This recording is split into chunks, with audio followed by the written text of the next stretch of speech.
itu tidak didasarkan pada penghitungan yang jelas dengan rasionalitas yang kuat. Satu hal yang dapat dipahami, Mahkamah penentuan besaran atau persentase itu lebih menguntungkan parpol besar atau setidaknya memberi keuntungan bagi partai politik peserta pemilu yang memiliki kursi di DPR. MK menyatakan penentuan ambang batas pencalonan Pilpres itu punya kecenderungan memiliki benturan kepentingan. Mahkamah juga menilai pembatasan itu bisa menghilangkan hak politik dan kedaulatan rakyat karena dibatasi dengan tidak tersedia cukup banyak alternatif pilihan paslon. Selain itu, setelah mempelajari seksama arah pergerakan politik mutakhir Indonesia, MK membaca kecenderungan untuk selalu mengupayakan agar setiap pemilu presiden dan wakil presiden hanya terdapat 2 pasangan calon. Padahal pengalaman sejak penyelenggaraan pemilu secara langsung dengan hanya 2 paslon, masyarakat mudah terjebak dalam polarisasi yang jika tidak diantisipasi akan mengancam keutuhan kebinekaan Indonesia. Bahkan jika pengaturan tersebut dibiarkan, tidak tertutup kemungkinan pemilu presiden dan wakil presiden akan terjebak dengan calon tunggal. Kecenderungan calon tunggal juga telah dilihat MK dalam fenomena pemilihan kepala daerah yang dari waktu ke waktu semakin bertendensi ke arah munculnya calon tunggal atau kota kosong. Artinya, mempertahankan ambang batas presiden berpotensi menghalangi pelaksanaan Pilpres secara langsung oleh rakyat dengan menyediakan banyak pilihan paslon. Karena itu, setelah mencermati secara saksama dinamika dan kebutuhan penyelenggaraan negara, saat ini merupakan waktu yang tepat bagi Mahkamah untuk bergeser dari pendirian sebelumnya. Menimbang bahwa berdasarkan pertimbangan hukum di atas, menurut Mahkamah telah ternyata ambang batas minimal persentase pengusulan pasangan calon presiden dan wakil presiden sebagaimana ditentukan dalam pasal 222 Undang-Undang 7 2017 tidak hanya bertentangan dengan hak politik dan kedaulatan rakyat, namun juga melanggar moralitas, rasionalitas, dan ketidakadilan yang intolerable secara nyata-nyata bertentangan dengan Undang-Undang Dasar NRI tahun 1945. Sehingga terdapat alasan yang kuat dan mendasar bagi Mahkamah untuk bergeser dari pendirian dalam putusan-putusan sebelumnya. Pergeseran pendirian tersebut tidak hanya menyangkut besaran atau angka persentase ambang batas, tetapi yang jauh lebih mendasar adalah rejim ambang batas pengusulan pasangan calon presiden dan wakil presiden atau presidensial threshold, berapapun besarnya atau angka persentasenya adalah bertentangan dengan pasal 6A ayat 2 Undang-Undang Dasar NRI tahun 1945. Dengan demikian, dalil para pemohon yang menyatakan ambang batas minimal persentase pengusulan pasangan calon presiden dan wakil presiden dalam pasal 222 Undang-Undang 7 2017 bertentangan dengan Undang-Undang Dasar NRI tahun 1945 dan tidak memiliki kekuatan hukum mengikat adalah beralasan menurut hukum. Menimbang bahwa sekalipun norma ambang batas minimal persentase pengusulan pasangan calon presiden dan wakil presiden dalam pasal 222 Undang-Undang 7 2017 telah dinyatakan bertentangan dengan Undang-Undang Dasar NRI tahun 1945 dan tidak memiliki kekuatan hukum mengikat. Sebagai negara yang memilih sistem presidensil dalam praktek tumbuh dalam balutan model kepartaian majemuk atau multi-party system, tetap harus diperhitungkan potensi jumlah pasangan calon presiden dan wakil presiden sama dengan jumlah partai politik peserta pemilu. Dalam hal ini misalnya, jika partai politik peserta pemilu adalah 30, maka terbuka pula potensi terdapat 30 pasangan calon presiden dan wakil presiden yang diusulkan oleh partai politik peserta pemilu. Sekalipun dalam putusan aku, Mahkamah telah menegaskan dalam pertimbangan hukum di atas bahwa pengusulan pasangan calon presiden dan wakil presiden merupakan hak konstitusional semua partai politik yang telah dinyatakan sebagai peserta pemilu pada periode yang bersangkutan atau saat penyelenggaraan pemilu berlangsung. Dalam revisi Undang-Undang 7 2017, pembentuk undang-undang dapat mengatur agar tidak muncul pasangan calon presiden dan wakil presiden dengan jumlah yang terlalu banyak, sehingga berpotensi merusak hakikat pelaksanaan pemilihan presiden dan wakil presiden secara langsung oleh rakyat. Sekalipun secara konstitusional terdapat ketentuan pasal 6 ayat 4 Undang-Undang Dasar RI tahun 1945 yang pada pokoknya telah mengantisipasi kemungkinan terjadinya pemilu presiden dan wakil presiden putaran kedua, jumlah pasangan calon presiden dan wakil presiden yang terlalu banyak belum menjamin berdampak positif bagi perkembangan dan keberlangsungan proses dan praktek demokrasi presidensial Indonesia.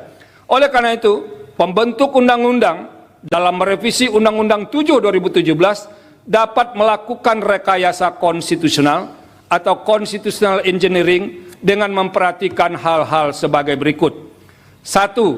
Semua partai politik peserta pemilu berhak mengusulkan pasangan calon presiden dan wakil presiden. 2.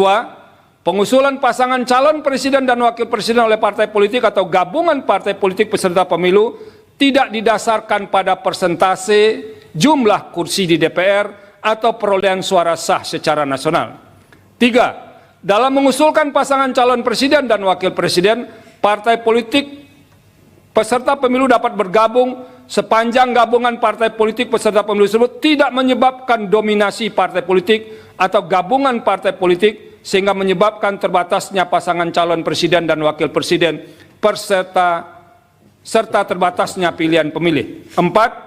Partai politik peserta pemilu yang tidak mengusulkan pasangan calon presiden dan wakil presiden dikenakan sanksi larangan mengikuti pemilu periode berikutnya.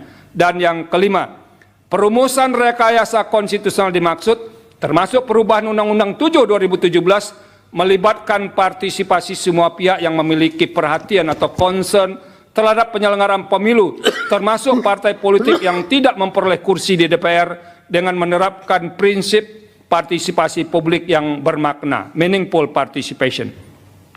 Menimbang bahwa berdasarkan seluruh pertimbangan hukum di atas, telah ternyata ketentuan pasal 22 Undang-Undang 7 2017 tidak sejalan dengan prinsip persamaan kedudukan dalam hukum dan pemerintahan, hak memperjuangkan diri secara kolektif, serta kepastian hukum yang adil sesuai dengan pasal 27 ayat 1, pasal 22C ayat 2, pasal 28D ayat 1, pasal 28I ayat 2 Undang-Undang Dasar RI tahun 1945 sebagaimana yang didalilkan oleh para pemohon. Dengan demikian, dalil pemohon adalah beralasan menurut hukum untuk seluruhnya. Menimbang bahwa terhadap hal-hal lain tidak dipertimbangkan lebih lanjut karena dinilai tidak ada relevansinya. Konklusi, berdasarkan penilaian atas fakta dan hukum sebagaimana diuraikan di atas, Mahkamah berkesimpulan 4.1, 4.2, 4.3 dianggap telah diucapkan. Berdasarkan Undang-Undang Dasar RI tahun 1945, Undang-Undang 24 tahun 2003 tentang Mahkamah Konstitusi dan selanjutnya dianggap telah diucapkan. Amar putusan mengadili. 1. Mengabulkan permohonan para pemohon untuk seluruhnya. 2. Menyatakan norma pasal 222 Undang-Undang Nomor 7 Tahun 2017 tentang Pemilihan Umum Lembaran Negara Republik Indonesia tahun 2017 nomor 182 tambahan Lembaran Negara Republik Indonesia nomor 6109 bertentangan dengan Undang-Undang Dasar Negara Republik Indonesia tahun 1945 dan tidak mempunyai kekuatan hukum mengikat. 3. Memerintahkan pemuatan putusan ini dalam Berita Negara Republik Indonesia sebagaimana mestinya.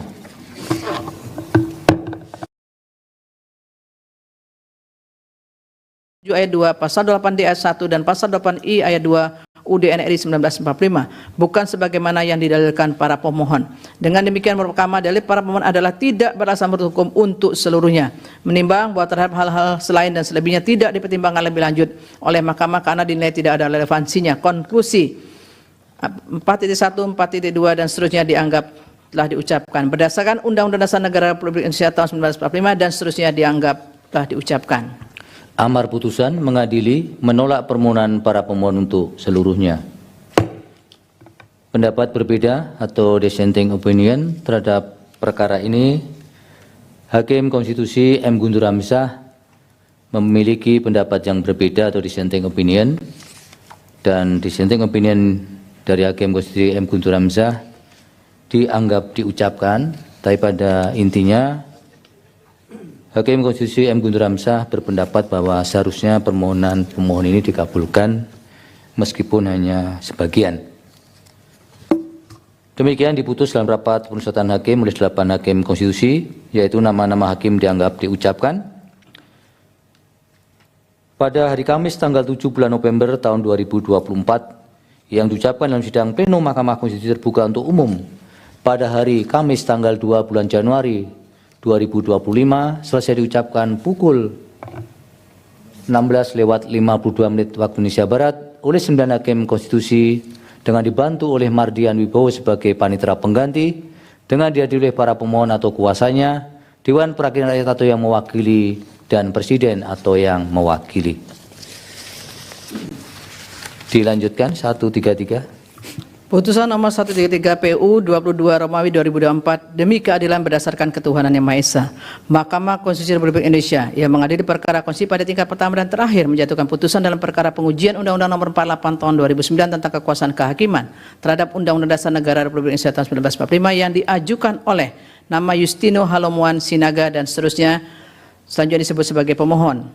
Duduk perkara dan seterusnya dianggap diucapkan. Pertimbangan hukum kewenangan Mahkamah paragraf 1, 3.2 dan seterusnya dianggap diucapkan. Mahkamah berwenang menguji permohonan aku. Menimbang bahwa meskipun Mahkamah berwenang untuk mengadili permohonan aku, namun sebelum pertimbangan kedudukan hukum pokok permohonan pemohon, Mahkamah terlebih dahulu akan mempertimbangkan hal-hal sebagai berikut. 1.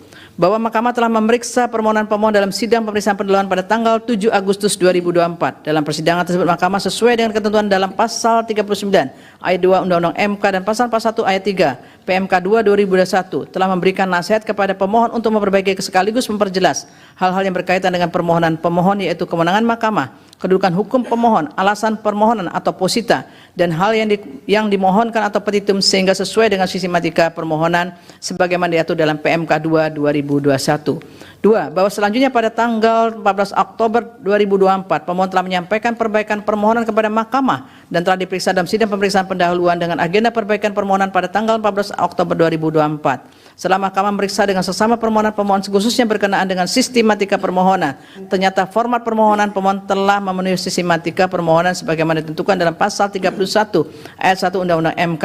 Namun demikian, jika dicermati lebih lanjut substansi uraian alasan permohonan posita yang dikemukakan oleh pemohon telah ternyata tidak menguraikan secara jelas argumentasi hukum mengenai pertentangan antara norma yang dimohonkan pengujian dengan dasar pengujian yang terdapat dalam UUD NRI tahun 1945. Oleh karena itu Mahkamah tidak dapat memahami permasalahan konstitusionalitas norma pasal-pasal yang dimohonkan pengujian, karena pemohon lebih banyak menguraikan hal-hal yang berkaitan dengan kasus konkret yang dialaminya serta kekecewaan pemohon yang sesungguhnya berkaitan dengan implementasi atas berlakunya norma-norma yang dimohonkan pengujian.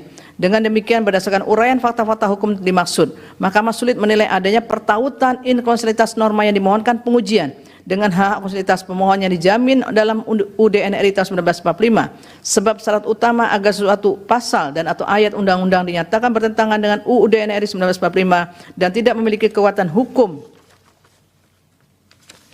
mengikat adalah pasal dan atau ayat tersebut harus terbukti dan dinyatakan bertentangan dengan UUD NRI 1945 dan tidak mempunyai kekuatan hukum mengikat.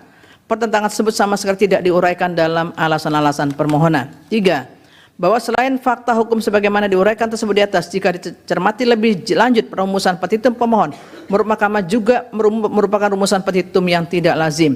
Ketidaklaziman tersebut dimulai pada petitum angka 2 sampai dengan angka 4. Pada petitum angka 2 pada pokoknya pemohon memohon kepada Mahkamah untuk menyatakan keputusan KPU nomor 504 tahun 2024 telah melanggar konstitusi dan hukum formil dan dalam ketentuan pasal 10 Undang-Undang nomor 12 tahun 2011. Berkenaan dengan petitum pemohon angka 3 yang memohon kepada Mahkamah untuk menyatakan pasal 5 ayat 1 Undang-Undang 48 2009 merupakan perwujudan tujuan dari pasal 2 ayat 1 Undang-Undang 48 2009 yang wajib dilakukan oleh hakim konstitusi untuk mengadili semua perkara hukum formil antar warga negara dengan negara untuk mewujudkan keadilan yang hidup bagi rakyat Indonesia.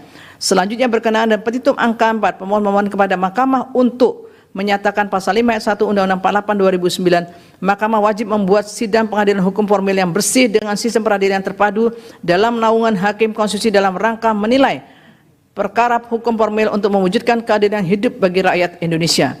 Menurut Mahkamah, seluruh rumusan petitum tersebut ada tidak sesuai dengan ketentuan hukum acara pengujian undang-undang sebagaimana dimaksud dalam pasal 10 ayat 2 huruf D PMK 2 2021. Dalam hal ini salah satu syarat untuk menyatakan petitum permohonan sesuai dengan ketentuan dimaksud adalah norma yang dimohonkan pengujian harus dinyatakan bertentangan dengan UUD NRI tahun 1945 dan tidak mempunyai kekuatan hukum mengikat. Hal tersebut sama sekali tidak dicantumkan dalam petitum permohonan aku. Dengan demikian, di samping uraian alasan permohonan atau posita tidak jelas sebagaimana dipertimbangkan di atas, dan dengan adanya petitum pemohon yang tidak lazim karena tidak sesuai dengan ketentuan pasal 10 ayat 2 huruf D PMK 2 2021, maka tidak ada keraguan bagi Mahkamah untuk menyatakan permohonan pemohon adalah tidak jelas atau kabur, obskur. Dengan demikian permohonan pemohon tidak dipertimbangkan lebih lanjut. Menimbang bahwa oleh karena permohonan pemohon kabur terhadap kedudukan hukum pokok permohonan dan hal-hal yang tidak dipertimbangkan lebih lanjut karena dinilai tidak ada relevansinya. Konklusi 4.1 sampai 4.3 dianggap diucapkan. Berdasarkan Undang-Undang Dasar Negara Republik Indonesia tahun 1945 dan seterusnya dianggap diucapkan. Amar putusan mengadili menyatakan permohonan pemohon tidak dapat diterima. Demikian diputus dalam rapat pemusatan hakim oleh 8 hakim konstitusi, yaitu nama-nama hakim dianggap diucapkan pada hari Kamis tanggal 7 bulan Desember tahun 2024 yang diucapkan dalam sidang plenum Mahkamah Konstitusi terbuka untuk umum pada hari Kamis tanggal 2 bulan Januari tahun 2025 selesai diucapkan pukul 16:58 waktu Indonesia Barat oleh 9 hakim konstitusi dengan dibantu oleh Wilma Sirahi sebagai panitera pengganti serta dihadiri oleh para pihak. Dilanjutkan putusan 154. Putusan nomor 154 garing PU Strep Data 22 Romawi garing 2024. Demi keadilan berdasarkan ketuhanan Yang Maha Esa, Mahkamah Konstitusi Republik Indonesia yang mengadili perkara konstitusi pada tingkat pertama dan terakhir menjatuhkan putusan dalam perkara pengujian Undang-Undang Nomor 10 Tahun 2016 tentang perubahan kedua atas Undang-Undang Nomor 1 Tahun 2015 tentang penetapan peraturan pemerintah pengganti Undang-Undang Nomor 1 Tahun 2014 tentang pemilihan gubernur, bupati, dan wali kota menjadi undang-undang terhadap Undang-Undang Dasar Negara Republik Indonesia tahun 1945 yang diajukan oleh nama Edi Iswadi dan seterusnya dianggap telah diucapkan. Dalam hal ini memberi kuasa khusus, surat kuasa khusus bertanggal 9 Oktober 2024 memberi kuasa kepada 1 Aksin SH dan seterusnya dianggap telah diucapkan. Selanjutnya disebut sebagai pemohon. Membaca permohonan pemohon, mendengar keterangan pemohon, memeriksa bukti-bukti pemohon. Duduk perkara 2.1 dianggap telah diucapkan. Pertimbangan hukum kewenangan Mahkamah 3.1, 3.2 dianggap telah diucapkan. Mahkamah berwenang mengadili permohonan akuo. Kedudukan hukum para pemohon 3.3 sampai dengan 3.5 dianggap telah diucapkan. Dengan demikian terlepas dari terbukti atau tidaknya persoalan inkonstitusionalitas norma pasal 70 ayat 3 Undang-Undang Nomor 10 2016 yang dimohonkan pengujian, Mahkamah berpendapat pemohon memiliki kedudukan hukum untuk bertindak sebagai pemohon dalam permohonan akuo. Menimbang bahwa oleh karena Mahkamah berwenang mengadili permohonan akuo dan pemohon memiliki kedudukan hukum untuk bertindak sebagai pemohon dalam mengajukan permohonan pengujian norma pasal 70 ayat 3 Undang-Undang 10 2016, maka selanjutnya Mahkamah akan mempertimbangkan permohonan provisi dan pokok permohonan pemohon. Dalam provisi 3.7 dan seterusnya dianggap telah diucapkan. Terhadap permohonan provisi pemohon dimaksud oleh karena terhadap permohonan akuo diputus tanpa terlebih dahulu dilakukan persidangan pleno dengan agenda mendengar keterangan DPR dan Presiden serta pihak lain yang dianggap perlu sebagaimana dimaksud dalam pasal 54 Undang-Undang MK, maka terhadap permohonan akuo akan segera mendapat kepastian hukum. Oleh karena itu tidak terdapat relevansi untuk mempertimbangkan permohonan provisi pemohon. Dengan demikian permohonan provisi pemohon adalah tidak beralasan menurut hukum. Dalam pokok permohonan, menimbang bahwa pemohon mendalilkan norma pasal 75 ayat 3 Undang-Undang 10 2016 bertentangan dengan pasal 22E ayat 1 dan pasal 28J ayat 2 UUD NRI tahun 1945 dengan dalil-dalil selengkapnya dimuat pada bagian duduk perkara yang apabila dipahami dan dirumuskan oleh Mahkamah pada pokoknya sebagai berikut. Dalil dianggap telah diucapkan. B. Bahwa menurut pemohon, pembatasan dalam pasal 70 ayat 3 Undang-Undang 10 2016 dengan hanya mewajibkan calon kepala daerah petahana menjalani cuti di luar tanggungan negara dan larangan menggunakan fasilitas yang terkait dengan jabatannya hanya di masa kampanye dan setelahnya menjabat kembali dimulai pada masa tenang adalah bertentangan dengan asas pemilu yang jujur, adil dan bebas dari intervensi apapun dan oleh siapapun sebagaimana diamanatkan pasal 22 ayat 1 UUD RI tahun 1945. Menurut pemohon, ketentuan dalam norma akuo justru membuka peluang bagi calon kepala daerah petahana untuk menjadikan kekuasaan negara sebagai instrumen yang menguntungkan dirinya dalam kontestasi pilkada, karena calon kepala daerah petahana dapat melakukan intervensi kepada kepala desa yang merupakan perpanjangan tangan bupati atau wali kota atau kepala daerah petahana dan secara langsung merupakan ujung tombak dalam penyelenggaraan pemerintahan daerah guna mengamankan kepentingannya pada masa tenang dan pemungutan suara apabila diberikan jabatan kembali pada waktu krusial tersebut. Huruf B, huruf C dan huruf D dianggap telah diucapkan. Berdasarkan dalil-dalil permohonan tersebut di atas, para pemohon dalam petitum memohon kepada mahkamah agar menyatakan dan seterusnya dianggap telah diucapkan.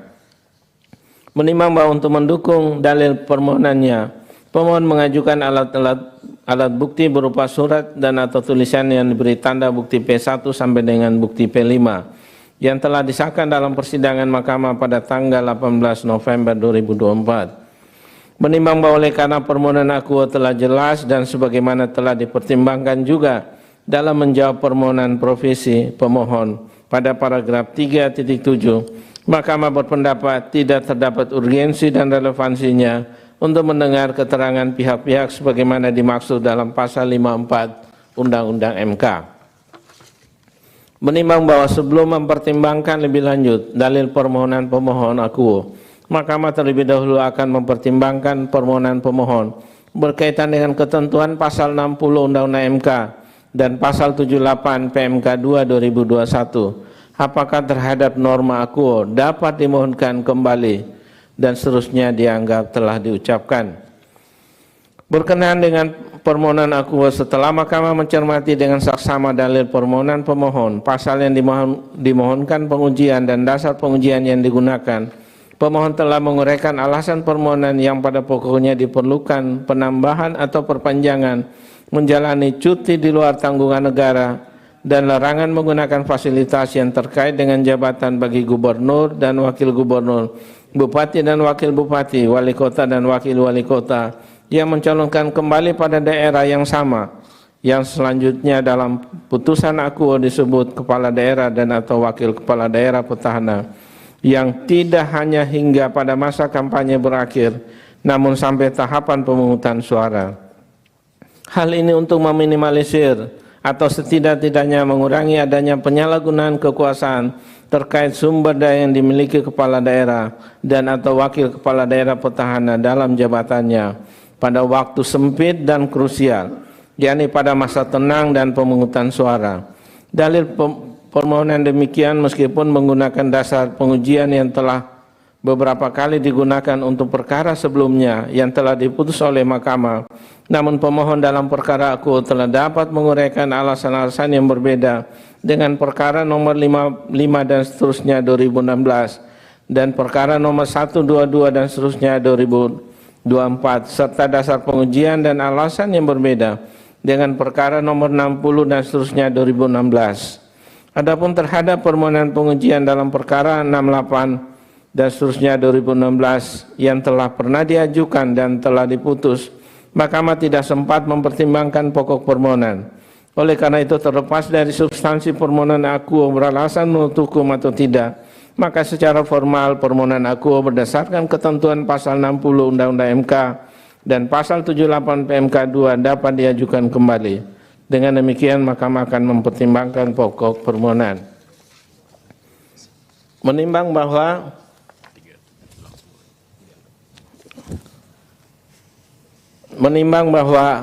setelah mahkamah membaca dan memahami secara saksama permohonan serta memeriksa bukti-bukti yang diajukan terhadap persoalan konstitusional norma pasal 70 ayat 3 Undang-Undang 10 2016 yang menurut pemohon seharusnya dimaknai gubernur dan wakil gubernur, bupati dan wakil bupati, wali kota dan wakil wali kota yang mencalonkan kembali pada daerah yang sama mulai masa kampanye sampai pemungutan suara harus memenuhi ketentuan: A. Menjalani cuti di luar tanggungan negara, dan B. Dilarang menggunakan fasilitas yang terkait dengan jabatannya.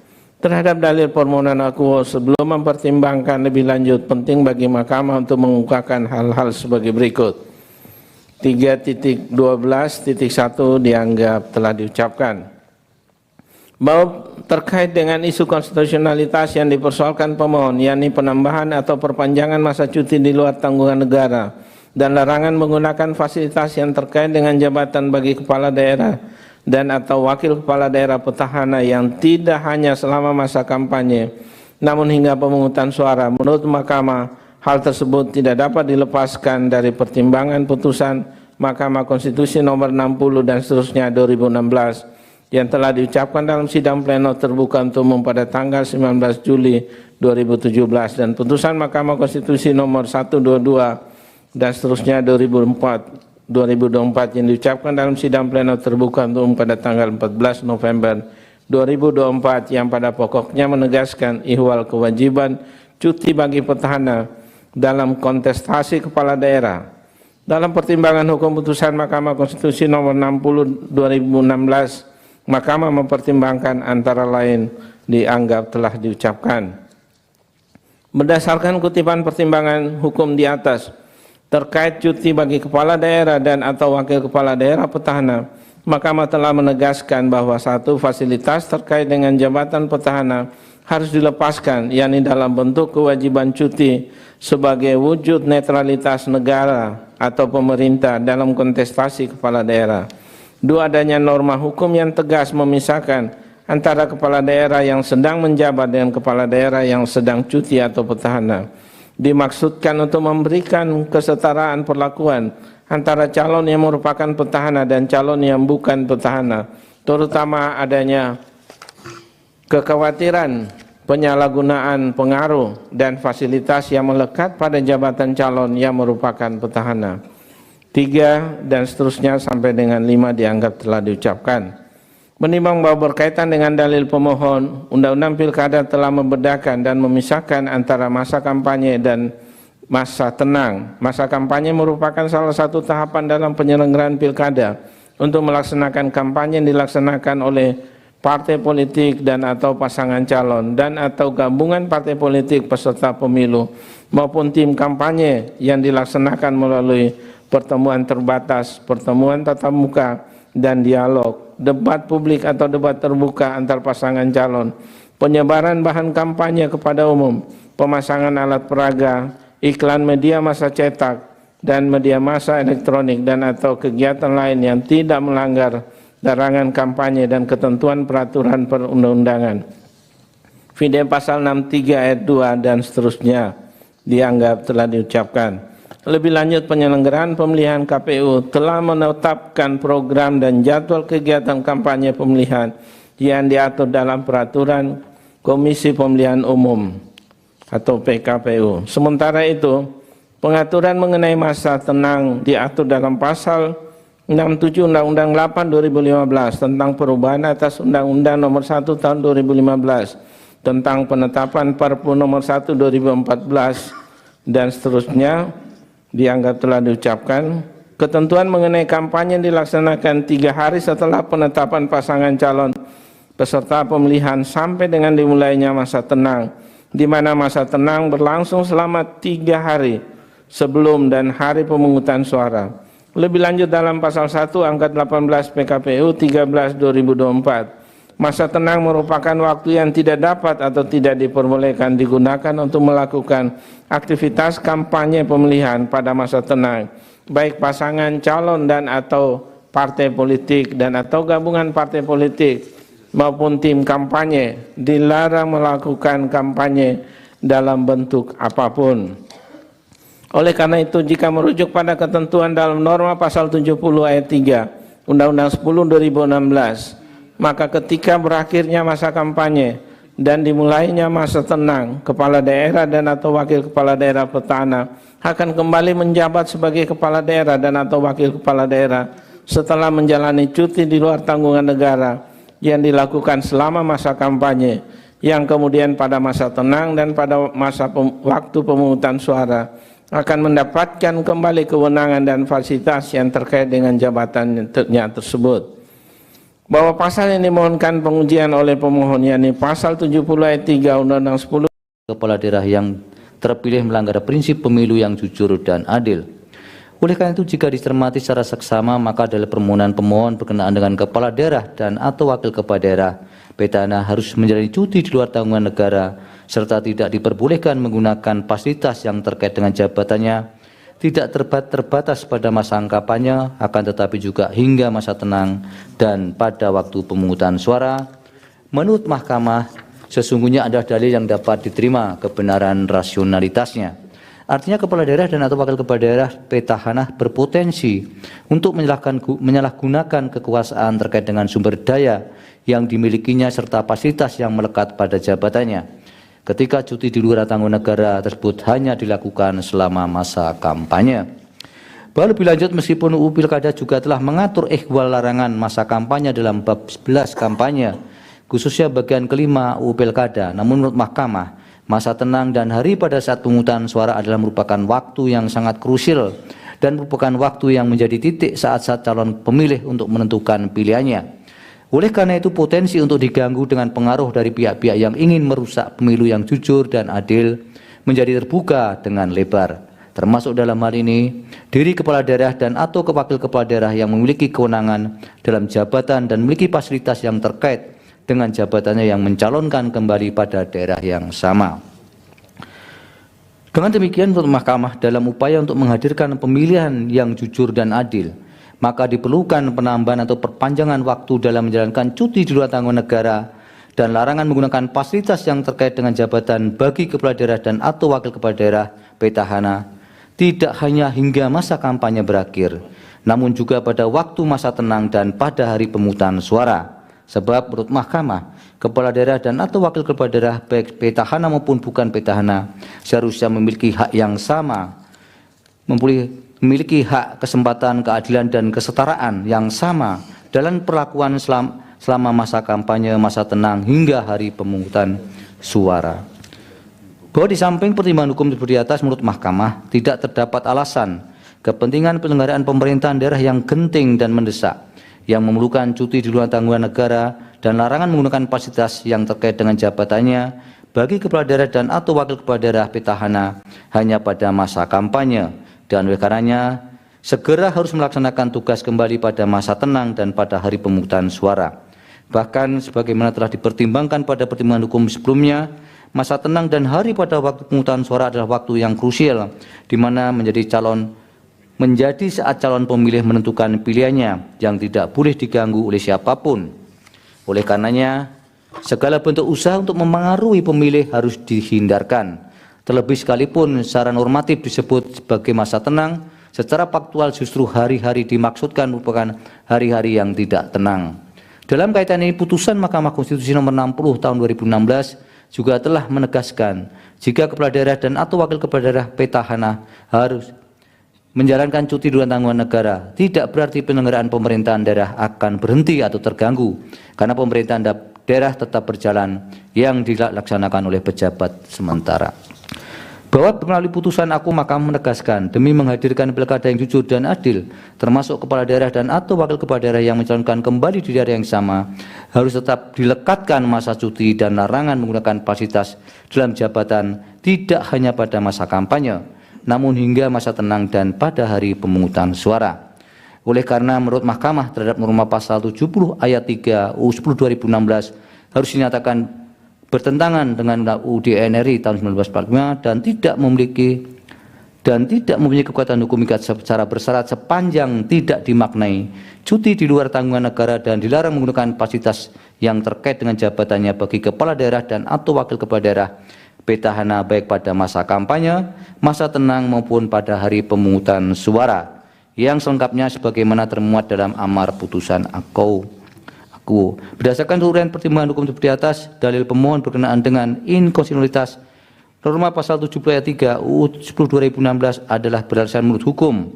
Namun oleh karena pemaknaan yang dilakukan oleh Mahkamah tidak sebagaimana yang didalilkan pemohon, maka permohonan pemohon beralasan menurut hukum untuk sebagian.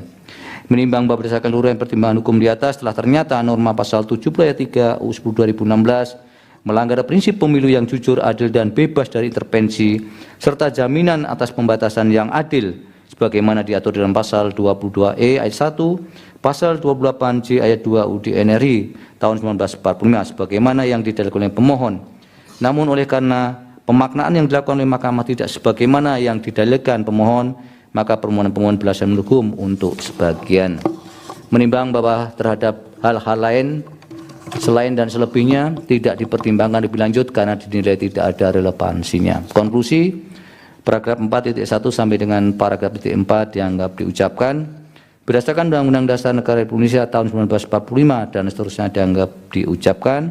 Amar putusan mengadili dalam provisi menolak permohonan provisi pemohon. Dalam pokok permohonan, 1. Mengabulkan permohonan pemohon untuk sebagian. 2. Menyatakan pasal 70 ayat 3 Undang-Undang Nomor 10 Tahun 2016 tentang perubahan kedua atas Undang-Undang Nomor 1 Tahun 2015 tentang penetapan peraturan pemerintah pengganti Undang-Undang Nomor 1 Tahun 2014 tentang pemilihan gubernur, bupati dan wali kota menjadi Undang-Undang Lembaga Negara Republik Indonesia Tahun 2016 Nomor 130 tambahan Lembaga Negara Republik Indonesia Nomor 5898 bertentangan dengan Undang-Undang Dasar Negara Republik Indonesia Tahun 1945 dan tidak mempunyai kekuatan hukum mengikat secara bersyarat sepanjang tidak dimaknai cuti di luar tanggungan negara dan dilarang menggunakan fasilitas yang terkait dengan jabatannya bagi kepala daerah dan atau wakil kepala daerah petahana baik pada masa kampanye, masa tenang maupun pada hari pemungutan suara. 3. Memerintahkan pemuatan putusan ini dalam Berita Negara Republik Indonesia sebagaimana mestinya. 4. Menolak permohonan pemohon untuk selain dan selebihnya.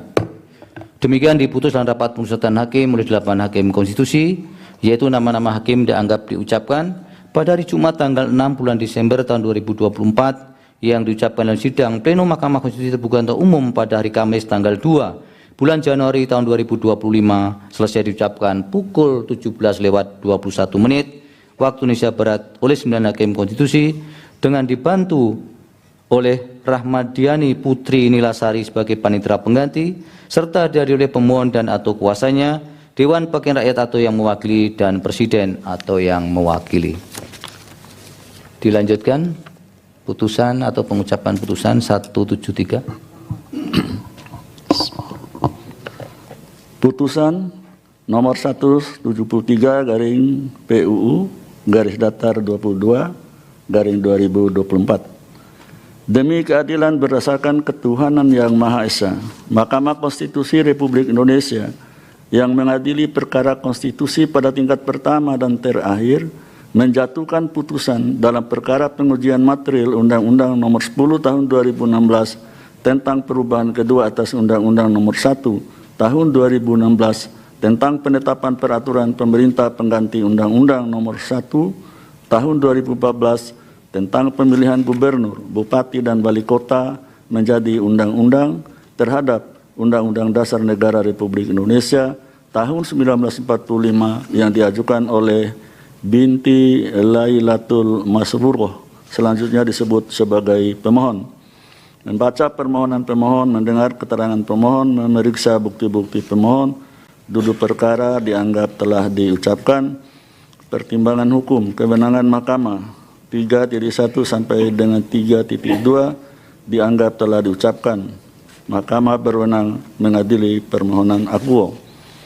3.3 menimbang bahwa sebelum mempertimbangkan lebih lanjut kedudukan hukum pemohon dan pokok permohonan, Mahkamah terlebih dahulu akan mempertimbangkan hal-hal sebagai berikut.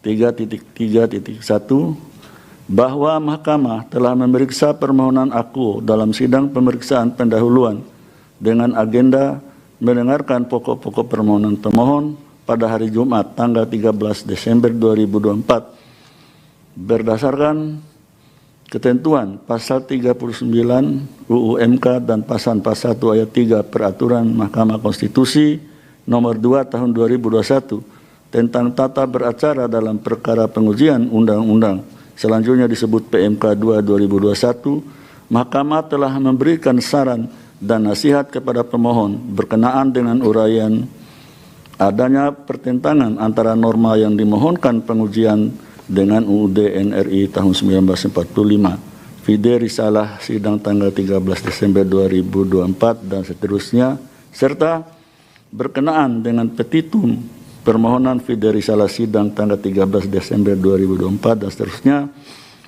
terhadap saran dan nasihat yang disampaikan dalam sidang pemeriksaan pendahuluan. Pemohon telah menyampaikan perbaikan permohonan yang diterima oleh Mahkamah pada Rabu tanggal 25 Desember 2004 pukul 10.16 WIB melalui surat elektronik email bahwa selanjutnya Mahkamah akan menilai syarat formal suatu permohonan berkenaan dengan kesesuaian antara posita dan petitum berdasarkan pasal 74 PMK 2 2021 sebagai berikut. Dianggap telah diucapkan bahwa setelah mempelajari secara seksama permohonan pemohon, aku telah ternyata rumusan petitum pemohon dalam permohonannya sebagai berikut. Dianggap dibacakan bahwa terhadap persyaratan formal permohonan inkasu, sistematika permohonan akuo pada dasarnya telah disusun sesuai dengan format permohonan sebagaimana diatur dalam pasal 31 ayat 1 UMK dan pasal 10 ayat 2 huruf A dan huruf B PMK 2 2021. Namun demikian, mencermati secara seksama ihwal permohonan akuo inkasu pada bagian alasan-alasan permohonan posita dan hal-hal yang dimohonkan pemohon petitum, Mahkamah mendapatkan fakta pada bagian posita pemohon menempatkan pendanaan untuk pemilihan kepala daerah bertumpu pada APBN. Sementara itu, dalam bagian petitum, pemohon tetap menempatkan APBD sebagai salah satu sumber pendanaan untuk pemilihan kepala daerah. Selain itu, dalam alasan-alasan permohonan, pemohon tidak menguraikan perihal bentuk hukum yang akan mengatur pendanaan dimaksud, namun tiba-tiba pada bagian petitum permohonan agar dimaknai berdasarkan ketentuan peraturan menteri dan peraturan perundang-undangan. Dengan fakta hukum tersebut, menurut Mahkamah terdapat ketidakjelasan atau ketidaksesuaian antara yang diuraikan pada alasan-alasan permohonan dengan yang dimohonkan dalam petitum. Terlebih, dalam uraian petitum angka 3 permohonan akuo dengan tegas memohon pendanaan kegiatan pemilihan seolah-olah hanya bersumber dari APBN saja. Bahwa dengan demikian, sebagaimana diuraikan dalam subparagraf 3.3.1 sampai dengan subparagraf 3.3.3 di atas, terdapat ketidaksesuaian antara posita dan petitum, sehingga permohonan pemohon menjadi tidak jelas atau kabur. Menimbang bahwa berdasarkan seluruh pertimbangan hukum tersebut di atas, meskipun Mahkamah berwenang mengadili permohonan pemohon, namun oleh karena permohonan tidak jelas atau kabur, obskur, sebagaimana dimaksud dalam pasal 74 PMK 2 2001, maka Mahkamah tidak mempertimbangkan kedudukan hukum dan pokok permohonan pemohon lebih lanjut. 3.5 menimbang bahwa terhadap hal lain dan selebihnya tidak dipertimbangkan lebih lanjut karena dinilai tidak ada relevansinya. Konklusi, berdasarkan penilaian atas fakta dan hukum sebagaimana diuraikan di atas, Mahkamah berkesimpulan: 1. Mahkamah berwenang mengadili permohonan akuo. 2. Permohonan pemohon tidak jelas atau kabur, obskur. 3. Kedudukan hukum pemohon serta pokok permohonan tidak dipertimbangkan lebih lanjut. Berdasarkan Undang-Undang Dasar Negara Republik Indonesia tahun 1945 dan seterusnya, dianggap telah diucapkan. Amar putusan mengadili menyatakan permohonan pemohon tidak dapat diterima. Demikian diputus dan dapat pemusatan hakim oleh 8 hakim konstitusi, yaitu nama-nama hakim dianggap diucapkan pada hari Jumat tanggal 27 bulan Desember tahun 2024 yang diucapkan dalam sidang pleno Mahkamah Konstitusi terbuka untuk umum pada hari Kamis tanggal 2 bulan Januari tahun 2025 selesai diucapkan pukul 17:28 waktu Indonesia Barat oleh 9 Hakim Konstitusi dengan dibantu oleh Akmarina Rasika sebagai panitera pengganti serta dihadiri oleh pemohon, Dewan Perwakilan Rakyat atau yang mewakili, serta Presiden atau yang mewakili. Dilanjut 157. Putusan nomor 157 garis miring PUU 22 Romawi tahun 2024. Demi keadilan berdasarkan ketuhanan yang Maha Esa, Mahkamah Konstitusi Republik Indonesia yang mengadili perkara konstitusi pada tingkat pertama dan terakhir menjatuhkan putusan dalam perkara pengujian Undang-Undang Nomor 17 Tahun 2014 tentang Majelis Pemusyawaratan Rakyat, Dewan Perwakilan Rakyat, Dewan Perwakilan Daerah, dan Dewan Perwakilan Rakyat Daerah terhadap Undang-Undang Dasar Negara Republik Indonesia tahun 1945 yang diajukan oleh Muhammad Zainul Arif dan seterusnya dianggap telah diucapkan, memberi kuasa kepada Abdul Hakim SHMA dan seterusnya dianggap telah diucapkan, selanjutnya disebut sebagai pemohon. Membaca permohonan pemohon dan seterusnya dianggap telah diucapkan, bagian duduk perkara dianggap telah diucapkan. Pertimbangan hukum. Kewenangan mahkamah berwenang untuk mengadili permohonan aku. Kedudukan hukum. Menimbang bahwa berdasarkan ketentuan pasal 51 dan seterusnya dianggap telah diucapkan, 3.4 dianggap telah diucapkan, 3.5 berdasarkan seluruh uraian yang dikemukakan pemohon dalam menjelaskan kedudukan hukum tersebut, menurut mahkamah pemohon telah dapat menjelaskan perihal hak konstitusionalnya yang menurut anggapannya dirugikan dengan berlakunya norma yang diujikan dan seterusnya dianggap telah diucapkan. Maka menurut mahkamah pemohon memiliki kedudukan hukum untuk bertindak sebagai pemohon dalam permohonan aku. 3.6 dianggap telah diucapkan. Pokok permohonan. Menimbang bahwa pemohon mendalilkan norma pasal 76 ayat 4, pasal 252 ayat 5, pasal 318 ayat 4 dan pasal 367 ayat 4 Undang-Undang 17 2014 bertentangan dengan pasal 1 ayat 3, pasal 28D ayat 1 dan pasal 20D ayat 3 Undang-Undang Dasar Negara Republik Indonesia tahun 1945 dengan dalil-dalil selengkapnya dimuat dalam bagian duduk perkara, bahwa angka 1 sampai pada angka 5 dan seterusnya dianggap telah diucapkan, bahwa berdasarkan dalil-dalil tersebut di atas pemohon dalam petitumnya memohon petitum 1, 2, 3 dianggap telah diucapkan. Petitum angka 4, materi muatan pasal 367 dan seterusnya dianggap telah diucapkan. 3.8 dianggap telah diucapkan. Menimbang bahwa setelah mahkamah memeriksa dengan seksama permohonan pemohon, isu konstitusional yang harus dijawab oleh mahkamah adalah apakah ketiadaan periodisasi masa jabatan anggota DPR, anggota DPD, anggota DPRD provinsi dan anggota DPRD kabupaten kota sebagaimana termuat dalam ketentuan norma pasal-pasal yang diujikan bertentangan dengan Undang-Undang Dasar Negara Republik Indonesia tahun 1945. Menimbang bahwa berkenaan dengan dalil pemohon yang mengatakan pembatasan periodisasi masa jabatan telah diberlakukan untuk beberapa jabatan yang dipilih melalui proses pemilihan umum atau elected official, terhadap hal tersebut terdapat salah satu pertimbangan hukum mahkamah yang terkait dengan dalil pemohon aku, yaitu putusan Mahkamah Konstitusi nomor 108 tahun 2012 yang diucapkan dalam sidang pleno terbuka untuk umum pada tanggal 13 Maret tahun 2013. Pada paragraf 3.16 antara lain mengatakan kutipan dianggap telah diucapkan. Berdasarkan kutipan pertimbangan hukum tersebut di atas menurut mahkamah, adanya ketentuan periodisasi masa jabatan presiden telah diatur secara tegas dalam ketentuan pasal 7 Undang-Undang Dasar Negara Republik Indonesia tahun 1945. Namun hal ini berbeda dengan ketentuan terkait dengan masa jabatan anggota legislatif inkasu, anggota DPR, anggota DPRD, anggota DPRD provinsi dan anggota DPRD kabupaten kota. Konstitusi tidak mengatur adanya pembatasan periodisasi masa jabatan bagi anggota legislatif karena Undang-Undang Dasar Negara Republik Indonesia tahun 1945 hanya menentukan pemilihan umum dilaksanakan secara berkala setiap 5 tahun sekali.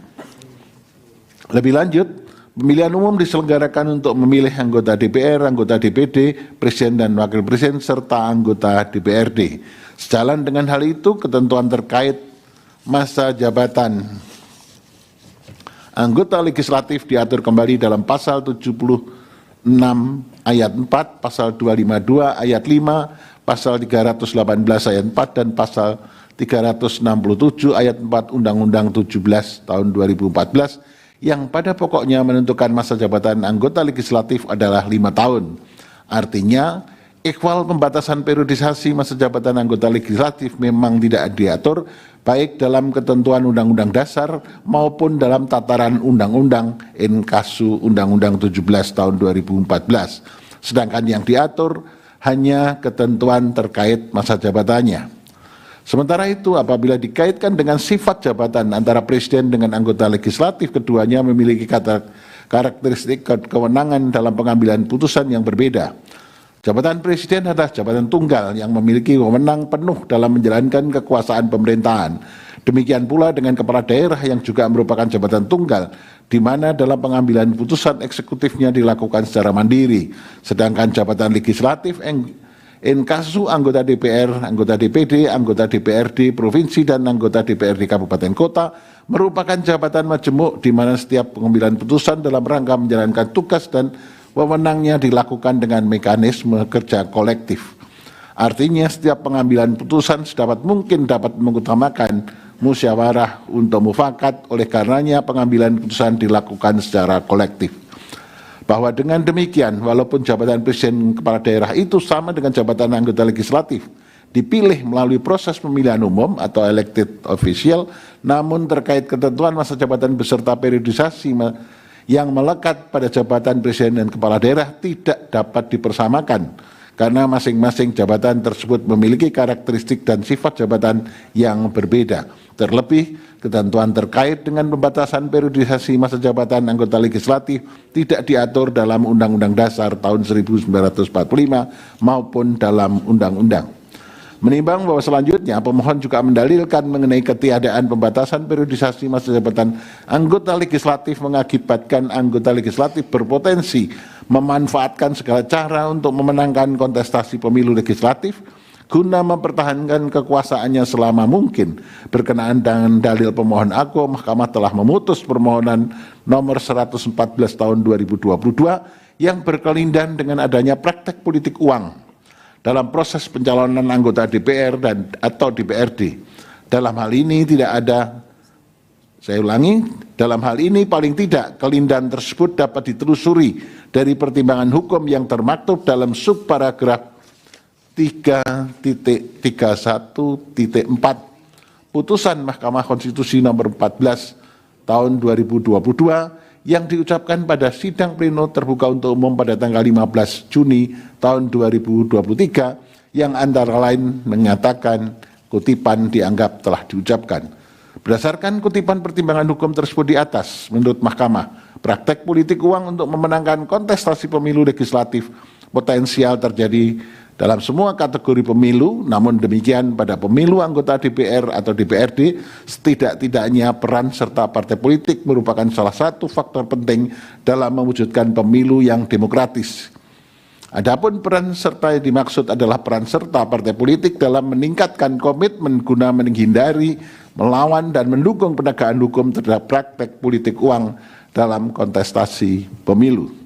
Hal ini sesuai dengan ketentuan pasal 22E ayat 3 Undang-Undang Dasar Negara Republik Indonesia tahun 1945 yang menyatakan peserta pemilihan umum untuk memilih anggota Dewan Perwakilan Rakyat dan anggota Dewan Perwakilan Rakyat Daerah adalah partai politik. Artinya konstitusi telah memberikan peran pada partai politik guna menjamin proses pencalonan anggota DPR atau DPRD dilaksanakan melalui pemilu yang demokratis. Dalam konteks ini, partai politik diharapkan memiliki desain kelembagaan yang ideal dalam pola rekrutmen dan mekanisme kaderisasi yang terukur, terstruktur, dan sistematis guna mendapatkan calon-calon anggota DPR atau DPRD yang memiliki integritas dan kapasitas dengan tetap mengedepankan prinsip-prinsip pemilu yang demokratis.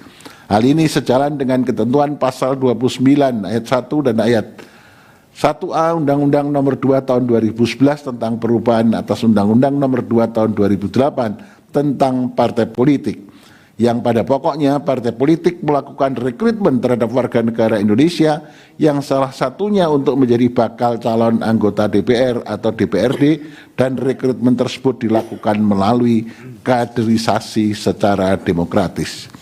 Bahwa dalam kaitannya dengan proses pencalonan, partai politik juga diharapkan dapat ikut serta memberikan pendidikan politik bagi masyarakat dengan berlandaskan pada demokrasi Pancasila dan Undang-Undang Dasar Negara Republik Indonesia tahun 1945.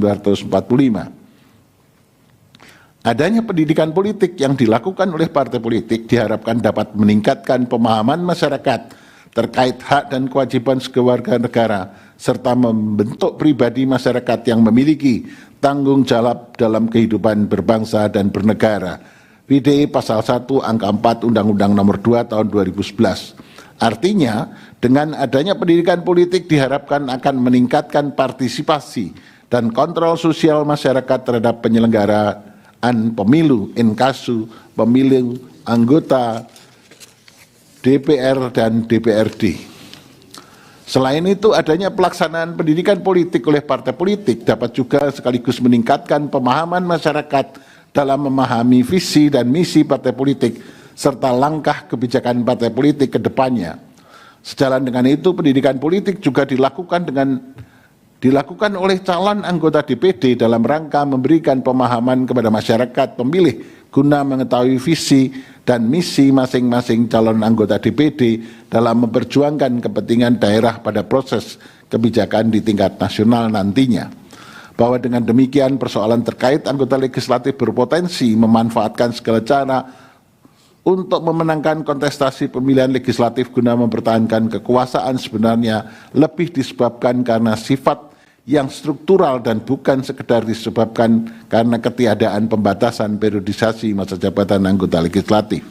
Oleh karena itu, diperlukan adanya penguatan kelembagaan partai politik melalui kerjasama antar partai politik dengan para pemangku kepentingan guna menciptakan penyelenggaraan pemilu yang berdasarkan prinsip-prinsip demokrasi. Dengan demikian, persoalan terkait anggota legislatif berpotensi memanfaatkan segala cara memenangkan kontestasi pemilu legislatif guna mempertahankan kekuasaannya tidak dapat dijadikan dasar untuk mengarahkan tudingan dituding disebabkan oleh ketiadaan pembatasan periodisasi masa jabatan anggota legislatif. Menimbang bahwa selain kedua dalil sebut di atas, pemohon juga mendalilkan adanya kecenderungan perilaku tindakan pidana korupsi yang melibatkan anggota DPR DPRD.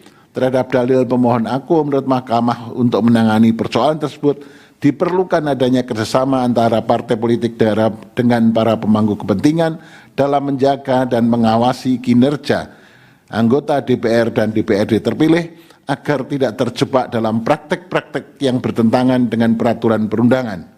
Sementara itu, apabila terdapat anggota legislatif yang terbukti melakukan tindak pidana, maka hal tersebut tidaklah serta-merta disebabkan ketiadaan pembatasan periodisasi masa jabatan anggota legislatif, melainkan dipengaruhi oleh antara lain integritas masing-masing anggota legislatif. Dalam kaitan ini, ketika terdapat anggota DPR atau DPRD yang terbukti melakukan tindak pidana telah dijatuhi putusan pengadilan yang mempunyai kekuatan hukum tetap, kemudian telah selesai menjalani hukumannya, maka secara serta-merta dikenakan ketentuan terkait pembatasan hak politik sementara untuk tidak turut serta dalam pemilu terhadap tindak pidana yang terbukti ancaman pidananya 5 tahun ke atas.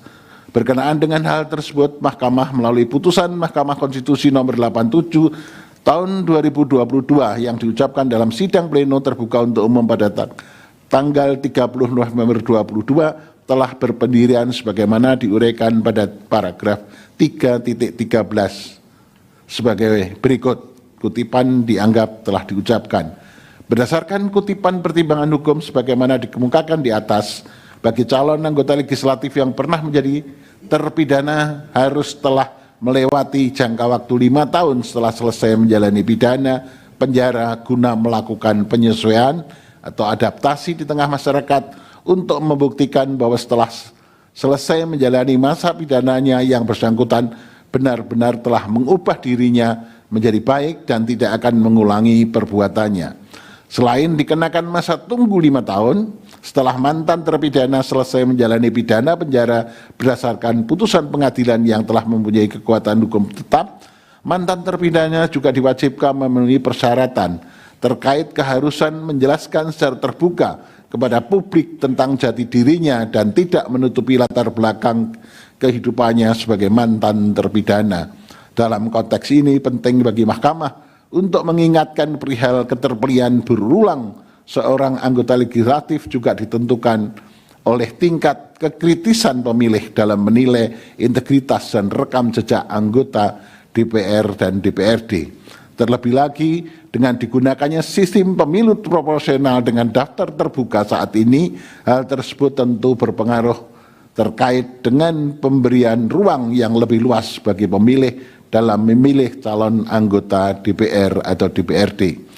Berdasarkan seluruh pertimbangan hukum di atas menurut Mahkamah, hingga saat ini belum terdapat perkembangan dan kebutuhan hukum serta alasan yang kuat dan mendasar bagi Mahkamah untuk mengubah pendiriannya berkenaan dengan isu konstitusionalitas pembatasan periodisasi masa jabatan anggota legislatif sebagaimana telah dipertimbangkan dalam putusan Mahkamah Konstitusi nomor 108 tahun 2012.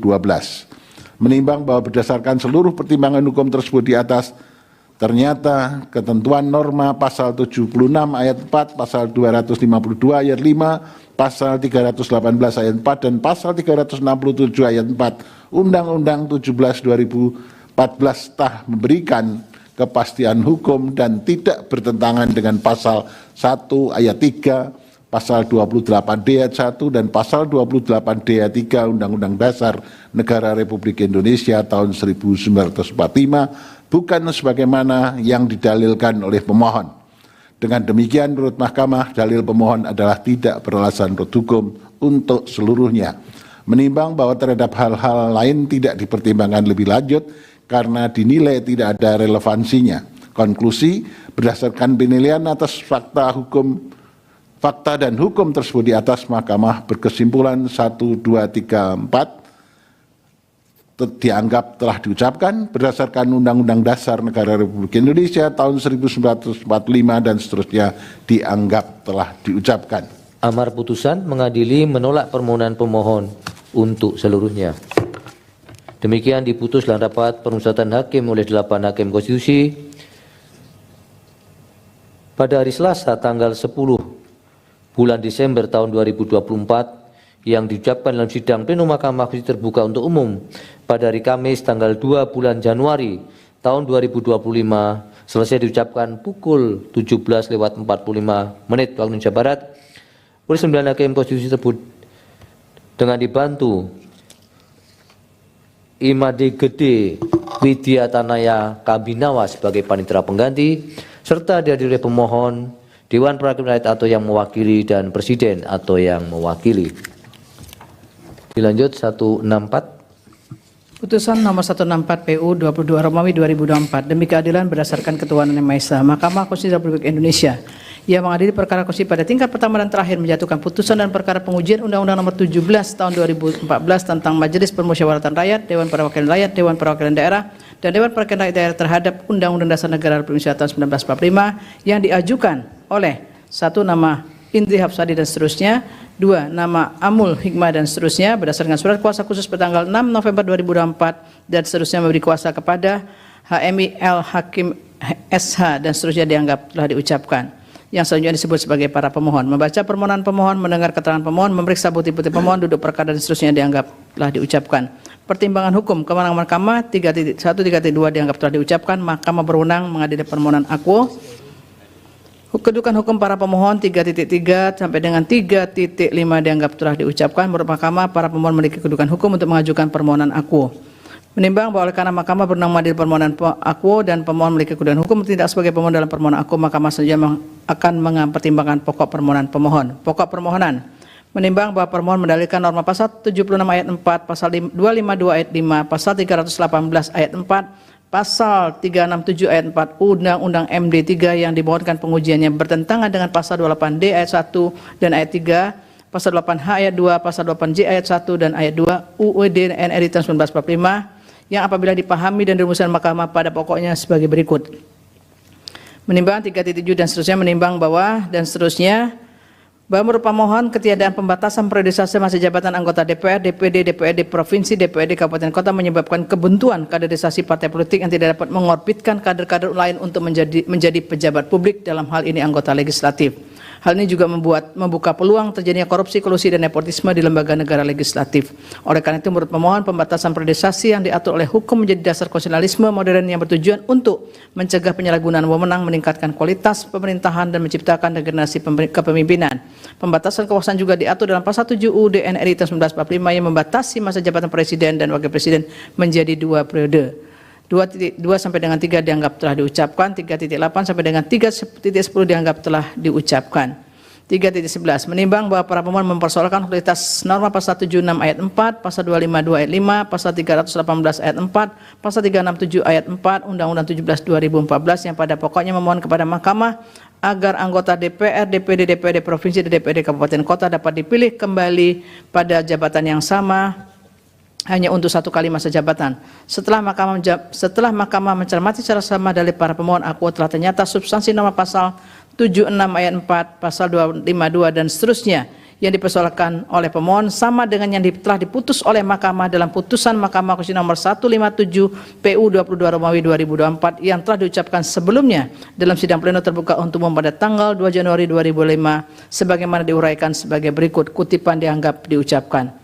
Berdasarkan kutipan pertimbangan hukum di atas, oleh karena substansi yang dipersoalkan para pemohon pada hakikatnya sama dengan yang telah diputus dalam putusan Mahkamah Konstitusi nomor 157 2024 meskipun dengan dasar pengujian dan alasan konstitusional yang berbeda.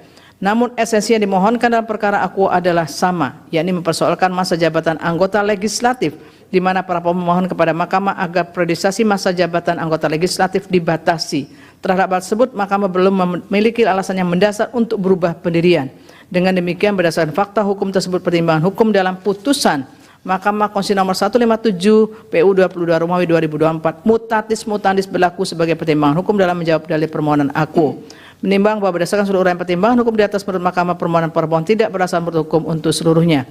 Menimbang bahwa terhadap hal lain tidak dipertimbangkan oleh mahkamah akan dinilai tidak ada relevansinya.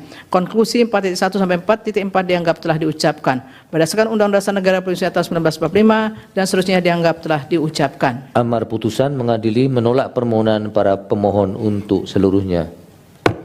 Demikian diputus dalam rapat konsultan hakim oleh 9 hakim konstitusi, yaitu nama-nama hakim dianggap diucapkan pada hari Selasa tanggal 17 bulan Desember tahun 2024 yang diucapkan dalam sidang pleno Mahkamah Konstitusi terbuka untuk umum pada hari Kamis tanggal 2 bulan Januari tahun 2025 selesai diucapkan pukul 17:51 waktu Indonesia Barat oleh 9 hakim konstitusi tersebut di atas dengan dibantu oleh Dewi Nurul Sapitri sebagai panitera pengganti serta dihadiri oleh pemohon, Dewan Perwakilan Rakyat atau yang mewakili, dan Presiden atau yang mewakili.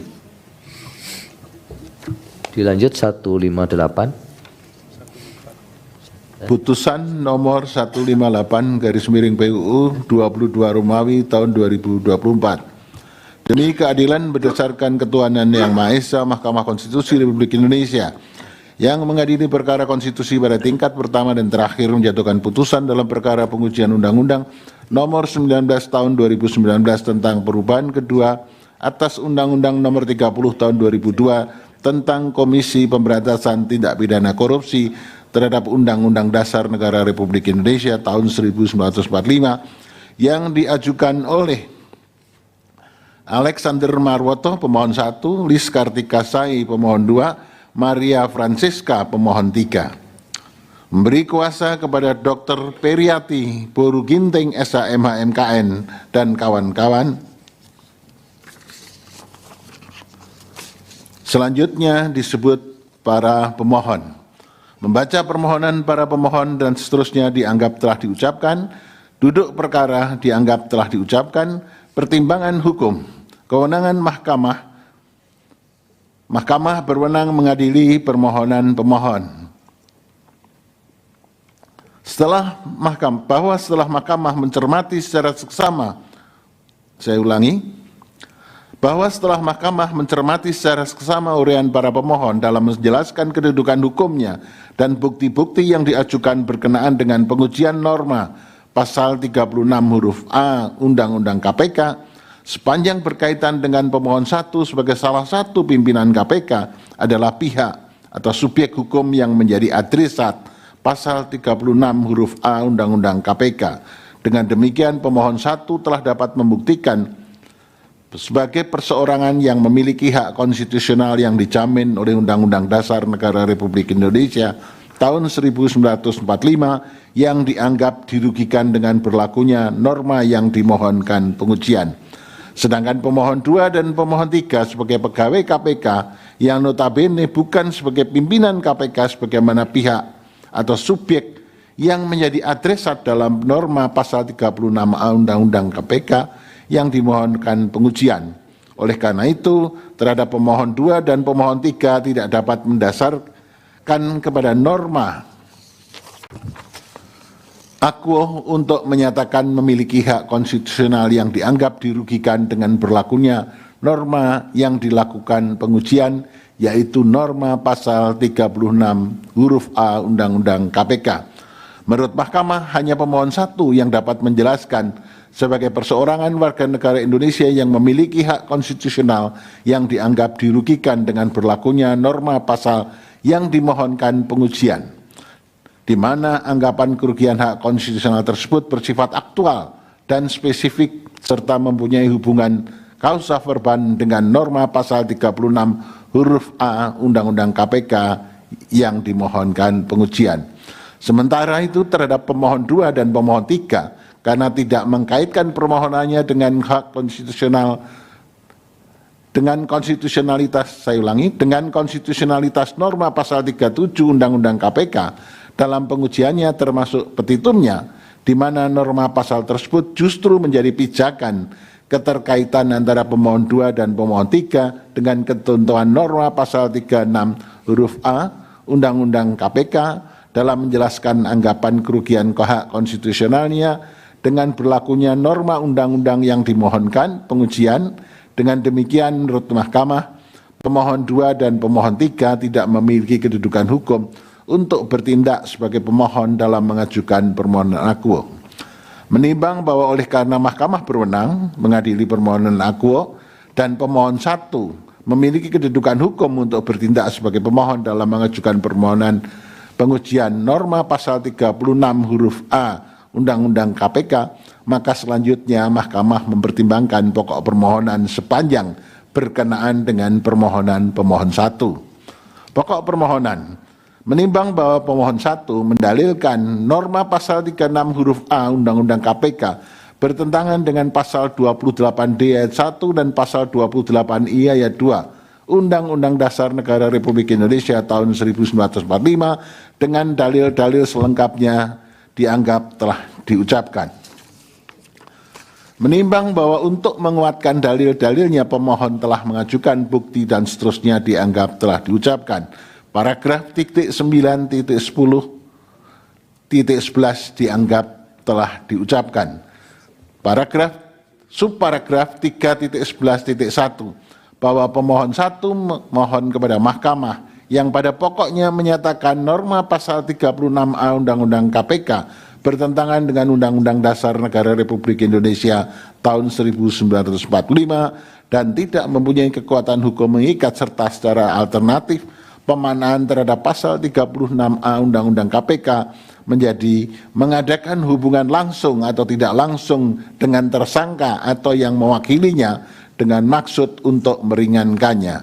Terhadap hal tersebut, jika dicermati secara seksama oleh Mahkamah berbasis dengan Mahkamah, basis argumentasi yang dibangun oleh pemohon 1 dalam permohonannya adalah berasal dari kasus konkret yang dialami oleh pemohon 1 tanpa secara komprehensif mengkaitkan dengan konteks kelembagaan KPK yang bersifat independen, terbebas dari intervensi cabang kekuasaan manapun atau perorangan sekalipun. Selanjutnya berkaitan dengan dalil pemohon 1 menyatakan bahwa pasal 36A Undang-Undang KPK telah secara diskriminasi mengiris, memotong, menghilangkan dan membuang hak asasi manusia sebagai makhluk sosial merupakan asumsi yang dibangun oleh pemohon 1. Berkenaan dengan dalil tersebut menurut Mahkamah, baik argumentasi maupun bukti yang diajukan pemohon 1, khususnya berkenaan dengan bukti tangkapan layar atau screenshot pemberitaan mengenai kasus-kasus konkret yang dialami oleh Komisioner KPK merupakan hal yang tidak ada korelasinya dengan persoalan konstitusionalitas norma. Namun demikian, mengingat sifat independensi kelembagaan KPK yang memiliki kewenangan yang khusus, maka keberadaan pasal 36 huruf A Undang-Undang KPK justru dapat menjadi instrumen jaminan untuk selalu mengawal sifat kekhususan dan luar biasa serta marwah lembaga KPK. Dalam konteks kelembagaan KPK yang lahir dari kebutuhan yang mendesak karena belum optimalnya lembaga penegak hukum lain yang mempunyai kewenangan dalam pemberantasan tindak pidana korupsi, KPK sebagai lembaga yang kemudian diberi kewenangan khusus dalam pemberantasan tindak pidana korupsi, sehingga karakteristik dari lembaga KPK yang bersifat luar biasa dan dapat dikategorikan sebagai lembaga yang bersifat extraordinary function pula, maka sudah seharusnya lembaga yang demikian dijalankan oleh para pimpinan yang memiliki integritas, loyalitas, dan nilai pengabdian yang tinggi, bahkan seharusnya lebih tinggi kadarnya dari rata-rata dibanding unsur penegak hukum lainnya. Oleh karena itu, menurut Mahkamah, norma pasal 36A saya ulangi, menurut Mahkamah, norma pasal 36A Undang-Undang KPK adalah norma yang penting dan fundamental untuk menjadi rujukan bagi pimpinan KPK dan merupakan norma yang dapat menjadi instrumen sistem peringatan dini atau early warning system bagi seluruh pimpinan KPK atas semua hal yang berpotensi mempengaruhi untuk melakukan penyimpangan yang terjadi dan menjaga agar supaya seluruh pimpinan KPK tetap berada di koridor pemberantasan tindak pidana korupsi. Di samping itu, berkenaan dengan sejak kapan pimpinan KPK tidak boleh berhubungan langsung atau tidak langsung dengan seorang tersangka atau pihak lainnya yang ada hubungannya dengan perkara tindak pidana korupsi yang sedang ditangani oleh KPK yang dipersoalkan juga oleh pemohon 1, terhadap hal tersebut menurut Mahkamah, meskipun dalam rumusan penjelasan norma pasal 36 huruf A Undang-Undang KPK dinyatakan sudah jelas, namun untuk menghindari adanya potensi multitafsir, maka melalui putusan aku penting untuk ditegaskan bahwa dalam batas penalaran yang wajar, titik awal potensi terjadinya suatu dugaan tindak pidana korupsi adalah saat adanya laporan atau pengaduan masyarakat atau DUMAS yang telah disampaikan atau dilaporkan kepada pimpinan KPK.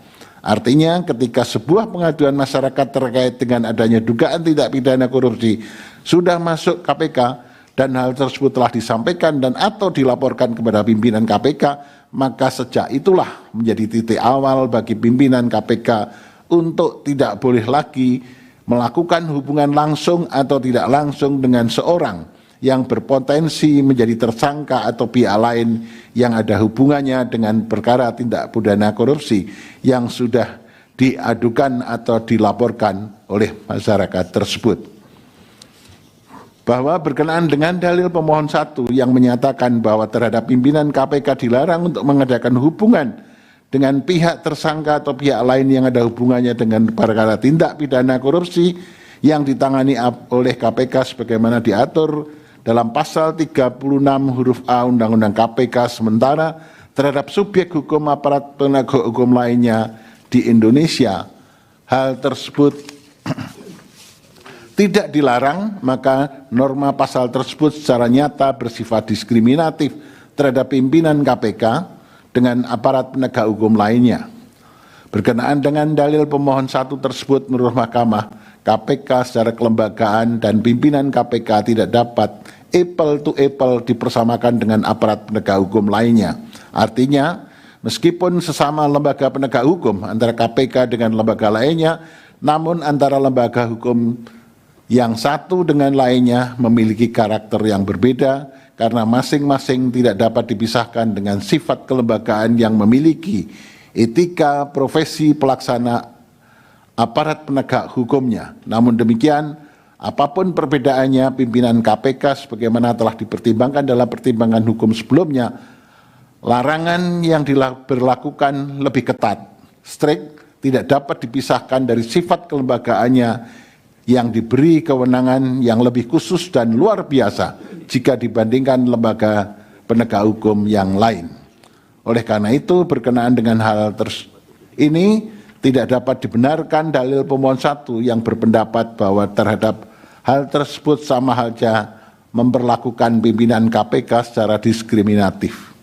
Lebih lanjut, berkenaan dengan dalil pemohon aku, penting bagi Mahkamah untuk menegaskan kembali putusan-putusan terkait dengan diskriminasi yang sesungguhnya telah diberi batasan oleh Mahkamah, antara lain dalam putusan Mahkamah Konstitusi nomor 024 tahun 2005 yang diucapkan dalam sidang pleno terbuka untuk umum pada tanggal 29 Maret 2006 yang dikuatkan kembali terakhir dalam putusan Mahkamah Konstitusi nomor 35 tahun 2024 yang diucapkan dalam sidang pleno terbuka untuk umum pada tanggal 30 Juli 2004 yang menyatakan antara lain kutipan dianggap telah diucapkan.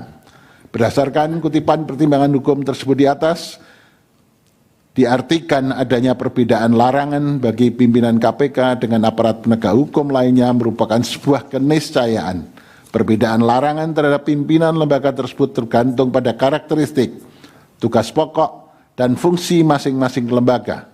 Oleh karena itu, menurut Mahkamah berdasarkan kutipan pertimbangan hukum putusan di atas, diskriminasi baru dapat dikatakan ada jika terdapat perlakuan yang berbeda tanpa adanya alasan yang masuk akal atau reasonable ground guna membuat perbedaan itu. Terlebih, diskriminasi adalah memperlakukan secara berbeda terhadap hal yang sama dan sebaliknya, bukan diskriminasi jika memperlakukan secara berbeda terhadap hal yang memang berbeda. Berdasarkan uraian pertimbangan tersebut di atas, dalil pemohon 1 yang menyatakan norma pasal 36 huruf A Undang-Undang KPK tidak memberikan kepastian hukum dan bersifat diskriminatif sehingga bertentangan dengan pasal 28D ayat 1 dan pasal 28I ayat 2 Undang-Undang Dasar Negara Republik Indonesia adalah tidak berdasar dan oleh karenanya dalil pemohon 1 adalah tidak beralasan menurut hukum untuk seluruhnya. Menimbang bahwa berdasarkan seluruh pertimbangan hukum di atas, telah ternyata norma pasal 36A Undang-Undang KPK memberikan memberikan kepastian hukum yang adil dan tidak diskriminatif sebagaimana yang dijamin dalam pasal 28D ayat 1 dan 28I ayat 2 Undang-Undang Dasar tahun 1945, bukan sebagaimana yang didalilkan oleh pemohon 1. Dengan demikian, dalil pemohon 1 adalah tidak beralasan menurut hukum untuk seluruhnya. Menimbang bahwa terhadap hal-hal lain dan selebihnya tidak dipertimbangkan lebih lanjut karena dinilai tidak ada relevansinya. Konklusi dianggap telah diucapkan berdasarkan Undang-Undang Dasar Negara Republik Indonesia dan seterusnya dianggap telah diucapkan. Amar putusan mengadili 1. Menolak permohonan pemohon 1 untuk seluruhnya. 2. Menyatakan permohonan pemohon 2 dan pemohon 3 tidak dapat diterima. Demikian diputus dalam rapat permusyawaratan hakim oleh 8 hakim konstitusi, yaitu nama-nama hakim dianggap diucapkan pada hari Selasa tanggal 10 bulan Desember tahun 2024 yang diucapkan dalam sidang pleno Mahkamah Konstitusi terbuka untuk umum pada hari Kamis tanggal 2 bulan Januari tahun 2025 selesai diucapkan pukul 18.07 waktu Indonesia Barat oleh 9 hakim konstitusi dengan dibantu oleh Agus Newan Etra sebagai panitera pengganti serta dihadiri oleh pemohon dan atau kuasanya, Dewan Perkara atau yang mewakili dan Presiden atau yang mewakili.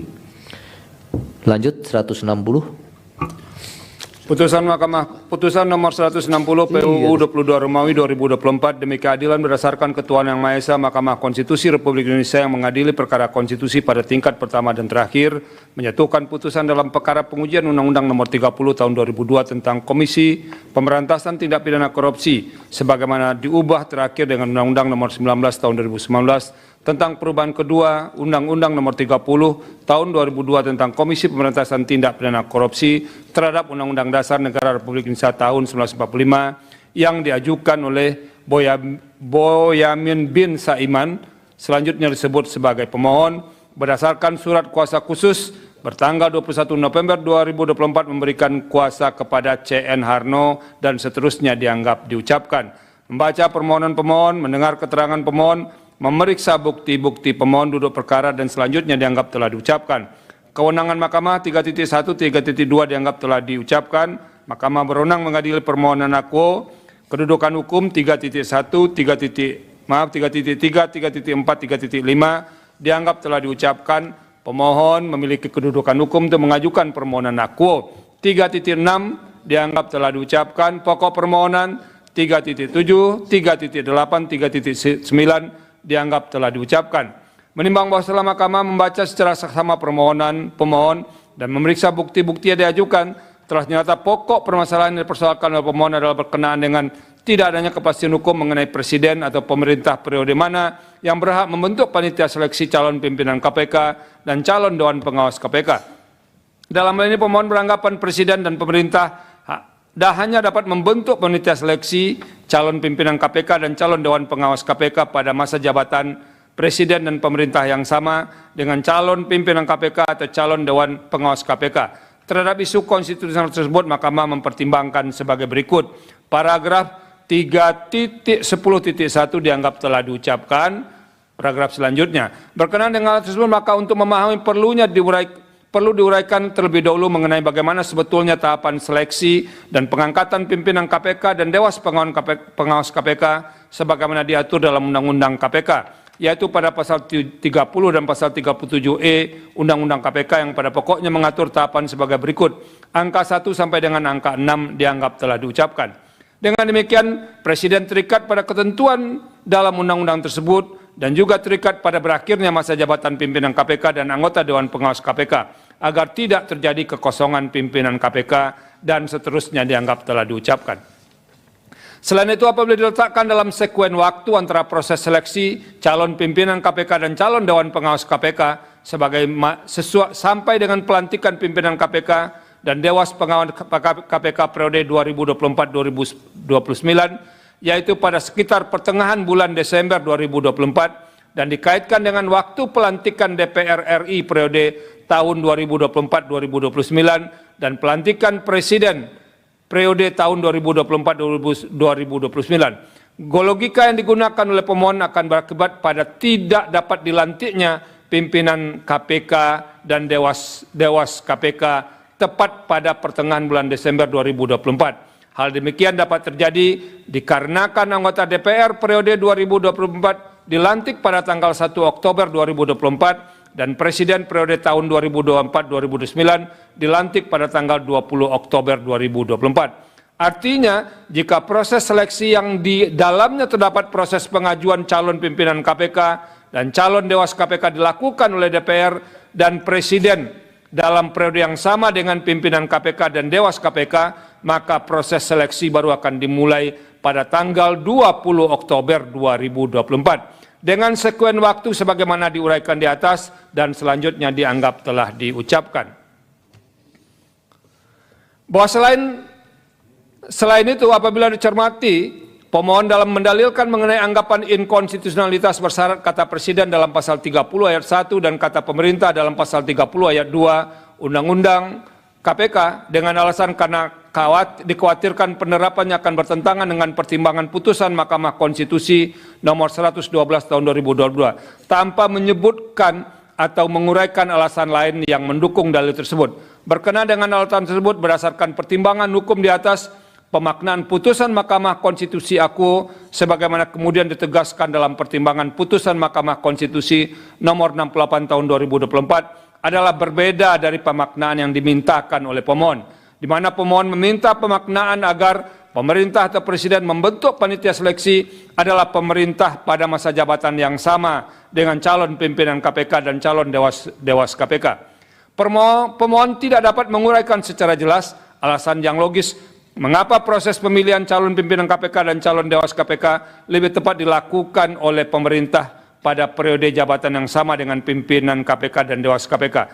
Terlebih permohonan pemohon apabila dikabulkan quod non justru akan menimbulkan pemaknaan yang sempit terhadap penerapan pasal 30 ayat 1 dan ayat 2 Undang-Undang KPK, di mana norma tersebut menjadi sulit dan bahkan tidak dapat diterapkan secara adaptif, tidak dapat menyesuaikan dengan situasi serta sekuen waktu yang tersedia tatkala dilakukan seleksi dan pengesahan calon pimpinan KPK dan calon dewas KPK. Oleh karena itu menurut Mahkamah, norma pasal 30 ayat 1 dan ayat 2 Undang-Undang KPK telah cukup jelas sehingga tidak perlu diberikan pemaknaan lain berkenaan dengan presiden atau pemerintah mana yang layak menerapkan norma aquo. Dengan berpedoman kepada pertimbangan putusan Mahkamah Konstitusi 112/2002 dan putusan Mahkamah Konstitusi 68/2024 serta pertimbangan putusan ini, norma pasal 30 ayat 1 ayat 1 dan ayat 2 Undang-Undang KPK serta norma pasal lain yang berkenaan dengan tata cara proses seleksi pimpinan KPK dan dewas KPK dapat diterapkan sesuai dengan sekuen waktu dan kondisi yang ditimbulkan akibat adanya transisi pemerintahan. Berdasarkan seluruh pertimbangan hukum di atas, dalil pemohon berkenaan dengan inkonstitusionalitas bersyarat kata presiden dalam pasal 30 ayat 1 dan kata pemerintah dalam pasal 30 ayat 2 Undang-Undang KPK karena menimbulkan ketidakpastian hukum sehingga bertentangan dengan prinsip negara hukum adalah tidak beralasan menurut hukum. Menimbang bahwa berdasarkan seluruh uraian pertimbangan hukum di atas, menurut Mahkamah telah ternyata kata presiden dalam pasal 30 ayat 1 dan kata pemerintah dalam pasal 30 ayat 2 Undang-Undang KPK adalah tidak bertentangan dengan prinsip negara hukum dan tidak bertentangan dengan hak atas kepastian hukum yang adil sebagaimana dinyatakan dalam pasal 1 ayat 3, pasal 28D ayat 1 Undang-Undang Dasar NRI tahun 1945, bukan sebagaimana yang didalilkan pemohon. Dengan demikian, dalil pemohon adalah tidak beralasan menurut hukum untuk seluruhnya. Menimbang bahwa terhadap hal lain dan selebihnya tidak dipertimbangkan lebih lanjut karena dinilai tidak ada relevansinya. Konklusi, berdasarkan penilaian atas fakta dan hukum sebagaimana diuraikan di atas, Mahkamah berkesimpulan selanjutnya dianggap telah diucapkan. Amar putusan mengadili menolak permohonan pemohon untuk seluruhnya. Demikian diputus dalam rapat permusyawaratan hakim oleh 9 hakim konstitusi, yaitu nama-nama hakim dianggap diucapkan pada hari Kamis tanggal 12 bulan Desember tahun 2024 yang diucapkan dalam sidang plenum Mahkamah Konstitusi terbuka untuk umum pada hari Kamis tanggal 2 bulan Januari tahun 2025 selesai diucapkan pukul 18:16 waktu Indonesia Barat oleh 9 hakim konstitusi dengan dibantu Eri Satria Pamungkas sebagai panitia pengganti serta dihadiri oleh pemohon dan atau kuasanya, Dewan Perwakilan Rakyat atau yang mewakili serta Presiden atau yang mewakili. 163. Putusan nomor 163 PUU garis datar 22 Romawi 2024 demi keadilan berdasarkan ketuhanan yang Maha Esa, Mahkamah Konstitusi Republik Indonesia yang mengadili perkara konstitusi pada tingkat pertama dan terakhir menjatuhkan putusan dalam perkara pengujian Undang-Undang Nomor 30 Tahun 2022 tentang Komisi Pemberantasan Tindak Pidana Korupsi sebagaimana telah diubah terakhir dengan Undang-Undang Nomor 19 Tahun 2019 tentang perubahan kedua atas Undang-Undang Nomor 30 Tahun 2022 tentang Komisi Pemberantasan Tindak Pidana Korupsi terhadap Undang-Undang Dasar Negara Republik Indonesia tahun 1945 yang diajukan oleh Perkumpulan Masyarakat Anti Korupsi atau MAKI yang dalam hal ini diwakili oleh Bonjamin bin Saiman Supriyadi berdasarkan surat kuasa khusus bertanggal 21 November 2024 memberi kuasa kepada CH Arno dan kawan-kawan selanjutnya disebut sebagai pemohon, membaca permohonan pemohon, mendengar keterangan pemohon, memeriksa bukti-bukti pemohon, duduk perkara selanjutnya dianggap telah diucapkan. Pertimbangan hukum kewenangan Mahkamah 3.1, 3.2 dianggap telah diucapkan, Mahkamah berwenang. Kedudukan hukum pemohon 3.1, 3.3 sampai dengan 3.6 dianggap telah diucapkan. Pemohon berwenang berkedudukan untuk mengajukan permohonan akuo. 3.6 dianggap telah diucapkan. Pokok permohonan Menimbang bahwa mendalilkan inkonstitusionalitas pasal yang diuji, pemohon memukakan dalil-dalil yang pada pokoknya telah dimuat pada bagian duduk perkara. Angka 1 sampai angka 3 dianggap telah diucapkan, 3.8 sampai dengan 3.9 dianggap telah diucapkan. Menimbang bahwa sebelum Mahkamah mempertimbangkan lebih jauh dalil pemohonan mengenai pengujian pasal 30 ayat 1 Undang-Undang KPK yang pada pokoknya menyatakan dalam rangka mendapatkan calon pimpinan dan Dewas KPK yang secara sah dan kredibel, maka diperlukan pemaknaan kata Presiden dalam pasal 30 ayat 1 Undang-Undang KPK, yaitu bersamaan periodenya dengan pimpinan dan Dewas yang akan dipilih dan dilantik. Setelah Mahkamah mempelajari dan mencermati secara saksama dalil permohonan aku, ternyata esensinya sama dengan pertimbangan hukum dalam putusan Mahkamah Konstitusi nomor 160 tahun 2024 yang telah diucapkan sebelumnya, di mana dalam putusan tersebut Mahkamah mempertimbangkan antara lain sebagai berikut. Kutipan dianggap telah diucapkan. Dengan demikian pertimbangan hukum perkara nomor 160 tahun 2024 secara mutatis mutandis berlaku pula dalam pertimbangan, mohon maaf, ini pertimbangan hukum putusan Mahkamah Konstitusi nomor 160 tahun 2024 secara mutatis mutandis berlaku pula dalam pertimbangan dalil permohonan akuo, sehingga dalil dalam permohonan akuo haruslah dinyatakan tidak beralasan menurut hukum. Menimbang bahwa berdasarkan seluruh pertimbangan hukum tersebut di atas, menurut Mahkamah telah ternyata ketentuan pasal 30 ayat 1 Undang-Undang KPK tidak bertentangan dengan prinsip negara hukum dan hak atas kepastian hukum yang adil sebagaimana dijamin dalam pasal 1 ayat 3 dan pasal 28D ayat 1 Undang-Undang Dasar NRI tahun 1945, bukan sebagaimana yang didalilkan oleh pemohon. Dengan demikian, dalil pemohon adalah tidak beralasan menurut hukum untuk seluruhnya. Menimbang bahwa terhadap hal-hal lain tidak dipertimbangkan lebih lanjut karena dinilai tidak ada relevansinya. Konklusi, berdasarkan penilaian atas fakta dan hukum tersebut di atas, Mahkamah berkesimpulan 4.1 sampai 4.4 dianggap telah diucapkan berdasarkan Undang-Undang Dasar Negara Republik Indonesia tahun 1945 dan seterusnya dianggap telah diucapkan. Amar putusan mengadili menolak permohonan pemohon untuk seluruhnya. Demikian diputus dalam rapat permusyawaratan hakim yang dihadiri oleh 9 hakim konstitusi, yaitu nama-nama hakim dianggap diucapkan pada hari Kamis tanggal 12 bulan Desember tahun 2024 yang diucapkan dalam sidang plenum Mahkamah Konstitusi terbuka untuk umum pada hari Kamis tanggal 2 bulan Januari tahun 2025 selesai diucapkan pukul 18:20 waktu Indonesia Barat oleh 9 hakim konstitusi di atas dengan dibantu oleh Saiful Anwar sebagai panitia pengganti serta dihadiri oleh pemohon dan atau kuasanya, Dewan Perwakilan Rakyat atau yang mewakili dan Presiden atau yang mewakili. Terakhir nomor 166. Putusan nomor 166 PUU 2002-2024 demi keadilan berdasarkan ketuhanan yang Maha Esa. Mahkamah Konstitusi Republik Indonesia yang mengadili perkara konstitusi pada tingkat pertama dan terakhir menjatuhkan putusan dalam perkara pengujian Undang-Undang nomor 37 tahun 2024 tentang Kabupaten Batanghari di Provinsi Jambi terhadap Undang-Undang Dasar Negara Republik Indonesia tahun 1945 yang diajukan oleh satu nama Muhammad Fadil Arif selanjutnya disebut sebagai pemohon 1, Rahmat Hasrofi selanjutnya disebut sebagai pemohon 2, Fatudin Abdi selanjutnya disebut sebagai pemohon 3, Sumantri selanjutnya disebut sebagai pemohon 4 berdasarkan surat kuasa khusus dan seterusnya yang masing-masing bertanggal 10 Desember 2024 memberi kuasa kepada Dr. Fernandus Hamonangan SHMH dan seterusnya dianggap telah diucapkan. Selanjutnya pemohon 1 sampai dengan pemohon 4 disebut sebagai para pemohon. Membaca permohonan para pemohon, mendengar keterangan para pemohon, memeriksa bukti-bukti para pemohon, duduk perkara. Paragraf 2.1 dianggap diucapkan, 3 pertimbangan hukum, kewenangan Mahkamah 3.1 dan 3.2 dianggap telah diucapkan. Mahkamah berwenang mengadili permohonan aku. Kedudukan hukum para pemohon 3.3 sampai dengan 3.4 dianggap telah diucapkan.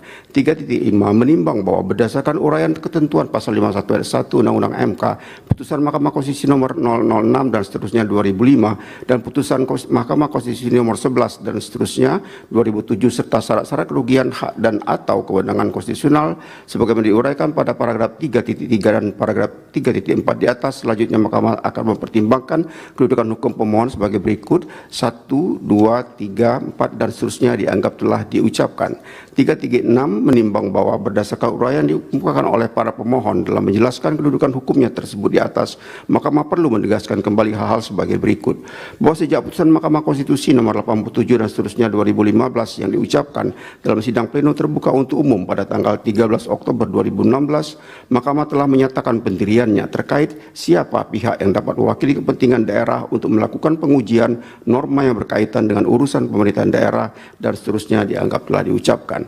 Pertimbangan Mahkamah demikian kemudian antara lain ditegaskan dalam putusan Mahkamah Konstitusi nomor 3 dan seterusnya 2020 yang diucapkan dalam sidang pleno terbuka untuk umum pada tanggal 25 November 2020 serta putusan Mahkamah Konstitusi nomor 54 dan seterusnya tahun 2021 yang diucapkan dalam sidang pleno terbuka untuk umum pada tanggal 15 Desember 2021 yang dalam pertimbangannya Mahkamah berpendapat sebagai berikut antara lain dianggaplah diucapkan. Paragraf 3.6.2 bahwa selanjutnya menurut Mahkamah pengujian seluruh frasa Kabupaten Batanghari dalam Undang-Undang 37 2024 serta pasal 2 Undang-Undang 37 2024 yang berkenaan dengan tanggal pembentukan Kabupaten Batanghari yang dimohonkan pengujiannya oleh para pemohon adalah terkait dengan urusan kepentingan pemerintah daerah. Maka yang dapat mewakili kepentingan daerah untuk mengajukan pengujian terkait ketentuan dimaksud adalah pemerintah daerah, yakni Bupati Kabupaten Batanghari bersama-sama dengan DPRD Kabupaten Batanghari sebagai satu kesatuan pemerintahan daerah Kabupaten Batanghari. Berkenaan dengan persoalan ini, pada saat persidangan pendahuluan dengan agenda mendengarkan pokok-pokok permohonan pemohon serta memeriksa kelengkapan dan kejelasan materi permohonan yang diselenggarakan pada tanggal 4 Desember 2024, Mahkamah telah memberikan nasihat kepada para pemohon yang pada pokoknya untuk memperkuat subjek hukum terkait dengan kedudukan hukum para pemohon sebagaimana diatur dalam pasal 51 Undang-Undang Mahkamah Konstitusi, yaitu dengan melampirkan bukti berupa hasil rapat paripurna DPRD Kabupaten Batanghari yang menyetujui pengajuan permohonan pengujian Undang-Undang 37 2024 ke Mahkamah Vide Risalah sidang tanggal 4 Desember 2024 halaman 17 sampai 18. Kemudian dalam persidangan pendahuluan dengan agenda pemeriksaan perbaikan permohonan pada tanggal 17 Desember 2024, para pemohon dalam perbaikan permohonannya menambahkan dua pemohon baru, yaitu pemohon 3 dan pemohon 4, serta mengubah kualifikasi pemohon 1 dan pemohon 2 yang semula adalah mewakili pemerintahan daerah Kabupaten Batanghari menjadi perorangan warga negara Indonesia. Vide Risalah sidang tanggal 17 Desember 2024 halaman 2 sampai dengan 3. Adapun pemohon 3 dan pemohon 4 mengkualifikasikan diri sebagai perorangan warga negara Indonesia dan merupakan ketua umum atau pemohon 3 dan sekretaris umum atau pemohon 4, pengurus harian Lembaga Adat Melayu Jambi Bumi Serentak Bak Ragam Kabupaten Batanghari masa bakti 2021-2026 Vide Bukti P30. Oleh karena pemohon 3 dan pemohon 4 merupakan perorangan warga negara Indonesia dan bukan merupakan pemerintah daerah, yakni kepala daerah, gubernur atau bupati wali kota bersama-sama dengan Dewan Perwakilan Rakyat Daerah atau provinsi atau kabupaten kota, maka berdasarkan pertimbangan hukum Mahkamah di atas, pemohon 3 dan pemohon 4 sebagai subjek hukum tidak memiliki kedudukan hukum untuk melakukan pengujian norma yang berkaitan dengan urusan pemerintahan daerah.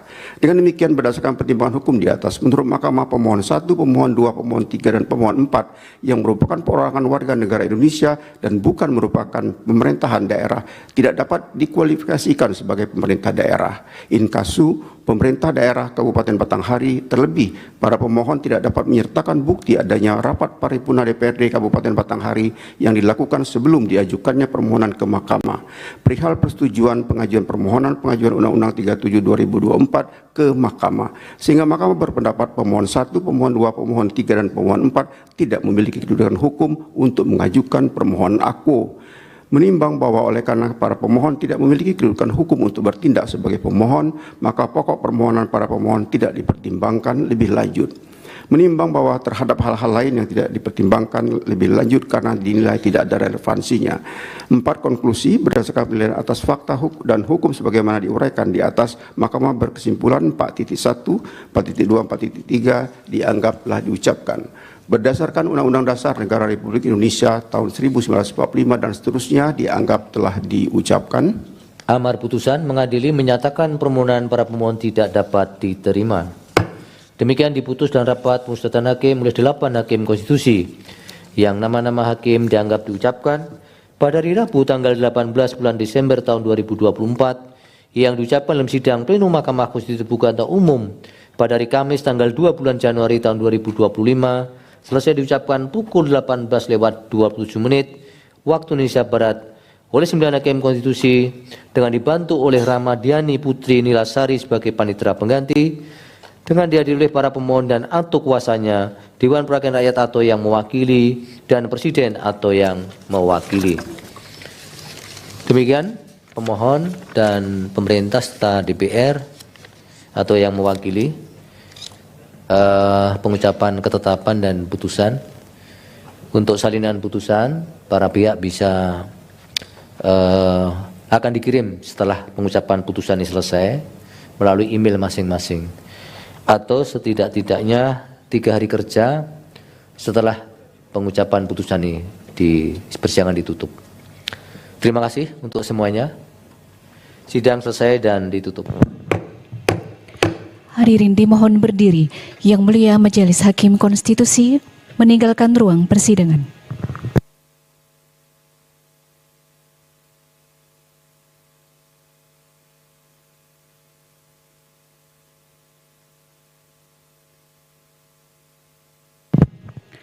Hadirin disilakan duduk kembali.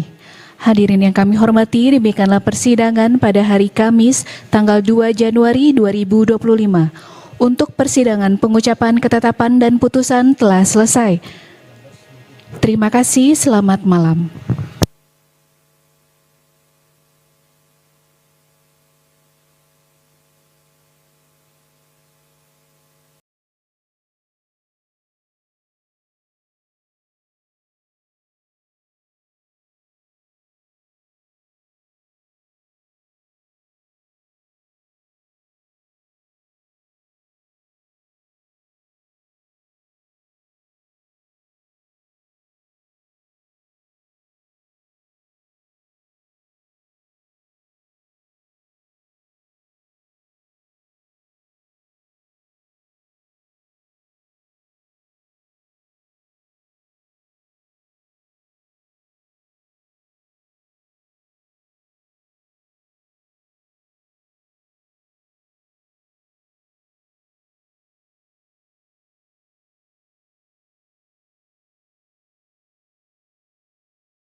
Halo saudara dimanapun Anda berada, Anda sedang menyaksikan live breaking news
presiden. Diketahui dalam aturan sebelumnya, hanya partai politik atau parpol memiliki kursi 20% dari jumlah kursi DPR atau 25% dari suara sah nasional pemilu legislatif sebelumnya yang bisa mengajukan calon presiden atau capres dan calon wakil presiden atau cawapres. Putusan ini merupakan permohonan dari perkara 62 Peraturan Undang-Undang Nomor 22 Tahun 2024 yang diajukan oleh Endika Maya Oktavia dan kawan-kawan mahasiswa Fakultas Syariah dan Hukum UIN Sunan Kalijaga. Putusan tersebut dibacakan oleh MK di Gedung Mahkamah Konstitusi Jakarta Pusat pada Kamis 2 Januari 2025. MK menyatakan pengusulan paslon presiden dan wakil presiden atau presidential threshold dalam pasal 222 Undang-Undang 7 tahun 2017 tentang pemilu dinyatakan bertentangan dengan Undang-Undang Dasar 1945 dan tidak memiliki kekuatan hukum mengikat.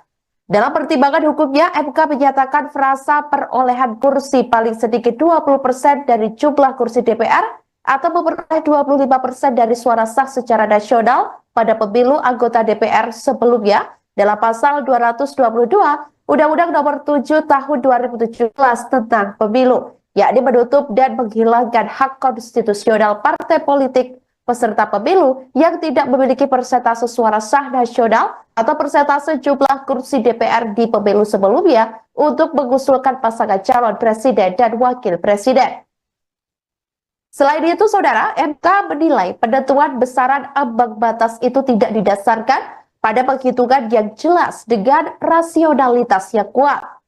Satu hal yang dapat dipahami, Mahkamah penentuan besaran atau persentase itu lebih menguntungkan parpol besar atau setidaknya memberi keuntungan bagi partai politik peserta pemilu yang memiliki kursi di DPR. MK menyatakan penentuan ambang batas pencalonan Pilpres itu punya kecenderungan memiliki benturan kepentingan.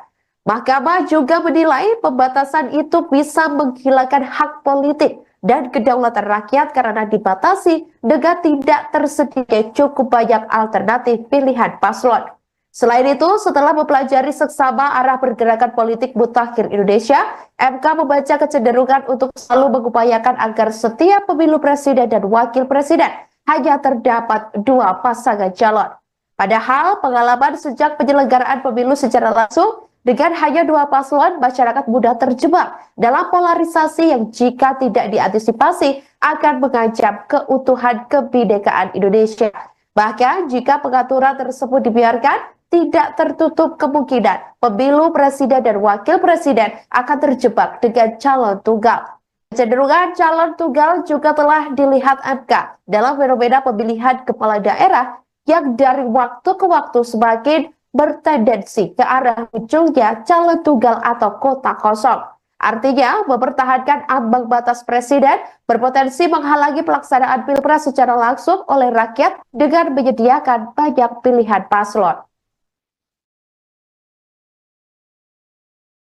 Karena itu, setelah mencermati secara saksama dinamika dan kebutuhan penyelenggara negara, saat ini merupakan waktu yang tepat bagi Mahkamah untuk bergeser dari pendirian sebelumnya.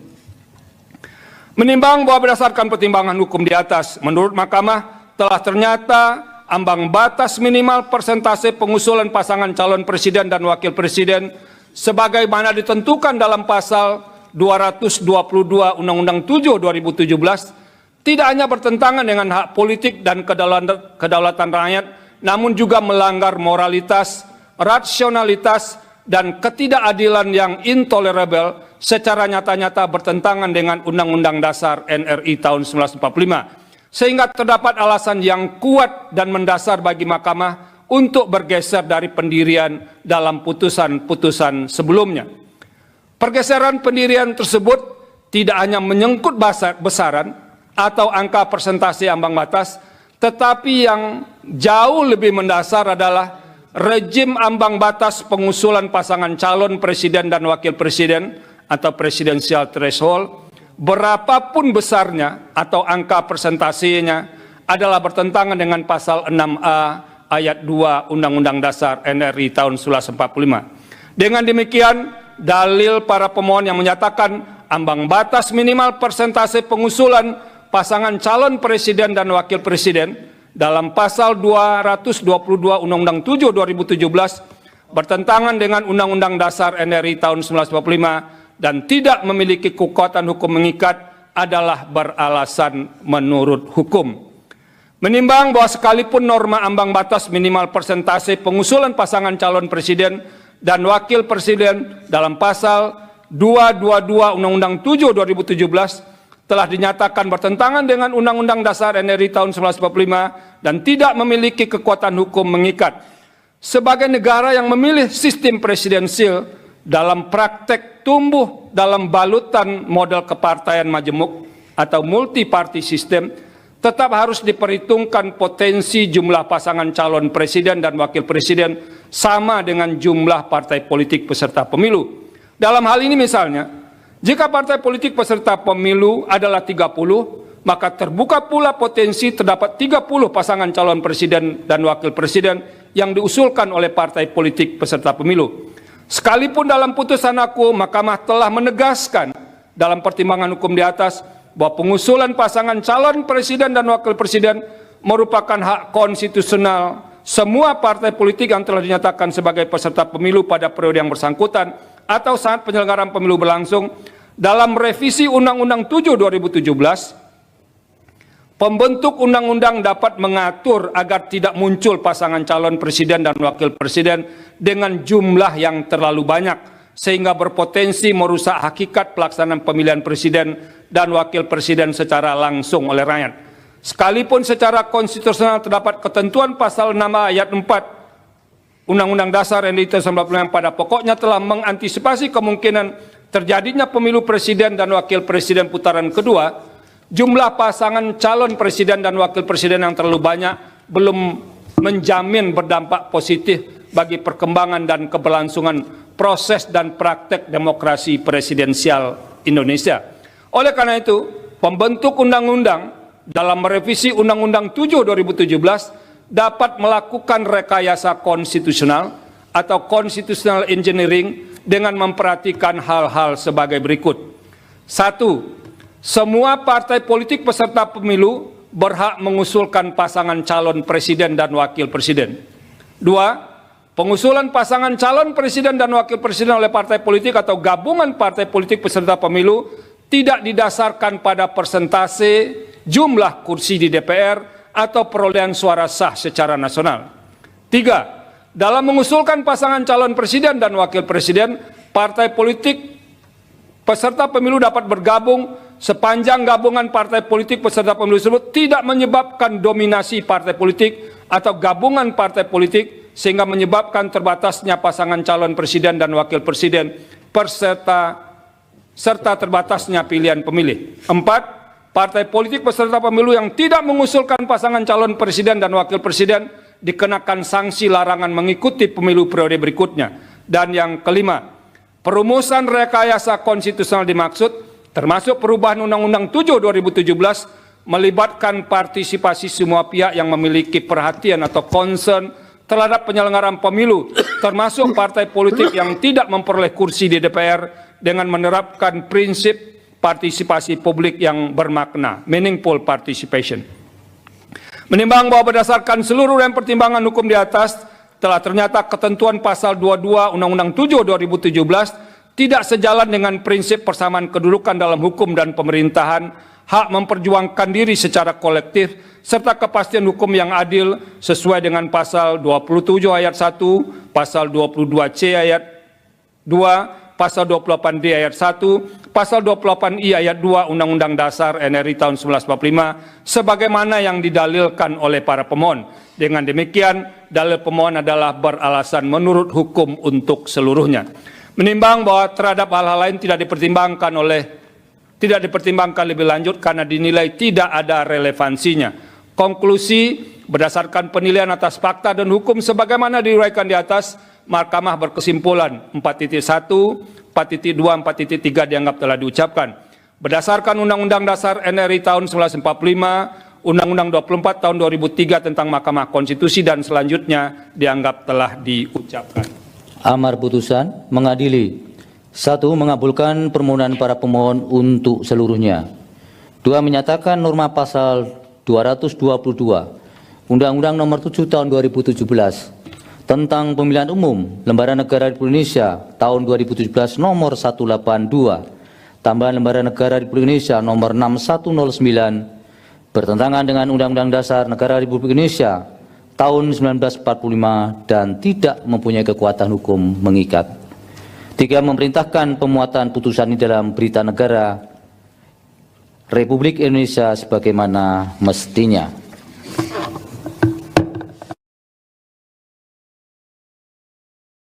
Ayat 2, pasal 8D ayat 1 dan pasal 8I ayat 2 UUD NRI 1945 bukan sebagaimana yang didalilkan para pemohon. Dengan demikian pertama dalil para pemohon adalah tidak beralasan menurut hukum untuk seluruhnya, menimbang bahwa terhadap hal-hal selain dan selebihnya tidak dipertimbangkan lebih lanjut oleh mahkamah karena dinilai tidak ada relevansinya. Konklusi 4.1, 4.2 dan seterusnya dianggap telah diucapkan berdasarkan Undang-Undang Dasar Negara Republik Indonesia tahun 1945 dan seterusnya dianggap telah diucapkan. Amar putusan mengadili menolak permohonan para pemohon untuk seluruhnya. Pendapat berbeda atau dissenting opinion terhadap perkara ini, Hakim Konstitusi M. Guntur Hamzah memiliki pendapat yang berbeda atau dissenting opinion, dan dissenting opinion dari Hakim Konstitusi M. Guntur Hamzah dianggap diucapkan, tapi pada intinya Hakim Konstitusi M. Guntur Hamzah berpendapat bahwa seharusnya permohonan pemohon ini dikabulkan meskipun hanya sebagian. Demikian diputus dalam rapat pemusatan hakim oleh 8 Hakim Konstitusi, yaitu nama-nama hakim dianggap diucapkan. Pada hari Kamis tanggal 7 bulan November tahun 2024 yang diucapkan dalam sidang pleno Mahkamah Konstitusi terbuka untuk umum pada hari Kamis tanggal 2 bulan Januari 2025 selesai diucapkan pukul 16:52 waktu Indonesia Barat oleh 9 Hakim Konstitusi dengan dibantu oleh Mardian Wibowo sebagai panitera pengganti, dengan dihadiri oleh para pemohon atau kuasanya, Dewan Perwakilan Rakyat atau yang mewakili, dan Presiden atau yang mewakili. Dilanjutkan 133. Putusan nomor 133 PU 22 Romawi 2024 demi keadilan berdasarkan ketuhanan yang Maha Esa. Mahkamah Konstitusi Republik Indonesia yang mengadili perkara konstitusi pada tingkat pertama dan terakhir menjatuhkan putusan dalam perkara pengujian Undang-Undang Nomor 48 Tahun 2009 tentang kekuasaan kehakiman terhadap Undang-Undang Dasar Negara Republik Indonesia tahun 1945 yang diajukan oleh nama Yustino Halomuan Sinaga dan seterusnya selanjutnya disebut sebagai pemohon. Duduk perkara dan seterusnya dianggap diucapkan. Pertimbangan hukum kewenangan Mahkamah paragraf 1, 3.2 dan seterusnya dianggap diucapkan. Mahkamah berwenang menguji permohonan aku. Menimbang bahwa meskipun Mahkamah berwenang untuk mengadili permohonan aku, namun sebelum pertimbangan kedudukan hukum pokok permohonan pemohon, Mahkamah terlebih dahulu akan mempertimbangkan hal-hal sebagai berikut. 1.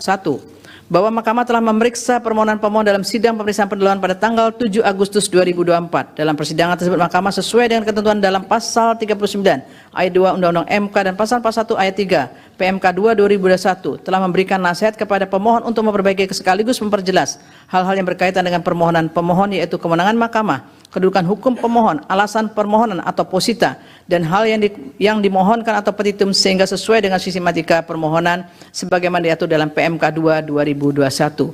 2. Bahwa selanjutnya pada tanggal 14 Oktober 2024 pemohon telah menyampaikan perbaikan permohonan kepada Mahkamah dan telah diperiksa dalam sidang pemeriksaan pendahuluan dengan agenda perbaikan permohonan pada tanggal 14 Oktober 2024. Setelah Mahkamah memeriksa dengan sesama permohonan pemohon khususnya berkenaan dengan sistematika permohonan, ternyata format permohonan pemohon telah memenuhi sistematika permohonan sebagaimana ditentukan dalam pasal 31 ayat 1 Undang-Undang MK. Namun demikian, jika dicermati lebih lanjut substansi uraian alasan permohonan posita yang dikemukakan oleh pemohon telah ternyata tidak menguraikan secara jelas argumentasi hukum mengenai pertentangan antara norma yang dimohonkan pengujian dengan dasar pengujian yang terdapat dalam UUD NRI tahun 1945. Oleh karena itu Mahkamah tidak dapat memahami permasalahan konstitusionalitas norma pasal-pasal yang dimohonkan pengujian, karena pemohon lebih banyak menguraikan hal-hal yang berkaitan dengan kasus konkret yang dialaminya serta kekecewaan pemohon yang sesungguhnya berkaitan dengan implementasi atas berlakunya norma-norma yang dimohonkan pengujian. Dengan demikian berdasarkan uraian fakta-fakta hukum dimaksud, Mahkamah sulit menilai adanya pertautan inkonstitusionalitas norma yang dimohonkan pengujian dengan hak konstitusionalitas pemohon yang dijamin dalam UUD NRI tahun 1945. Sebab syarat utama agar suatu pasal dan atau ayat undang-undang dinyatakan bertentangan dengan UUD NRI 1945 dan tidak memiliki kekuatan hukum mengikat adalah pasal dan atau ayat tersebut harus terbukti dan dinyatakan bertentangan dengan UUD NRI 1945 dan tidak mempunyai kekuatan hukum mengikat. Pertentangan tersebut sama sekali tidak diuraikan dalam alasan-alasan permohonan. 3.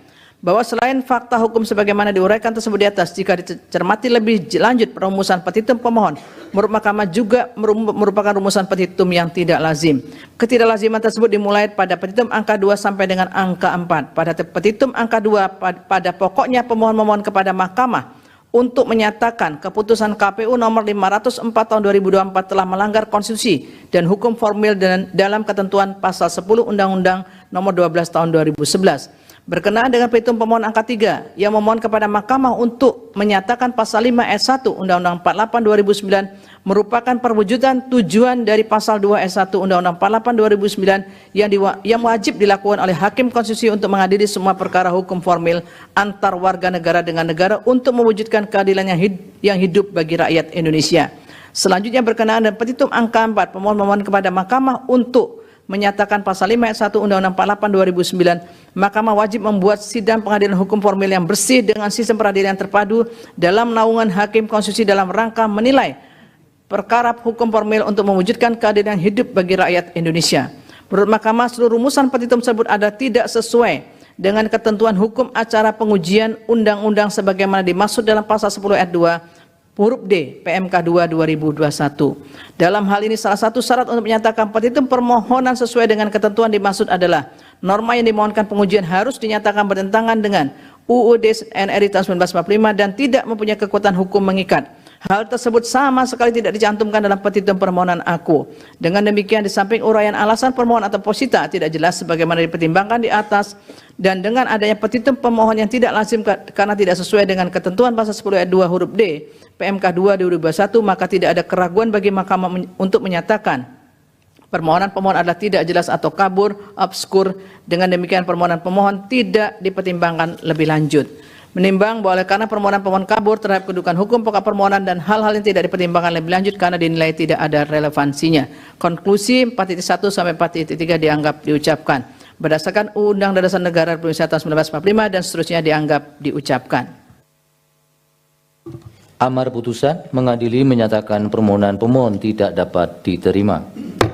Demikian diputus dalam rapat pemusatan hakim oleh 8 hakim konstitusi, yaitu nama-nama hakim dianggap diucapkan pada hari Kamis tanggal 7 bulan Desember tahun 2024 yang diucapkan dalam sidang plenum Mahkamah Konstitusi terbuka untuk umum pada hari Kamis tanggal 2 bulan Januari tahun 2025 selesai diucapkan pukul 16:58 waktu Indonesia Barat oleh 9 hakim konstitusi dengan dibantu oleh Wilma Sirahi sebagai panitera pengganti serta dihadiri oleh para pihak. Dilanjutkan putusan 154. Putusan nomor 154 garing PU Stepdata 22 Romawi garing 2024. Demi keadilan berdasarkan ketuhanan Yang Maha Esa, Mahkamah Konstitusi Republik Indonesia yang mengadili perkara konstitusi pada tingkat pertama dan terakhir menjatuhkan putusan dalam perkara pengujian Undang-Undang nomor 10 tahun 2016 tentang perubahan kedua atas Undang-Undang nomor 1 tahun 2015 tentang penetapan peraturan pemerintah pengganti Undang-Undang nomor 1 tahun 2014 tentang pemilihan gubernur, bupati, dan wali kota menjadi undang-undang terhadap Undang-Undang Dasar Negara Republik Indonesia tahun 1945 yang diajukan oleh nama Edi Iswadi dan seterusnya dianggap telah diucapkan. Dalam hal ini memberi kuasa khusus, surat kuasa khusus bertanggal 9 Oktober 2024 memberi kuasa kepada 1 Aksin SH dan seterusnya dianggap telah diucapkan. Selanjutnya disebut sebagai pemohon. Membaca permohonan pemohon, mendengar keterangan pemohon, memeriksa bukti-bukti pemohon. Duduk perkara 2.1 dianggap telah diucapkan. Pertimbangan hukum kewenangan Mahkamah 3.1, 3.2 dianggap telah diucapkan. Mahkamah berwenang mengadili permohonan akuo. Kedudukan hukum para pemohon 3.3 sampai dengan 3.5 dianggap telah diucapkan. Dengan demikian terlepas dari terbukti atau tidaknya persoalan inkonstitusionalitas norma pasal 70 ayat 3 Undang-Undang Nomor 10 2016 yang dimohonkan pengujian, Mahkamah berpendapat pemohon memiliki kedudukan hukum untuk bertindak sebagai pemohon dalam permohonan akuo. Menimbang bahwa oleh karena Mahkamah berwenang mengadili permohonan akuo dan pemohon memiliki kedudukan hukum untuk bertindak sebagai pemohon dalam mengajukan permohonan pengujian norma pasal 70 ayat 3 Undang-Undang 10 2016, maka selanjutnya Mahkamah akan mempertimbangkan permohonan provisi dan pokok permohonan pemohon. Dalam provisi 3.7 dan seterusnya dianggap telah diucapkan. Terhadap permohonan provisi pemohon dimaksud oleh karena terhadap permohonan akuo diputus tanpa terlebih dahulu dilakukan persidangan pleno dengan agenda mendengar keterangan DPR dan Presiden serta pihak lain yang dianggap perlu sebagaimana dimaksud dalam pasal 54 Undang-Undang MK, maka terhadap permohonan akuo akan segera mendapat kepastian hukum. Oleh karena itu tidak terdapat relevansi untuk mempertimbangkan permohonan provisi pemohon. Dengan demikian permohonan provisi pemohon adalah tidak beralasan menurut hukum. Dalam pokok permohonan, menimbang bahwa pemohon mendalilkan norma pasal 75 ayat 3 Undang-Undang 10 2016 bertentangan dengan pasal 22E ayat 1 dan pasal 28J ayat 2 UDNRI tahun 1945 dengan dalil-dalil selengkapnya dimuat pada bagian duduk perkara yang apabila dipahami dan dirumuskan oleh Mahkamah pada pokoknya sebagai berikut. Dalil dianggap telah diucapkan. B. Bahwa menurut pemohon, pembatasan dalam pasal 70 ayat 3 Undang-Undang 10 2016 dengan hanya mewajibkan calon kepala daerah petahana menjalani cuti di luar tanggungan negara dan larangan menggunakan fasilitas yang terkait dengan jabatannya hanya di masa kampanye dan setelahnya menjabat kembali dimulai pada masa tenang adalah bertentangan dengan asas pemilu yang jujur, adil dan bebas dari intervensi apapun dan oleh siapapun sebagaimana diamanatkan pasal 22 ayat 1 UDNRI tahun 1945. Menurut pemohon, ketentuan dalam norma akuo justru membuka peluang bagi calon kepala daerah petahana untuk menjadikan kekuasaan negara sebagai instrumen yang menguntungkan dirinya dalam kontestasi pilkada, karena calon kepala daerah petahana dapat melakukan intervensi kepada kepala desa yang merupakan perpanjangan tangan bupati atau wali kota atau kepala daerah petahana dan secara langsung merupakan ujung tombak dalam penyelenggaraan pemerintahan daerah guna mengamankan kepentingannya pada masa tenang dan pemungutan suara apabila diberikan jabatan kembali pada waktu krusial tersebut. Huruf B, huruf C dan huruf D dianggap telah diucapkan. Berdasarkan dalil-dalil permohonan tersebut di atas, para pemohon dalam petitum memohon kepada Mahkamah agar menyatakan dan seterusnya dianggap telah diucapkan.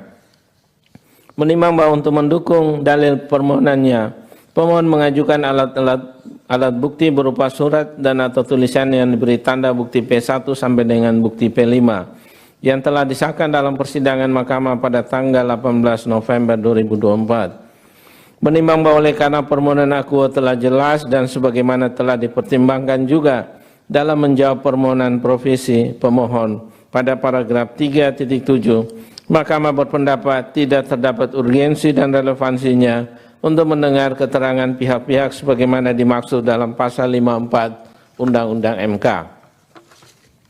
Menimbang bahwa sebelum mempertimbangkan lebih lanjut dalil permohonan pemohon akuo, Mahkamah terlebih dahulu akan mempertimbangkan permohonan pemohon berkaitan dengan ketentuan pasal 60 Undang-Undang MK dan pasal 78 PMK 2 2021, apakah terhadap norma akuo dapat dimohonkan kembali dan seterusnya dianggap telah diucapkan.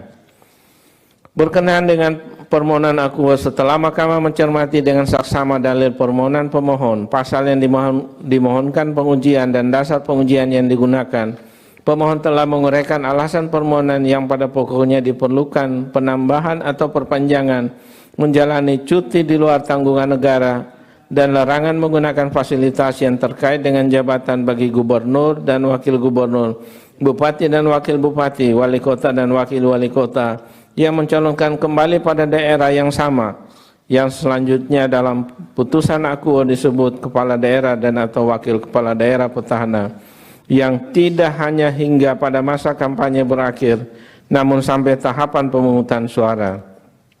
Hal ini untuk meminimalisir atau setidak-tidaknya mengurangi adanya penyalahgunaan kekuasaan terkait sumber daya yang dimiliki kepala daerah dan atau wakil kepala daerah petahana dalam jabatannya pada waktu sempit dan krusial, yakni pada masa tenang dan pemungutan suara. Dalil permohonan demikian meskipun menggunakan dasar pengujian yang telah beberapa kali digunakan untuk perkara sebelumnya yang telah diputus oleh mahkamah, namun pemohon dalam perkara akuo telah dapat menguraikan alasan-alasan yang berbeda dengan perkara nomor 55 dan seterusnya 2016 dan perkara nomor 122 dan seterusnya 2024 serta dasar pengujian dan alasan yang berbeda dengan perkara nomor 60 dan seterusnya 2016. Adapun terhadap permohonan pengujian dalam perkara 68 dan seterusnya 2016 yang telah pernah diajukan dan telah diputus, mahkamah tidak sempat mempertimbangkan pokok permohonan. Oleh karena itu, terlepas dari substansi permohonan akuo beralasan menurut hukum atau tidak, maka secara formal permohonan akuo berdasarkan ketentuan pasal 60 Undang-Undang MK dan pasal 78 PMK 2 dapat diajukan kembali. Dengan demikian, mahkamah akan mempertimbangkan pokok permohonan. Menimbang bahwa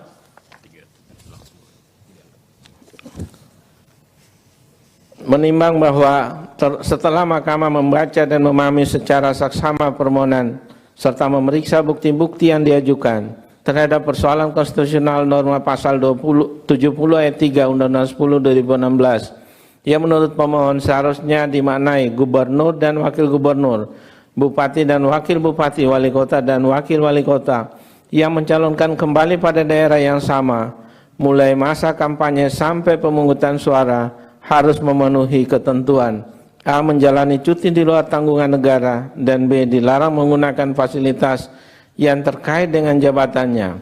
Terhadap dalil permohonan akuo sebelum mempertimbangkan lebih lanjut, penting bagi mahkamah untuk mengungkapkan hal-hal sebagai berikut.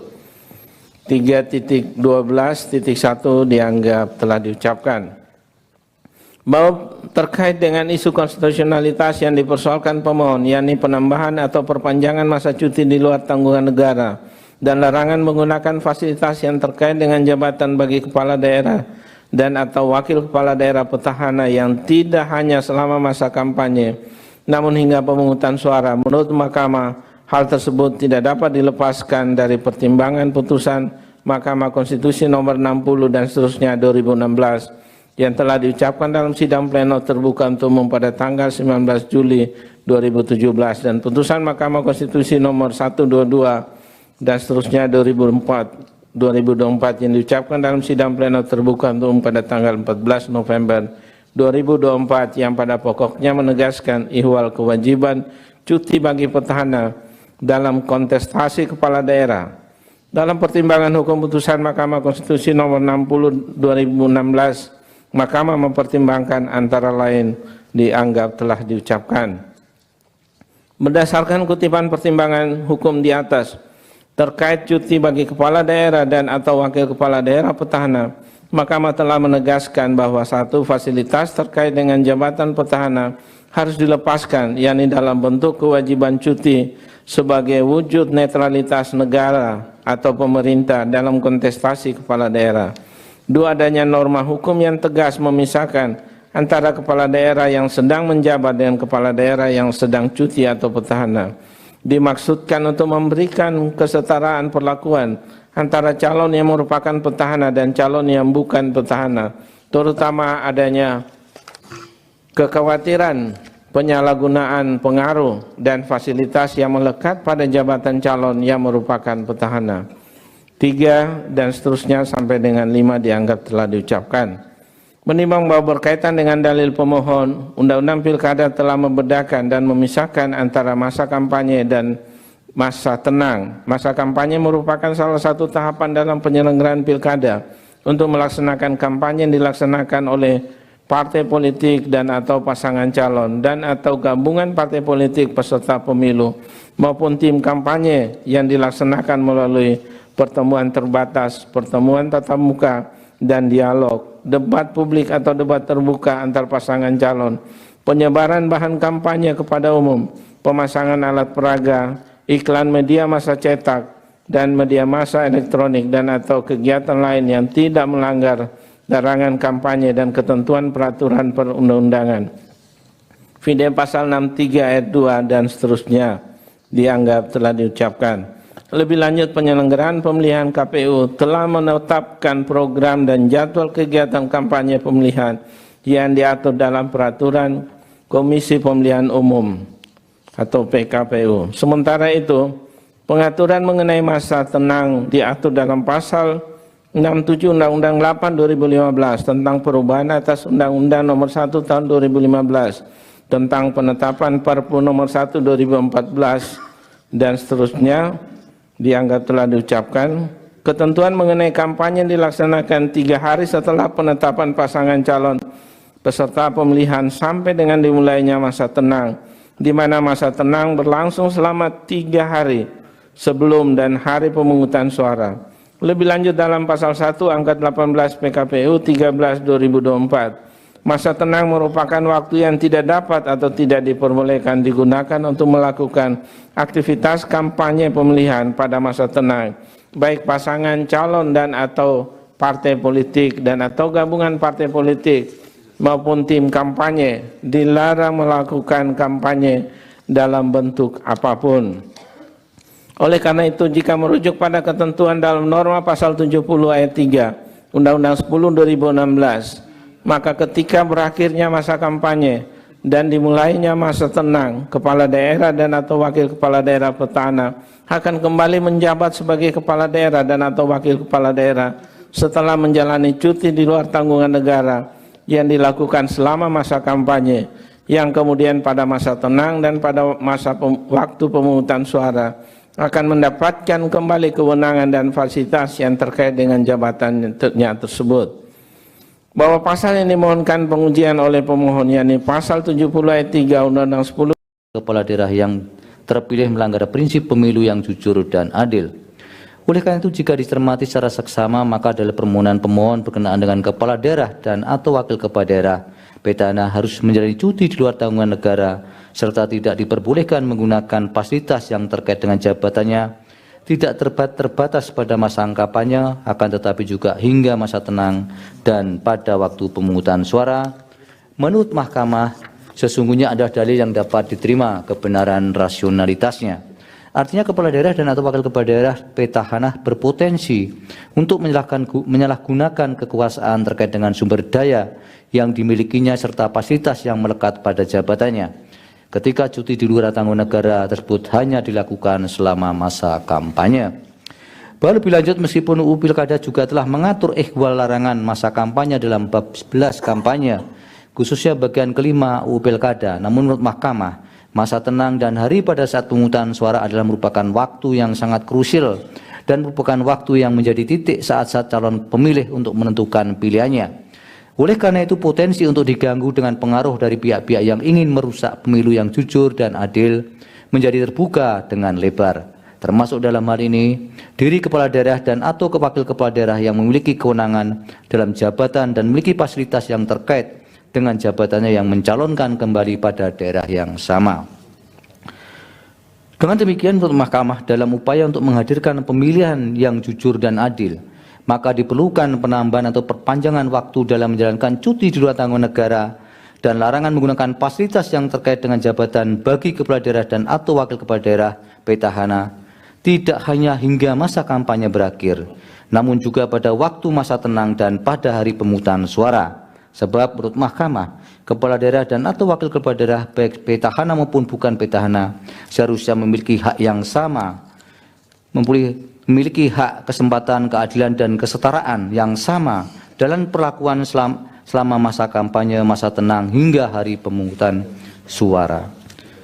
Bahwa di samping pertimbangan hukum seperti atas, menurut Mahkamah tidak terdapat alasan kepentingan penyelenggaraan pemerintahan daerah yang genting dan mendesak yang memerlukan cuti di luar tanggungan negara dan larangan menggunakan fasilitas yang terkait dengan jabatannya bagi kepala daerah dan atau wakil kepala daerah petahana hanya pada masa kampanye, dan oleh karenanya segera harus melaksanakan tugas kembali pada masa tenang dan pada hari pemungutan suara. Bahkan sebagaimana telah dipertimbangkan pada pertimbangan hukum sebelumnya, masa tenang dan hari pada waktu pemungutan suara adalah waktu yang krusial, di mana menjadi saat calon pemilih menentukan pilihannya yang tidak boleh diganggu oleh siapapun. Oleh karenanya, segala bentuk usaha untuk memengaruhi pemilih harus dihindarkan. Terlebih sekalipun secara normatif disebut sebagai masa tenang, secara faktual justru hari-hari dimaksudkan merupakan hari-hari yang tidak tenang. Dalam kaitan ini, putusan Mahkamah Konstitusi nomor 60 tahun 2016 juga telah menegaskan jika kepala daerah dan atau wakil kepala daerah petahana harus menjalankan cuti di luar tanggungan negara, tidak berarti penyelenggaraan pemerintahan daerah akan berhenti atau terganggu, karena pemerintahan daerah tetap berjalan yang dilaksanakan oleh pejabat sementara. Bahwa melalui putusan aku Mahkamah menegaskan demi menghadirkan pilkada yang jujur dan adil, termasuk kepala daerah dan atau wakil kepala daerah yang mencalonkan kembali di daerah yang sama, harus tetap dilekatkan masa cuti dan larangan menggunakan fasilitas dalam jabatan tidak hanya pada masa kampanye, namun hingga masa tenang dan pada hari pemungutan suara. Oleh karena menurut Mahkamah terhadap norma pasal 70 ayat 3 UU 10 2016 harus dinyatakan bertentangan dengan UUD NRI tahun 1945 dan tidak mempunyai kekuatan hukum ikat secara bersyarat sepanjang tidak dimaknai cuti di luar tanggungan negara dan dilarang menggunakan fasilitas yang terkait dengan jabatannya bagi kepala daerah dan atau wakil kepala daerah petahana baik pada masa kampanye, masa tenang maupun pada hari pemungutan suara, yang selengkapnya sebagaimana termuat dalam amar putusan aku. Berdasarkan uraian pertimbangan hukum seperti atas, dalil pemohon berkenaan dengan inkonstitusionalitas norma pasal 70 ayat 3 UU 10 2016 adalah berdasarkan menurut hukum. Namun oleh karena pemaknaan yang dilakukan oleh Mahkamah tidak sebagaimana yang didalilkan pemohon, maka permohonan pemohon beralasan menurut hukum untuk sebagian. Menimbang bahwa berdasarkan uraian pertimbangan hukum di atas telah ternyata norma pasal 70 ayat 3 UU 10 2016 melanggar prinsip pemilu yang jujur, adil, dan bebas dari intervensi, serta jaminan atas pembatasan yang adil, sebagaimana diatur dalam pasal 22E ayat 1, pasal 28J ayat 2 UUD NRI tahun 1945, sebagaimana yang didalilkan oleh pemohon. Namun oleh karena pemaknaan yang dilakukan oleh Mahkamah tidak sebagaimana yang didalilkan pemohon, maka permohonan pemohon beralasan menurut hukum untuk sebagian. Menimbang bahwa terhadap hal-hal lain selain dan selebihnya tidak dipertimbangkan lebih lanjut karena dinilai tidak ada relevansinya. Konklusi, paragraf 4.1 sampai dengan paragraf 4 dianggap diucapkan berdasarkan Undang-Undang Dasar Negara Republik Indonesia tahun 1945 dan seterusnya dianggap diucapkan. Amar putusan mengadili dalam provisi menolak permohonan provisi pemohon. Dalam pokok permohonan, 1. Mengabulkan permohonan pemohon untuk sebagian. 2. Menyatakan pasal 70 ayat 3 Undang-Undang nomor 10 tahun 2016 tentang perubahan kedua atas Undang-Undang nomor 1 tahun 2015 tentang penetapan peraturan pemerintah pengganti Undang-Undang nomor 1 tahun 2014 tentang pemilihan gubernur, bupati, dan wali kota menjadi Undang-Undang Lembaga Negara Republik Indonesia tahun 2016 nomor 130 tambahan Lembaga Negara Republik Indonesia nomor 5898 bertentangan dengan Undang-Undang Dasar Negara Republik Indonesia tahun 1945 dan tidak mempunyai kekuatan hukum mengikat secara bersyarat sepanjang tidak dimaknai cuti di luar tanggungan negara dan dilarang menggunakan fasilitas yang terkait dengan jabatannya bagi kepala daerah dan atau wakil kepala daerah petahana baik pada masa kampanye, masa tenang maupun pada hari pemungutan suara. 3. Memerintahkan pemuatan putusan ini dalam Berita Negara Republik Indonesia sebagaimana mestinya. 4. Menolak permohonan pemohon untuk selain dan selebihnya. Demikian diputus dalam rapat pemusatan hakim oleh 8 hakim konstitusi, yaitu nama-nama hakim dianggap diucapkan pada hari Jumat tanggal 6 bulan Desember tahun 2024 yang diucapkan dalam sidang pleno Mahkamah Konstitusi terbuka untuk umum pada hari Kamis tanggal 2 bulan Januari tahun 2025 selesai diucapkan pukul 17:21 waktu Indonesia Barat oleh 9 hakim konstitusi dengan dibantu oleh Rahmadiani Putri Nilasari sebagai panitera pengganti, serta dihadiri oleh pemohon dan atau kuasanya, Dewan Perwakilan Rakyat atau yang mewakili, dan Presiden atau yang mewakili. Dilanjutkan putusan atau pengucapan putusan 173. Putusan nomor 173 garing PUU garis datar 22 garing 2024. Demi keadilan berdasarkan ketuhanan yang Maha Esa, Mahkamah Konstitusi Republik Indonesia yang mengadili perkara konstitusi pada tingkat pertama dan terakhir menjatuhkan putusan dalam perkara pengujian material Undang-Undang Nomor 10 Tahun 2016 tentang perubahan kedua atas Undang-Undang Nomor 1 Tahun 2016 tentang penetapan peraturan pemerintah pengganti Undang-Undang Nomor 1 Tahun 2014 tentang pemilihan gubernur, bupati, dan wali kota menjadi undang-undang terhadap Undang-Undang Dasar Negara Republik Indonesia tahun 1945 yang diajukan oleh binti Lailatul Masruroh, selanjutnya disebut sebagai pemohon. Membaca permohonan pemohon, mendengar keterangan pemohon, memeriksa bukti-bukti pemohon, duduk perkara dianggap telah diucapkan, pertimbangan hukum, kewenangan mahkamah, 3.1 sampai dengan 3.2 dianggap telah diucapkan. Mahkamah berwenang mengadili permohonan akuo. 3.3 menimbang bahwa sebelum mempertimbangkan lebih lanjut kedudukan hukum pemohon dan pokok permohonan, Mahkamah terlebih dahulu akan mempertimbangkan hal-hal sebagai berikut. 3.3.1 bahwa Mahkamah telah memeriksa permohonan akuo dalam sidang pemeriksaan pendahuluan dengan agenda mendengarkan pokok-pokok permohonan pemohon pada hari Jumat tanggal 13 Desember 2024 berdasarkan ketentuan pasal 39 UU MK dan pasal 1 ayat 3 Peraturan Mahkamah Konstitusi nomor 2 tahun 2021 tentang tata beracara dalam perkara pengujian undang-undang, selanjutnya disebut PMK 2 2021, Mahkamah telah memberikan saran dan nasihat kepada pemohon berkenaan dengan uraian adanya pertentangan antara norma yang dimohonkan pengujian dengan UUD NRI tahun 1945, Fide Risalah sidang tanggal 13 Desember 2024 dan seterusnya, serta berkenaan dengan petitum permohonan Fide Risalah sidang tanggal 13 Desember 2024 dan seterusnya terhadap saran dan nasihat yang disampaikan dalam sidang pemeriksaan pendahuluan. Pemohon telah menyampaikan perbaikan permohonan yang diterima oleh Mahkamah pada Rabu tanggal 25 Desember 2024 pukul 10.16 WIB melalui surat elektronik email bahwa selanjutnya Mahkamah akan menilai syarat formal suatu permohonan berkenaan dengan kesesuaian antara posita dan petitum berdasarkan pasal 4 PMK 2 2021 sebagai berikut dianggap telah diucapkan bahwa setelah mempelajari secara seksama permohonan pemohon akuo telah ternyata rumusan petitum pemohon dalam permohonannya sebagai berikut dianggap dibacakan bahwa terhadap persyaratan formal permohonan inkasu sistematika permohonan akuo pada dasarnya telah disusun sesuai dengan format permohonan sebagaimana diatur dalam pasal 31 ayat 1 UMK dan pasal 10 ayat 2 huruf A dan huruf B PMK 2 2021. Namun demikian, mencermati secara seksama ihwal permohonan akuo inkasu pada bagian alasan-alasan permohonan posita dan hal-hal yang dimohonkan pemohon petitum, Mahkamah mendapatkan fakta pada bagian posita pemohon menempatkan pendanaan untuk pemilihan kepala daerah bertumpu pada APBN. Sementara itu, dalam bagian petitum, pemohon tetap menempatkan APBD sebagai salah satu sumber pendanaan untuk pemilihan kepala daerah. Selain itu, dalam alasan-alasan permohonan, pemohon tidak menguraikan perihal bentuk hukum yang akan mengatur pendanaan dimaksud. Namun tiba-tiba pada bagian petitum permohonan agar dimaknai berdasarkan ketentuan peraturan menteri dan peraturan perundang-undangan.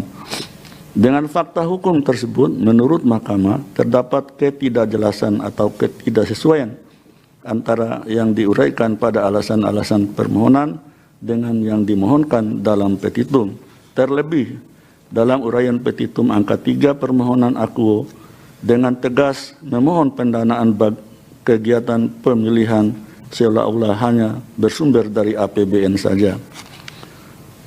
Bahwa dengan demikian, sebagaimana diuraikan dalam subparagraf 3.3.1 sampai dengan subparagraf 3.3.3 di atas, terdapat ketidaksesuaian antara posita dan petitum, sehingga permohonan pemohon menjadi tidak jelas atau kabur.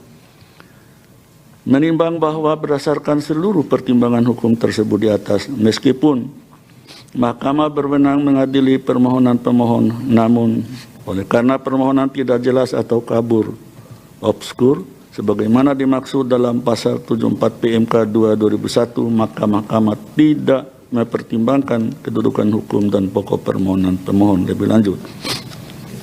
3.5 menimbang bahwa terhadap hal lain dan selebihnya tidak dipertimbangkan lebih lanjut karena dinilai tidak ada relevansinya. Konklusi, berdasarkan penilaian atas fakta dan hukum sebagaimana diuraikan di atas, Mahkamah berkesimpulan: 1. Mahkamah berwenang mengadili permohonan akuo. 2. Permohonan pemohon tidak jelas atau kabur, obskur. 3. Kedudukan hukum pemohon serta pokok permohonan tidak dipertimbangkan lebih lanjut. Berdasarkan Undang-Undang Dasar Negara Republik Indonesia tahun 1945 dan seterusnya, dianggap telah diucapkan. Amar putusan mengadili menyatakan permohonan pemohon tidak dapat diterima. Demikian diputus dalam rapat permusyawaratan hakim oleh 8 hakim konstitusi, yaitu nama-nama hakim dianggap diucapkan pada hari Jumat tanggal 27 bulan Desember tahun 2024 yang diucapkan dalam sidang plenum Mahkamah Konstitusi terbuka untuk umum pada hari Kamis tanggal 2 bulan Januari tahun 2025 selesai diucapkan pukul 17:28 waktu Indonesia Barat oleh 9 hakim konstitusi dengan dibantu oleh Akmarina Rasika sebagai panitera pengganti serta dihadiri oleh pemohon, Dewan Perwakilan Rakyat atau yang mewakili, serta Presiden atau yang mewakili. Dilanjut 157. Putusan nomor 157/PUU 22 Romawi tahun 2024. Demi keadilan berdasarkan ketuhanan yang Maha Esa, Mahkamah Konstitusi Republik Indonesia yang mengadili perkara konstitusi pada tingkat pertama dan terakhir menjatuhkan putusan dalam perkara pengujian Undang-Undang Nomor 17 Tahun 2014 tentang Majelis Pemusyawaratan Rakyat, Dewan Perwakilan Rakyat, Dewan Perwakilan Daerah, dan Dewan Perwakilan Rakyat Daerah terhadap Undang-Undang Dasar Negara Republik Indonesia tahun 1945 yang diajukan oleh Muhammad Zainul Arif dan seterusnya dianggap telah diucapkan, memberi kuasa kepada Abdul Hakim SHMA dan seterusnya dianggap telah diucapkan, selanjutnya disebut sebagai pemohon. Membaca permohonan pemohon dan seterusnya dianggap telah diucapkan, bagian duduk perkara dianggap telah diucapkan. Pertimbangan hukum. Kewenangan Mahkamah berwenang untuk mengadili permohonan aku. Kedudukan hukum. Menimbang bahwa berdasarkan ketentuan pasal 51 dan seterusnya dianggap telah diucapkan, 3.4 dianggap telah diucapkan, 3.5. Berdasarkan seluruh uraian yang dikemukakan pemohon dalam menjelaskan kedudukan hukum tersebut, menurut Mahkamah pemohon telah dapat menjelaskan perihal hak konstitusionalnya yang menurut anggapannya dirugikan dengan berlakunya norma yang diujikan dan seterusnya dianggap telah diucapkan.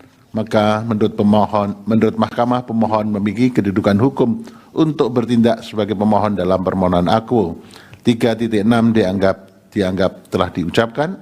Pokok permohonan.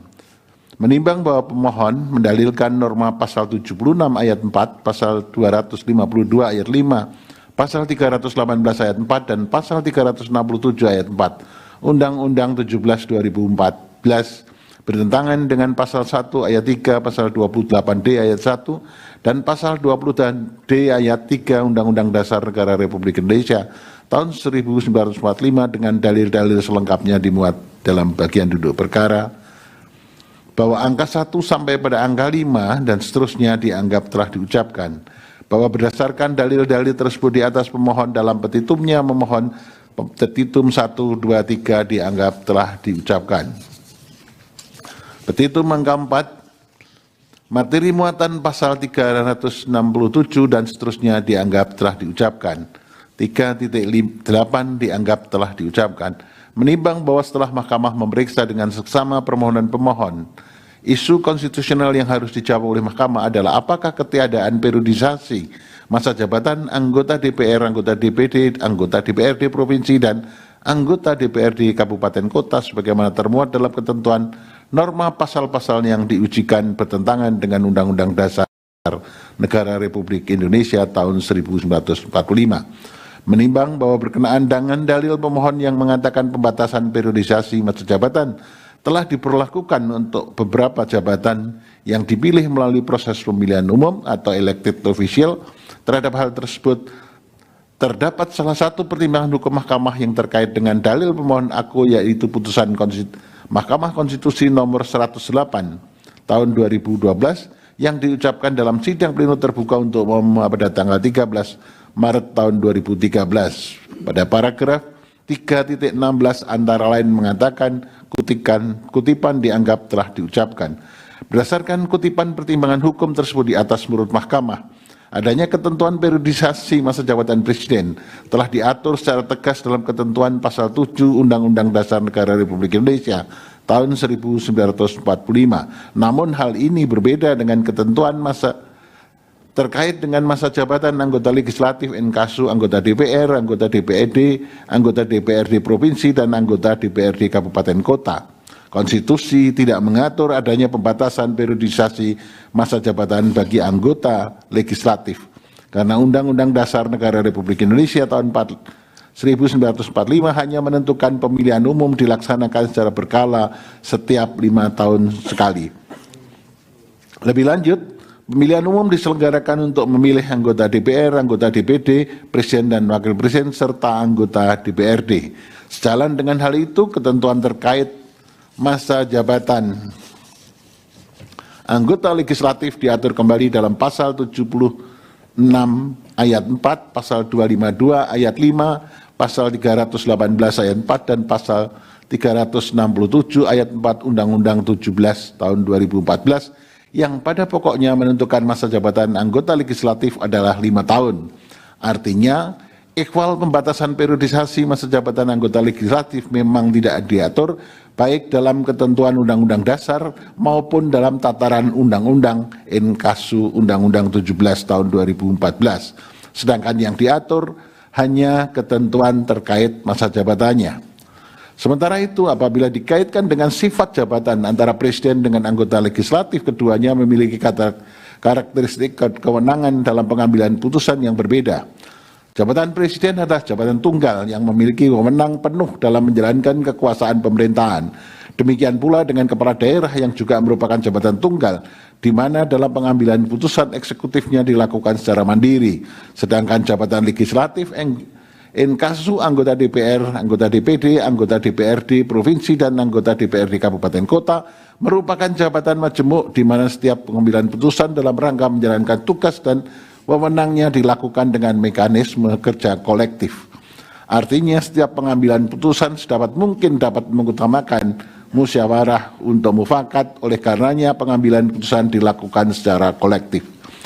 Bahwa dengan demikian, walaupun jabatan presiden kepala daerah itu sama dengan jabatan anggota legislatif, dipilih melalui proses pemilihan umum atau elected official, namun terkait ketentuan masa jabatan beserta periodisasi yang melekat pada jabatan presiden dan kepala daerah tidak dapat dipersamakan, karena masing-masing jabatan tersebut memiliki karakteristik dan sifat jabatan yang berbeda. Terlebih, ketentuan terkait dengan pembatasan periodisasi masa jabatan anggota legislatif tidak diatur dalam Undang-Undang Dasar tahun 1945 maupun dalam undang-undang. Menimbang bahwa selanjutnya pemohon juga mendalilkan mengenai ketiadaan pembatasan periodisasi masa jabatan anggota legislatif mengakibatkan anggota legislatif berpotensi memanfaatkan segala cara untuk memenangkan kontestasi pemilu legislatif guna mempertahankan kekuasaannya selama mungkin.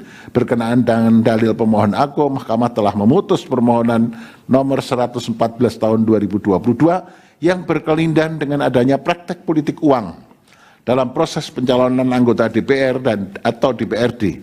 Dalam hal ini tidak ada, saya ulangi, dalam hal ini paling tidak kelindahan tersebut dapat ditelusuri dari pertimbangan hukum yang termaktub dalam subparagraf 3.31.4 Putusan Mahkamah Konstitusi nomor 14 tahun 2022 yang diucapkan pada sidang pleno terbuka untuk umum pada tanggal 15 Juni tahun 2023 yang antara lain menyatakan kutipan dianggap telah diucapkan. Berdasarkan kutipan pertimbangan hukum tersebut di atas, menurut Mahkamah, praktek politik uang untuk memenangkan kontestasi pemilu legislatif potensial terjadi dalam semua kategori pemilu, namun demikian pada pemilu anggota DPR atau DPRD, setidak-tidaknya peran serta partai politik merupakan salah satu faktor penting dalam mewujudkan pemilu yang demokratis. Adapun peran serta yang dimaksud adalah peran serta partai politik dalam meningkatkan komitmen guna menghindari, melawan, dan mendukung penegakan hukum terhadap praktek politik uang dalam kontestasi pemilu. Hal ini sesuai dengan ketentuan pasal 22E ayat 3 Undang-Undang Dasar Negara Republik Indonesia tahun 1945 yang menyatakan peserta pemilihan umum untuk memilih anggota Dewan Perwakilan Rakyat dan anggota Dewan Perwakilan Rakyat Daerah adalah partai politik. Artinya konstitusi telah memberikan peran pada partai politik guna menjamin proses pencalonan anggota DPR atau DPRD dilaksanakan melalui pemilu yang demokratis. Dalam konteks ini, partai politik diharapkan memiliki desain kelembagaan yang ideal dalam pola rekrutmen dan mekanisme kaderisasi yang terukur, terstruktur, dan sistematis guna mendapatkan calon-calon anggota DPR atau DPRD yang memiliki integritas dan kapasitas dengan tetap mengedepankan prinsip-prinsip pemilu yang demokratis. Hal ini sejalan dengan ketentuan pasal 29 ayat 1 dan ayat 1A Undang-Undang Nomor 2 Tahun 2011 tentang perubahan atas Undang-Undang Nomor 2 Tahun 2008 tentang partai politik, yang pada pokoknya partai politik melakukan rekrutmen terhadap warga negara Indonesia yang salah satunya untuk menjadi bakal calon anggota DPR atau DPRD, dan rekrutmen tersebut dilakukan melalui kaderisasi secara demokratis. Bahwa dalam kaitannya dengan proses pencalonan, partai politik juga diharapkan dapat ikut serta memberikan pendidikan politik bagi masyarakat dengan berlandaskan pada demokrasi Pancasila dan Undang-Undang Dasar Negara Republik Indonesia tahun 1945. Adanya pendidikan politik yang dilakukan oleh partai politik diharapkan dapat meningkatkan pemahaman masyarakat terkait hak dan kewajiban sekeluarga negara, serta membentuk pribadi masyarakat yang memiliki tanggung jawab dalam kehidupan berbangsa dan bernegara. PD Pasal 1 Angka 4 Undang-Undang Nomor 2 Tahun 2011.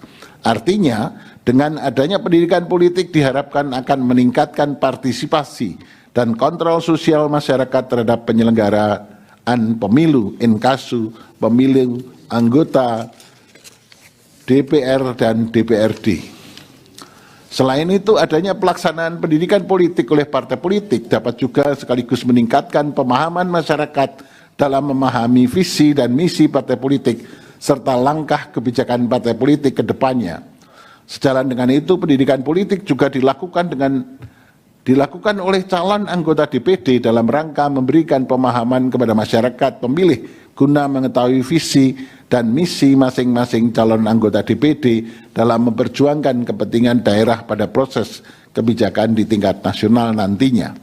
Bahwa dengan demikian persoalan terkait anggota legislatif berpotensi memanfaatkan segala cara untuk memenangkan kontestasi pemilihan legislatif guna mempertahankan kekuasaan sebenarnya lebih disebabkan karena sifat yang struktural dan bukan sekedar disebabkan karena ketiadaan pembatasan periodisasi masa jabatan anggota legislatif.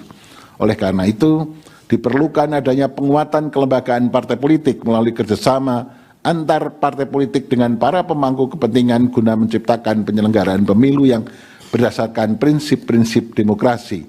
Dengan demikian, persoalan terkait anggota legislatif berpotensi memanfaatkan segala cara memenangkan kontestasi pemilu legislatif guna mempertahankan kekuasaannya tidak dapat dijadikan dasar untuk mengarahkan tudingan dituding disebabkan oleh ketiadaan pembatasan periodisasi masa jabatan anggota legislatif. Menimbang bahwa selain kedua dalil sebut di atas, pemohon juga mendalilkan adanya kecenderungan perilaku tindakan pidana korupsi yang melibatkan anggota DPR, DPRD, terhadap dalil pemohon aku menurut Mahkamah untuk menangani persoalan tersebut diperlukan adanya kerjasama antara partai politik daerah dengan para pemangku kepentingan dalam menjaga dan mengawasi kinerja anggota DPR dan DPRD terpilih agar tidak terjebak dalam praktek-praktek yang bertentangan dengan peraturan perundangan. Sementara itu, apabila terdapat anggota legislatif yang terbukti melakukan tindak pidana, maka hal tersebut tidaklah serta-merta disebabkan ketiadaan pembatasan periodisasi masa jabatan anggota legislatif, melainkan dipengaruhi oleh antara lain integritas masing-masing anggota legislatif. Dalam kaitan ini, ketika terdapat anggota DPR atau DPRD yang terbukti melakukan tindak pidana telah dijatuhi putusan pengadilan yang mempunyai kekuatan hukum tetap, kemudian telah selesai menjalani hukumannya, maka secara serta-merta dikenakan ketentuan terkait pembatasan hak politik sementara untuk tidak turut serta dalam pemilu terhadap tindak pidana yang terbukti ancaman pidananya 5 tahun ke atas. Berkenaan dengan hal tersebut, Mahkamah melalui putusan Mahkamah Konstitusi nomor 87 tahun 2022 yang diucapkan dalam sidang pleno terbuka untuk umum pada tanggal 30 November 2022 telah berpendirian sebagaimana diuraikan pada paragraf 3.13 sebagai berikut. Kutipan dianggap telah diucapkan.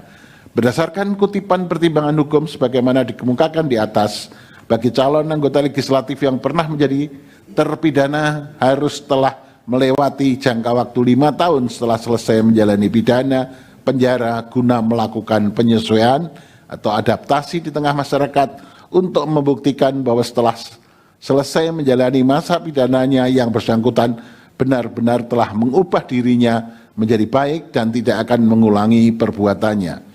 Selain dikenakan masa tunggu 5 tahun, setelah mantan terpidana selesai menjalani pidana penjara berdasarkan putusan pengadilan yang telah mempunyai kekuatan hukum tetap, mantan terpidana juga diwajibkan memenuhi persyaratan terkait keharusan menjelaskan secara terbuka kepada publik tentang jati dirinya dan tidak menutupi latar belakang kehidupannya sebagai mantan terpidana.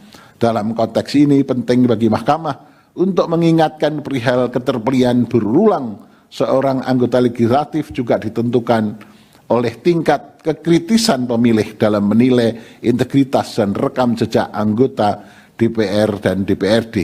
Terlebih lagi dengan digunakannya sistem pemilu proporsional dengan daftar terbuka saat ini, hal tersebut tentu berpengaruh terkait dengan pemberian ruang yang lebih luas bagi pemilih dalam memilih calon anggota DPR atau DPRD.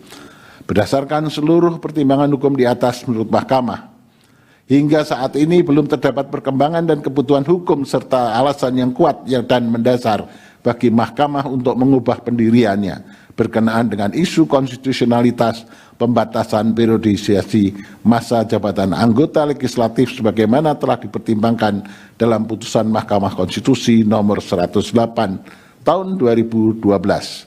Menimbang bahwa berdasarkan seluruh pertimbangan hukum tersebut di atas, ternyata ketentuan norma pasal 76 ayat 4, pasal 252 ayat 5, pasal 318 ayat 4, dan pasal 367 ayat 4 Undang-Undang 17 2014 telah memberikan kepastian hukum dan tidak bertentangan dengan pasal 1 ayat 3, pasal 28D ayat 1 dan pasal 28D ayat 3 Undang-Undang Dasar Negara Republik Indonesia tahun 1945 bukan sebagaimana yang didalilkan oleh pemohon. Dengan demikian menurut Mahkamah, dalil pemohon adalah tidak beralasan menurut hukum untuk seluruhnya. Menimbang bahwa terhadap hal-hal lain tidak dipertimbangkan lebih lanjut karena dinilai tidak ada relevansinya. Konklusi, berdasarkan penilaian atas fakta dan hukum tersebut di atas, Mahkamah berkesimpulan 1, 2, 3, 4 dianggap telah diucapkan berdasarkan Undang-Undang Dasar Negara Republik Indonesia tahun 1945 dan seterusnya dianggap telah diucapkan. Amar putusan mengadili menolak permohonan pemohon untuk seluruhnya. Demikian diputus dalam rapat permusyawaratan hakim oleh 8 hakim konstitusi pada hari Selasa tanggal 10 bulan Desember tahun 2024 yang diucapkan dalam sidang pleno Mahkamah Konstitusi terbuka untuk umum pada hari Kamis tanggal 2 bulan Januari tahun 2025 selesai diucapkan pukul 17.45 waktu Indonesia Barat oleh 9 hakim konstitusi tersebut dengan dibantu Imade Gede Widya Tanaya Kabinawa sebagai panitera pengganti serta dihadiri pemohon, Dewan Perwakilan Rakyat atau yang mewakili, dan Presiden atau yang mewakili. Dilanjut 164.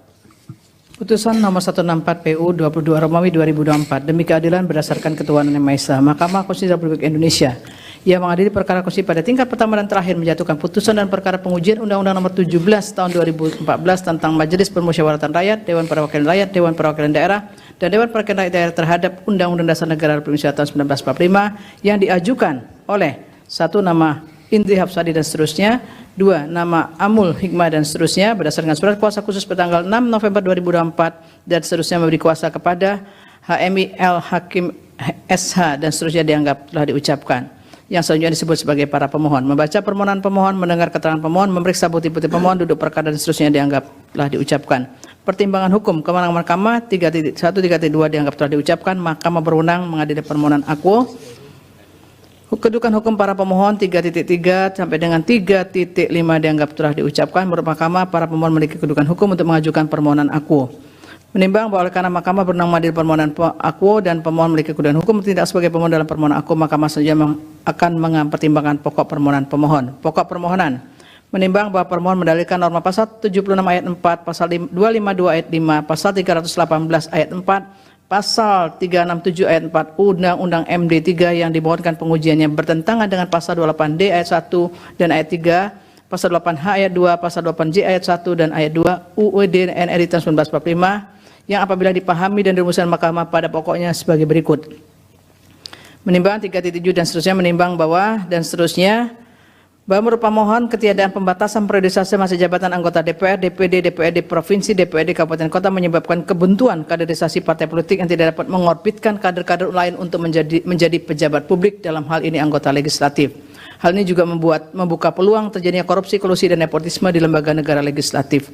Oleh karena itu, menurut pemohon, pembatasan periodisasi yang diatur oleh hukum menjadi dasar konstitusionalisme modern yang bertujuan untuk mencegah penyalahgunaan wewenang, meningkatkan kualitas pemerintahan, dan menciptakan regenerasi kepemimpinan. Pembatasan kekuasaan juga diatur dalam pasal 7 UUD NRI tahun 1945 yang membatasi masa jabatan presiden dan wakil presiden menjadi 2 periode. 2.2 sampai dengan 3 dianggap telah diucapkan, 3.8 sampai dengan 3.10 dianggap telah diucapkan. 3.11 menimbang bahwa para pemohon mempersoalkan kualitas norma pasal 76 ayat 4, pasal 252 ayat 5, pasal 318 ayat 4, pasal 367 ayat 4, Undang-Undang 17 2014 yang pada pokoknya memohon kepada Mahkamah agar anggota DPR, DPD, DPRD Provinsi, dan DPRD Kabupaten Kota dapat dipilih kembali pada jabatan yang sama hanya untuk 1 kali masa jabatan. Setelah Mahkamah mencermati secara sama dalil para pemohon akuo, telah ternyata substansi norma pasal 76 ayat 4, pasal 252 dan seterusnya yang dipersoalkan oleh pemohon sama dengan yang telah diputus oleh Mahkamah dalam putusan Mahkamah Konstitusi nomor 157 PU 22 Romawi 2024 yang telah diucapkan sebelumnya dalam sidang pleno terbuka untuk umum pada tanggal 2 Januari 2005 sebagaimana diuraikan sebagai berikut. Kutipan dianggap diucapkan. Berdasarkan kutipan pertimbangan hukum di atas, oleh karena substansi yang dipersoalkan para pemohon pada hakikatnya sama dengan yang telah diputus dalam putusan Mahkamah Konstitusi nomor 157 2024 meskipun dengan dasar pengujian dan alasan konstitusional yang berbeda, namun esensi yang dimohonkan dalam perkara akuo adalah sama, yakni mempersoalkan masa jabatan anggota legislatif, di mana para pemohon kepada Mahkamah agar periodisasi masa jabatan anggota legislatif dibatasi. Terhadap hal tersebut, Mahkamah belum memiliki alasan yang mendasar untuk berubah pendirian. Dengan demikian, berdasarkan fakta hukum tersebut, pertimbangan hukum dalam putusan Mahkamah Konstitusi nomor 157 PU 22 Romawi 2024 mutatis mutandis berlaku sebagai pertimbangan hukum dalam menjawab dalil permohonan akuo.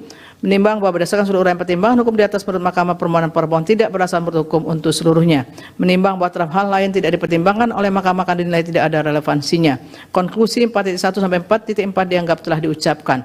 Berdasarkan Undang-Undang Dasar Negara Republik Indonesia tahun 1945 dan seterusnya dianggap telah diucapkan. Amar putusan mengadili menolak permohonan para pemohon untuk seluruhnya.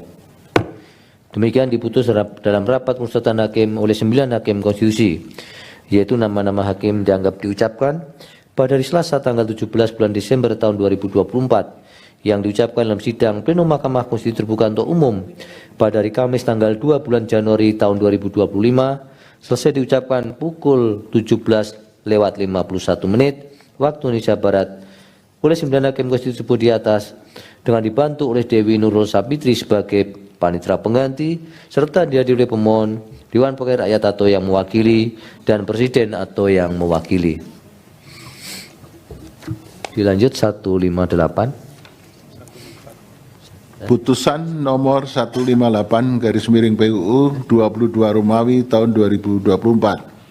Demi keadilan berdasarkan ketuhanan yang Maha Esa, Mahkamah Konstitusi Republik Indonesia yang mengadili perkara konstitusi pada tingkat pertama dan terakhir menjatuhkan putusan dalam perkara pengujian Undang-Undang nomor 19 tahun 2019 tentang perubahan kedua atas Undang-Undang nomor 30 tahun 2002 tentang Komisi Pemberantasan Tindak Pidana Korupsi terhadap Undang-Undang Dasar Negara Republik Indonesia tahun 1945 yang diajukan oleh Alexander Marwoto pemohon 1, Lis Kartika Sai pemohon 2, Maria Francisca pemohon 3. Memberi kuasa kepada Dr. Periati Boru Ginting SHMH MKN dan kawan-kawan. Selanjutnya disebut para pemohon. Membaca permohonan para pemohon dan seterusnya dianggap telah diucapkan, duduk perkara dianggap telah diucapkan, pertimbangan hukum, kewenangan Mahkamah berwenang mengadili permohonan pemohon. Setelah Mahkamah mencermati secara seksama, setelah Mahkamah mencermati secara seksama uraian para pemohon dalam menjelaskan kedudukan hukumnya dan bukti-bukti yang diajukan berkenaan dengan pengujian norma pasal 36 huruf A Undang-Undang KPK, sepanjang berkaitan dengan pemohon 1 sebagai salah satu pimpinan KPK adalah pihak atau subjek hukum yang menjadi adresat pasal 36 huruf A Undang-Undang KPK. Dengan demikian pemohon 1 telah dapat membuktikan sebagai perseorangan yang memiliki hak konstitusional yang dijamin oleh Undang-Undang Dasar Negara Republik Indonesia tahun 1945 yang dianggap dirugikan dengan berlakunya norma yang dimohonkan pengujian. Sedangkan pemohon 2 dan pemohon 3 sebagai pegawai KPK yang notabene bukan sebagai pimpinan KPK sebagaimana pihak atau subjek yang menjadi adresat dalam norma pasal 36 Undang-Undang KPK yang dimohonkan pengujian. Oleh karena itu, terhadap pemohon 2 dan pemohon 3 tidak dapat mendasarkan kepada norma akuo untuk menyatakan memiliki hak konstitusional yang dianggap dirugikan dengan berlakunya norma yang dilakukan pengujian, yaitu norma pasal 36 huruf A Undang-Undang KPK. Menurut Mahkamah, hanya pemohon 1 yang dapat menjelaskan sebagai perseorangan warga negara Indonesia yang memiliki hak konstitusional yang dianggap dirugikan dengan berlakunya norma pasal yang dimohonkan pengujian, di mana anggapan kerugian hak konstitusional tersebut bersifat aktual dan spesifik serta mempunyai hubungan kausa verban dengan norma pasal 36 huruf A Undang-Undang KPK yang dimohonkan pengujian. Sementara itu terhadap pemohon 2 dan pemohon 3 karena tidak mengkaitkan permohonannya dengan hak konstitusional dengan konstitusionalitas norma pasal 37 Undang-Undang KPK dalam pengujiannya termasuk petitumnya, di mana norma pasal tersebut justru menjadi pijakan keterkaitan antara pemohon 2 dan pemohon 3 dengan ketentuan norma pasal 36 huruf A Undang-Undang KPK dalam menjelaskan anggapan kerugian hak konstitusionalnya dengan berlakunya norma undang-undang yang dimohonkan pengujian. Dengan demikian menurut Mahkamah, pemohon 2 dan pemohon 3 tidak memiliki kedudukan hukum untuk bertindak sebagai pemohon dalam mengajukan permohonan akuo. Menimbang bahwa oleh karena Mahkamah berwenang mengadili permohonan akuo dan pemohon 1 memiliki kedudukan hukum untuk bertindak sebagai pemohon dalam mengajukan permohonan pengujian norma pasal 36 huruf A Undang-Undang KPK, maka selanjutnya Mahkamah mempertimbangkan pokok permohonan sepanjang berkenaan dengan permohonan pemohon 1. Pokok permohonan menimbang bahwa pemohon 1 mendalilkan norma pasal 36 huruf A Undang-Undang KPK bertentangan dengan pasal 28D ayat 1 dan pasal 28I ayat 2 Undang-Undang Dasar Negara Republik Indonesia tahun 1945 dengan dalil-dalil selengkapnya dianggap telah diucapkan. Menimbang bahwa untuk menguatkan dalil-dalilnya pemohon telah mengajukan bukti dan seterusnya dianggap telah diucapkan. Paragraf 9.10.11 dianggap telah diucapkan. Subparagraf 3.11.1 bahwa pemohon 1 mohon kepada Mahkamah yang pada pokoknya menyatakan norma pasal 36A Undang-Undang KPK bertentangan dengan Undang-Undang Dasar Negara Republik Indonesia tahun 1945 dan tidak mempunyai kekuatan hukum mengikat serta secara alternatif pemanahan terhadap pasal 36A Undang-Undang KPK menjadi mengadakan hubungan langsung atau tidak langsung dengan tersangka atau yang mewakilinya dengan maksud untuk meringankannya. Terhadap hal tersebut, jika dicermati secara seksama oleh Mahkamah berbasis dengan Mahkamah, basis argumentasi yang dibangun oleh pemohon 1 dalam permohonannya adalah berasal dari kasus konkret yang dialami oleh pemohon 1 tanpa secara komprehensif mengkaitkan dengan konteks kelembagaan KPK yang bersifat independen, terbebas dari intervensi cabang kekuasaan manapun atau perorangan sekalipun. Selanjutnya berkaitan dengan dalil pemohon 1 menyatakan bahwa pasal 36A Undang-Undang KPK telah secara diskriminasi mengiris, memotong, menghilangkan dan membuang hak asasi manusia sebagai makhluk sosial merupakan asumsi yang dibangun oleh pemohon 1. Berkenaan dengan dalil tersebut menurut Mahkamah baik argumentasi maupun bukti yang diajukan pemohon 1 khususnya berkenaan dengan bukti tangkapan layar atau screenshot pemberitaan mengenai kasus-kasus konkret yang dialami oleh Komisioner KPK merupakan hal yang tidak ada korelasinya dengan persoalan konstitusionalitas norma. Namun demikian mengingat sifat independensi kelembagaan KPK yang memiliki kewenangan yang khusus, maka keberadaan pasal 36 huruf A Undang-Undang KPK justru dapat menjadi instrumen jaminan untuk selalu mengawal sifat kekhususan dan luar biasa serta marwah lembaga KPK. Dalam konteks kelembagaan KPK yang lahir dari kebutuhan yang mendesak karena belum optimalnya lembaga penegak hukum lain yang mempunyai kewenangan dalam pemberantasan tindak pidana korupsi, KPK sebagai lembaga yang kemudian diberi kewenangan khusus dalam pemberantasan tindak pidana korupsi sehingga karakteristik dari lembaga KPK yang bersifat luar biasa dan dapat dikategorikan sebagai lembaga yang bersifat extraordinary function pula, maka sudah seharusnya lembaga yang demikian dijalankan oleh para pimpinan yang memiliki integritas, loyalitas, dan nilai pengabdian yang tinggi, bahkan seharusnya lebih tinggi kadarnya dari rata-rata dibanding unsur penegak hukum lainnya. Oleh karena itu, menurut Mahkamah, norma pasal 36A huruf, saya ulangi, menurut Mahkamah, norma pasal 36A Undang-Undang KPK adalah norma yang penting dan fundamental untuk menjadi rujukan bagi pimpinan KPK dan merupakan norma yang dapat menjadi instrumen sistem peringatan dini atau early warning system bagi seluruh pimpinan KPK atas semua hal yang berpotensi mempengaruhi untuk melakukan penyimpangan yang terjadi dan menjaga agar supaya seluruh pimpinan KPK tetap berada di koridor pemberantasan tindak pidana korupsi.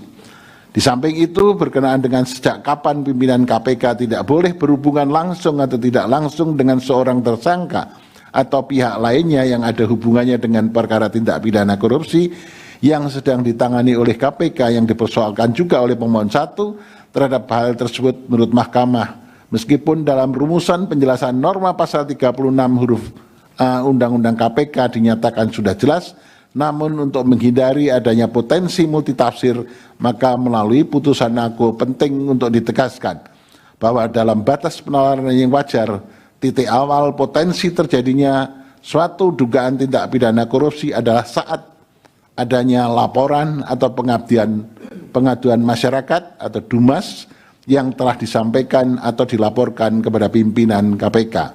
Artinya ketika sebuah pengaduan masyarakat terkait dengan adanya dugaan tindak pidana korupsi sudah masuk KPK dan hal tersebut telah disampaikan dan atau dilaporkan kepada pimpinan KPK, maka sejak itulah menjadi titik awal bagi pimpinan KPK untuk tidak boleh lagi melakukan hubungan langsung atau tidak langsung dengan seorang yang berpotensi menjadi tersangka atau pihak lain yang ada hubungannya dengan perkara tindak pidana korupsi yang sudah diadukan atau dilaporkan oleh masyarakat tersebut.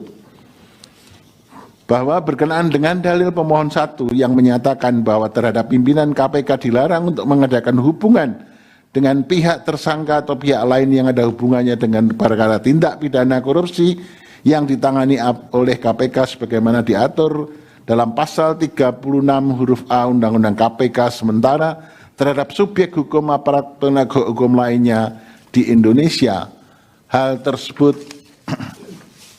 tidak dilarang, maka norma pasal tersebut secara nyata bersifat diskriminatif terhadap pimpinan KPK dengan aparat penegak hukum lainnya. Berkenaan dengan dalil pemohon 1 tersebut menurut Mahkamah, KPK secara kelembagaan dan pimpinan KPK tidak dapat apple to apple dipersamakan dengan aparat penegak hukum lainnya. Artinya, meskipun sesama lembaga penegak hukum antara KPK dengan lembaga lainnya, namun antara lembaga hukum yang satu dengan lainnya memiliki karakter yang berbeda karena masing-masing tidak dapat dipisahkan dengan sifat kelembagaan yang memiliki etika profesi pelaksana aparat penegak hukumnya. Namun demikian, apapun perbedaannya, pimpinan KPK sebagaimana telah dipertimbangkan dalam pertimbangan hukum sebelumnya, larangan yang diberlakukan lebih ketat, strict, tidak dapat dipisahkan dari sifat kelembagaannya yang diberi kewenangan yang lebih khusus dan luar biasa jika dibandingkan lembaga penegak hukum yang lain. Oleh karena itu, berkenaan dengan hal ini, tidak dapat dibenarkan dalil pemohon 1 yang berpendapat bahwa terhadap hal tersebut sama halnya memperlakukan pimpinan KPK secara diskriminatif.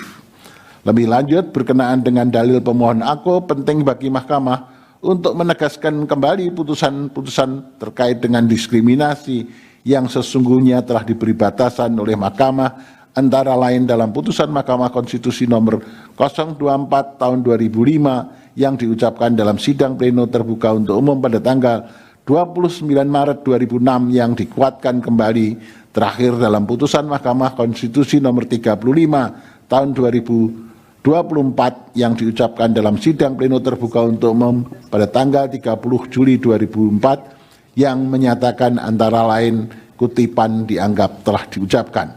Berdasarkan kutipan pertimbangan hukum tersebut di atas, diartikan adanya perbedaan larangan bagi pimpinan KPK dengan aparat penegak hukum lainnya merupakan sebuah keniscayaan.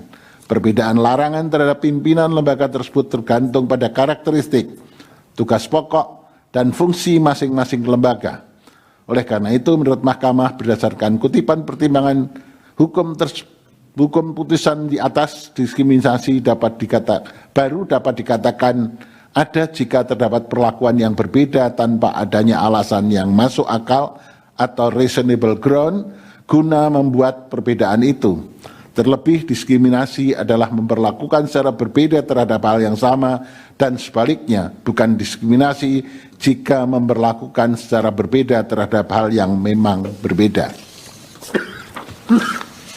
Berdasarkan uraian pertimbangan tersebut di atas, dalil pemohon 1 yang menyatakan norma pasal 36 huruf A Undang-Undang KPK tidak memberikan kepastian hukum dan bersifat diskriminatif sehingga bertentangan dengan pasal 28D ayat 1 dan pasal 28I ayat 2 Undang-Undang Dasar Negara Republik Indonesia adalah tidak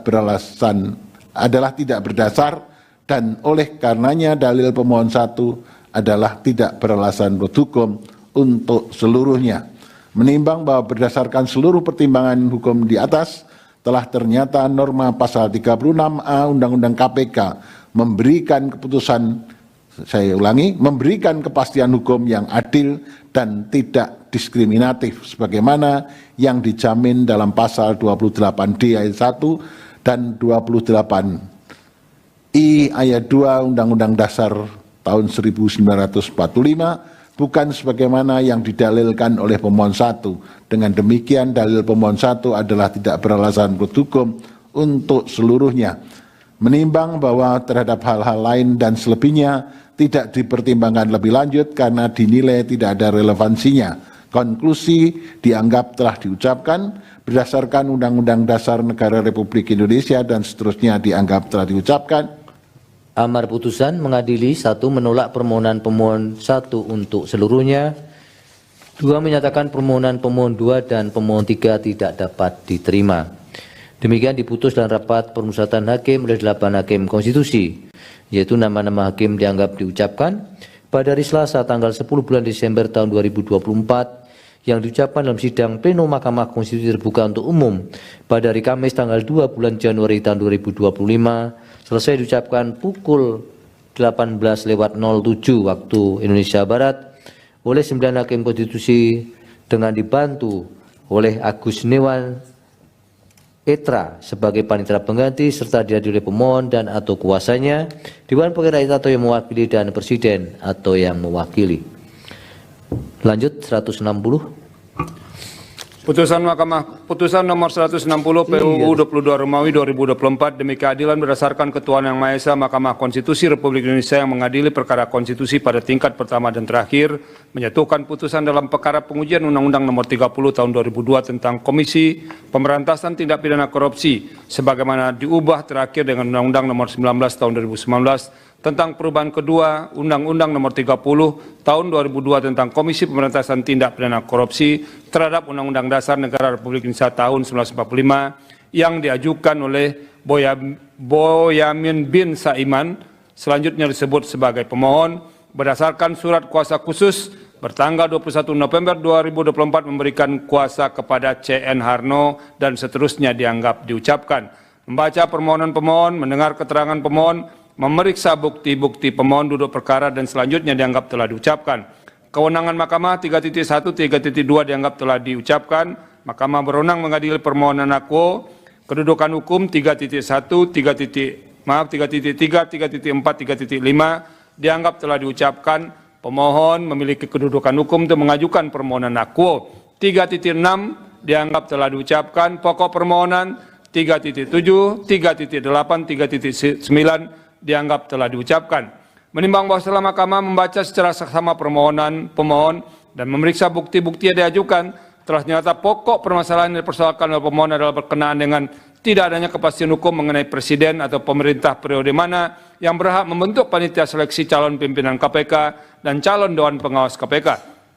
Dalam hal ini pemohon beranggapan presiden dan pemerintah hanya dapat membentuk panitia seleksi calon pimpinan KPK dan calon Dewan Pengawas KPK pada masa jabatan presiden dan pemerintah yang sama dengan calon pimpinan KPK atau calon Dewan Pengawas KPK. Terhadap isu konstitusional tersebut, Mahkamah mempertimbangkan sebagai berikut. Paragraf 3.10.1 dianggap telah diucapkan. Paragraf selanjutnya. Berkenaan dengan hal tersebut, maka untuk memahami perlu diuraikan terlebih dahulu mengenai bagaimana sebetulnya tahapan seleksi dan pengangkatan pimpinan KPK dan Dewas Pengawas KPK sebagaimana diatur dalam Undang-Undang KPK, yaitu pada pasal 30 dan pasal 37E Undang-Undang KPK yang pada pokoknya mengatur tahapan sebagai berikut. Angka 1 sampai dengan angka 6 dianggap telah diucapkan. Dengan demikian, Presiden terikat pada ketentuan dalam undang-undang tersebut dan juga terikat pada berakhirnya masa jabatan pimpinan KPK dan anggota Dewan Pengawas KPK agar tidak terjadi kekosongan pimpinan KPK dan seterusnya dianggap telah diucapkan. Selain itu, apabila diletakkan dalam sekuen waktu antara proses seleksi calon pimpinan KPK dan calon Dewan Pengawas KPK sampai dengan pelantikan pimpinan KPK dan Dewas Pengawas KPK periode 2024-2029, yaitu pada sekitar pertengahan bulan Desember 2024, dan dikaitkan dengan waktu pelantikan DPR RI periode tahun 2024-2029 dan pelantikan Presiden periode tahun 2024-2029. Logika yang digunakan oleh pemohon akan berakibat pada tidak dapat dilantiknya pimpinan KPK dan Dewas KPK tepat pada pertengahan bulan Desember 2024. Hal demikian dapat terjadi dikarenakan anggota DPR periode 2024 dilantik pada tanggal 1 Oktober 2024 dan Presiden periode tahun 2024-2029 dilantik pada tanggal 20 Oktober 2024. Artinya, jika proses seleksi yang di dalamnya terdapat proses pengajuan calon pimpinan KPK dan calon Dewas KPK dilakukan oleh DPR dan Presiden dalam periode yang sama dengan pimpinan KPK dan Dewas KPK, maka proses seleksi baru akan dimulai pada tanggal 20 Oktober 2024. Dengan sekuen waktu sebagaimana diuraikan di atas dan selanjutnya dianggap telah diucapkan. Bahwa selain itu apabila dicermati, pemohon dalam mendalilkan mengenai anggapan inkonstitusionalitas bersyarat kata Presiden dalam pasal 30 ayat 1 dan kata pemerintah dalam pasal 30 ayat 2 Undang-Undang KPK dengan alasan karena dikhawatirkan penerapannya akan bertentangan dengan pertimbangan putusan Mahkamah Konstitusi nomor 112 tahun 2022 tanpa menyebutkan atau menguraikan alasan lain yang mendukung dalil tersebut. Berkenaan dengan alasan tersebut berdasarkan pertimbangan hukum di atas, pemaknaan putusan Mahkamah Konstitusi aku sebagaimana kemudian ditegaskan dalam pertimbangan putusan Mahkamah Konstitusi nomor 68 tahun 2024 adalah berbeda dari pemaknaan yang dimintakan oleh pemohon, di mana pemohon meminta pemaknaan agar pemerintah atau Presiden membentuk panitia seleksi adalah pemerintah pada masa jabatan yang sama dengan calon pimpinan KPK dan calon Dewas KPK. Pemohon tidak dapat menguraikan secara jelas alasan yang logis mengapa proses pemilihan calon pimpinan KPK dan calon Dewas KPK lebih tepat dilakukan oleh pemerintah pada periode jabatan yang sama dengan pimpinan KPK dan Dewas KPK. Terlebih permohonan pemohon apabila dikabulkan quod non justru akan menimbulkan pemaknaan yang sempit terhadap penerapan pasal 30 ayat 1 dan ayat 2 Undang-Undang KPK, di mana norma tersebut menjadi sulit dan bahkan tidak dapat diterapkan secara adaptif, tidak dapat menyesuaikan dengan situasi serta sekuen waktu yang tersedia tatkala dilakukan seleksi dan pengesahan calon pimpinan KPK dan calon Dewas KPK. Oleh karena itu menurut Mahkamah, norma pasal 30 ayat 1 dan ayat 2 Undang-Undang KPK telah cukup jelas sehingga tidak perlu diberikan pemaknaan lain berkenaan dengan Presiden atau pemerintah mana yang layak menerapkan norma aquo. Dengan berpedoman kepada pertimbangan putusan Mahkamah Konstitusi 112/2002 dan putusan Mahkamah Konstitusi 68 2024 serta pertimbangan putusan ini, norma pasal 30 ayat 1 ayat 1 dan ayat 2 Undang-Undang KPK serta norma pasal lain yang berkenaan dengan tata cara proses seleksi pimpinan KPK dan Dewas KPK dapat diterapkan sesuai dengan sekuen waktu dan kondisi yang ditimbulkan akibat adanya transisi pemerintahan. Berdasarkan seluruh pertimbangan hukum di atas, dalil pemohon berkenaan dengan inkonstitusionalitas bersyarat kata Presiden dalam pasal 30 ayat 1 dan kata pemerintah dalam pasal 30 ayat 2 Undang-Undang KPK karena menimbulkan ketidakpastian hukum sehingga bertentangan dengan prinsip negara hukum adalah tidak beralasan menurut hukum. Menimbang bahwa berdasarkan seluruh uraian pertimbangan hukum di atas, menurut Mahkamah telah ternyata kata Presiden dalam pasal 30 ayat 1 dan kata pemerintah dalam pasal 30 ayat 2 Undang-Undang KPK adalah tidak bertentangan dengan prinsip negara hukum dan tidak bertentangan dengan hak atas kepastian hukum yang adil sebagaimana dinyatakan dalam pasal 1 ayat 3, pasal 28D ayat 1 Undang-Undang Dasar NRI tahun 1945, bukan sebagaimana yang didalilkan pemohon. Dengan demikian, dalil pemohon tidak beralasan menurut hukum untuk seluruhnya. Menimbang bahwa terhadap hal lain dan selebihnya tidak dipertimbangkan lebih lanjut karena dinilai tidak ada relevansinya. Konklusi, berdasarkan penilaian atas fakta dan hukum sebagaimana diuraikan di atas, Mahkamah berkesimpulan selanjutnya dianggap telah diucapkan. Amar putusan mengadili menolak permohonan pemohon untuk seluruhnya. Demikian diputus dalam rapat permusyawaratan hakim oleh 9 hakim konstitusi, yaitu nama-nama hakim dianggap diucapkan pada hari Kamis tanggal 12 bulan Desember tahun 2024 yang diucapkan dalam sidang plenum Mahkamah Konstitusi terbuka untuk umum pada hari Kamis tanggal 2 bulan Januari tahun 2025 selesai diucapkan pukul 18:16 waktu Indonesia Barat oleh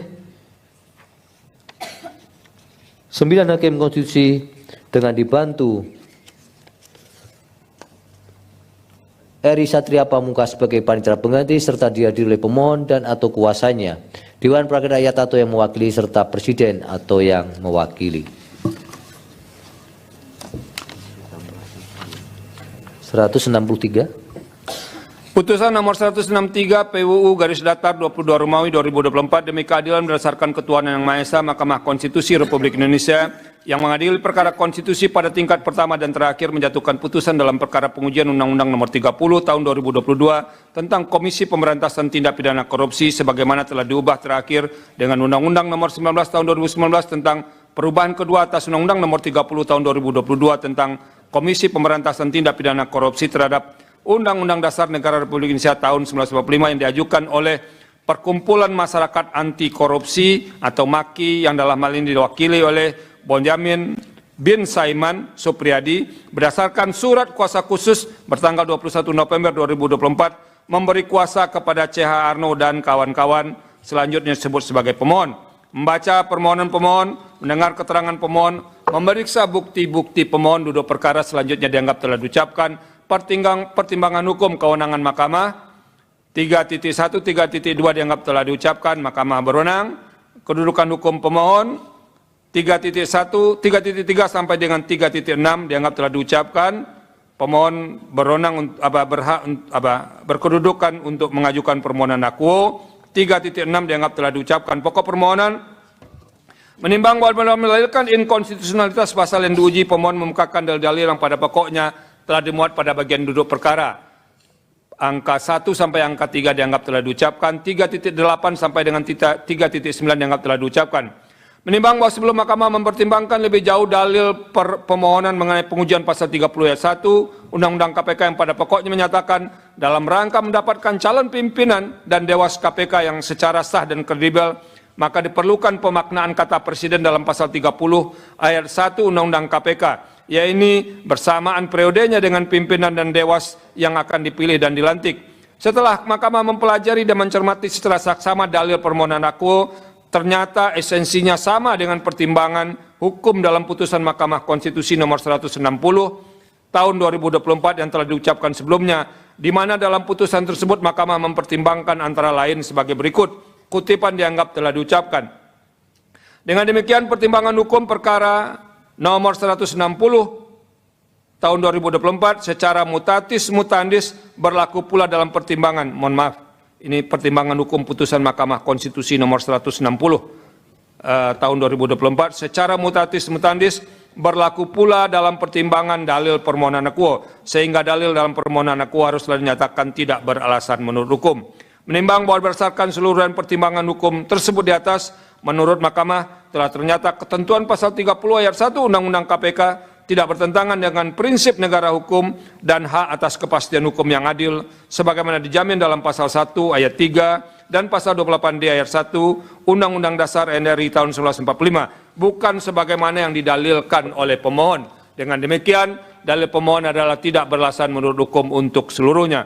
Menimbang bahwa terhadap hal-hal lain tidak dipertimbangkan lebih lanjut karena dinilai tidak ada relevansinya. Konklusi, berdasarkan penilaian atas fakta dan hukum tersebut di atas, Mahkamah berkesimpulan 4.1 sampai 4.4 dianggap telah diucapkan berdasarkan Undang-Undang Dasar Negara Republik Indonesia tahun 1945 dan seterusnya dianggap telah diucapkan. Amar putusan mengadili menolak permohonan pemohon untuk seluruhnya.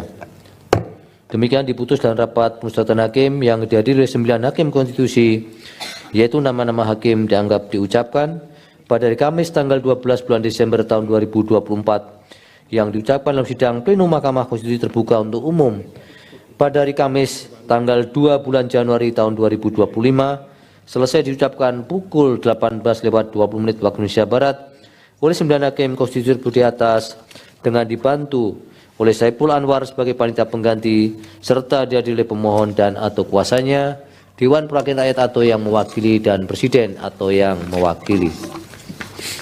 Terakhir nomor 166. Putusan nomor 166 PUU 2002-2024 demi keadilan berdasarkan ketuhanan yang Maha Esa.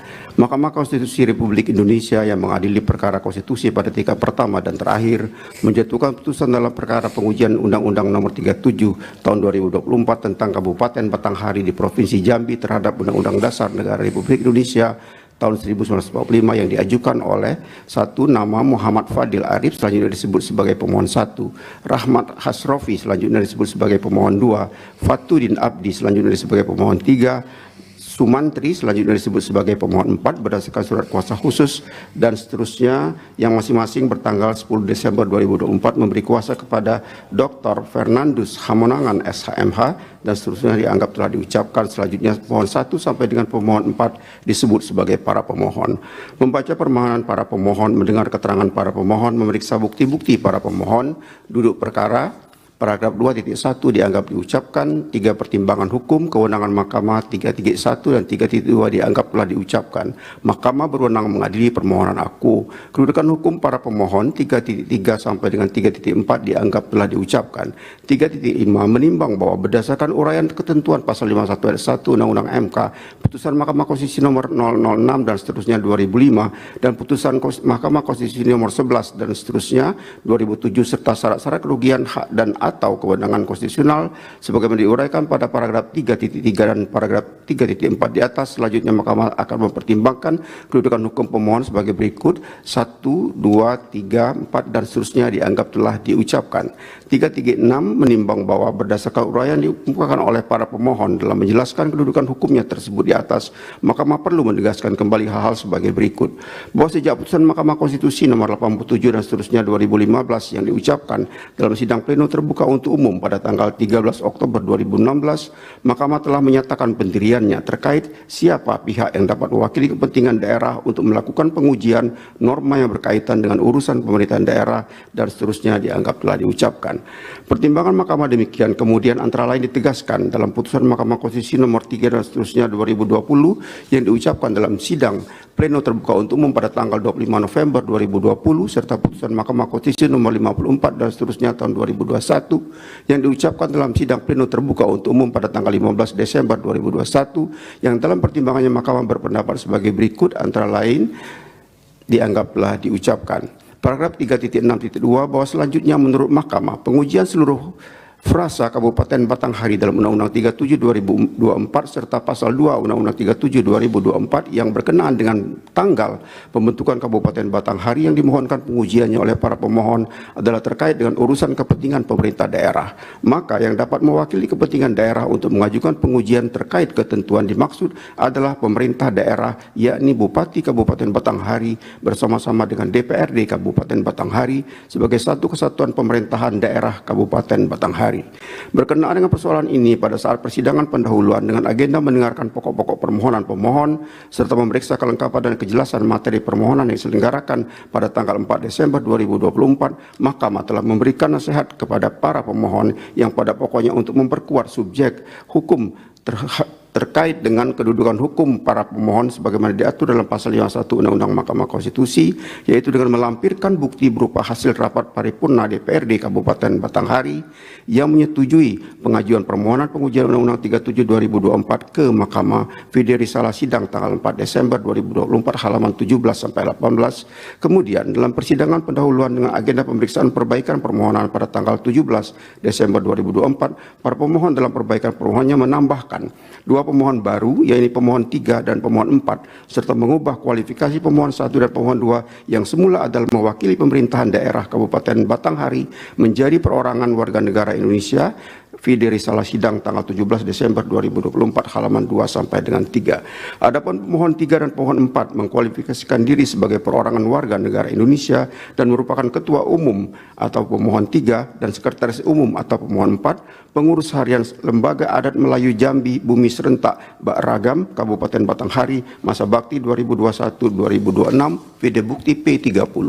Oleh karena pemohon 3 dan pemohon 4 merupakan perorangan warga negara Indonesia dan bukan merupakan pemerintah daerah, yakni kepala daerah gubernur atau bupati wali kota bersama-sama dengan Dewan Perwakilan Rakyat Daerah atau provinsi atau kabupaten kota, maka berdasarkan pertimbangan hukum mahkamah di atas, pemohon 3 dan pemohon 4 sebagai subjek hukum tidak memiliki kedudukan hukum untuk melakukan pengujian norma yang berkaitan dengan urusan pemerintahan daerah. Dengan demikian, berdasarkan pertimbangan hukum di atas, menurut mahkamah, pemohon 1, pemohon 2, pemohon 3, dan pemohon 4 yang merupakan perorangan warga negara Indonesia dan bukan merupakan pemerintahan daerah tidak dapat dikualifikasikan sebagai pemerintah daerah. In kasu, pemerintah daerah Kabupaten Batanghari, terlebih para pemohon tidak dapat menyertakan bukti adanya rapat paripurna DPRD Kabupaten Batanghari yang dilakukan sebelum diajukannya permohonan ke mahkamah. Perihal persetujuan pengajuan permohonan pengajuan Undang-Undang 37 2024 ke mahkamah, sehingga mahkamah berpendapat pemohon 1, pemohon 2, pemohon 3, dan pemohon 4 tidak memiliki kedudukan hukum untuk mengajukan permohonan aku. Menimbang bahwa oleh karena para pemohon tidak memiliki kedudukan hukum untuk bertindak sebagai pemohon, maka pokok permohonan para pemohon tidak dipertimbangkan lebih lanjut. Menimbang bahwa terhadap hal-hal lain yang tidak dipertimbangkan lebih lanjut karena dinilai tidak ada relevansinya. 4. Konklusi berdasarkan penilaian atas fakta dan hukum sebagaimana diuraikan di atas, mahkamah berkesimpulan 4.1, 4.2, 4.3 dianggap telah diucapkan. Berdasarkan Undang-Undang Dasar Negara Republik Indonesia tahun 1945 dan seterusnya dianggap telah diucapkan. Amar putusan mengadili menyatakan permohonan para pemohon tidak dapat diterima. Demikian diputus dalam rapat musyawaratan hakim oleh 8 hakim konstitusi yang nama-nama hakim dianggap diucapkan pada hari Rabu tanggal 18 bulan Desember tahun 2024 yang diucapkan dalam sidang plenum Mahkamah Konstitusi terbuka atau umum pada hari Kamis tanggal 2 bulan Januari tahun 2025 selesai diucapkan pukul 18:27 waktu Indonesia Barat oleh 9 hakim konstitusi dengan dibantu oleh Ramadiani Putri Nilasari sebagai panitera pengganti, dengan dihadiri oleh para pemohon dan atau kuasanya, Dewan Perwakilan Rakyat atau yang mewakili, dan Presiden atau yang mewakili. Demikian pemohon dan pemerintah serta DPR atau yang mewakili pengucapan ketetapan dan putusan. Untuk salinan putusan, para pihak bisa akan dikirim setelah pengucapan putusan ini selesai melalui email masing-masing atau setidak-tidaknya 3 hari kerja setelah pengucapan putusan ini di persidangan ditutup. Terima kasih untuk semuanya. Sidang selesai dan ditutup. Hadirin dimohon berdiri. Yang Mulia Majelis Hakim Konstitusi meninggalkan ruang persidangan.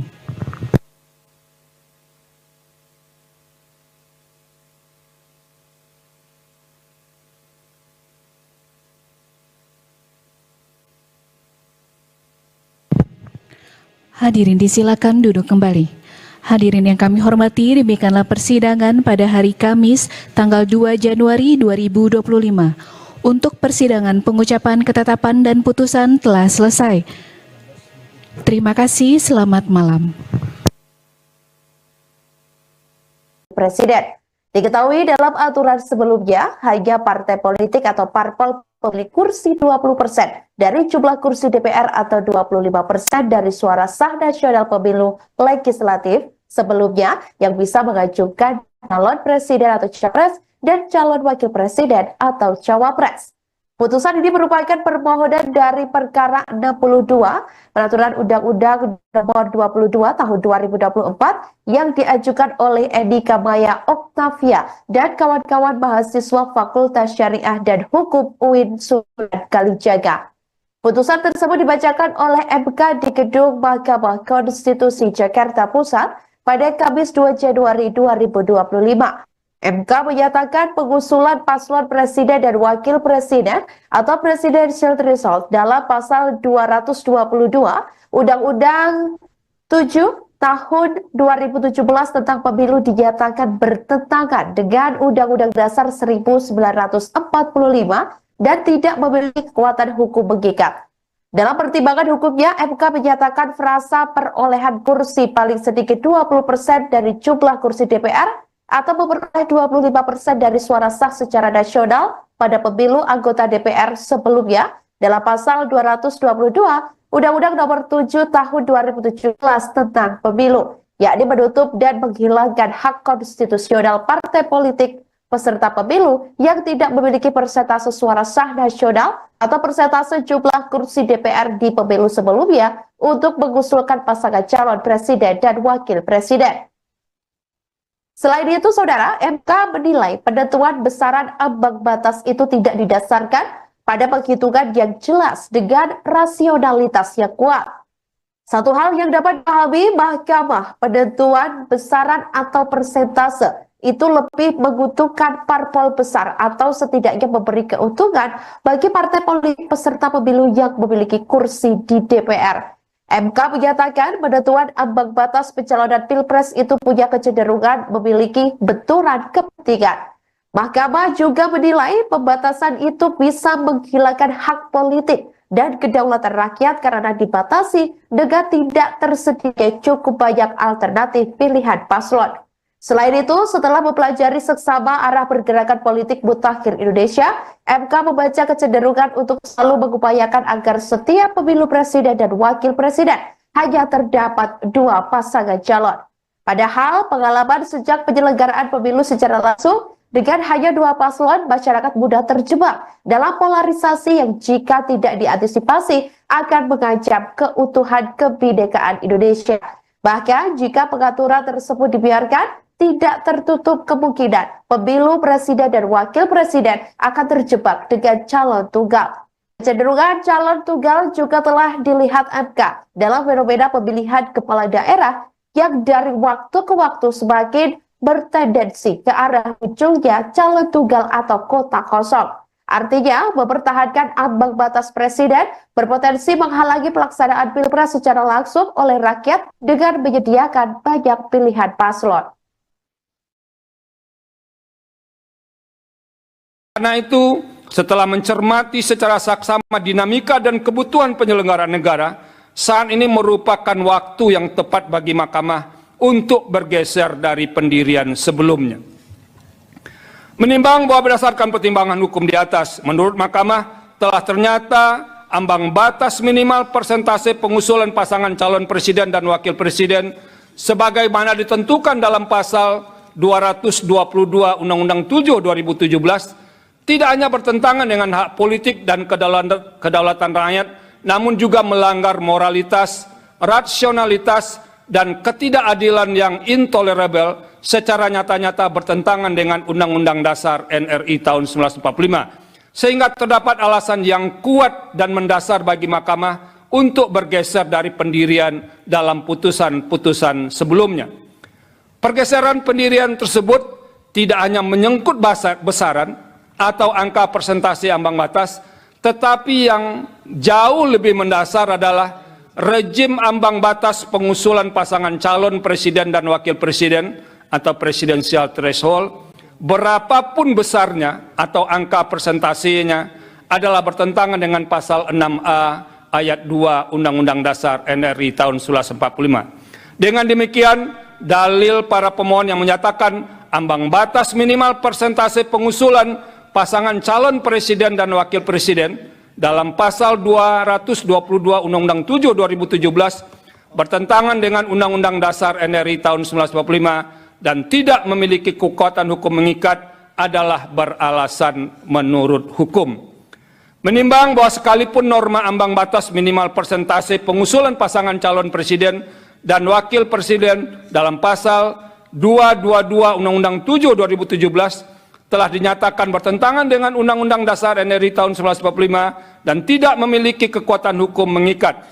Sebagai negara yang memilih sistem presidensil dalam praktek tumbuh dalam balutan model kepartaian majemuk atau multi-party system, tetap harus diperhitungkan potensi jumlah pasangan calon presiden dan wakil presiden sama dengan jumlah partai politik peserta pemilu. Dalam hal ini misalnya, jika partai politik peserta pemilu adalah 30, maka terbuka pula potensi terdapat 30 pasangan calon presiden dan wakil presiden yang diusulkan oleh partai politik peserta pemilu. Sekalipun dalam putusan aku, Mahkamah telah menegaskan dalam pertimbangan hukum di atas bahwa pengusulan pasangan calon presiden dan wakil presiden merupakan hak konstitusional semua partai politik yang telah dinyatakan sebagai peserta pemilu pada periode yang bersangkutan atau saat penyelenggaraan pemilu berlangsung, dalam revisi Undang-Undang 7 2017, pembentuk undang-undang dapat mengatur agar tidak muncul pasangan calon presiden dan wakil presiden dengan jumlah yang terlalu banyak, sehingga berpotensi merusak hakikat pelaksanaan pemilihan presiden dan wakil presiden secara langsung oleh rakyat. Sekalipun secara konstitusional terdapat ketentuan pasal 6 ayat 4 Undang-Undang Dasar RI tahun 1945 yang pada pokoknya telah mengantisipasi kemungkinan terjadinya pemilu presiden dan wakil presiden putaran kedua, jumlah pasangan calon presiden dan wakil presiden yang terlalu banyak belum menjamin berdampak positif bagi perkembangan dan keberlangsungan proses dan praktek demokrasi presidensial Indonesia. Oleh karena itu, pembentuk undang-undang dalam merevisi Undang-Undang 7 2017 dapat melakukan rekayasa konstitusional atau constitutional engineering dengan memperhatikan hal-hal sebagai berikut. 1. Semua partai politik peserta pemilu berhak mengusulkan pasangan calon presiden dan wakil presiden. 2. Pengusulan pasangan calon presiden dan wakil presiden oleh partai politik atau gabungan partai politik peserta pemilu tidak didasarkan pada persentase jumlah kursi di DPR atau perolehan suara sah secara nasional. 3.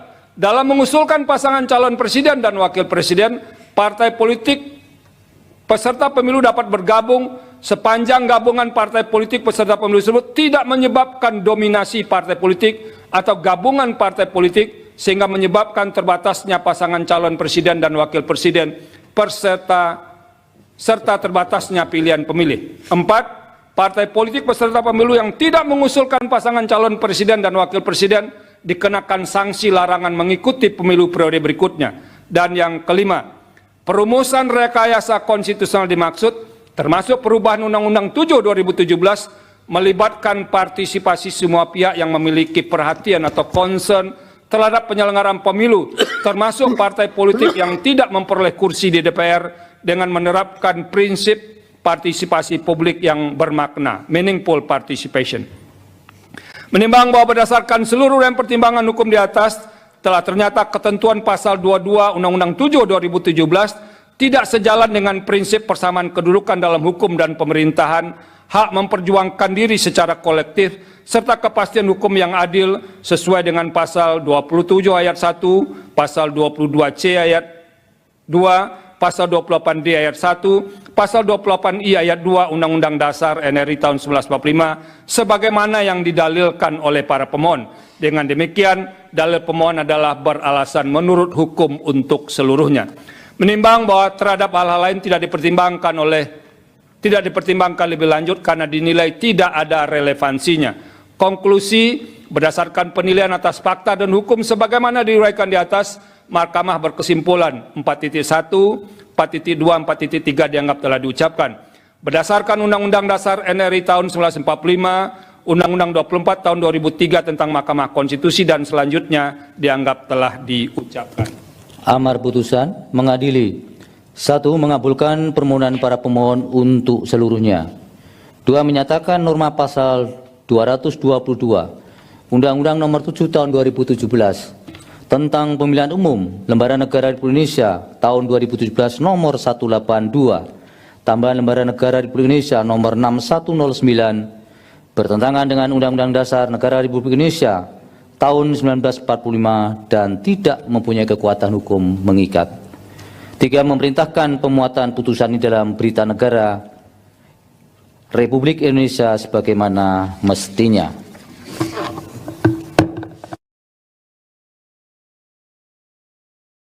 Ayat 2, pasal 8D ayat 1 dan pasal 8I ayat 2 UUD NRI 1945 bukan sebagaimana yang didalilkan para pemohon. Dengan demikian pertama dalil para pemohon adalah tidak beralasan menurut hukum untuk seluruhnya. Menimbang bahwa terhadap hal-hal selain dan selebihnya tidak dipertimbangkan lebih lanjut oleh Mahkamah karena dinilai tidak ada relevansinya. Konklusi 4.1, 4.2 dan seterusnya dianggap telah diucapkan. Berdasarkan Undang-Undang Dasar Negara Republik Indonesia tahun 1945 dan seterusnya dianggap telah diucapkan. Amar putusan mengadili menolak permohonan para pemohon untuk seluruhnya. Pendapat berbeda atau dissenting opinion terhadap perkara ini, Hakim Konstitusi M. Guntur Hamzah memiliki pendapat yang berbeda atau dissenting opinion. dan dissenting opinion dari Hakim Konstitusi M. Guntur Hamzah dianggap diucapkan, tapi pada intinya Hakim Konstitusi M. Guntur Hamzah berpendapat bahwa seharusnya permohonan pemohon ini dikabulkan meskipun hanya sebagian. Demikian diputus dalam rapat pemusatan hakim oleh 8 hakim konstitusi, yaitu nama-nama hakim dianggap diucapkan. Pada hari Kamis tanggal 7 bulan November tahun 2024 yang diucapkan dalam sidang pleno Mahkamah Konstitusi terbuka untuk umum pada hari Kamis tanggal 2 bulan Januari 2025 selesai diucapkan pukul 16:52 waktu Indonesia Barat oleh 9 hakim konstitusi dengan dibantu oleh Mardian Wibowo sebagai panitera pengganti, dengan dihadiri oleh para pemohon atau kuasanya, Dewan Perwakilan Rakyat atau yang mewakili, dan Presiden atau yang mewakili. Dilanjutkan 133. Putusan nomor 133 PU 22 Romawi 2024 demi keadilan berdasarkan ketuhanan yang Maha Esa. Mahkamah Konstitusi Republik Indonesia yang mengadili perkara konstitusi pada tingkat pertama dan terakhir menjatuhkan putusan dalam perkara pengujian Undang-Undang Nomor 48 Tahun 2009 tentang kekuasaan kehakiman terhadap Undang-Undang Dasar Negara Republik Indonesia tahun 1945 yang diajukan oleh nama Yustino Halomuan Sinaga dan seterusnya, selanjutnya disebut sebagai pemohon. Duduk perkara dan seterusnya dianggap diucapkan. Pertimbangan hukum kewenangan Mahkamah paragraf 1, 3.2 dan seterusnya dianggap diucapkan. Mahkamah berwenang menguji permohonan aku. Menimbang bahwa meskipun Mahkamah berwenang untuk mengadili permohonan aku, namun sebelum pertimbangan kedudukan hukum pokok permohonan pemohon, Mahkamah terlebih dahulu akan mempertimbangkan hal-hal sebagai berikut. 1. Bahwa Mahkamah telah memeriksa permohonan pemohon dalam sidang pemeriksaan pendahuluan pada tanggal 7 Agustus 2024. Dalam persidangan tersebut Mahkamah sesuai dengan ketentuan dalam pasal 39 ayat 2 Undang-Undang MK dan pasal 41 ayat 3 PMK 2 2021 telah memberikan nasihat kepada pemohon untuk memperbaiki sekaligus memperjelas hal-hal yang berkaitan dengan permohonan pemohon, yaitu kewenangan Mahkamah, kedudukan hukum pemohon, alasan permohonan atau posita, dan hal yang dimohonkan atau petitum sehingga sesuai dengan sistematika permohonan sebagaimana diatur dalam PMK 2 2021. 2. Bahwa selanjutnya pada tanggal 14 Oktober 2024 pemohon telah menyampaikan perbaikan permohonan kepada Mahkamah dan telah diperiksa dalam sidang pemeriksaan pendahuluan dengan agenda perbaikan permohonan pada tanggal 14 Oktober 2024. Setelah Mahkamah memeriksa dengan sesama permohonan pemohon khususnya berkenaan dengan sistematika permohonan, ternyata format permohonan pemohon telah memenuhi sistematika permohonan sebagaimana ditentukan dalam pasal 31 ayat 1 Undang-Undang MK. Namun demikian, jika dicermati lebih lanjut substansi uraian alasan permohonan posita yang dikemukakan oleh pemohon telah ternyata tidak menguraikan secara jelas argumentasi hukum mengenai pertentangan antara norma yang dimohonkan pengujian dengan dasar pengujian yang terdapat dalam UUD NRI tahun 1945. Oleh karena itu, Mahkamah tidak dapat memahami permasalahan konstitusionalitas norma pasal-pasal yang dimohonkan pengujian. Karena pemohon lebih banyak menguraikan hal-hal yang berkaitan dengan kasus konkret yang dialaminya, serta kekecewaan pemohon yang sesungguhnya berkaitan dengan implementasi atas berlakunya norma-norma yang dimohonkan pengujian. Dengan demikian, berdasarkan uraian fakta-fakta hukum dimaksud, Mahkamah sulit menilai adanya pertautan inkonstitusionalitas norma yang dimohonkan pengujian dengan hak konstitusionalitas pemohon yang dijamin dalam UUD NRI tahun 1945. Sebab syarat utama agar suatu pasal dan atau ayat undang-undang dinyatakan bertentangan dengan UUD NRI 1945 dan tidak memiliki kekuatan hukum mengikat adalah pasal dan atau ayat tersebut harus terbukti dan dinyatakan bertentangan dengan UUD NRI 1945 dan tidak mempunyai kekuatan hukum mengikat. Pertentangan tersebut sama sekali tidak diuraikan dalam alasan-alasan permohonan. 3. Bahwa selain fakta hukum sebagaimana diuraikan tersebut di atas, jika dicermati lebih lanjut perumusan petitum pemohon, menurut Mahkamah juga merupakan rumusan petitum yang tidak lazim. Ketidaklaziman tersebut dimulai pada petitum angka 2 sampai dengan angka 4. Pada petitum angka 2, pada pokoknya pemohon memohon kepada Mahkamah untuk menyatakan keputusan KPU nomor 504 tahun 2024 telah melanggar konstitusi dan hukum formil dalam ketentuan pasal 10 Undang-Undang nomor 12 tahun 2011. Berkenaan dengan petitum pemohon angka 3 yang memohon kepada Mahkamah untuk menyatakan pasal 5 ayat 1 Undang-Undang 48 2009 merupakan perwujudan tujuan dari pasal 2 ayat 1 Undang-Undang 48 2009 yang wajib dilakukan oleh Hakim Konstitusi untuk mengadili semua perkara hukum formil antar warga negara dengan negara untuk mewujudkan keadilan yang hidup bagi rakyat Indonesia. Selanjutnya berkenaan dengan petitum angka 4 pemohon memohon kepada Mahkamah untuk menyatakan pasal 5 ayat 1 Undang-Undang 48 2009, Mahkamah wajib membuat sidang pengadilan hukum formil yang bersih dengan sistem peradilan yang terpadu dalam naungan Hakim Konstitusi dalam rangka menilai perkara hukum formil untuk mewujudkan keadilan hidup bagi rakyat Indonesia. Menurut Mahkamah, seluruh rumusan petitum tersebut ada tidak sesuai dengan ketentuan hukum acara pengujian undang-undang sebagaimana dimaksud dalam pasal 10 ayat 2 huruf D PMK 2 2021. Dalam hal ini salah satu syarat untuk menyatakan petitum permohonan sesuai dengan ketentuan dimaksud adalah norma yang dimohonkan pengujian harus dinyatakan bertentangan dengan UUD NRI tahun 1945 dan tidak mempunyai kekuatan hukum mengikat. Hal tersebut sama sekali tidak dicantumkan dalam petitum permohonan aku.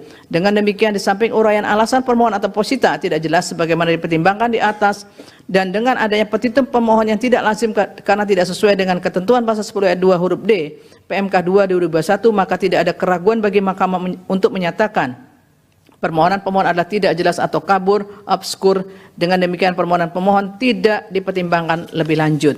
Menimbang bahwa oleh karena permohonan pemohon kabur terhadap kedudukan hukum pokok permohonan dan hal-hal yang tidak dipertimbangkan lebih lanjut karena dinilai tidak ada relevansinya. Konklusi 4.1 sampai 4.3 dianggap diucapkan. Berdasarkan Undang-Undang Dasar Negara Republik Indonesia tahun 1945 dan seterusnya dianggap diucapkan. Amar putusan mengadili menyatakan permohonan pemohon tidak dapat diterima. Demikian diputus dalam rapat pemusatan hakim oleh 8 hakim konstitusi, yaitu nama-nama hakim dianggap diucapkan pada hari Kamis tanggal 7 bulan Desember tahun 2024 yang diucapkan dalam sidang pleno Mahkamah Konstitusi terbuka untuk umum pada hari Kamis tanggal 2 bulan Januari tahun 2025 selesai diucapkan pukul 16:58 waktu Indonesia Barat oleh 9 hakim konstitusi dengan dibantu oleh Wilma Sirahi sebagai panitera pengganti serta dihadiri oleh para pihak. Dilanjutkan putusan 154. Putusan nomor 154 garing PU Stepdata 22 Romawi garing 2024. Demi keadilan berdasarkan ketuhanan Yang Maha Esa, Mahkamah Konstitusi Republik Indonesia yang mengadili perkara konstitusi pada tingkat pertama dan terakhir menjatuhkan putusan dalam perkara pengujian Undang-Undang nomor 10 tahun 2016 tentang perubahan kedua atas Undang-Undang nomor 1 tahun 2015 tentang penetapan peraturan pemerintah pengganti Undang-Undang nomor 1 tahun 2014 tentang pemilihan gubernur, bupati, dan wali kota menjadi undang-undang terhadap Undang-Undang Dasar Negara Republik Indonesia tahun 1945 yang diajukan oleh nama Edi Iswadi dan seterusnya dianggap telah diucapkan. Dalam hal ini memberi kuasa khusus, surat kuasa khusus bertanggal 9 Oktober 2024 memberi kuasa kepada 1 Aksin SH dan seterusnya dianggap telah diucapkan. Selanjutnya disebut sebagai pemohon. Membaca permohonan pemohon, mendengar keterangan pemohon, memeriksa bukti-bukti pemohon. Duduk perkara 2.1 dianggap telah diucapkan. Pertimbangan hukum kewenangan Mahkamah 3.1, 3.2 dianggap telah diucapkan. Mahkamah berwenang mengadili permohonan akuo. Kedudukan hukum para pemohon 3.3 sampai dengan 3.5 dianggap telah diucapkan. Dengan demikian terlepas dari terbukti atau tidaknya persoalan inkonstitusionalitas norma pasal 70 ayat 3 Undang-Undang nomor 10 2016 yang dimohonkan pengujian, Mahkamah berpendapat pemohon memiliki kedudukan hukum untuk bertindak sebagai pemohon dalam permohonan akuo. Menimbang bahwa oleh karena Mahkamah berwenang mengadili permohonan akuo dan pemohon memiliki kedudukan hukum untuk bertindak sebagai pemohon dalam mengajukan permohonan pengujian norma pasal 70 ayat 3 Undang-Undang 10 2016, maka selanjutnya Mahkamah akan mempertimbangkan permohonan provisi dan pokok permohonan pemohon. Dalam provisi 3.7 dan seterusnya dianggap telah diucapkan. Terhadap permohonan provisi pemohon dimaksud oleh karena terhadap permohonan akuo diputus tanpa terlebih dahulu dilakukan persidangan pleno dengan agenda mendengar keterangan DPR dan Presiden serta pihak lain yang dianggap perlu sebagaimana dimaksud dalam pasal 54 Undang-Undang MK, maka terhadap permohonan akuo akan segera mendapat kepastian hukum. Oleh karena itu tidak terdapat relevansi untuk mempertimbangkan permohonan provisi pemohon. Dengan demikian, permohonan provisi pemohon adalah tidak beralasan menurut hukum. Dalam pokok permohonan, menimbang bahwa pemohon mendalilkan norma pasal 75 ayat 3 Undang-Undang 10 2016 bertentangan dengan pasal 22E ayat 1 dan pasal 28J ayat 2 UUD NRI tahun 1945 dengan dalil-dalil selengkapnya dimuat pada bagian duduk perkara yang apabila dipahami dan dirumuskan oleh Mahkamah pada pokoknya sebagai berikut. Dalil dianggap telah diucapkan. B. Bahwa menurut pemohon, pembatasan dalam pasal 70 ayat 3 Undang-Undang 10 2016 dengan hanya mewajibkan calon kepala daerah petahana menjalani cuti di luar tanggungan negara dan larangan menggunakan fasilitas yang terkait dengan jabatannya hanya di masa kampanye dan setelahnya menjabat kembali dimulai pada masa tenang adalah bertentangan dengan asas pemilu yang jujur, adil dan bebas dari intervensi apapun dan oleh siapapun sebagaimana diamanatkan pasal 22 ayat 1 UUD NRI tahun 1945. Menurut pemohon, ketentuan dalam norma akuo justru membuka peluang bagi calon kepala daerah petahana untuk menjadikan kekuasaan negara sebagai instrumen yang menguntungkan dirinya dalam kontestasi pilkada, karena calon kepala daerah petahana dapat melakukan intervensi kepada kepala desa yang merupakan perpanjangan tangan bupati atau wali kota atau kepala daerah petahana dan secara langsung merupakan ujung tombak dalam penyelenggaraan pemerintahan daerah guna mengamankan kepentingannya pada masa tenang dan pemungutan suara apabila diberikan jabatan kembali pada waktu krusial tersebut. Huruf B, huruf C dan huruf D dianggap telah diucapkan. Berdasarkan dalil-dalil permohonan tersebut di atas, para pemohon dalam petitum memohon kepada Mahkamah agar menyatakan dan seterusnya dianggap telah diucapkan. Menimbang bahwa untuk mendukung dalil permohonannya, pemohon mengajukan alat bukti berupa surat dan atau tulisan yang diberi tanda bukti P1 sampai dengan bukti P5 yang telah disahkan dalam persidangan Mahkamah pada tanggal 18 November 2024. Menimbang bahwa oleh karena permohonan akuo telah jelas dan sebagaimana telah dipertimbangkan juga dalam menjawab permohonan profesi pemohon pada paragraf 3.7, Mahkamah berpendapat tidak terdapat urgensi dan relevansinya untuk mendengar keterangan pihak-pihak sebagaimana dimaksud dalam pasal 54 Undang-Undang MK. Menimbang bahwa sebelum mempertimbangkan lebih lanjut dalil permohonan pemohon akuo, Mahkamah terlebih dahulu akan mempertimbangkan permohonan pemohon berkaitan dengan ketentuan pasal 60 Undang-Undang MK dan pasal 78 PMK 2 2021. Apakah terhadap norma akuo dapat dimohonkan kembali dan seterusnya dianggap telah diucapkan.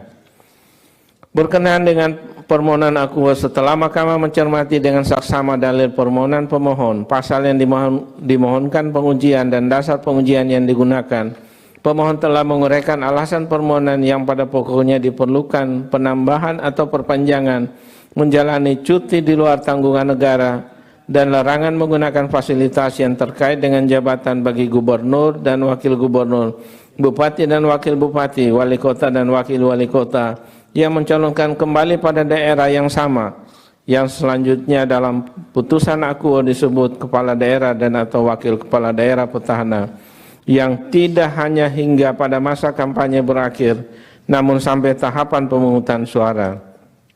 Hal ini untuk meminimalisir atau setidak-tidaknya mengurangi adanya penyalahgunaan kekuasaan terkait sumber daya yang dimiliki kepala daerah dan atau wakil kepala daerah petahana dalam jabatannya pada waktu sempit dan krusial, yakni pada masa tenang dan pemungutan suara. Dalil permohonan demikian meskipun menggunakan dasar pengujian yang telah beberapa kali digunakan untuk perkara sebelumnya yang telah diputus oleh Mahkamah, namun pemohon dalam perkara akuo telah dapat menguraikan alasan-alasan yang berbeda dengan perkara nomor 55 dan seterusnya 2016 dan perkara nomor 122 dan seterusnya 2024 serta dasar pengujian dan alasan yang berbeda dengan perkara nomor 60 dan seterusnya 2016. Adapun terhadap permohonan pengujian dalam perkara 68 dan seterusnya 2016 yang telah pernah diajukan dan telah diputus, Mahkamah tidak sempat mempertimbangkan pokok permohonan. Oleh karena itu, terlepas dari substansi permohonan akuo beralasan menurut hukum atau tidak, maka secara formal permohonan akuo berdasarkan ketentuan pasal 60 Undang-Undang MK dan pasal 78 PMK 2 dapat diajukan kembali. Dengan demikian, Mahkamah akan mempertimbangkan pokok permohonan. Menimbang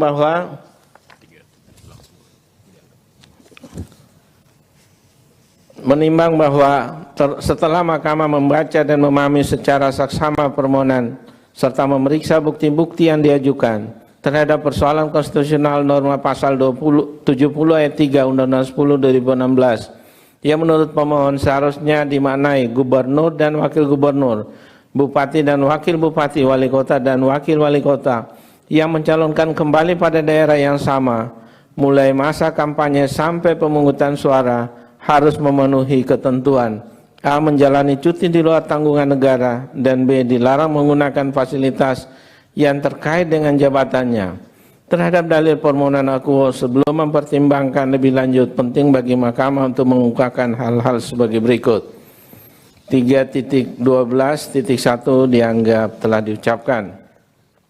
Bahwa terkait dengan isu konstitusionalitas yang dipersoalkan pemohon, yakni penambahan atau perpanjangan masa cuti di luar tanggungan negara dan larangan menggunakan fasilitas yang terkait dengan jabatan bagi kepala daerah dan atau wakil kepala daerah petahana yang tidak hanya selama masa kampanye, namun hingga pemungutan suara. Menurut Mahkamah, hal tersebut tidak dapat dilepaskan dari pertimbangan putusan Mahkamah Konstitusi nomor 60 dan seterusnya 2016 yang telah diucapkan dalam sidang pleno terbuka untuk umum pada tanggal 19 Juli 2017 dan putusan Mahkamah Konstitusi nomor 122 dan seterusnya 2024 yang diucapkan dalam sidang pleno terbuka untuk umum pada tanggal 14 November 2024 yang pada pokoknya menegaskan ihwal kewajiban cuti bagi petahana dalam kontestasi kepala daerah.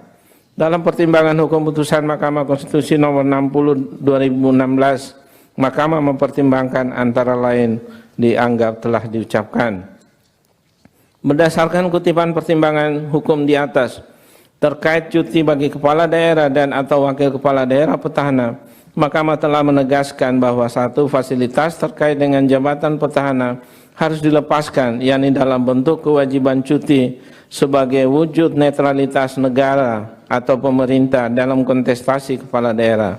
Dua, adanya norma hukum yang tegas memisahkan antara kepala daerah yang sedang menjabat dengan kepala daerah yang sedang cuti atau petahana.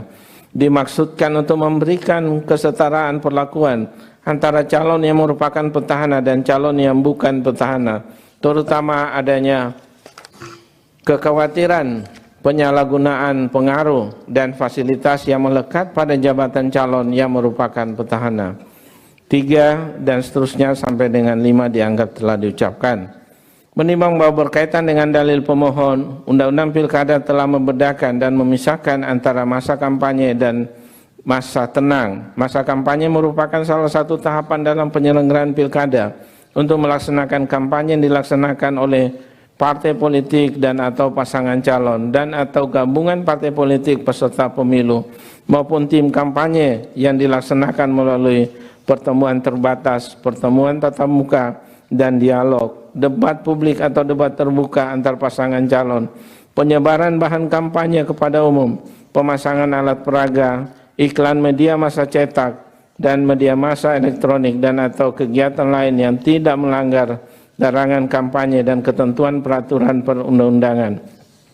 Video pasal 63 ayat 2 dan seterusnya dianggap telah diucapkan. Lebih lanjut, penyelenggaraan pemilihan KPU telah menetapkan program dan jadwal kegiatan kampanye pemilihan yang diatur dalam peraturan Komisi Pemilihan Umum atau PKPU. Sementara itu, pengaturan mengenai masa tenang diatur dalam pasal 67 Undang-Undang 8 2015 tentang perubahan atas Undang-Undang Nomor 1 Tahun 2015 tentang penetapan Perpu Nomor 1 2014 dan seterusnya dianggap telah diucapkan. Ketentuan mengenai kampanye dilaksanakan 3 hari setelah penetapan pasangan calon peserta pemilihan sampai dengan dimulainya masa tenang, di mana masa tenang berlangsung selama 3 hari sebelum dan hari pemungutan suara. Lebih lanjut dalam pasal 1 angka 18 PKPU 13/2024, masa tenang merupakan waktu yang tidak dapat atau tidak diperbolehkan digunakan untuk melakukan aktivitas kampanye pemilihan pada masa tenang baik pasangan calon dan atau partai politik dan atau gabungan partai politik maupun tim kampanye dilarang melakukan kampanye dalam bentuk apapun. Oleh karena itu, jika merujuk pada ketentuan dalam norma pasal 70 ayat 3 Undang-Undang 10 2016, maka ketika berakhirnya masa kampanye dan dimulainya masa tenang, kepala daerah dan atau wakil kepala daerah petahana akan kembali menjabat sebagai kepala daerah dan atau wakil kepala daerah setelah menjalani cuti di luar tanggungan negara yang dilakukan selama masa kampanye, yang kemudian pada masa tenang dan pada masa waktu pemungutan suara akan mendapatkan kembali kewenangan dan fasilitas yang terkait dengan jabatannya tersebut. Bahwa pasal yang dimohonkan pengujian oleh pemohon, yakni pasal 70 ayat 3 Undang-Undang 10 kepala daerah yang terpilih melanggar prinsip pemilu yang jujur dan adil. Oleh karena itu, jika dicermati secara seksama, maka dalam permohonan pemohon berkenaan dengan kepala daerah dan atau wakil kepala daerah, petahana harus menjalani cuti di luar tanggungan negara, serta tidak diperbolehkan menggunakan fasilitas yang terkait dengan jabatannya, tidak terbatas pada masa kampanye, akan tetapi juga hingga masa tenang dan pada waktu pemungutan suara. Menurut Mahkamah, sesungguhnya adalah dalil yang dapat diterima kebenaran rasionalitasnya. Artinya kepala daerah dan atau wakil kepala daerah petahana berpotensi untuk menyalahgunakan kekuasaan terkait dengan sumber daya yang dimilikinya serta fasilitas yang melekat pada jabatannya ketika cuti di luar tanggungan negara tersebut hanya dilakukan selama masa kampanye. Bahwa lebih lanjut, meskipun UU Pilkada juga telah mengatur ihwal larangan masa kampanye dalam bab 11 kampanye, khususnya bagian kelima UU Pilkada, namun menurut Mahkamah, masa tenang dan hari pada saat pemungutan suara adalah merupakan waktu yang sangat krusial dan merupakan waktu yang menjadi titik saat-saat calon pemilih untuk menentukan pilihannya. Oleh karena itu, potensi untuk diganggu dengan pengaruh dari pihak-pihak yang ingin merusak pemilu yang jujur dan adil menjadi terbuka dengan lebar. Termasuk dalam hal ini, diri kepala daerah dan atau wakil kepala daerah yang memiliki kewenangan dalam jabatan dan memiliki fasilitas yang terkait dengan jabatannya yang mencalonkan kembali pada daerah yang sama. Dengan demikian, menurut Mahkamah, dalam upaya untuk menghadirkan pemilihan yang jujur dan adil, maka diperlukan penambahan atau perpanjangan waktu dalam menjalankan cuti di luar tanggungan negara dan larangan menggunakan fasilitas yang terkait dengan jabatan bagi kepala daerah dan atau wakil kepala daerah petahana tidak hanya hingga masa kampanye berakhir, namun juga pada waktu masa tenang dan pada hari pemungutan suara. Sebab menurut Mahkamah, kepala daerah dan atau wakil kepala daerah baik petahana maupun bukan petahana seharusnya memiliki hak yang sama, memiliki hak kesempatan keadilan dan kesetaraan yang sama dalam perlakuan selama masa kampanye, masa tenang hingga hari pemungutan suara. Bahwa di samping pertimbangan hukum seperti atas, menurut Mahkamah tidak terdapat alasan kepentingan penyelenggaraan pemerintahan daerah yang genting dan mendesak yang memerlukan cuti di luar tanggungan negara dan larangan menggunakan fasilitas yang terkait dengan jabatannya bagi kepala daerah dan atau wakil kepala daerah petahana hanya pada masa kampanye, dan oleh karenanya segera harus melaksanakan tugas kembali pada masa tenang dan pada hari pemungutan suara. Bahkan sebagaimana telah dipertimbangkan pada pertimbangan hukum sebelumnya, masa tenang dan hari pada waktu pemungutan suara adalah waktu yang krusial, di mana menjadi saat calon pemilih menentukan pilihannya yang tidak boleh diganggu oleh siapapun. Oleh karenanya, segala bentuk usaha untuk memengaruhi pemilih harus dihindarkan.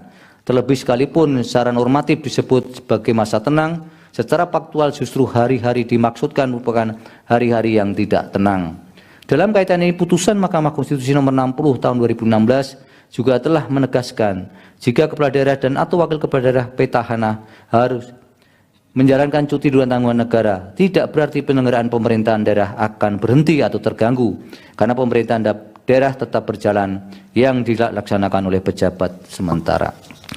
Bahwa melalui putusan aku, Mahkamah menegaskan demi menghadirkan pilkada yang jujur dan adil, termasuk kepala daerah dan atau wakil kepala daerah yang mencalonkan kembali di daerah yang sama, harus tetap dilekatkan masa cuti dan larangan menggunakan fasilitas dalam jabatan tidak hanya pada masa kampanye, namun hingga masa tenang dan pada hari pemungutan suara.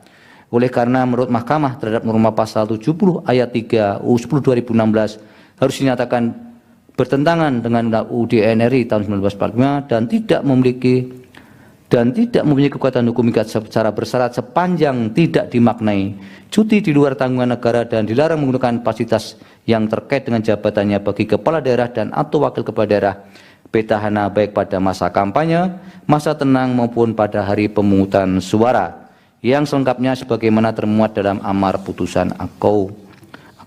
Berdasarkan uraian pertimbangan hukum seperti atas, dalil pemohon berkenaan dengan inkonstitusionalitas norma pasal 70 ayat 3 UU 10/2016 adalah beralasan menurut hukum.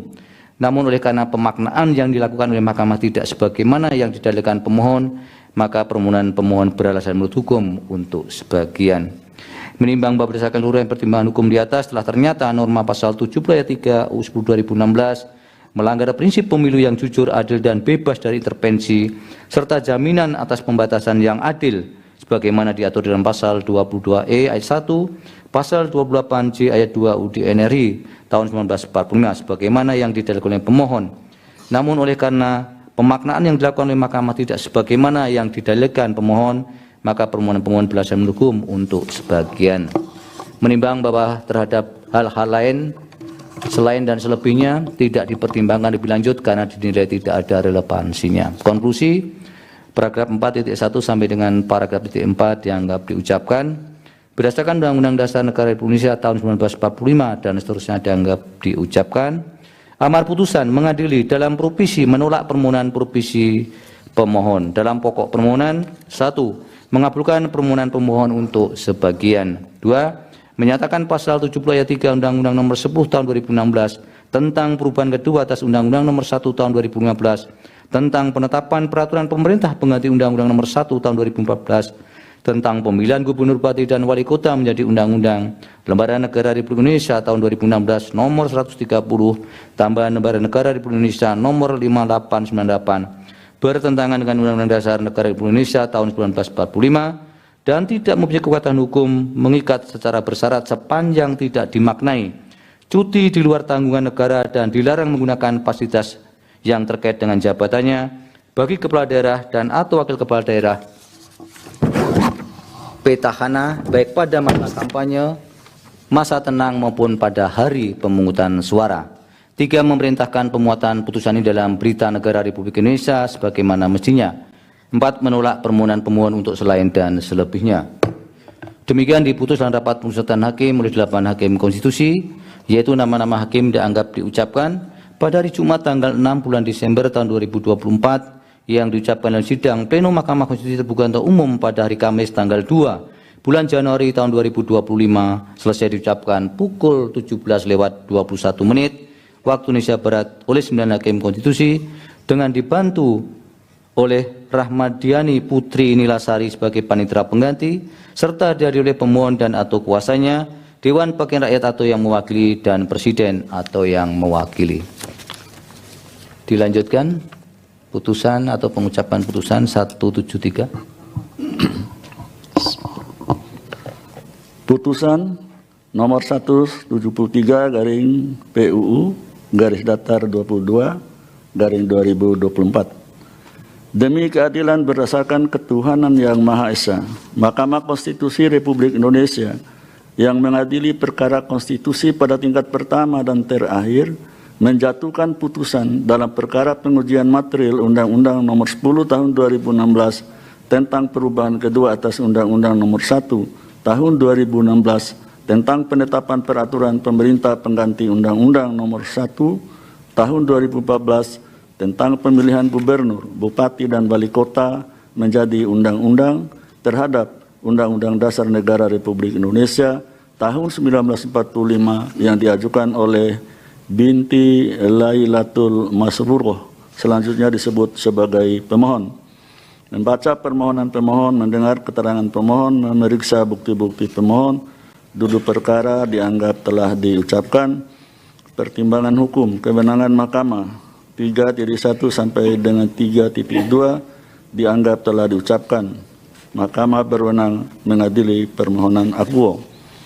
3.3 menimbang bahwa sebelum mempertimbangkan lebih lanjut kedudukan hukum pemohon dan pokok permohonan, Mahkamah terlebih dahulu akan mempertimbangkan hal-hal sebagai berikut.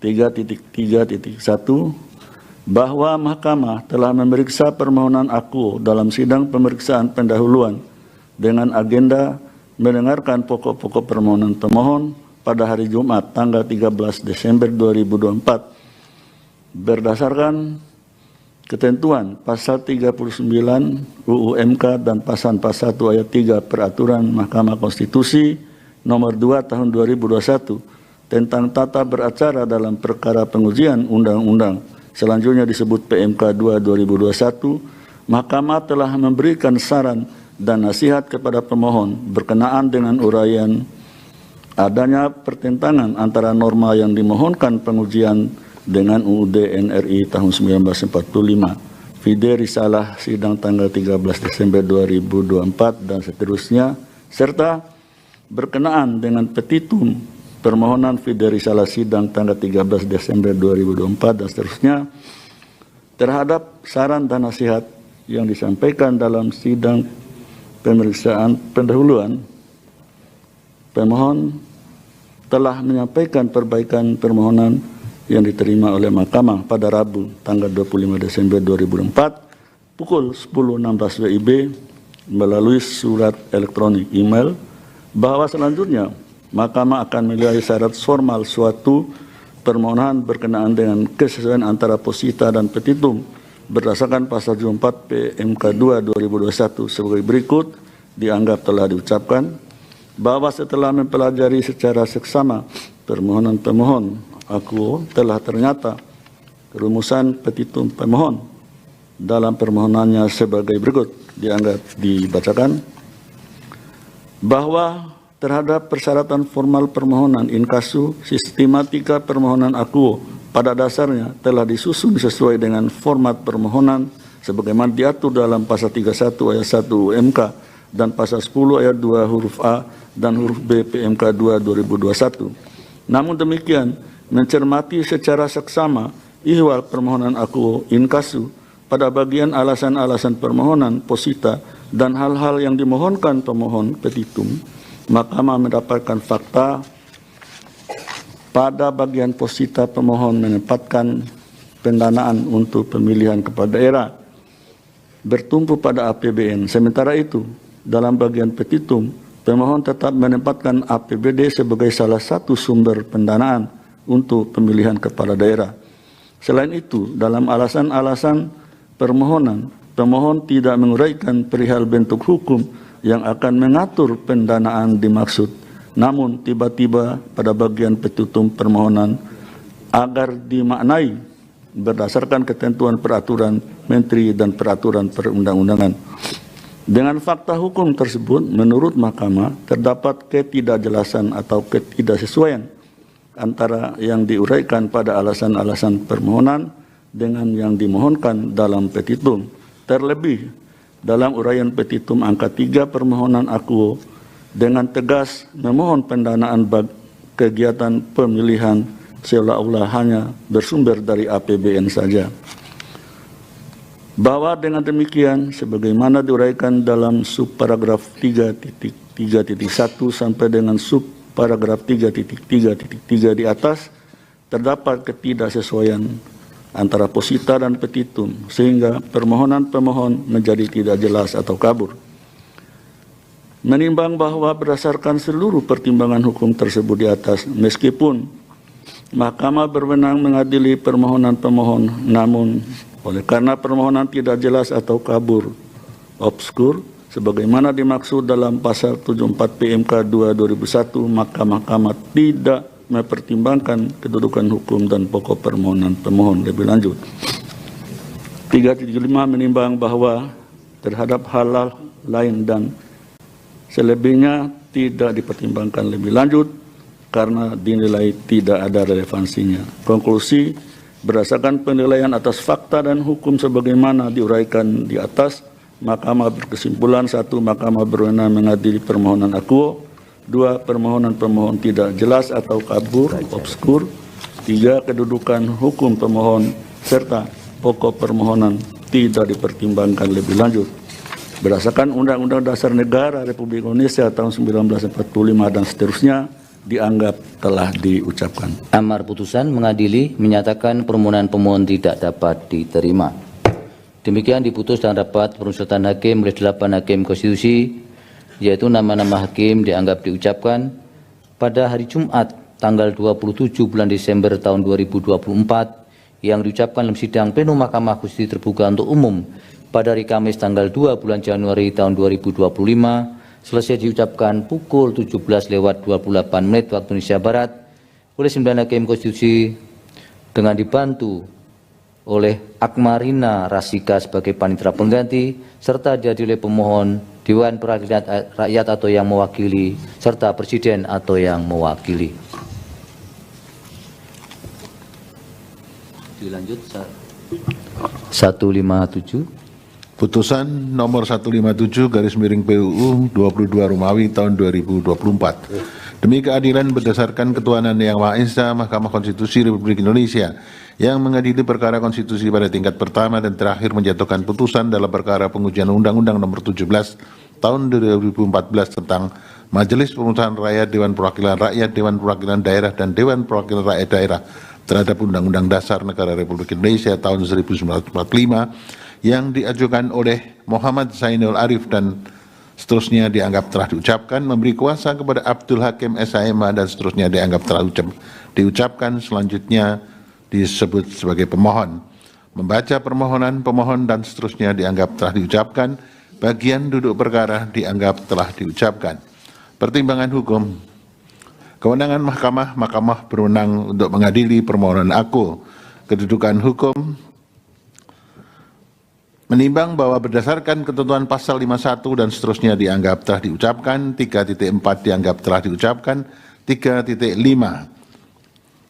Berdasarkan seluruh uraian yang dikemukakan pemohon dalam menjelaskan kedudukan hukum tersebut, menurut mahkamah pemohon telah dapat menjelaskan perihal hak konstitusionalnya yang menurut anggapannya dirugikan dengan berlakunya norma yang diujikan dan seterusnya dianggap telah diucapkan. Maka menurut mahkamah pemohon memiliki kedudukan hukum untuk bertindak sebagai pemohon dalam permohonan aku.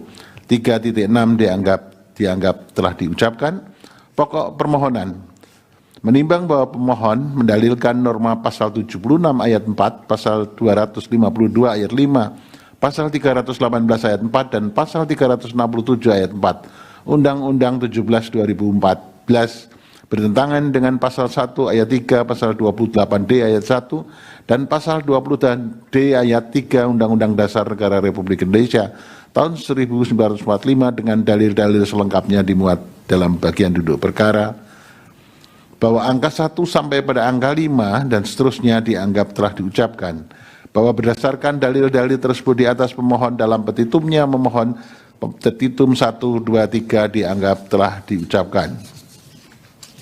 Petitum angka 4, materi muatan pasal 367 dan seterusnya dianggap telah diucapkan. 3.8 dianggap telah diucapkan. Menimbang bahwa setelah mahkamah memeriksa dengan seksama permohonan pemohon, isu konstitusional yang harus dijawab oleh mahkamah adalah apakah ketiadaan periodisasi masa jabatan anggota DPR, anggota DPD, anggota DPRD provinsi, dan anggota DPRD kabupaten kota sebagaimana termuat dalam ketentuan norma pasal-pasal yang diujikan bertentangan dengan Undang-Undang Dasar Negara Republik Indonesia tahun 1945. Menimbang bahwa berkenaan dengan dalil pemohon yang mengatakan pembatasan periodisasi masa jabatan telah diberlakukan untuk beberapa jabatan yang dipilih melalui proses pemilihan umum atau elected official, terhadap hal tersebut terdapat salah satu pertimbangan hukum mahkamah yang terkait dengan dalil pemohon aku, yaitu putusan Mahkamah Konstitusi nomor 108 tahun 2012 yang diucapkan dalam sidang pleno terbuka untuk umum pada tanggal 13 Maret tahun 2013. Pada paragraf 3.16 antara lain mengatakan kutipan dianggap telah diucapkan. Berdasarkan kutipan pertimbangan hukum tersebut di atas menurut mahkamah, adanya ketentuan periodisasi masa jabatan presiden telah diatur secara tegas dalam ketentuan pasal 7 Undang-Undang Dasar Negara Republik Indonesia tahun 1945. Namun hal ini berbeda dengan ketentuan masa terkait dengan masa jabatan anggota legislatif inkasu anggota DPR, anggota DPRD, anggota DPRD provinsi, dan anggota DPRD kabupaten kota.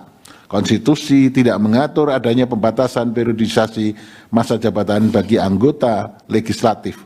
Karena Undang-Undang Dasar Negara Republik Indonesia tahun 1945 hanya menentukan pemilihan umum dilaksanakan secara berkala setiap 5 tahun sekali.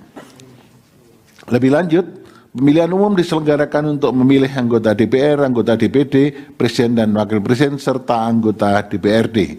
Sejalan dengan hal itu, ketentuan terkait masa jabatan anggota legislatif diatur kembali dalam pasal 76 ayat 4, pasal 252 ayat 5, pasal 318 ayat 4, dan pasal 367 ayat 4 Undang-Undang 17 tahun 2014 yang pada pokoknya menentukan masa jabatan anggota legislatif adalah 5 tahun. Artinya, ikhwal pembatasan periodisasi masa jabatan anggota legislatif memang tidak diatur baik dalam ketentuan Undang-Undang Dasar maupun dalam tataran Undang-Undang inkasu Undang-Undang 17 tahun 2014.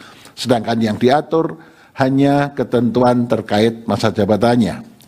Sementara itu, apabila dikaitkan dengan sifat jabatan antara presiden dengan anggota legislatif, keduanya memiliki karakteristik kewenangan dalam pengambilan putusan yang berbeda. Jabatan presiden adalah jabatan tunggal yang memiliki wewenang penuh dalam menjalankan kekuasaan pemerintahan. Demikian pula dengan kepala daerah yang juga merupakan jabatan tunggal, di mana dalam pengambilan putusan eksekutifnya dilakukan secara mandiri.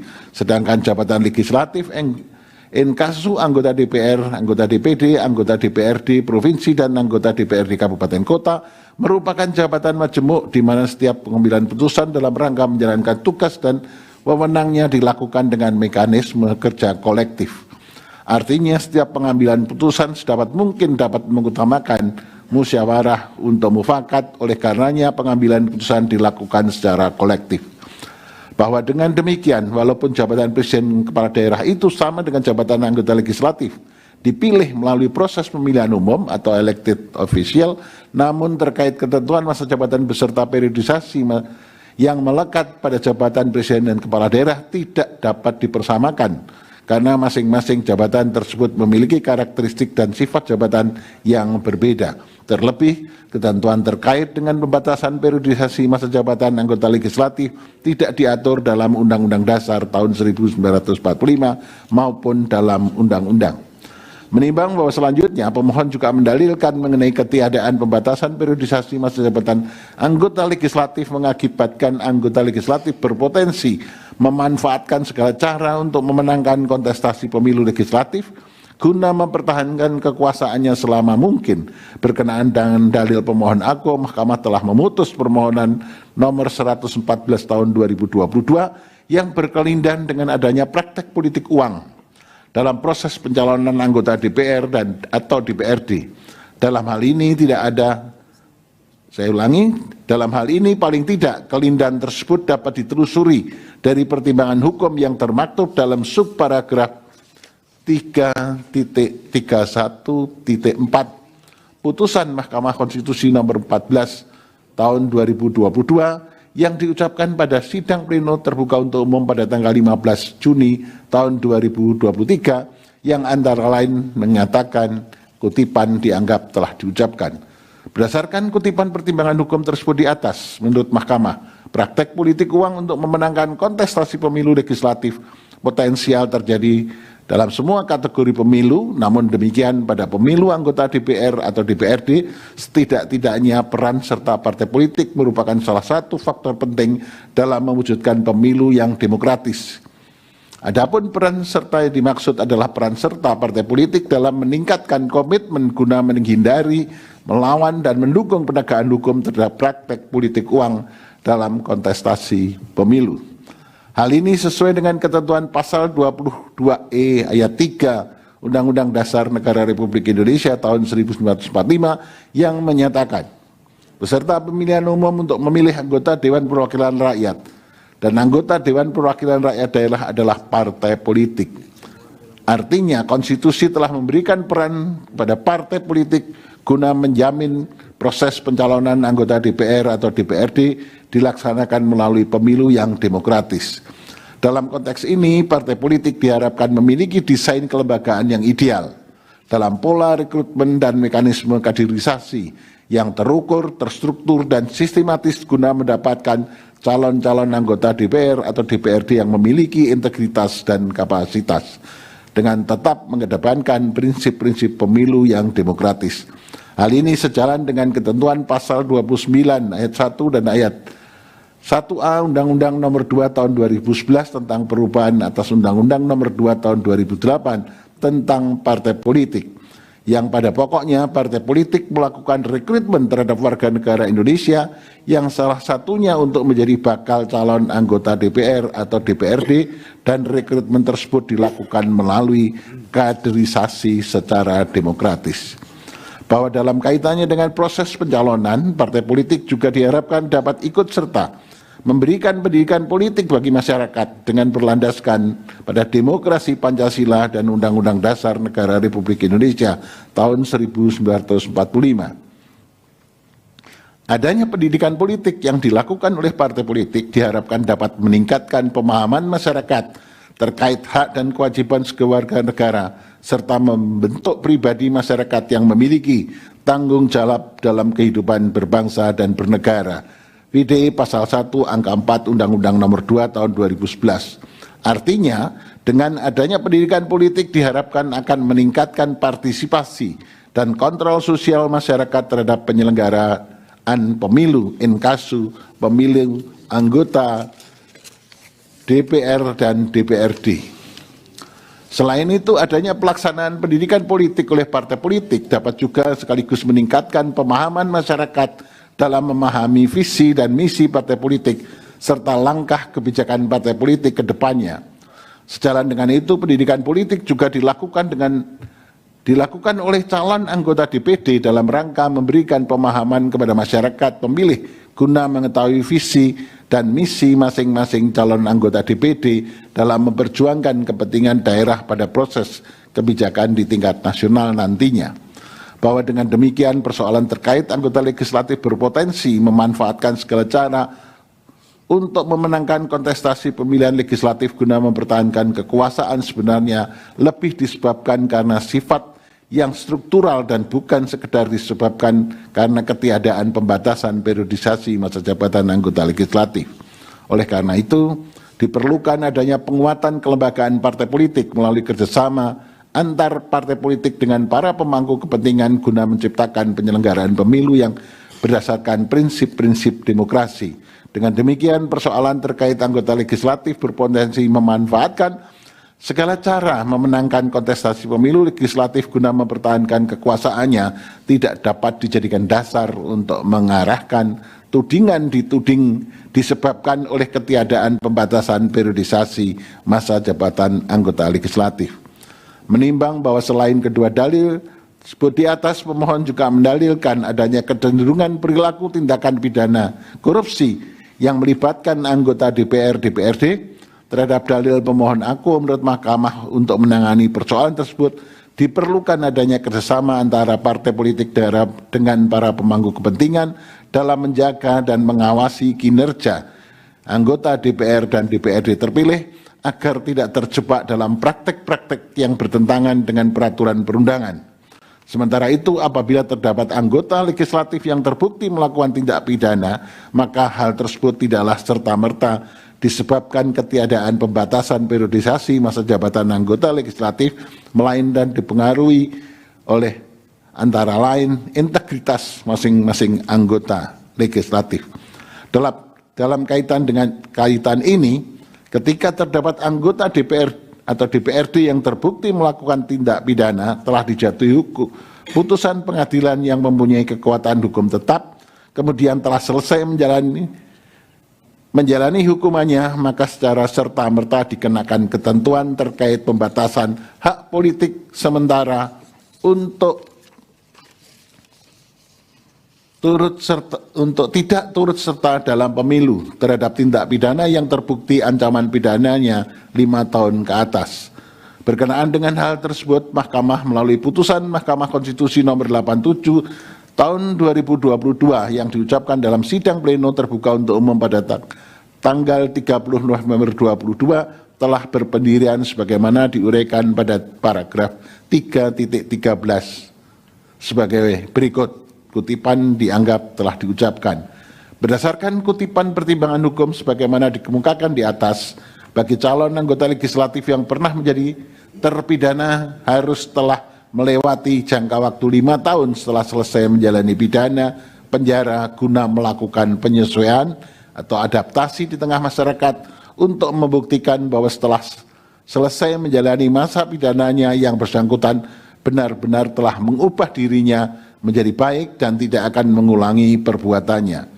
Selain dikenakan masa tunggu 5 tahun, setelah mantan terpidana selesai menjalani pidana penjara berdasarkan putusan pengadilan yang telah mempunyai kekuatan hukum tetap, mantan terpidana juga diwajibkan memenuhi persyaratan terkait keharusan menjelaskan secara terbuka kepada publik tentang jati dirinya dan tidak menutupi latar belakang kehidupannya sebagai mantan terpidana. Dalam konteks ini penting bagi Mahkamah untuk mengingatkan perihal keterpilihan berulang seorang anggota legislatif juga ditentukan oleh tingkat kekritisan pemilih dalam menilai integritas dan rekam jejak anggota DPR dan DPRD. Terlebih lagi dengan digunakannya sistem pemilu proporsional dengan daftar terbuka saat ini, hal tersebut tentu berpengaruh terkait dengan pemberian ruang yang lebih luas bagi pemilih dalam memilih calon anggota DPR atau DPRD. Berdasarkan seluruh pertimbangan hukum di atas menurut Mahkamah, hingga saat ini belum terdapat perkembangan dan kebutuhan hukum serta alasan yang kuat dan mendasar bagi Mahkamah untuk mengubah pendiriannya berkenaan dengan isu konstitusionalitas pembatasan periodisasi masa jabatan anggota legislatif sebagaimana telah dipertimbangkan dalam putusan Mahkamah Konstitusi nomor 108 tahun 2012. Menimbang bahwa berdasarkan seluruh pertimbangan hukum tersebut di atas, ternyata ketentuan norma pasal 76 ayat 4, pasal 252 ayat 5, pasal 318 ayat 4, dan pasal 367 ayat 4 Undang-Undang 17 2014 telah memberikan kepastian hukum dan tidak bertentangan dengan pasal 1 ayat 3, pasal 28D ayat 1 dan pasal 28D ayat 3 Undang-Undang Dasar Negara Republik Indonesia tahun 1945 bukan sebagaimana yang didalilkan oleh pemohon. Dengan demikian menurut Mahkamah, dalil pemohon adalah tidak beralasan menurut hukum untuk seluruhnya.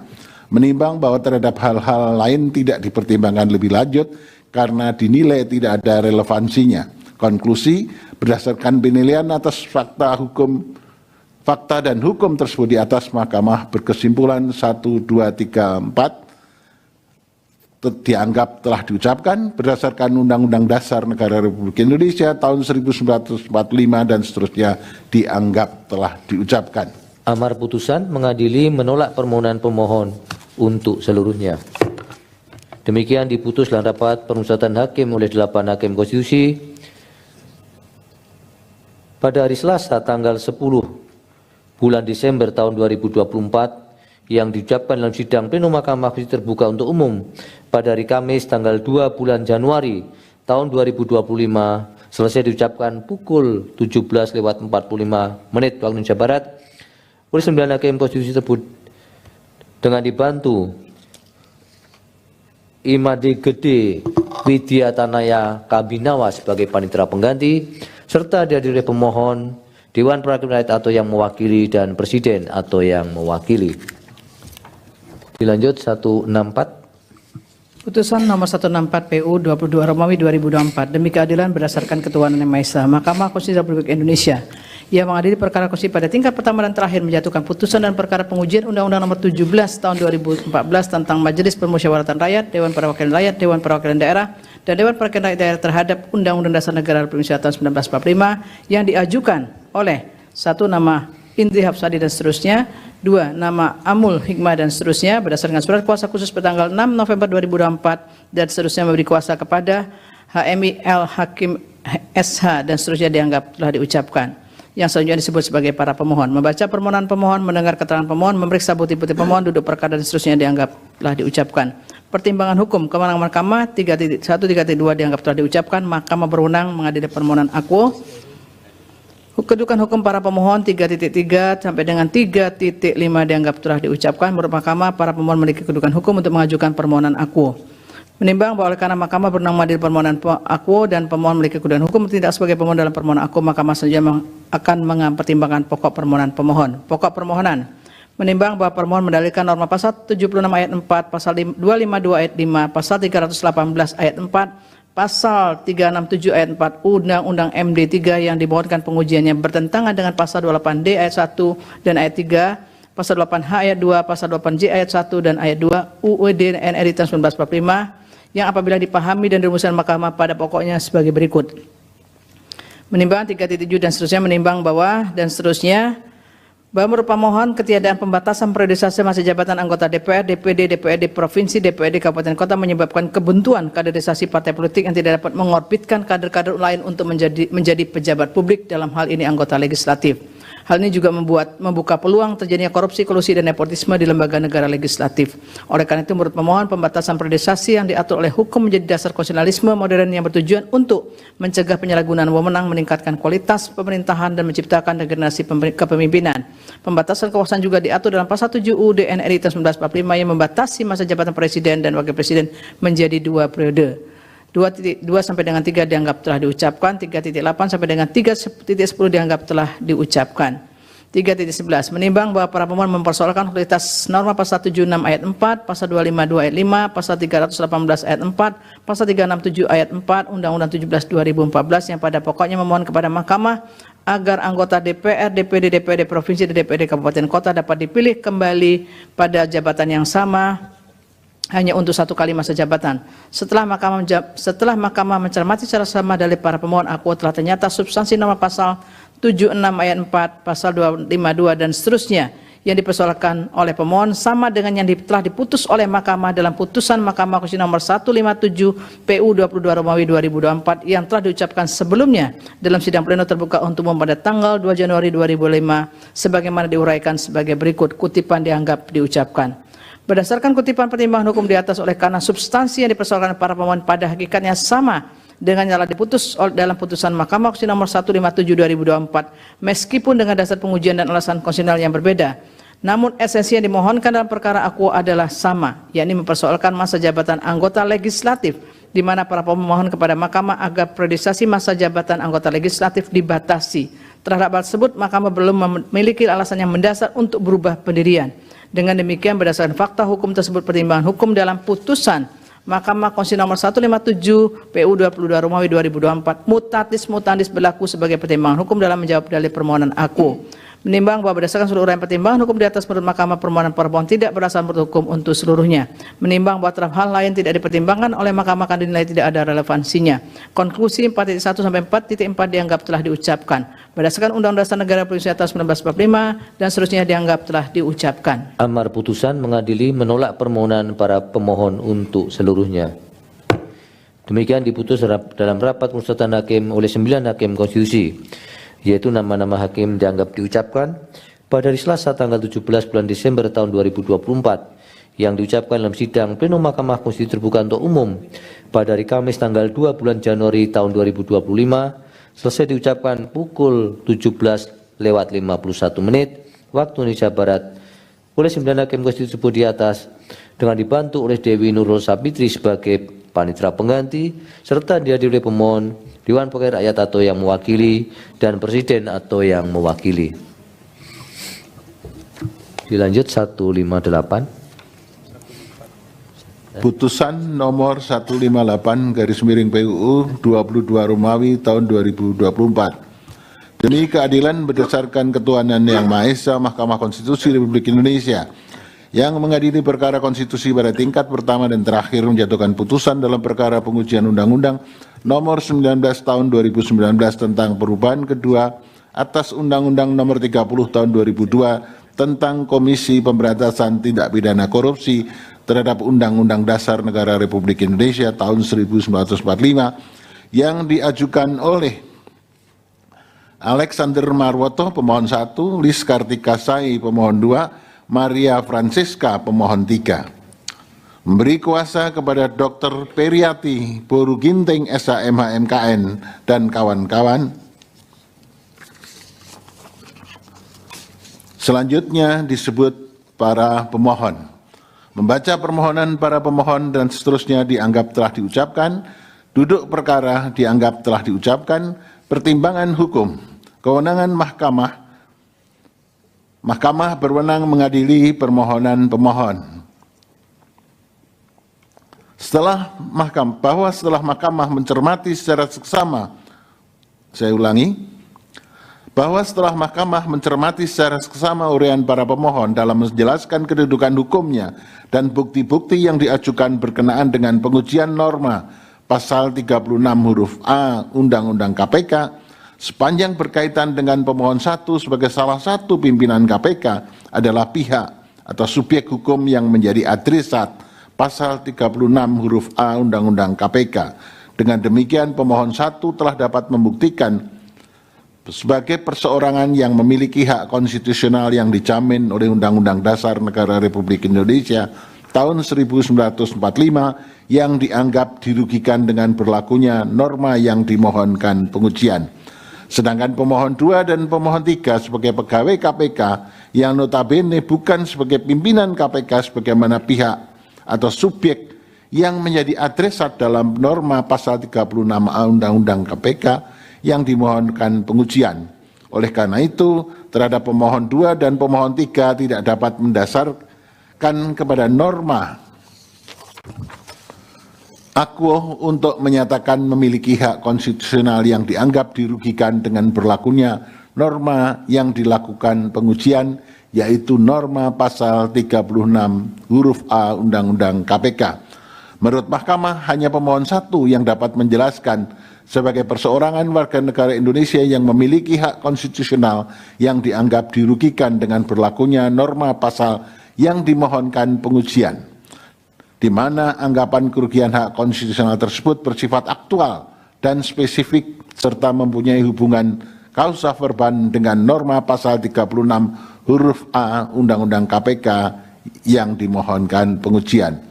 Sementara itu terhadap pemohon 2 dan pemohon 3 karena tidak mengkaitkan permohonannya dengan hak konstitusional dengan konstitusionalitas norma pasal 37 Undang-Undang KPK dalam pengujiannya termasuk petitumnya, di mana norma pasal tersebut justru menjadi pijakan keterkaitan antara pemohon 2 dan pemohon 3 dengan ketentuan norma pasal 36 huruf A Undang-Undang KPK dalam menjelaskan anggapan kerugian hak konstitusionalnya dengan berlakunya norma undang-undang yang dimohonkan pengujian.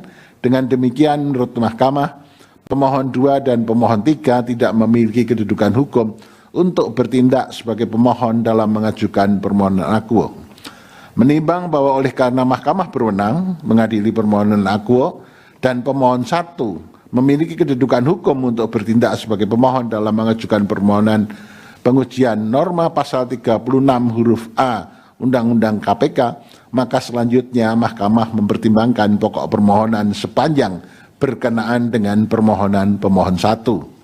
Pokok permohonan menimbang bahwa pemohon 1 mendalilkan norma pasal 36 huruf A Undang-Undang KPK bertentangan dengan pasal 28D ayat 1 dan pasal 28I ayat 2 Undang-Undang Dasar Negara Republik Indonesia tahun 1945 dengan dalil-dalil selengkapnya dianggap telah diucapkan.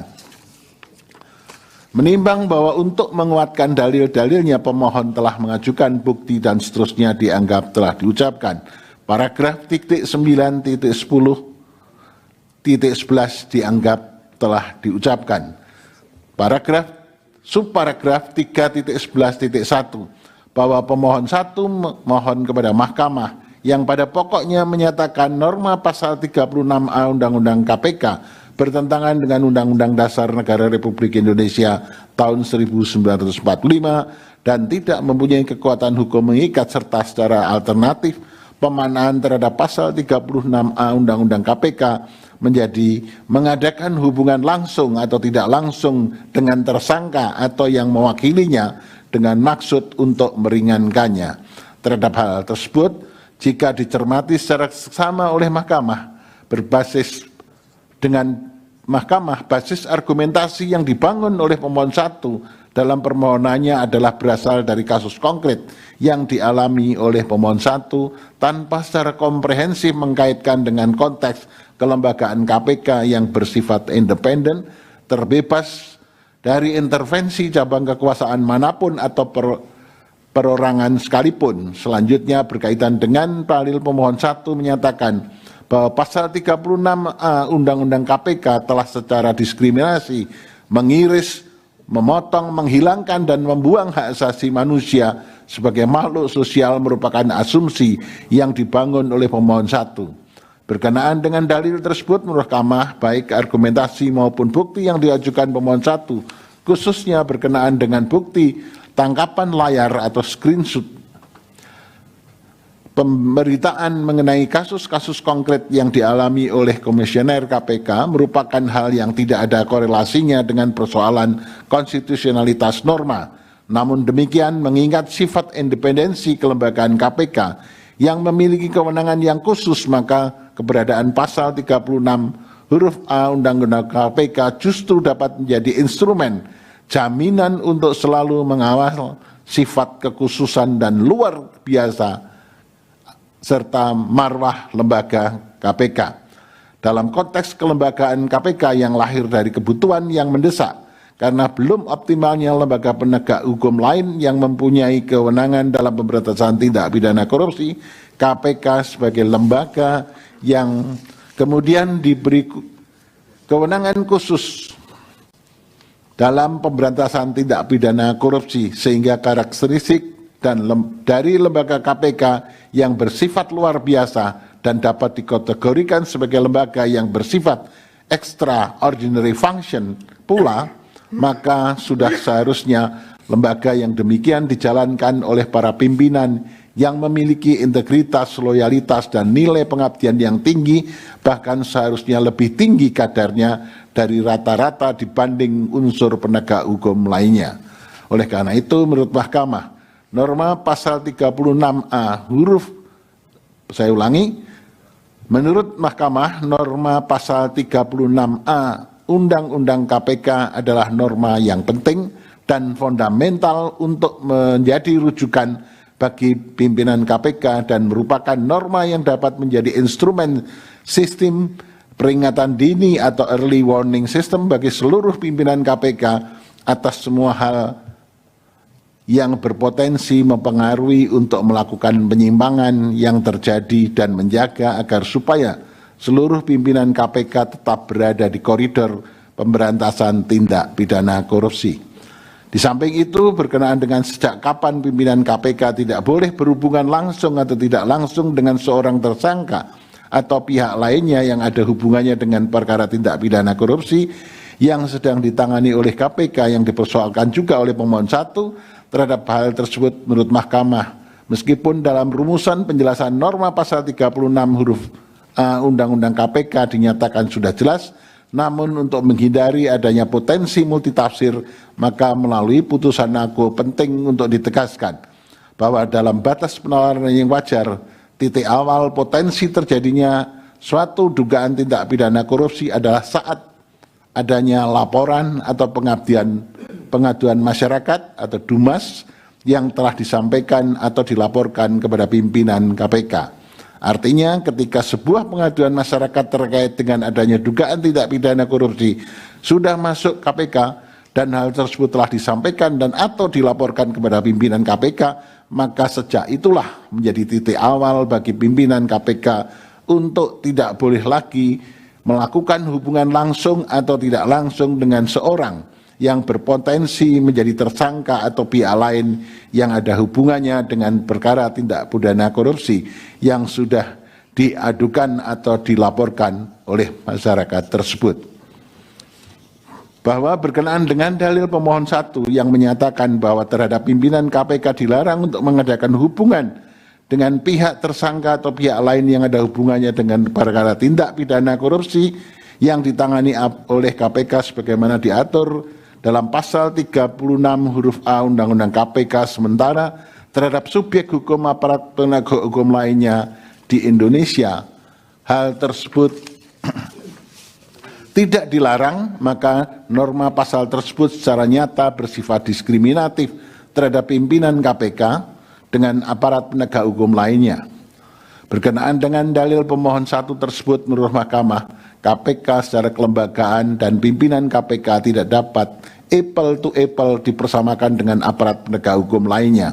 Artinya, meskipun sesama lembaga penegak hukum antara KPK dengan lembaga lainnya, namun antara lembaga hukum yang satu dengan lainnya memiliki karakter yang berbeda karena masing-masing tidak dapat dipisahkan dengan sifat kelembagaan yang memiliki etika profesi pelaksana aparat penegak hukumnya. Namun demikian, apapun perbedaannya, pimpinan KPK sebagaimana telah dipertimbangkan dalam pertimbangan hukum sebelumnya, larangan yang diberlakukan lebih ketat, strict, tidak dapat dipisahkan dari sifat kelembagaannya yang diberi kewenangan yang lebih khusus dan luar biasa jika dibandingkan lembaga penegak hukum yang lain.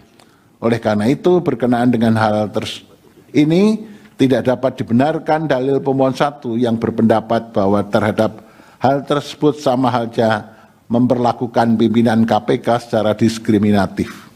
Lebih lanjut, berkenaan dengan dalil pemohon aku, penting bagi Mahkamah untuk menegaskan kembali putusan-putusan terkait dengan diskriminasi yang sesungguhnya telah diberi batasan oleh Mahkamah, antara lain dalam putusan Mahkamah Konstitusi nomor 024 tahun 2005 yang diucapkan dalam sidang pleno terbuka untuk umum pada tanggal 29 Maret 2006 yang dikuatkan kembali terakhir dalam putusan Mahkamah Konstitusi nomor 35 tahun 2024 yang diucapkan dalam sidang pleno terbuka untuk umum pada tanggal 30 Juli 2004 yang menyatakan antara lain kutipan dianggap telah diucapkan.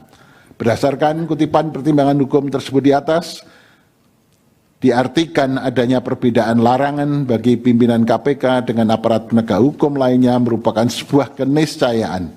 Perbedaan larangan terhadap pimpinan lembaga tersebut tergantung pada karakteristik, tugas pokok, dan fungsi masing-masing lembaga. Oleh karena itu, menurut Mahkamah, berdasarkan kutipan pertimbangan hukum putusan di atas, diskriminasi baru dapat dikatakan ada jika terdapat perlakuan yang berbeda tanpa adanya alasan yang masuk akal atau reasonable ground guna membuat perbedaan itu. Terlebih, diskriminasi adalah memperlakukan secara berbeda terhadap hal yang sama dan sebaliknya, bukan diskriminasi jika memperlakukan secara berbeda terhadap hal yang memang berbeda. Berdasarkan uraian pertimbangan tersebut di atas, dalil pemohon 1 yang menyatakan norma pasal 36 huruf A Undang-Undang KPK tidak memberikan kepastian hukum dan bersifat diskriminatif sehingga bertentangan dengan pasal 28D ayat 1 dan pasal 28I ayat 2 Undang-Undang Dasar Negara Republik Indonesia adalah tidak berdasar dan oleh karenanya dalil pemohon 1 adalah tidak beralasan menurut hukum untuk seluruhnya. Menimbang bahwa berdasarkan seluruh pertimbangan hukum di atas, telah ternyata norma pasal 36A Undang-Undang KPK memberikan memberikan kepastian hukum yang adil dan tidak diskriminatif sebagaimana yang dijamin dalam pasal 28D ayat 1 dan 28I ayat 2 Undang-Undang Dasar tahun 1945, bukan sebagaimana yang didalilkan oleh pemohon 1. Dengan demikian, dalil pemohon 1 adalah tidak beralasan menurut hukum untuk seluruhnya. Menimbang bahwa terhadap hal-hal lain dan selebihnya tidak dipertimbangkan lebih lanjut karena dinilai tidak ada relevansinya. Konklusi dianggap telah diucapkan berdasarkan Undang-Undang Dasar Negara Republik Indonesia dan seterusnya dianggap telah diucapkan. Amar putusan mengadili 1. Menolak permohonan pemohon 1 untuk seluruhnya.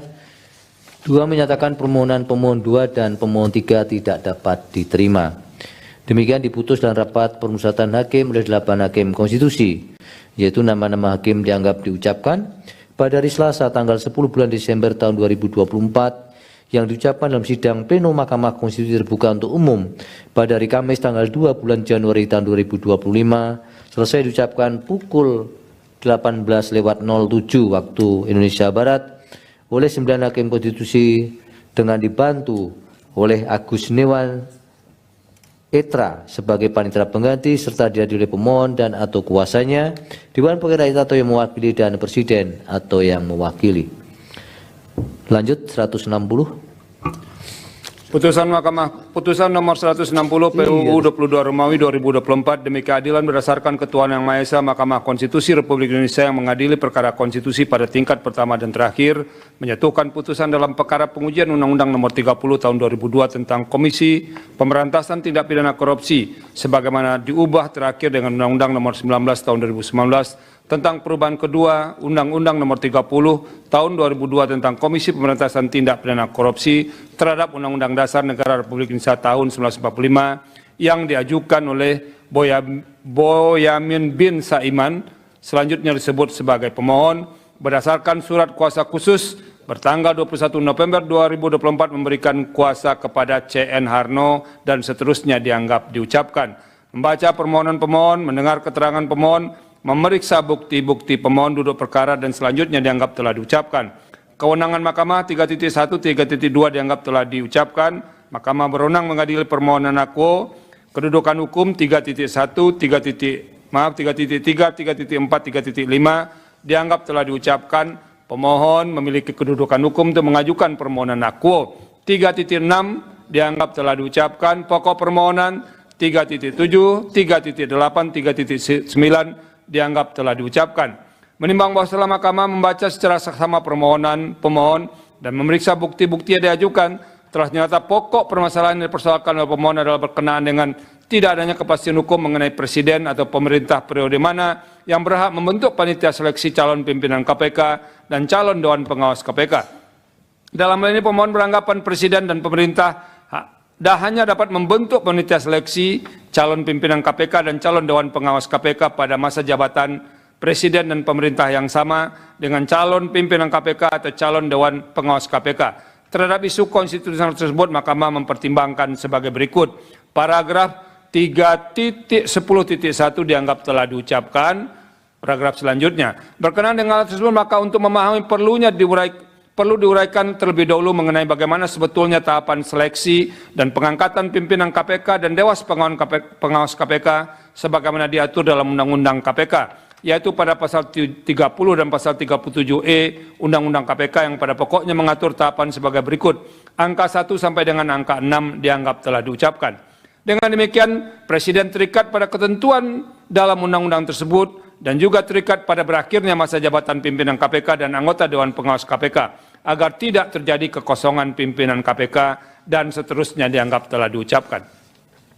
Selain itu, apabila diletakkan dalam sekuen waktu antara proses seleksi calon pimpinan KPK dan calon Dewan Pengawas KPK sampai dengan pelantikan pimpinan KPK dan Dewas Pengawas KPK periode 2024-2029, yaitu pada sekitar pertengahan bulan Desember 2024 dan dikaitkan dengan waktu pelantikan DPR RI periode tahun 2024-2029 dan pelantikan Presiden periode tahun 2024-2029. Logika yang digunakan oleh pemohon akan berakibat pada tidak dapat dilantiknya pimpinan KPK dan Dewas KPK tepat pada pertengahan bulan Desember 2024. Hal demikian dapat terjadi dikarenakan anggota DPR periode 2024 dilantik pada tanggal 1 Oktober 2024 dan Presiden periode tahun 2024-2029 dilantik pada tanggal 20 Oktober 2024. Artinya, jika proses seleksi yang di dalamnya terdapat proses pengajuan calon pimpinan KPK dan calon Dewas KPK dilakukan oleh DPR dan Presiden dalam periode yang sama dengan pimpinan KPK dan Dewas KPK, maka proses seleksi baru akan dimulai pada tanggal 20 Oktober 2024. Dengan sekuen waktu sebagaimana diuraikan di atas dan selanjutnya dianggap telah diucapkan. Bahwa selain itu, apabila dicermati, pemohon dalam mendalilkan mengenai anggapan inkonstitusionalitas bersyarat kata Presiden dalam pasal 30 ayat 1 dan kata pemerintah dalam pasal 30 ayat 2 Undang-Undang KPK dengan alasan karena dikhawatirkan penerapannya akan bertentangan dengan pertimbangan putusan Mahkamah Konstitusi nomor 112 tahun 2022 tanpa menyebutkan atau menguraikan alasan lain yang mendukung dalil tersebut. Berkenaan dengan alasan tersebut berdasarkan pertimbangan hukum di atas, pemaknaan putusan Mahkamah Konstitusi aku sebagaimana kemudian ditegaskan dalam pertimbangan putusan Mahkamah Konstitusi nomor 68 tahun 2024 adalah berbeda dari pemaknaan yang dimintakan oleh pemohon, di mana pemohon meminta pemaknaan agar pemerintah atau presiden membentuk panitia seleksi adalah pemerintah pada masa jabatan yang sama dengan calon pimpinan KPK dan calon dewas KPK. Pemohon tidak dapat menguraikan secara jelas alasan yang logis mengapa proses pemilihan calon pimpinan KPK dan calon dewas KPK lebih tepat dilakukan oleh pemerintah pada periode jabatan yang sama dengan pimpinan KPK dan dewas KPK. Terlebih permohonan pemohon apabila dikabulkan quod non justru akan menimbulkan pemaknaan yang sempit terhadap penerapan pasal 30 ayat 1 dan ayat 2 Undang-Undang KPK, di mana norma tersebut menjadi sulit dan bahkan tidak dapat diterapkan secara adaptif, tidak dapat menyesuaikan dengan situasi serta sekuen waktu yang tersedia tatkala dilakukan seleksi dan pengesahan calon pimpinan KPK dan calon dewas KPK. Oleh karena itu menurut Mahkamah, norma pasal 30 ayat 1 dan ayat 2 Undang-Undang KPK telah cukup jelas sehingga tidak perlu diberikan pemaknaan lain berkenaan dengan presiden atau pemerintah mana yang layak menerapkan norma aquo. Dengan berpedoman kepada pertimbangan putusan Mahkamah Konstitusi 112/2002 dan putusan Mahkamah Konstitusi 68 2024 serta pertimbangan putusan ini, norma pasal 30 ayat 1 ayat 1 dan ayat 2 Undang-Undang KPK serta norma pasal lain yang berkenaan dengan tata cara proses seleksi pimpinan KPK dan dewas KPK dapat diterapkan sesuai dengan sekuen waktu dan kondisi yang ditimbulkan akibat adanya transisi pemerintahan. Berdasarkan seluruh pertimbangan hukum di atas, dalil pemohon berkenaan dengan inkonstitusionalitas bersyarat kata presiden dalam pasal 30 ayat 1 dan kata pemerintah dalam pasal 30 ayat 2 Undang-Undang KPK karena menimbulkan ketidakpastian hukum sehingga bertentangan dengan prinsip negara hukum adalah tidak beralasan menurut hukum. Menimbang bahwa berdasarkan seluruh uraian pertimbangan hukum di atas, menurut Mahkamah telah ternyata kata presiden dalam pasal 30 ayat 1 dan kata pemerintah dalam pasal 30 ayat 2 Undang-Undang KPK adalah tidak bertentangan dengan prinsip negara hukum dan tidak bertentangan dengan hak atas kepastian hukum yang adil sebagaimana dinyatakan dalam pasal 1 ayat 3, pasal 28D ayat 1 Undang-Undang Dasar NRI tahun 1945, bukan sebagaimana yang didalilkan pemohon. Dengan demikian, dalil pemohon tidak beralasan menurut hukum untuk seluruhnya. Menimbang bahwa terhadap hal lain dan selebihnya tidak dipertimbangkan lebih lanjut karena dinilai tidak ada relevansinya. Konklusi, berdasarkan penilaian atas fakta dan hukum sebagaimana diuraikan di atas, Mahkamah berkesimpulan selanjutnya dianggap telah diucapkan. Amar putusan mengadili menolak permohonan pemohon untuk seluruhnya.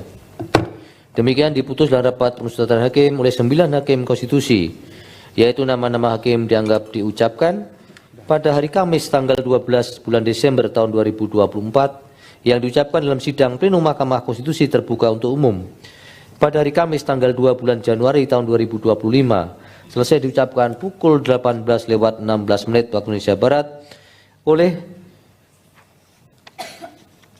9 hakim konstitusi dengan dibantu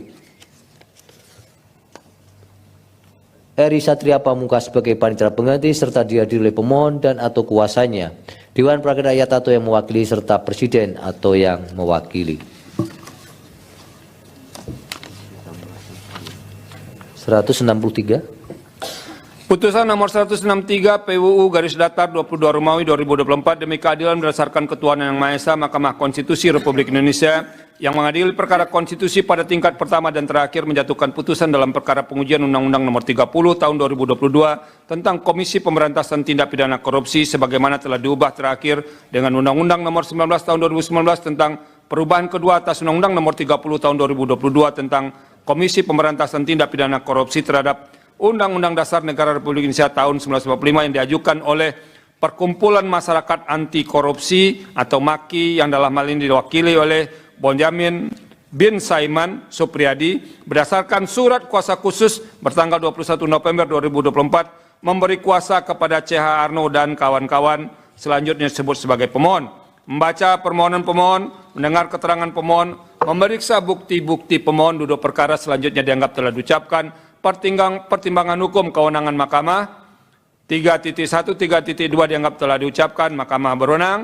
Kedudukan hukum pemohon 3.1, 3.3 sampai dengan 3.6 dianggap telah diucapkan.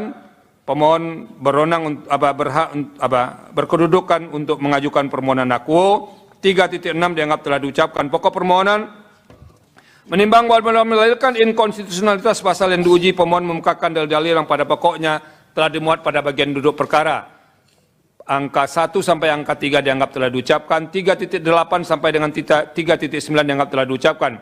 Menimbang bahwa sebelum Mahkamah mempertimbangkan lebih jauh dalil pemohonan mengenai pengujian pasal 30 ayat 1 Undang-Undang KPK yang pada pokoknya menyatakan dalam rangka mendapatkan calon pimpinan dan Dewas KPK yang secara sah dan kredibel, maka diperlukan pemaknaan kata Presiden dalam pasal 30 ayat 1 Undang-Undang KPK, yaitu bersamaan periodenya dengan pimpinan dan Dewas yang akan dipilih dan dilantik. Setelah Mahkamah mempelajari dan mencermati secara saksama dalil permohonan akuo, ternyata esensinya sama dengan pertimbangan hukum dalam putusan Mahkamah Konstitusi nomor 160 tahun 2024 yang telah diucapkan sebelumnya, di mana dalam putusan tersebut Mahkamah mempertimbangkan antara lain sebagai berikut. Kutipan dianggap telah diucapkan. Dengan demikian pertimbangan hukum perkara nomor 160 tahun 2024 secara mutatis mutandis berlaku pula dalam pertimbangan, mohon maaf, ini pertimbangan hukum putusan Mahkamah Konstitusi nomor 160 tahun 2024 secara mutatis mutandis berlaku pula dalam pertimbangan dalil permohonan akuo, sehingga dalil dalam permohonan akuo haruslah dinyatakan tidak beralasan menurut hukum. Menimbang bahwa berdasarkan seluruh pertimbangan hukum tersebut di atas, menurut Mahkamah telah ternyata ketentuan pasal 30 ayat 1 Undang-Undang KPK tidak bertentangan dengan prinsip negara hukum dan hak atas kepastian hukum yang adil sebagaimana dijamin dalam pasal 1 ayat 3 dan pasal 28D ayat 1 Undang-Undang Dasar NRI tahun 1945, bukan sebagaimana yang didalilkan oleh pemohon. Dengan demikian, dalil pemohon adalah tidak beralasan menurut hukum untuk seluruhnya. Menimbang bahwa terhadap hal-hal lain tidak dipertimbangkan lebih lanjut karena dinilai tidak ada relevansinya. Konklusi, berdasarkan penilaian atas fakta dan hukum tersebut di atas, Mahkamah berkesimpulan 4.1 sampai 4.4 dianggap telah diucapkan berdasarkan Undang-Undang Dasar Negara Republik Indonesia tahun 1945 dan seterusnya dianggap telah diucapkan. Amar putusan mengadili menolak permohonan pemohon untuk seluruhnya. Demikian diputus dalam rapat pemusyawaratan hakim yang dihadiri oleh 9 hakim konstitusi, yaitu nama-nama hakim dianggap diucapkan pada hari Kamis tanggal 12 bulan Desember tahun 2024 yang diucapkan dalam sidang plenum Mahkamah Konstitusi terbuka untuk umum pada hari Kamis tanggal 2 bulan Januari tahun 2025 selesai diucapkan pukul 18:20 waktu Indonesia Barat oleh 9 hakim konstitusi di atas dengan dibantu oleh Saiful Anwar sebagai panitia pengganti serta dihadiri oleh pemohon dan atau kuasanya, Dewan Perwakilan Rakyat atau yang mewakili dan Presiden atau yang mewakili. Terakhir nomor 166. Putusan nomor 166 PUU 2002-2024 demi keadilan berdasarkan ketuhanan yang Maha Esa. Mahkamah Konstitusi Republik Indonesia yang mengadili perkara konstitusi pada tingkat pertama dan terakhir menjatuhkan putusan dalam perkara pengujian Undang-Undang Nomor 37 Tahun 2024 tentang Kabupaten Batanghari di Provinsi Jambi terhadap Undang-Undang Dasar Negara Republik Indonesia tahun 1945 yang diajukan oleh satu nama Muhammad Fadil Arif selanjutnya disebut sebagai pemohon 1, Rahmat Hasrofi selanjutnya disebut sebagai pemohon 2, Fatudin Abdi selanjutnya disebut sebagai pemohon 3, Sumantri selanjutnya disebut sebagai pemohon 4 berdasarkan surat kuasa khusus dan seterusnya yang masing-masing bertanggal 10 Desember 2024 memberi kuasa kepada Dr. Fernandus Hamonangan SHMH dan seterusnya dianggap telah diucapkan. Selanjutnya pemohon 1 sampai dengan pemohon 4 disebut sebagai para pemohon. Membaca permohonan para pemohon, mendengar keterangan para pemohon, memeriksa bukti-bukti para pemohon, duduk perkara. Paragraf 2.1 dianggap diucapkan, 3 pertimbangan hukum, kewenangan Mahkamah 3.1 dan 3.2 dianggap telah diucapkan. Mahkamah berwenang mengadili permohonan aku. Kedudukan hukum para pemohon 3.3 sampai dengan 3.4 dianggap telah diucapkan. 3.5 menimbang bahwa berdasarkan uraian ketentuan pasal 51 ayat 1 Undang-Undang MK, putusan Mahkamah Konstitusi nomor 006 dan seterusnya 2005 dan putusan Mahkamah Konstitusi nomor 11 dan seterusnya 2007 serta syarat-syarat kerugian hak dan atau kewenangan konstitusional sebagaimana diuraikan pada paragraf 3.3 dan paragraf 3.4 di atas. Selanjutnya Mahkamah akan mempertimbangkan kedudukan hukum pemohon sebagai berikut: 1, 2, 3, 4 dan seterusnya dianggap telah diucapkan. 336 menimbang bahwa berdasarkan uraian dikemukakan oleh para pemohon dalam menjelaskan kedudukan hukumnya tersebut di atas, Mahkamah perlu menegaskan kembali hal-hal sebagai berikut: bahwa sejak putusan Mahkamah Konstitusi nomor 87 dan seterusnya 2015 yang diucapkan dalam sidang pleno terbuka untuk umum pada tanggal 13 Oktober 2016, Mahkamah telah menyatakan pendiriannya terkait siapa pihak yang dapat mewakili kepentingan daerah untuk melakukan pengujian norma yang berkaitan dengan urusan pemerintahan daerah dan seterusnya dianggap telah diucapkan. Pertimbangan Mahkamah demikian kemudian antara lain ditegaskan dalam putusan Mahkamah Konstitusi nomor 3 dan seterusnya 2020 yang diucapkan dalam sidang pleno terbuka untuk umum pada tanggal 25 November 2020 serta putusan Mahkamah Konstitusi nomor 54 dan seterusnya tahun 2021 yang diucapkan dalam sidang pleno terbuka untuk umum pada tanggal 15 Desember 2021 yang dalam pertimbangannya Mahkamah berpendapat sebagai berikut antara lain dianggap telah diucapkan. Paragraf 3.6.2 bahwa selanjutnya menurut Mahkamah pengujian seluruh frasa Kabupaten Batanghari dalam Undang-Undang 37 2024 serta pasal 2 Undang-Undang 37 2024 yang berkenaan dengan tanggal pembentukan Kabupaten Batanghari yang dimohonkan pengujiannya oleh para pemohon adalah terkait dengan urusan kepentingan pemerintah daerah. Maka yang dapat mewakili kepentingan daerah untuk mengajukan pengujian terkait ketentuan dimaksud adalah pemerintah daerah, yakni Bupati Kabupaten Batanghari bersama-sama dengan DPRD Kabupaten Batanghari sebagai satu kesatuan pemerintahan daerah Kabupaten Batanghari. Berkenaan dengan persoalan ini, pada saat persidangan pendahuluan dengan agenda mendengarkan pokok-pokok permohonan pemohon serta memeriksa kelengkapan dan kejelasan materi permohonan yang diselenggarakan pada tanggal 4 Desember 2024, Mahkamah telah memberikan nasihat kepada para pemohon yang pada pokoknya untuk memperkuat subjek hukum terkait dengan kedudukan hukum para pemohon sebagaimana diatur dalam pasal 51 Undang-Undang Mahkamah Konstitusi, yaitu dengan melampirkan bukti berupa hasil rapat paripurna DPRD Kabupaten Batanghari yang menyetujui pengajuan permohonan pengujian Undang-Undang 37 2024 ke Mahkamah Vide Risalah sidang tanggal 4 Desember 2024 halaman 17 sampai 18. Kemudian dalam persidangan pendahuluan dengan agenda pemeriksaan perbaikan permohonan pada tanggal 17 Desember 2024, para pemohon dalam perbaikan permohonannya menambahkan dua pemohon baru, yaitu pemohon 3 dan pemohon 4, serta mengubah kualifikasi pemohon 1 dan pemohon 2 yang semula adalah mewakili pemerintahan daerah Kabupaten Batanghari menjadi perorangan warga negara Indonesia. Vide Risalah sidang tanggal 17 Desember 2024 halaman 2 sampai dengan 3. Adapun pemohon 3 dan pemohon 4 mengkualifikasikan diri sebagai perorangan warga negara Indonesia dan merupakan ketua umum atau pemohon 3 dan sekretaris umum atau pemohon 4, pengurus harian Lembaga Adat Melayu Jambi Bumi Serentak Bak Ragam Kabupaten Batanghari masa bakti 2021-2026 Vide Bukti P30. Oleh karena pemohon 3 dan pemohon 4 merupakan perorangan warga negara Indonesia dan bukan merupakan pemerintah daerah, yakni kepala daerah, gubernur atau bupati wali kota bersama-sama dengan Dewan Perwakilan Rakyat Daerah atau provinsi atau kabupaten kota, maka berdasarkan pertimbangan hukum Mahkamah di atas, pemohon 3 dan pemohon 4 sebagai subjek hukum tidak memiliki kedudukan hukum untuk melakukan pengujian norma yang berkaitan dengan urusan pemerintahan daerah. Dengan demikian berdasarkan pertimbangan hukum di atas, menurut Mahkamah pemohon 1, pemohon 2, pemohon 3 dan pemohon 4 yang merupakan perorangan warga negara Indonesia dan bukan merupakan pemerintahan daerah tidak dapat dikualifikasikan sebagai pemerintah daerah. In kasu, pemerintah daerah Kabupaten Batanghari, terlebih para pemohon tidak dapat menyertakan bukti adanya rapat paripurna DPRD Kabupaten Batanghari yang dilakukan sebelum diajukannya permohonan ke Mahkamah perihal persetujuan pengajuan permohonan pengajuan Undang-Undang 37 2024 ke Mahkamah, sehingga Mahkamah berpendapat pemohon 1, pemohon 2, pemohon 3 dan pemohon 4 tidak memiliki kedudukan hukum untuk mengajukan permohonan aku. Menimbang bahwa oleh karena para pemohon tidak memiliki kedudukan hukum untuk bertindak sebagai pemohon, maka pokok permohonan para pemohon tidak dipertimbangkan lebih lanjut. Menimbang bahwa terhadap hal-hal lain yang tidak dipertimbangkan lebih lanjut karena dinilai tidak ada relevansinya. 4. Konklusi berdasarkan penilaian atas fakta dan hukum sebagaimana diuraikan di atas, Mahkamah berkesimpulan 4.1, 4.2, 4.3 dianggap telah diucapkan. Berdasarkan Undang-Undang Dasar Negara Republik Indonesia tahun 1945 dan seterusnya dianggap telah diucapkan. Amar putusan mengadili menyatakan permohonan para pemohon tidak dapat diterima.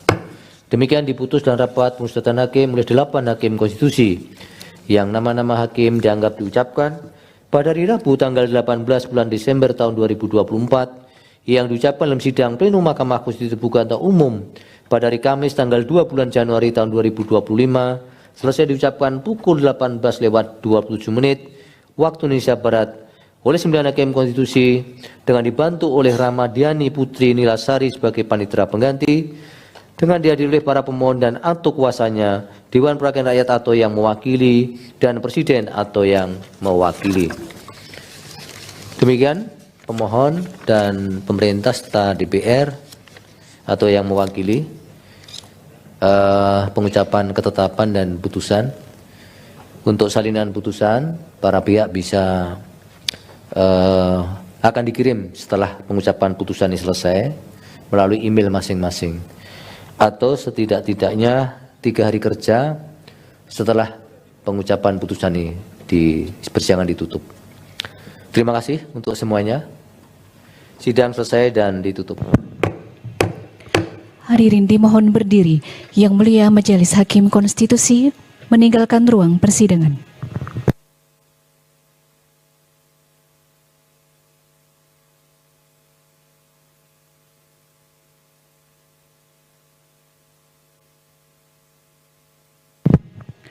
Hadirin disilakan duduk kembali. Hadirin yang kami hormati, demikianlah persidangan pada hari Kamis tanggal 2 Januari 2025. Untuk persidangan pengucapan ketetapan dan putusan telah selesai. Terima kasih, selamat malam. Presiden. Diketahui dalam aturan sebelumnya, hanya partai politik atau parpol memiliki kursi 20% dari jumlah kursi DPR atau 25% dari suara sah nasional pemilu legislatif sebelumnya yang bisa mengajukan calon presiden atau capres dan calon wakil presiden atau cawapres. Putusan ini merupakan permohonan dari perkara 62 Peraturan Undang-Undang Nomor 22 Tahun 2024 yang diajukan oleh Endika Maya Oktavia dan kawan-kawan mahasiswa Fakultas Syariah dan Hukum UIN Sunan Kalijaga. Putusan tersebut dibacakan oleh MK di Gedung Mahkamah Konstitusi Jakarta Pusat pada Kamis 2 Januari 2025. MK menyatakan pengusulan paslon presiden dan wakil presiden atau presidential threshold dalam pasal 222 Undang-Undang 7 tahun 2017 tentang pemilu dinyatakan bertentangan dengan Undang-Undang Dasar 1945 dan tidak memiliki kekuatan hukum mengikat. Dalam pertimbangan hukumnya, MK menyatakan frasa perolehan kursi paling sedikit 20% dari jumlah kursi DPR atau memperoleh 25% dari suara sah secara nasional pada pemilu anggota DPR sebelumnya dalam pasal 222 Undang-Undang Nomor 7 Tahun 2017 tentang pemilu, yakni menutup dan menghilangkan hak konstitusional partai politik peserta pemilu yang tidak memiliki persentase suara sah nasional atau persentase jumlah kursi DPR di pemilu sebelumnya untuk mengusulkan pasangan calon presiden dan wakil presiden.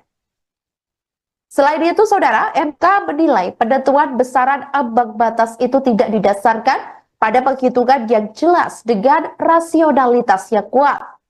Satu hal yang dapat dipahami, Mahkamah penentuan besaran atau persentase itu lebih menguntungkan parpol besar atau setidaknya memberi keuntungan bagi partai politik peserta pemilu yang memiliki kursi di DPR. MK menyatakan penentuan ambang batas pencalonan Pilpres itu punya kecenderungan memiliki benturan kepentingan. Mahkamah juga menilai pembatasan itu bisa menghilangkan hak politik dan kedaulatan rakyat karena dibatasi dengan tidak tersedia cukup banyak alternatif pilihan paslon. Selain itu, setelah mempelajari seksama arah pergerakan politik mutakhir Indonesia, MK membaca kecenderungan untuk selalu mengupayakan agar setiap pemilu presiden dan wakil presiden hanya terdapat 2 pasangan calon. Padahal pengalaman sejak penyelenggaraan pemilu secara langsung dengan hanya 2 paslon, masyarakat mudah terjebak dalam polarisasi yang jika tidak diantisipasi akan mengancam keutuhan kebinekaan Indonesia. Bahkan jika pengaturan tersebut dibiarkan, tidak tertutup kemungkinan pemilu presiden dan wakil presiden akan terjebak dengan calon tunggal. Kecenderungan calon tunggal juga telah dilihat MK dalam fenomena pemilihan kepala daerah yang dari waktu ke waktu semakin bertendensi ke arah munculnya calon tunggal atau kota kosong. Artinya, mempertahankan ambang batas presiden berpotensi menghalangi pelaksanaan pilpres secara langsung oleh rakyat dengan menyediakan banyak pilihan paslon. Karena itu, setelah mencermati secara saksama dinamika dan kebutuhan penyelenggara negara, saat ini merupakan waktu yang tepat bagi Mahkamah untuk bergeser dari pendirian sebelumnya. Menimbang bahwa berdasarkan pertimbangan hukum di atas, menurut Mahkamah telah ternyata ambang batas minimal persentase pengusulan pasangan calon presiden dan wakil presiden sebagaimana ditentukan dalam pasal 222 Undang-Undang 7 2017 tidak hanya bertentangan dengan hak politik dan kedaulatan rakyat, namun juga melanggar moralitas, rasionalitas, dan ketidakadilan yang intolerable secara nyata-nyata bertentangan dengan Undang-Undang Dasar NRI tahun 1945. Sehingga terdapat alasan yang kuat dan mendasar bagi Mahkamah untuk bergeser dari pendirian dalam putusan-putusan sebelumnya. Pergeseran pendirian tersebut tidak hanya menyangkut besaran atau angka persentase ambang batas, tetapi yang jauh lebih mendasar adalah rejim ambang batas pengusulan pasangan calon presiden dan wakil presiden atau presidensial threshold, berapapun besarnya atau angka persentasenya adalah bertentangan dengan pasal 6A ayat 2 Undang-Undang Dasar NRI tahun 1945. Dengan demikian, dalil para pemohon yang menyatakan ambang batas minimal persentase pengusulan pasangan calon presiden dan wakil presiden dalam pasal 222 Undang-Undang 7 2017 bertentangan dengan Undang-Undang Dasar NRI tahun 1945 dan tidak memiliki kekuatan hukum mengikat adalah beralasan menurut hukum. Menimbang bahwa sekalipun norma ambang batas minimal persentase pengusulan pasangan calon presiden dan wakil presiden dalam pasal 222 Undang-Undang 7 2017 telah dinyatakan bertentangan dengan Undang-Undang Dasar NRI tahun 1945 dan tidak memiliki kekuatan hukum mengikat. Sebagai negara yang memilih sistem presidensil dalam praktek tumbuh dalam balutan model kepartaian majemuk atau multi-party system, tetap harus diperhitungkan potensi jumlah pasangan calon presiden dan wakil presiden sama dengan jumlah partai politik peserta pemilu. Dalam hal ini misalnya, jika partai politik peserta pemilu adalah 30, maka terbuka pula potensi terdapat 30 pasangan calon presiden dan wakil presiden yang diusulkan oleh partai politik peserta pemilu. Sekalipun dalam putusan aku, Mahkamah telah menegaskan dalam pertimbangan hukum di atas bahwa pengusulan pasangan calon presiden dan wakil presiden merupakan hak konstitusional semua partai politik yang telah dinyatakan sebagai peserta pemilu pada periode yang bersangkutan atau saat penyelenggaraan pemilu berlangsung. Dalam revisi Undang-Undang 7 2017, pembentuk undang-undang dapat mengatur agar tidak muncul pasangan calon presiden dan wakil presiden dengan jumlah yang terlalu banyak, sehingga berpotensi merusak hakikat pelaksanaan pemilihan presiden dan wakil presiden secara langsung oleh rakyat. Sekalipun secara konstitusional terdapat ketentuan pasal 6 ayat 4 Undang-Undang Dasar NRI tahun 1945 yang pada pokoknya telah mengantisipasi kemungkinan terjadinya pemilu presiden dan wakil presiden putaran kedua, jumlah pasangan calon presiden dan wakil presiden yang terlalu banyak belum menjamin berdampak positif bagi perkembangan dan keberlangsungan proses dan praktek demokrasi presidensial Indonesia. Oleh karena itu, pembentuk undang-undang dalam merevisi Undang-Undang 7 2017 dapat melakukan rekayasa konstitusional atau constitutional engineering dengan memperhatikan hal-hal sebagai berikut. 1. Semua partai politik peserta pemilu berhak mengusulkan pasangan calon presiden dan wakil presiden. 2. Pengusulan pasangan calon presiden dan wakil presiden oleh partai politik atau gabungan partai politik peserta pemilu tidak didasarkan pada persentase jumlah kursi di DPR atau perolehan suara sah secara nasional.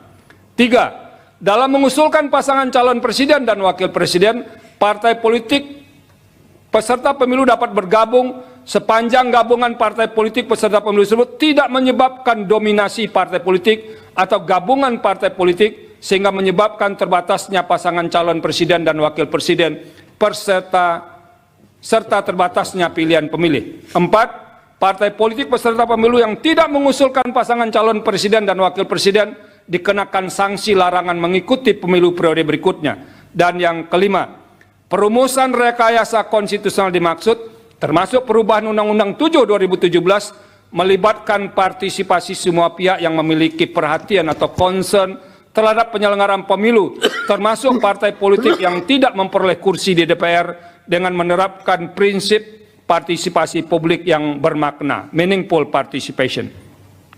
Menimbang bahwa berdasarkan seluruh dan pertimbangan hukum di atas, telah ternyata ketentuan pasal 22 Undang-Undang 7 2017 tidak sejalan dengan prinsip persamaan kedudukan dalam hukum dan pemerintahan, hak memperjuangkan diri secara kolektif, serta kepastian hukum yang adil sesuai dengan pasal 27 ayat 1, pasal 22C ayat 2, pasal 28D ayat 1, pasal 28I ayat 2 Undang-Undang Dasar NRI tahun 1945, sebagaimana yang didalilkan oleh para pemohon. Dengan demikian, dalil pemohon adalah beralasan menurut hukum untuk seluruhnya. Menimbang bahwa terhadap hal-hal lain tidak dipertimbangkan lebih lanjut karena dinilai tidak ada relevansinya. Konklusi, berdasarkan penilaian atas fakta dan hukum sebagaimana diuraikan di atas, Mahkamah berkesimpulan 4.1, 4.2, 4.3 dianggap telah diucapkan. Berdasarkan Undang-Undang Dasar NRI tahun 1945, Undang-Undang 24 tahun 2003 tentang Mahkamah Konstitusi dan selanjutnya dianggap telah diucapkan. Amar putusan mengadili: 1. Mengabulkan permohonan para pemohon untuk seluruhnya. 2. Menyatakan norma pasal 222 Undang-Undang Nomor 7 Tahun 2017 tentang Pemilihan Umum Lembaran Negara Republik Indonesia tahun 2017 Nomor 182 tambahan Lembaran Negara Republik Indonesia Nomor 6109 bertentangan dengan Undang-Undang Dasar Negara Republik Indonesia tahun 1945 dan tidak mempunyai kekuatan hukum mengikat. 3. Memerintahkan pemuatan putusan ini dalam Berita Negara Republik Indonesia sebagaimana mestinya.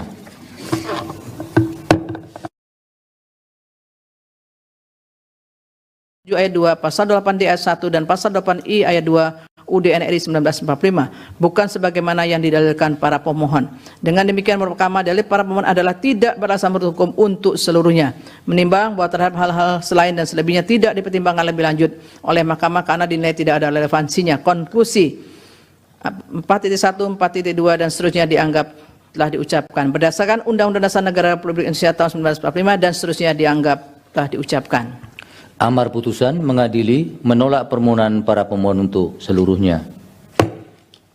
Pendapat berbeda atau dissenting opinion terhadap perkara ini, Hakim Konstitusi M. Guntur Hamzah memiliki pendapat yang berbeda atau dissenting opinion, dan dissenting opinion dari Hakim Konstitusi M. Guntur Hamzah dianggap diucapkan, tapi pada intinya Hakim Konstitusi M. Guntur Hamzah berpendapat bahwa seharusnya permohonan pemohon ini dikabulkan meskipun hanya sebagian. Demikian diputus dalam rapat pemusatan hakim oleh 8 Hakim Konstitusi, yaitu nama-nama hakim dianggap diucapkan. Pada hari Kamis tanggal 7 bulan November tahun 2024 yang diucapkan dalam sidang pleno Mahkamah Konstitusi terbuka untuk umum pada hari Kamis tanggal 2 bulan Januari 2025 selesai diucapkan pukul 16:52 waktu Indonesia Barat oleh 9 Hakim Konstitusi dengan dibantu oleh Mardian Wibowo sebagai panitera pengganti, dengan dihadiri oleh para pemohon atau kuasanya, Dewan Perwakilan Rakyat atau yang mewakili, dan Presiden atau yang mewakili. Dilanjutkan 133. Putusan nomor 133 PU 22 Romawi 2024 demi keadilan berdasarkan ketuhanan yang Maha Esa. Mahkamah Konstitusi Republik Indonesia yang mengadili perkara konstitusi pada tingkat pertama dan terakhir menjatuhkan putusan dalam perkara pengujian Undang-Undang Nomor 48 Tahun 2009 tentang kekuasaan kehakiman terhadap Undang-Undang Dasar Negara Republik Indonesia tahun 1945 yang diajukan oleh nama Yustino Halomuan Sinaga dan seterusnya selanjutnya disebut sebagai pemohon. Duduk perkara dan seterusnya dianggap diucapkan. Pertimbangan hukum kewenangan Mahkamah, paragraf 3.1, 3.2 dan seterusnya dianggap diucapkan. Mahkamah berwenang menguji permohonan aku. Menimbang bahwa meskipun Mahkamah berwenang untuk mengadili permohonan aku, namun sebelum pertimbangan kedudukan hukum pokok permohonan pemohon, Mahkamah terlebih dahulu akan mempertimbangkan hal-hal sebagai berikut. 1.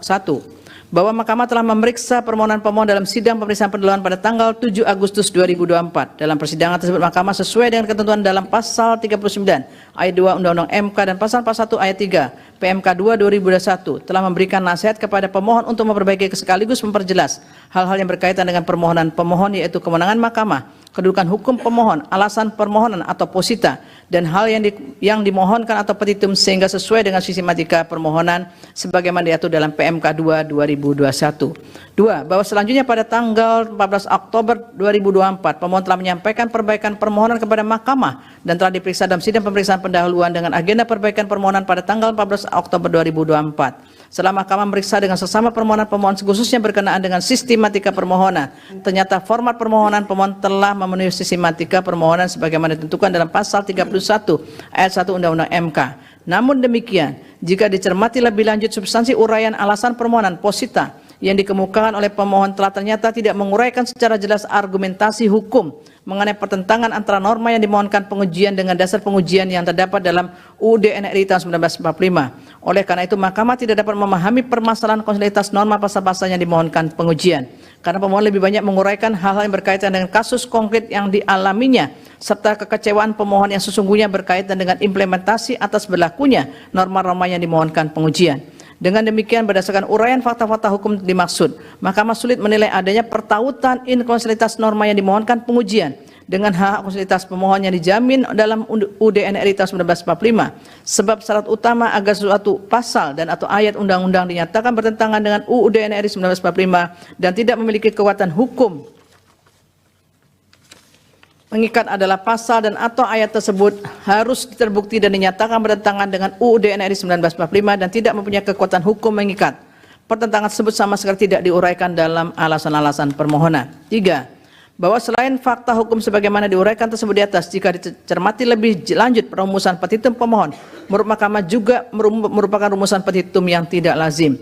Ketidaklaziman tersebut dimulai pada petitum angka 2 sampai dengan angka 4. Pada petitum angka 2 pada pokoknya pemohon memohon kepada Mahkamah untuk menyatakan keputusan KPU nomor 504 tahun 2024 telah melanggar konstitusi dan hukum formil dan dalam ketentuan pasal 10 Undang-Undang nomor 12 tahun 2011. Berkenaan dengan petitum pemohon angka 3 yang memohon kepada Mahkamah untuk menyatakan pasal 5 ayat 1 Undang-Undang 48 2009 merupakan perwujudan tujuan dari pasal 2 ayat 1 Undang-Undang 48 2009 yang wajib dilakukan oleh hakim konstitusi untuk mengadili semua perkara hukum formil antar warga negara dengan negara untuk mewujudkan keadilan yang hidup bagi rakyat Indonesia.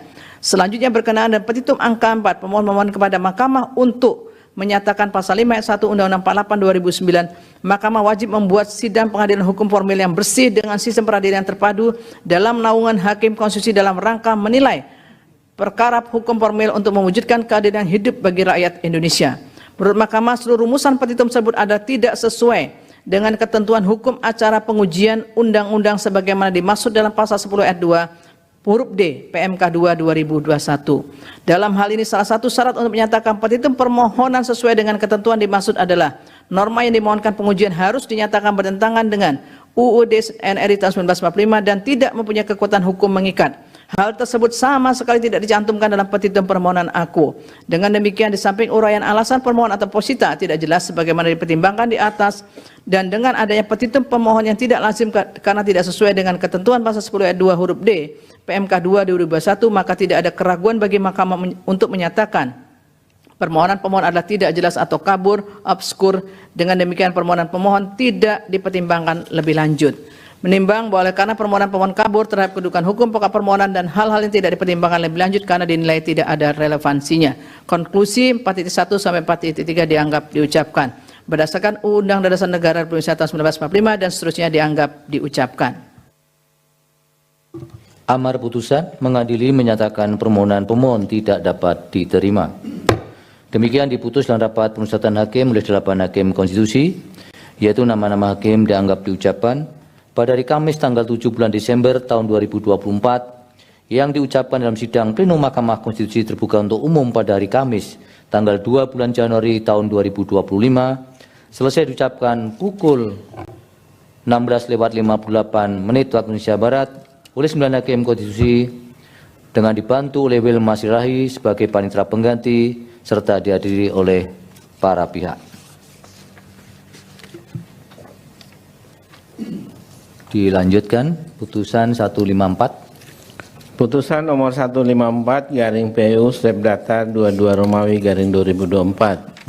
Demi keadilan berdasarkan ketuhanan Yang Maha Esa, Mahkamah Konstitusi Republik Indonesia yang mengadili perkara konstitusi pada tingkat pertama dan terakhir menjatuhkan putusan dalam perkara pengujian Undang-Undang Nomor 10 Tahun 2016 tentang perubahan kedua atas Undang-Undang Nomor 1 Tahun 2015 tentang penetapan peraturan pemerintah pengganti Undang-Undang Nomor 1 Tahun 2014 tentang pemilihan gubernur, bupati, dan wali kota menjadi undang-undang terhadap Undang-Undang Dasar Negara Republik Indonesia tahun 1945 yang diajukan oleh nama Edi Iswadi dan seterusnya dianggap telah diucapkan. Dalam hal ini memberi kuasa khusus, surat kuasa khusus bertanggal 9 Oktober 2024 memberi kuasa kepada 1 Aksin SH dan seterusnya dianggap telah diucapkan.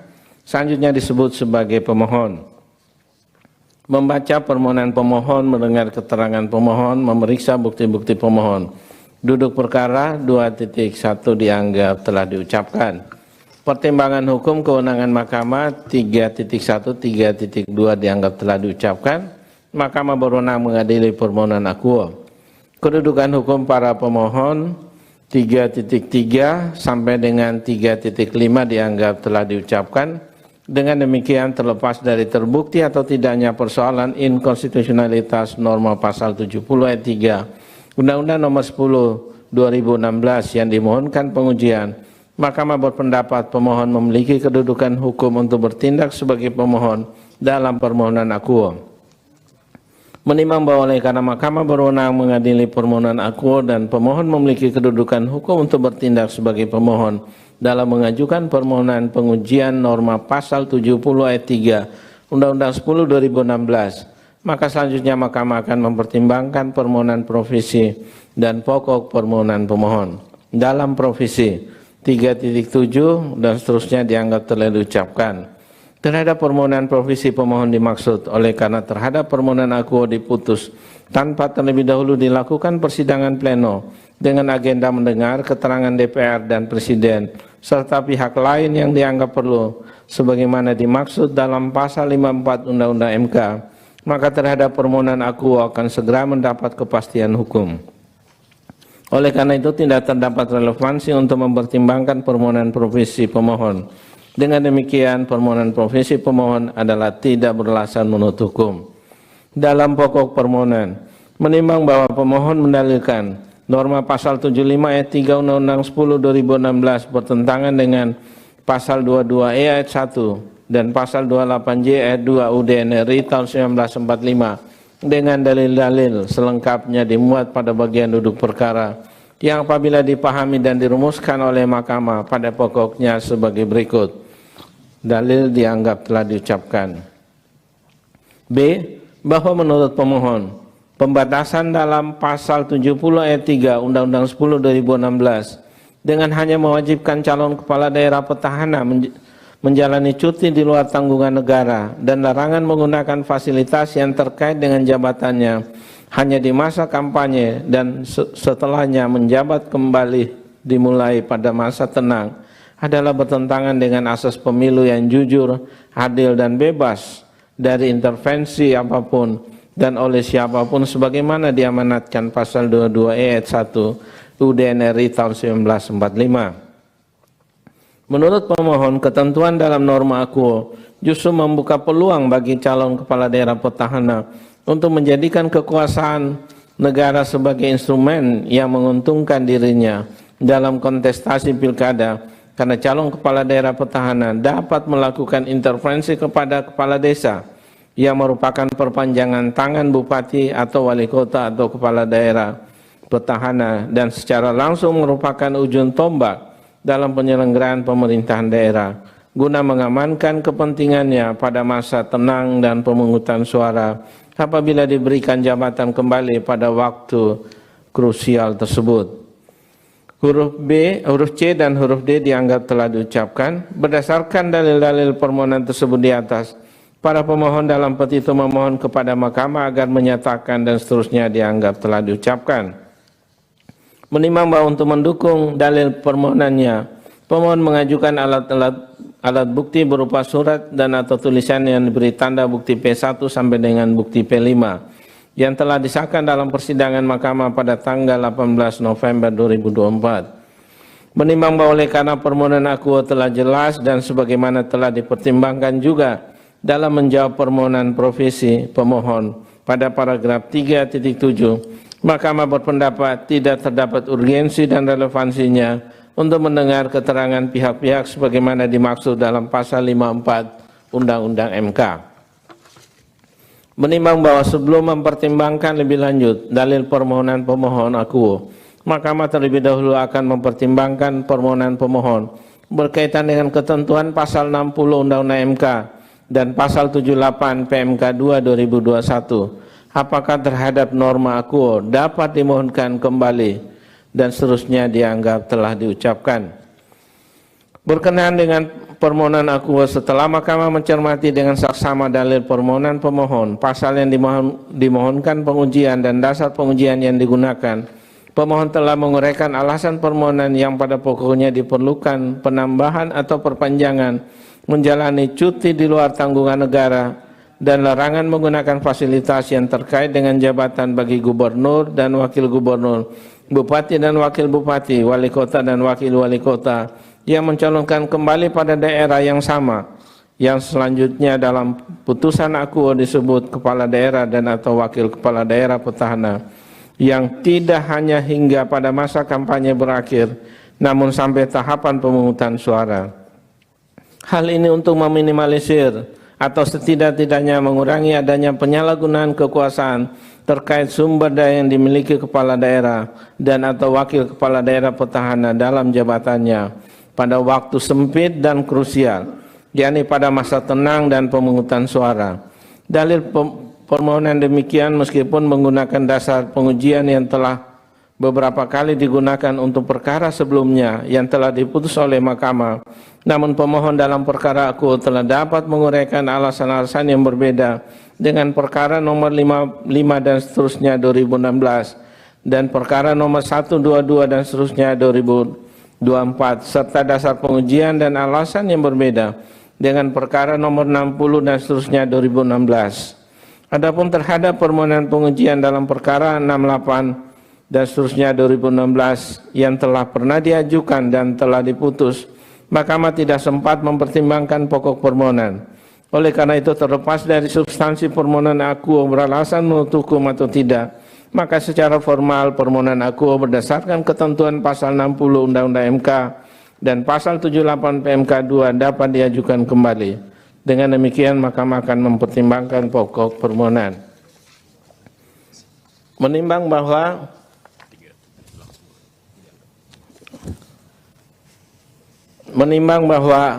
setelah Mahkamah membaca dan memahami secara saksama permohonan serta memeriksa bukti-bukti yang diajukan terhadap persoalan konstitusional norma pasal 70 ayat 3 Undang-Undang 10 2016 yang menurut pemohon seharusnya dimaknai gubernur dan wakil gubernur, bupati dan wakil bupati, wali kota dan wakil wali kota yang mencalonkan kembali pada daerah yang sama mulai masa kampanye sampai pemungutan suara harus memenuhi ketentuan A. Menjalani cuti di luar tanggungan negara dan B. Dilarang menggunakan fasilitas yang terkait dengan jabatannya. Terhadap dalil permohonan akuo sebelum mempertimbangkan lebih lanjut, penting bagi Mahkamah untuk mengungkapkan hal-hal sebagai berikut. 3.12.1 dianggap telah diucapkan.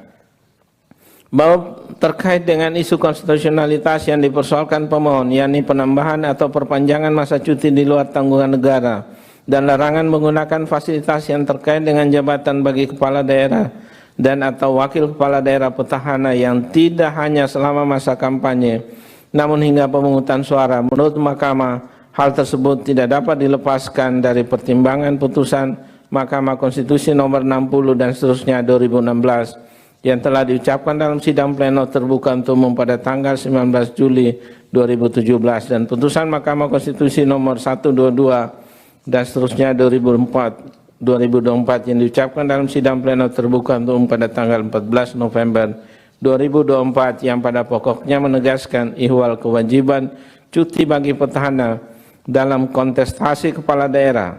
Dalam pertimbangan hukum putusan Mahkamah Konstitusi nomor 60 2016, Mahkamah mempertimbangkan antara lain dianggap telah diucapkan. Berdasarkan kutipan pertimbangan hukum di atas terkait cuti bagi kepala daerah dan atau wakil kepala daerah petahana, Mahkamah telah menegaskan bahwa satu fasilitas terkait dengan jabatan petahana harus dilepaskan, yakni dalam bentuk kewajiban cuti sebagai wujud netralitas negara atau pemerintah dalam kontestasi kepala daerah. Dua, adanya norma hukum yang tegas memisahkan antara kepala daerah yang sedang menjabat dengan kepala daerah yang sedang cuti atau petahana. Dimaksudkan untuk memberikan kesetaraan perlakuan antara calon yang merupakan petahana dan calon yang bukan petahana, terutama adanya kekhawatiran penyalahgunaan pengaruh dan fasilitas yang melekat pada jabatan calon yang merupakan petahana. 3 dan seterusnya sampai dengan 5 dianggap telah diucapkan.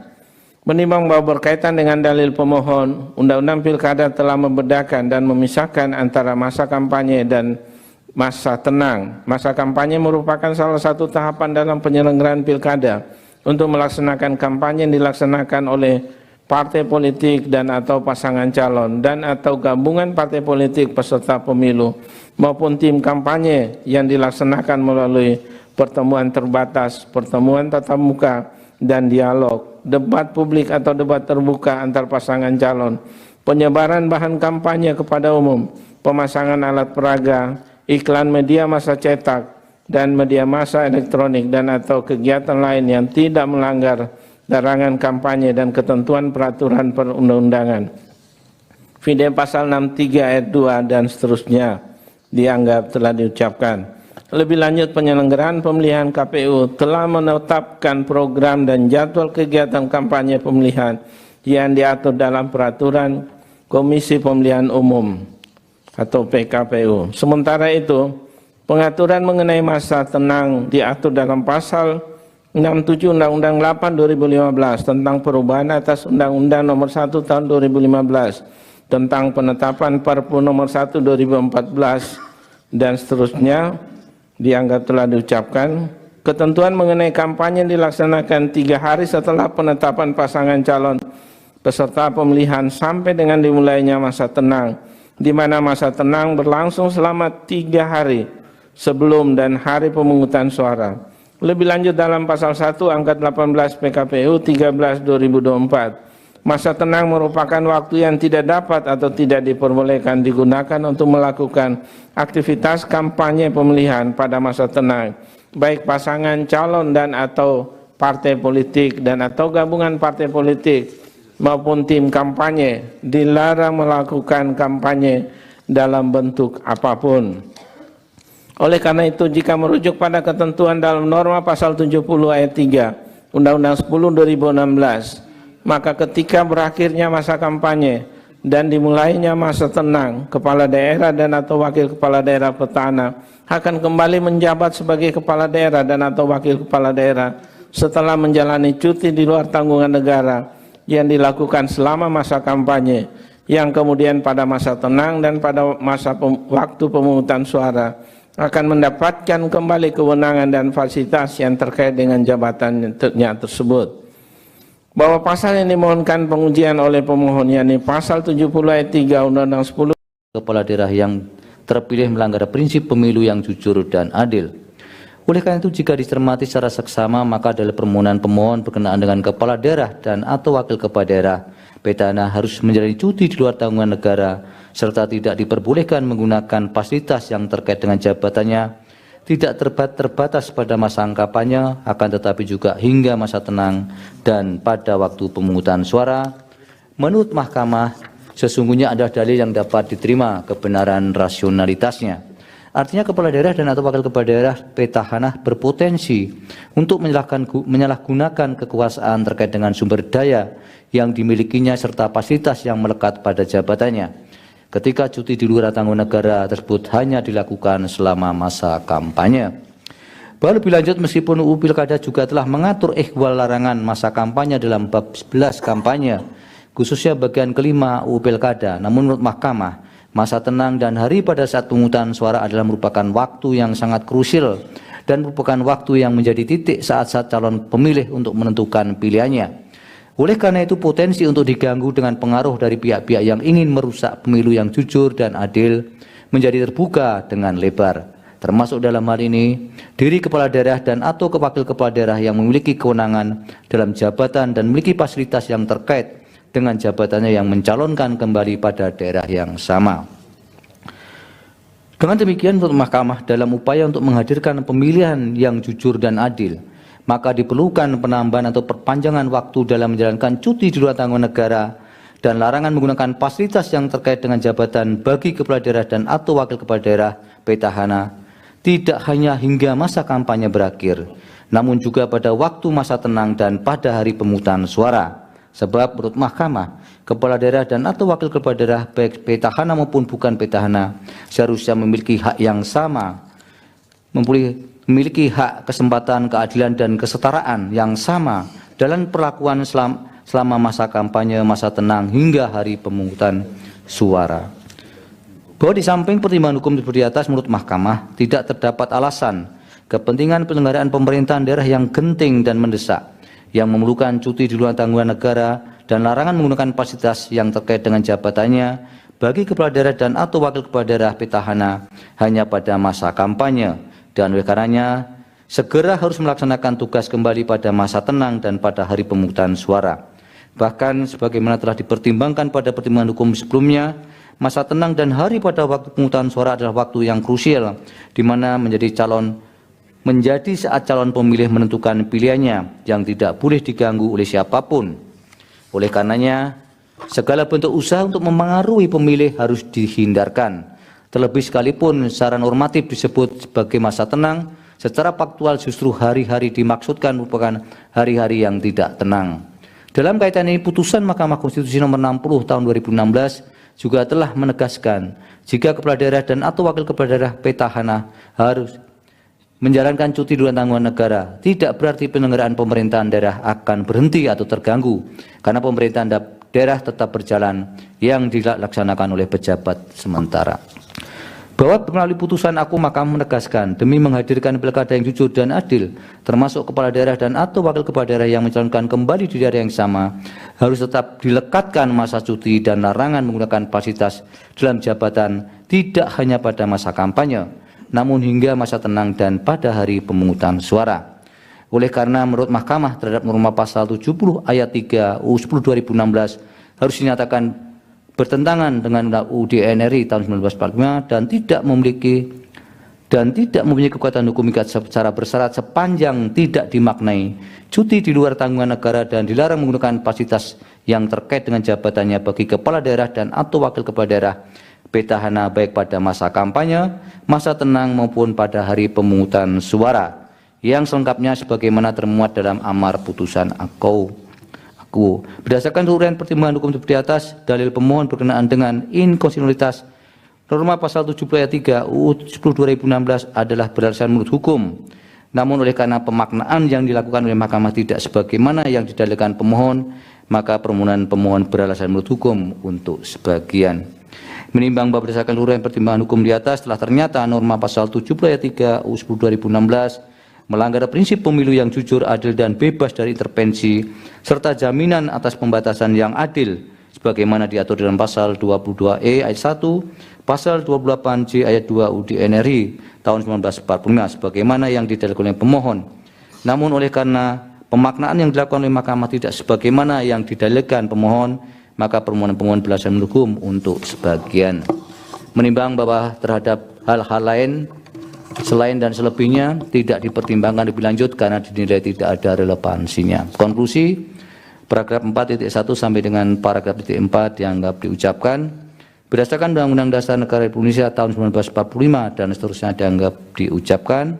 Amar putusan mengadili dalam provisi menolak permohonan provisi pemohon. Dalam pokok permohonan, 1. Mengabulkan permohonan pemohon untuk sebagian. 2. Menyatakan pasal 70 ayat 3 Undang-Undang Nomor 10 Tahun 2016 tentang perubahan kedua atas Undang-Undang Nomor 1 Tahun 2015 tentang penetapan peraturan pemerintah pengganti Undang-Undang Nomor 1 Tahun 2014 tentang pemilihan gubernur, bupati, dan wali kota menjadi Undang-Undang Lembaga Negara Republik Indonesia tahun 2016 nomor 130 tambahan Lembaga Negara Republik Indonesia nomor 5898 bertentangan dengan Undang-Undang Dasar Negara Republik Indonesia tahun 1945 dan tidak mempunyai kekuatan hukum mengikat secara bersyarat sepanjang tidak dimaknai cuti di luar tanggungan negara dan dilarang menggunakan fasilitas yang terkait dengan jabatannya bagi kepala daerah dan atau wakil kepala daerah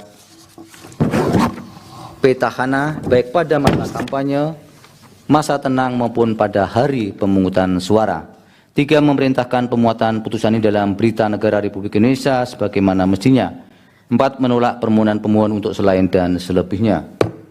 Demikian diputus dalam rapat pemusatan hakim oleh 8 hakim konstitusi, yaitu nama-nama hakim dianggap diucapkan pada hari Jumat tanggal 6 bulan Desember tahun 2024 yang diucapkan dalam sidang Pleno Mahkamah Konstitusi terbuka untuk umum pada hari Kamis tanggal 2 bulan Januari tahun 2025 selesai diucapkan pukul 17:21 waktu Indonesia Barat oleh 9 hakim konstitusi dengan dibantu oleh Rahmadiani Putri Nilasari sebagai panitera pengganti serta dihadiri oleh pemohon dan atau kuasanya, Dewan Perwakilan Rakyat atau yang mewakili, dan Presiden atau yang mewakili.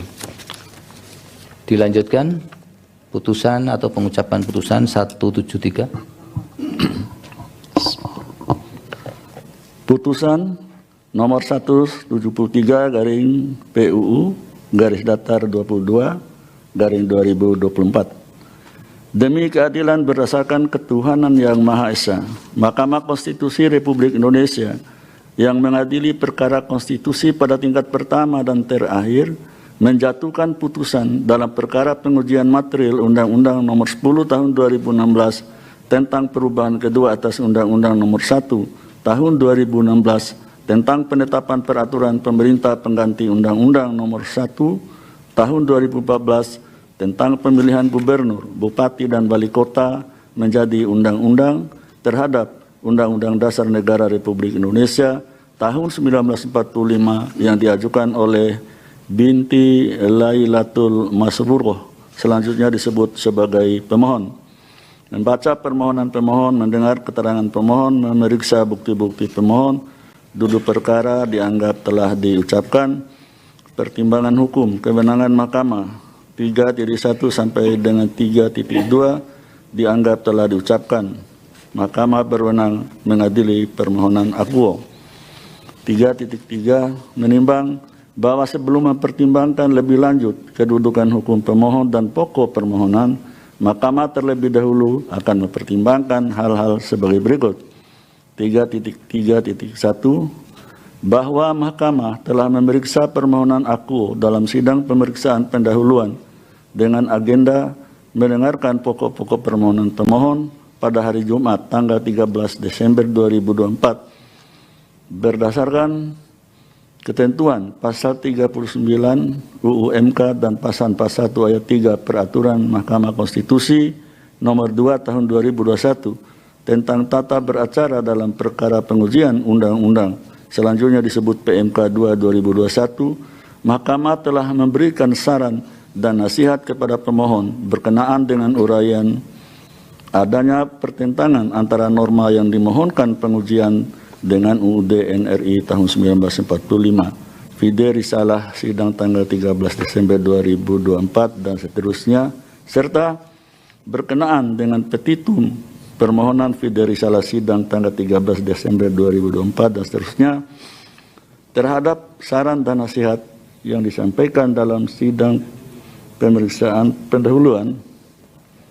Pemohon telah menyampaikan perbaikan permohonan yang diterima oleh mahkamah pada Rabu tanggal 25 Desember 2004 pukul 10.16 WIB melalui surat elektronik email bahwa selanjutnya mahkamah akan menilai syarat formal suatu permohonan berkenaan dengan kesesuaian antara posita dan petitum berdasarkan pasal 74 PMK 2 2021 sebagai berikut dianggap telah diucapkan, bahwa setelah mempelajari secara seksama permohonan pemohon, akuo telah ternyata rumusan petitum pemohon dalam permohonannya sebagai berikut dianggap dibacakan, bahwa terhadap persyaratan formal permohonan inkasu, sistematika permohonan akuo pada dasarnya telah disusun sesuai dengan format permohonan sebagaimana diatur dalam pasal 31 ayat 1 UMK dan pasal 10 ayat 2 huruf A dan huruf B PMK 2 2021.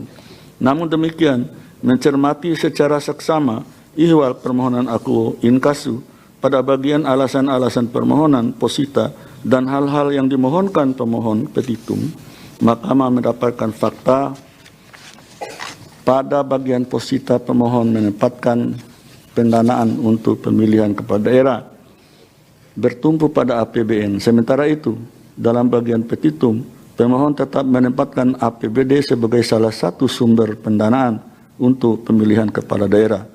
Selain itu, dalam alasan-alasan permohonan, pemohon tidak menguraikan perihal bentuk hukum yang akan mengatur pendanaan dimaksud. Namun tiba-tiba pada bagian petitum permohonan agar dimaknai berdasarkan ketentuan peraturan menteri dan peraturan perundang-undangan.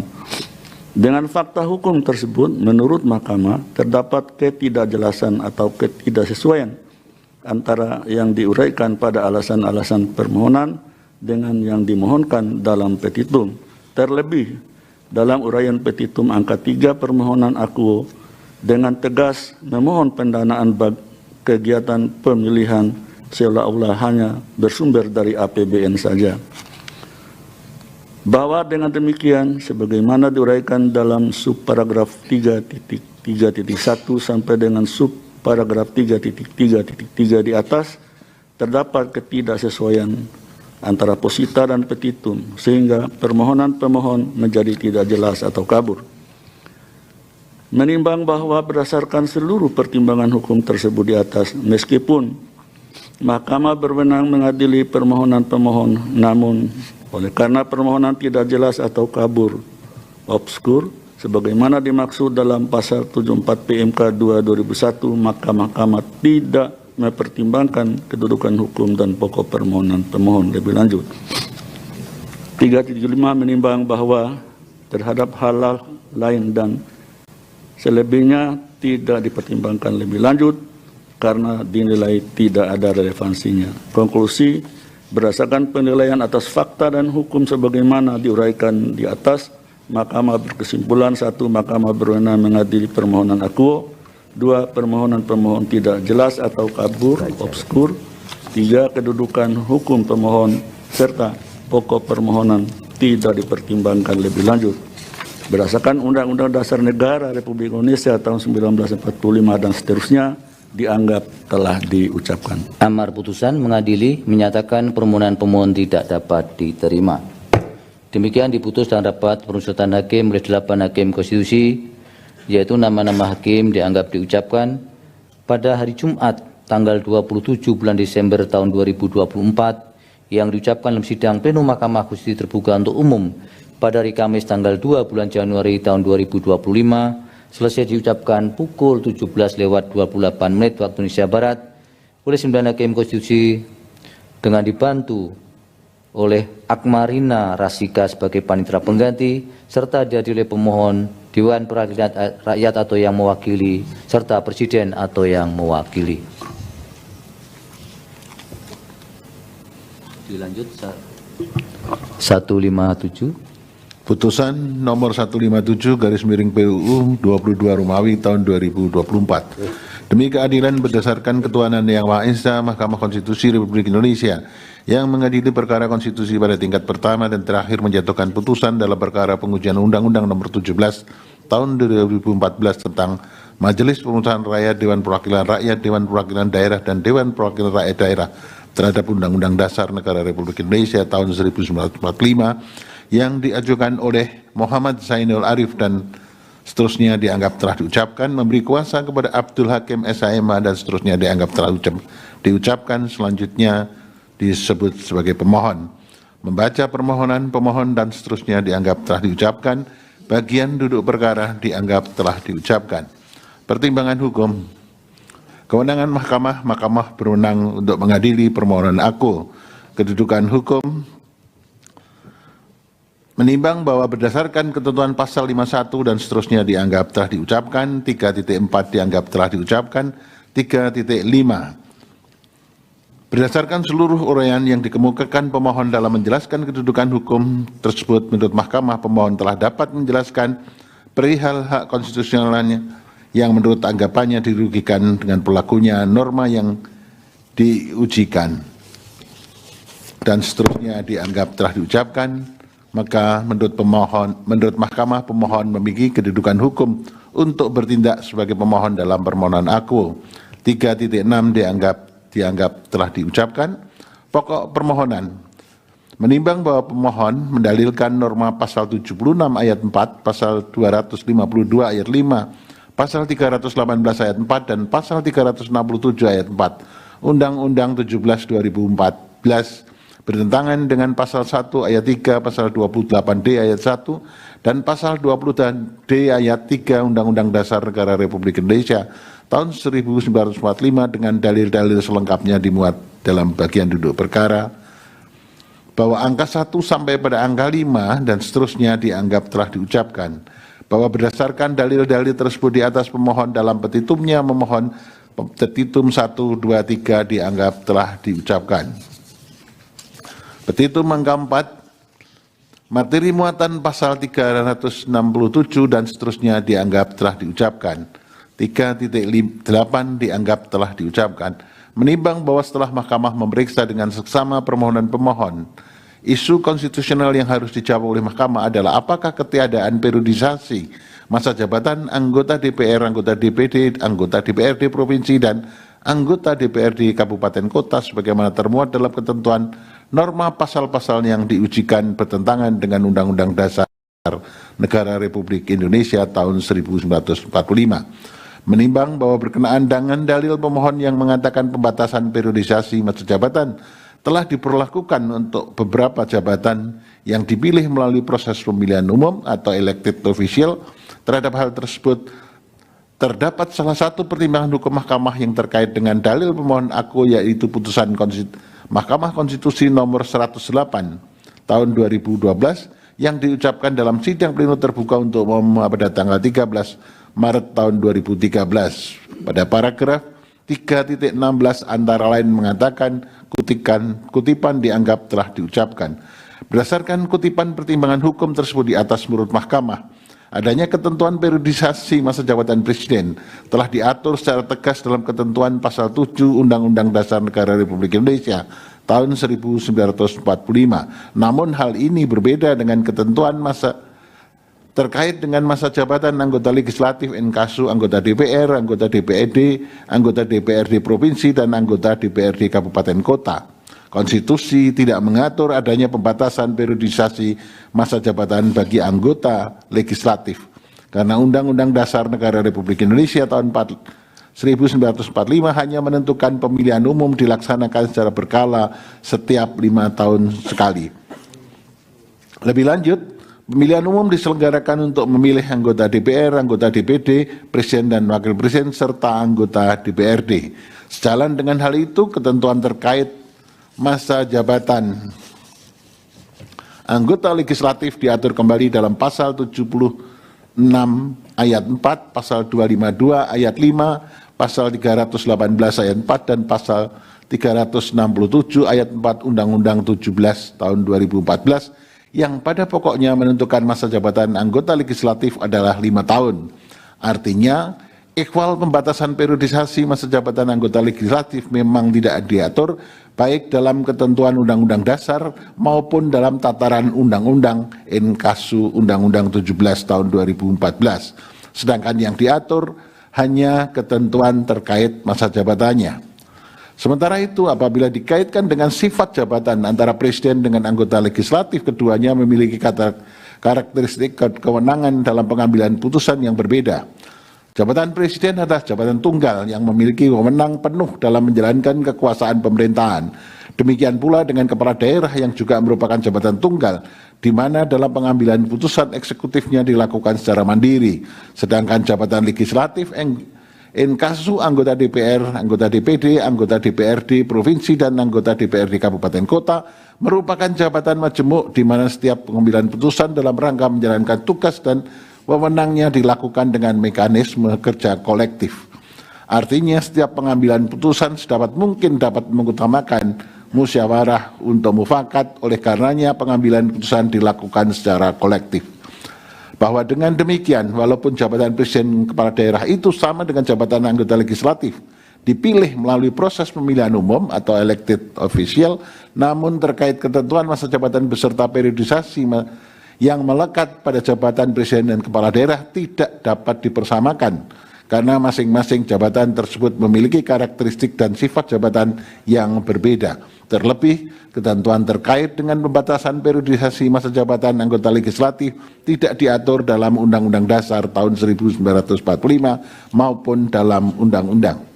Menimbang bahwa selanjutnya pemohon juga mendalilkan mengenai ketiadaan pembatasan periodisasi masa jabatan anggota legislatif mengakibatkan anggota legislatif berpotensi memanfaatkan segala cara untuk memenangkan kontestasi pemilu legislatif guna mempertahankan kekuasaannya selama mungkin.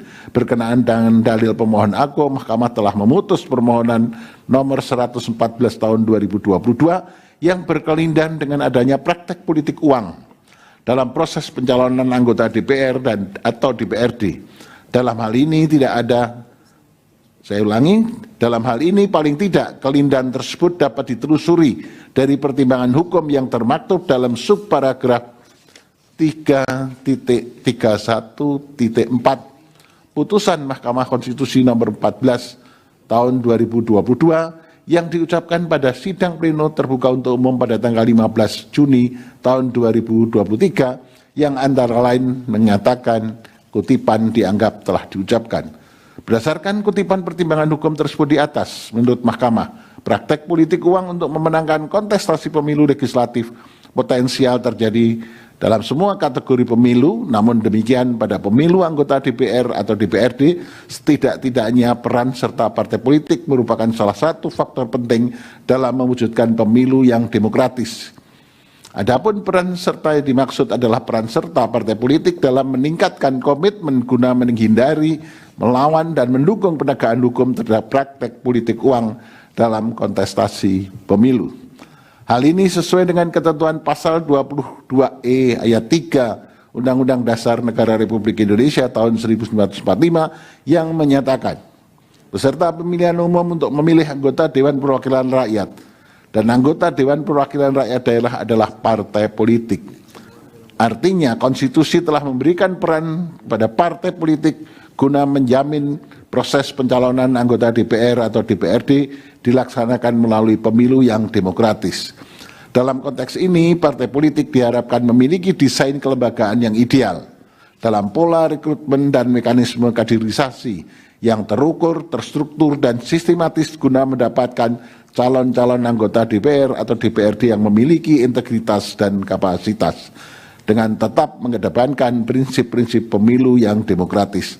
Hal ini sejalan dengan ketentuan pasal 29 ayat 1 dan ayat 1A Undang-Undang nomor 2 tahun 2011 tentang perubahan atas Undang-Undang nomor 2 tahun 2008 tentang partai politik, yang pada pokoknya partai politik melakukan rekrutmen terhadap warga negara Indonesia yang salah satunya untuk menjadi bakal calon anggota DPR atau DPRD, dan rekrutmen tersebut dilakukan melalui kaderisasi secara demokratis. Bahwa dalam kaitannya dengan proses pencalonan, partai politik juga diharapkan dapat ikut serta memberikan pendidikan politik bagi masyarakat dengan berlandaskan pada demokrasi Pancasila dan Undang-Undang Dasar Negara Republik Indonesia tahun 1945. Adanya pendidikan politik yang dilakukan oleh partai politik diharapkan dapat meningkatkan pemahaman masyarakat terkait hak dan kewajiban sekeluarga negara, serta membentuk pribadi masyarakat yang memiliki tanggung jawab dalam kehidupan berbangsa dan bernegara.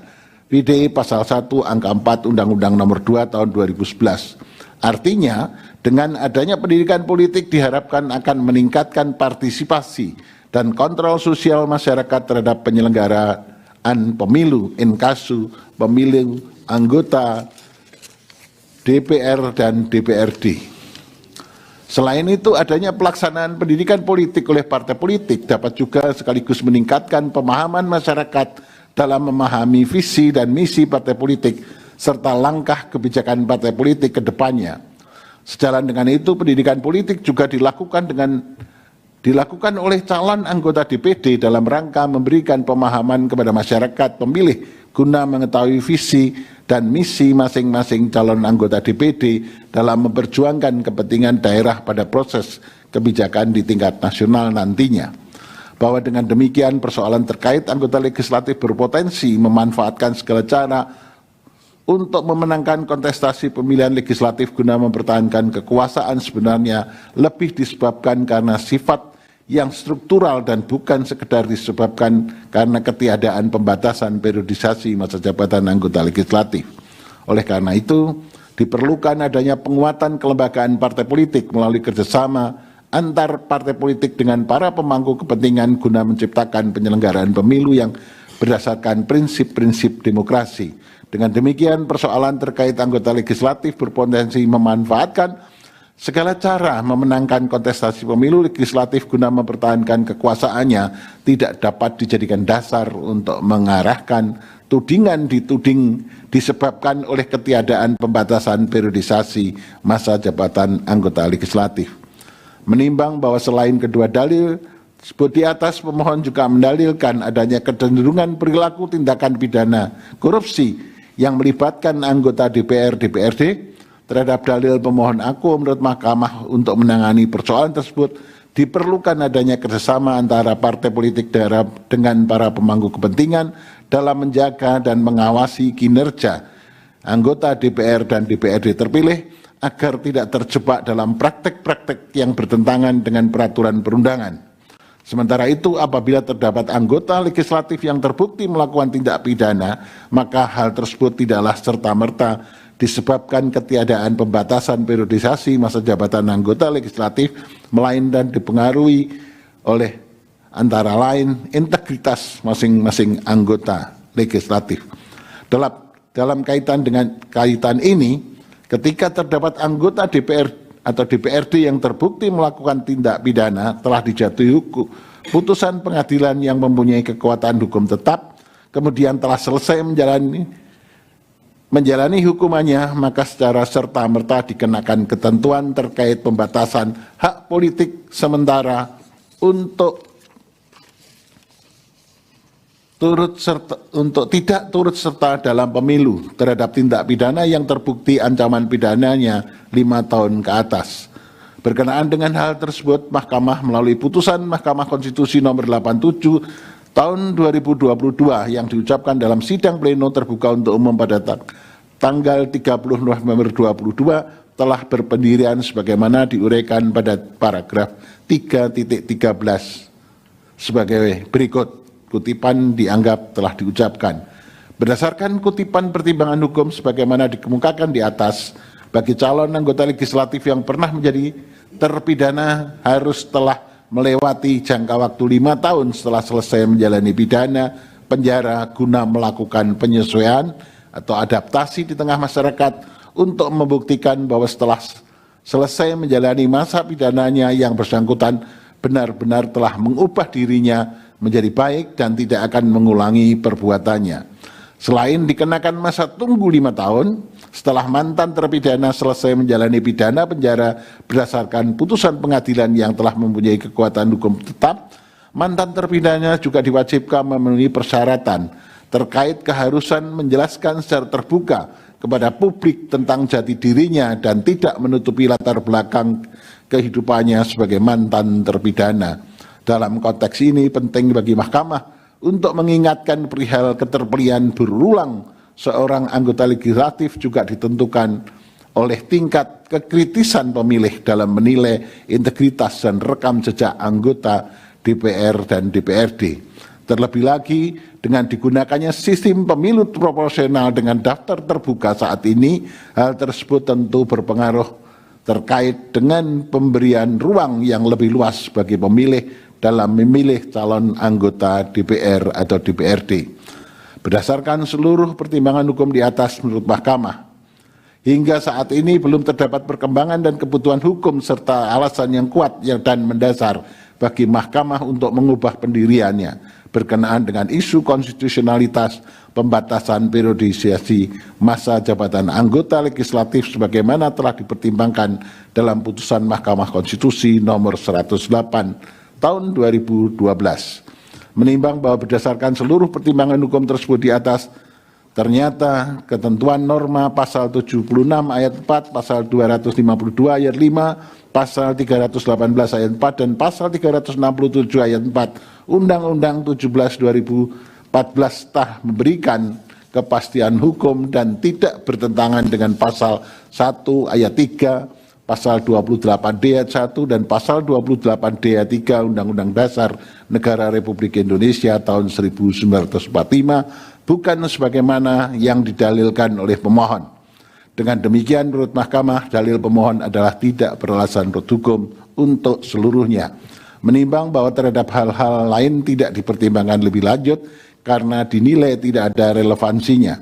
Konklusi, berdasarkan penilaian atas fakta dan hukum tersebut di atas, Mahkamah berkesimpulan 1, 2, 3, 4 dianggap telah diucapkan berdasarkan Undang-Undang Dasar Negara Republik Indonesia tahun 1945 dan seterusnya dianggap telah diucapkan.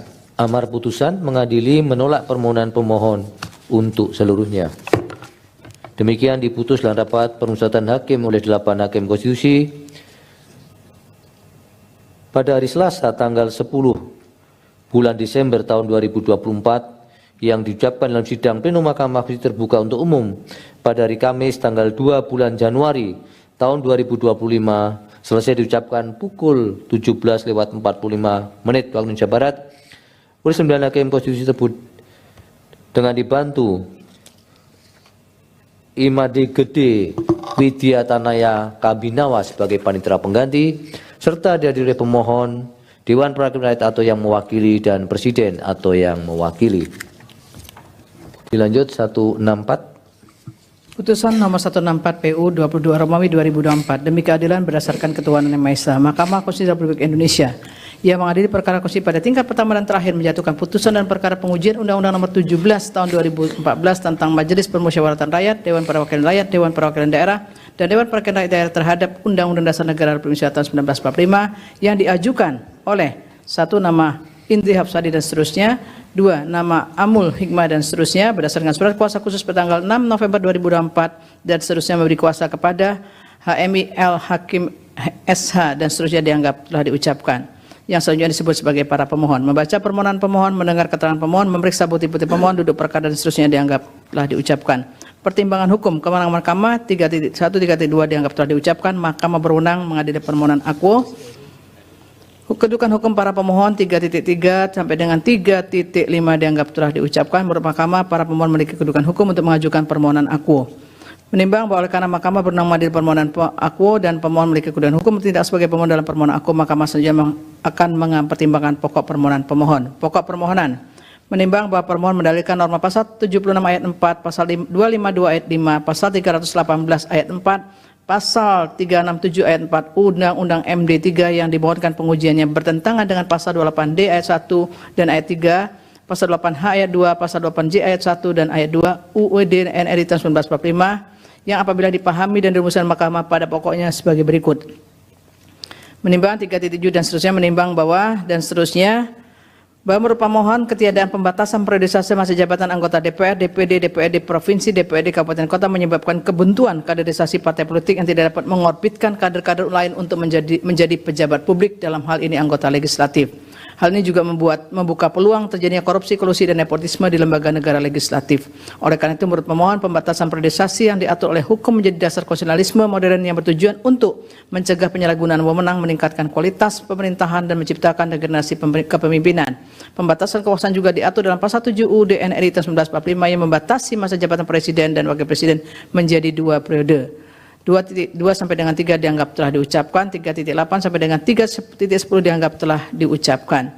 3.11 menimbang bahwa para pemohon mempersoalkan kualitas norma pasal 76 ayat 4, pasal 252 ayat 5, pasal 318 ayat 4, pasal 367 ayat 4, Undang-Undang 17 2014 yang pada pokoknya memohon kepada Mahkamah agar anggota DPR, DPD, DPD Provinsi, dan DPD Kabupaten Kota dapat dipilih kembali pada jabatan yang sama hanya untuk 1 kali masa jabatan.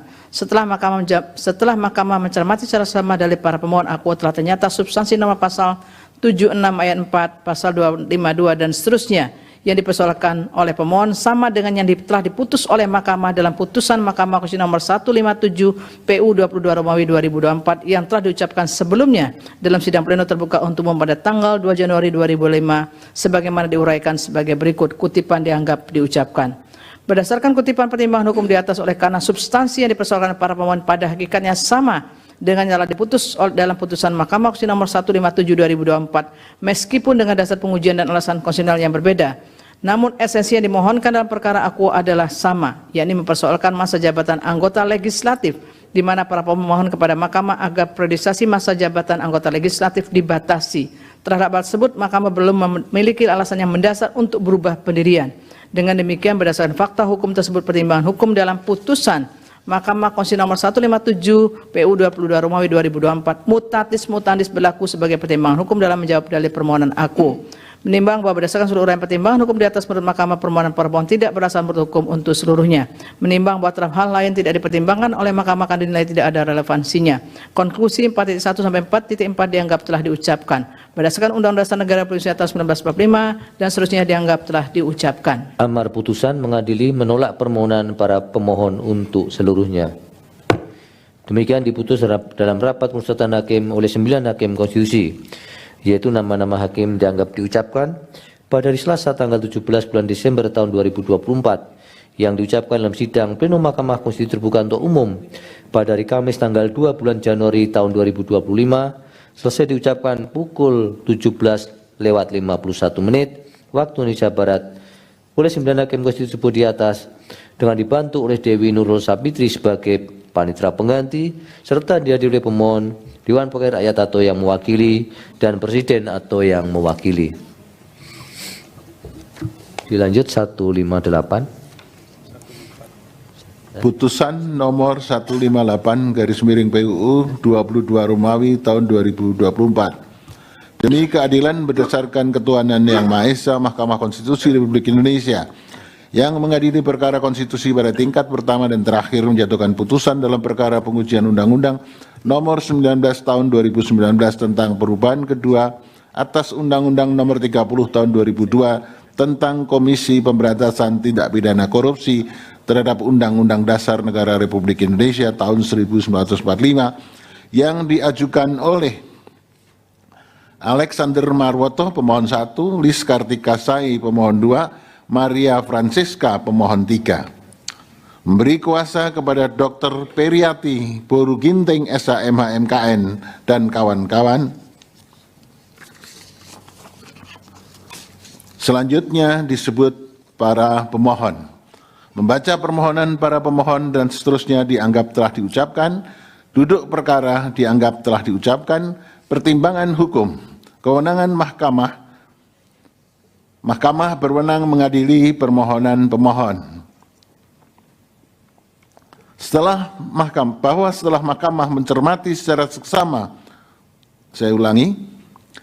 bahwa setelah Mahkamah mencermati secara seksama uraian para pemohon dalam menjelaskan kedudukan hukumnya dan bukti-bukti yang diajukan berkenaan dengan pengujian norma pasal 36 huruf A Undang-Undang KPK, sepanjang berkaitan dengan pemohon 1 sebagai salah satu pimpinan KPK adalah pihak atau subjek hukum yang menjadi adresat pasal 36 huruf A Undang-Undang KPK.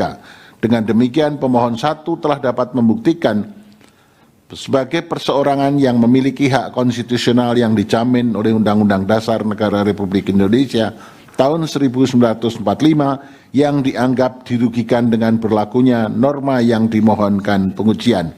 Sedangkan pemohon 2 dan pemohon 3 sebagai pegawai KPK yang notabene bukan sebagai pimpinan KPK sebagaimana pihak atau subjek yang menjadi adresat dalam norma pasal 36A Undang-Undang KPK yang dimohonkan pengujian.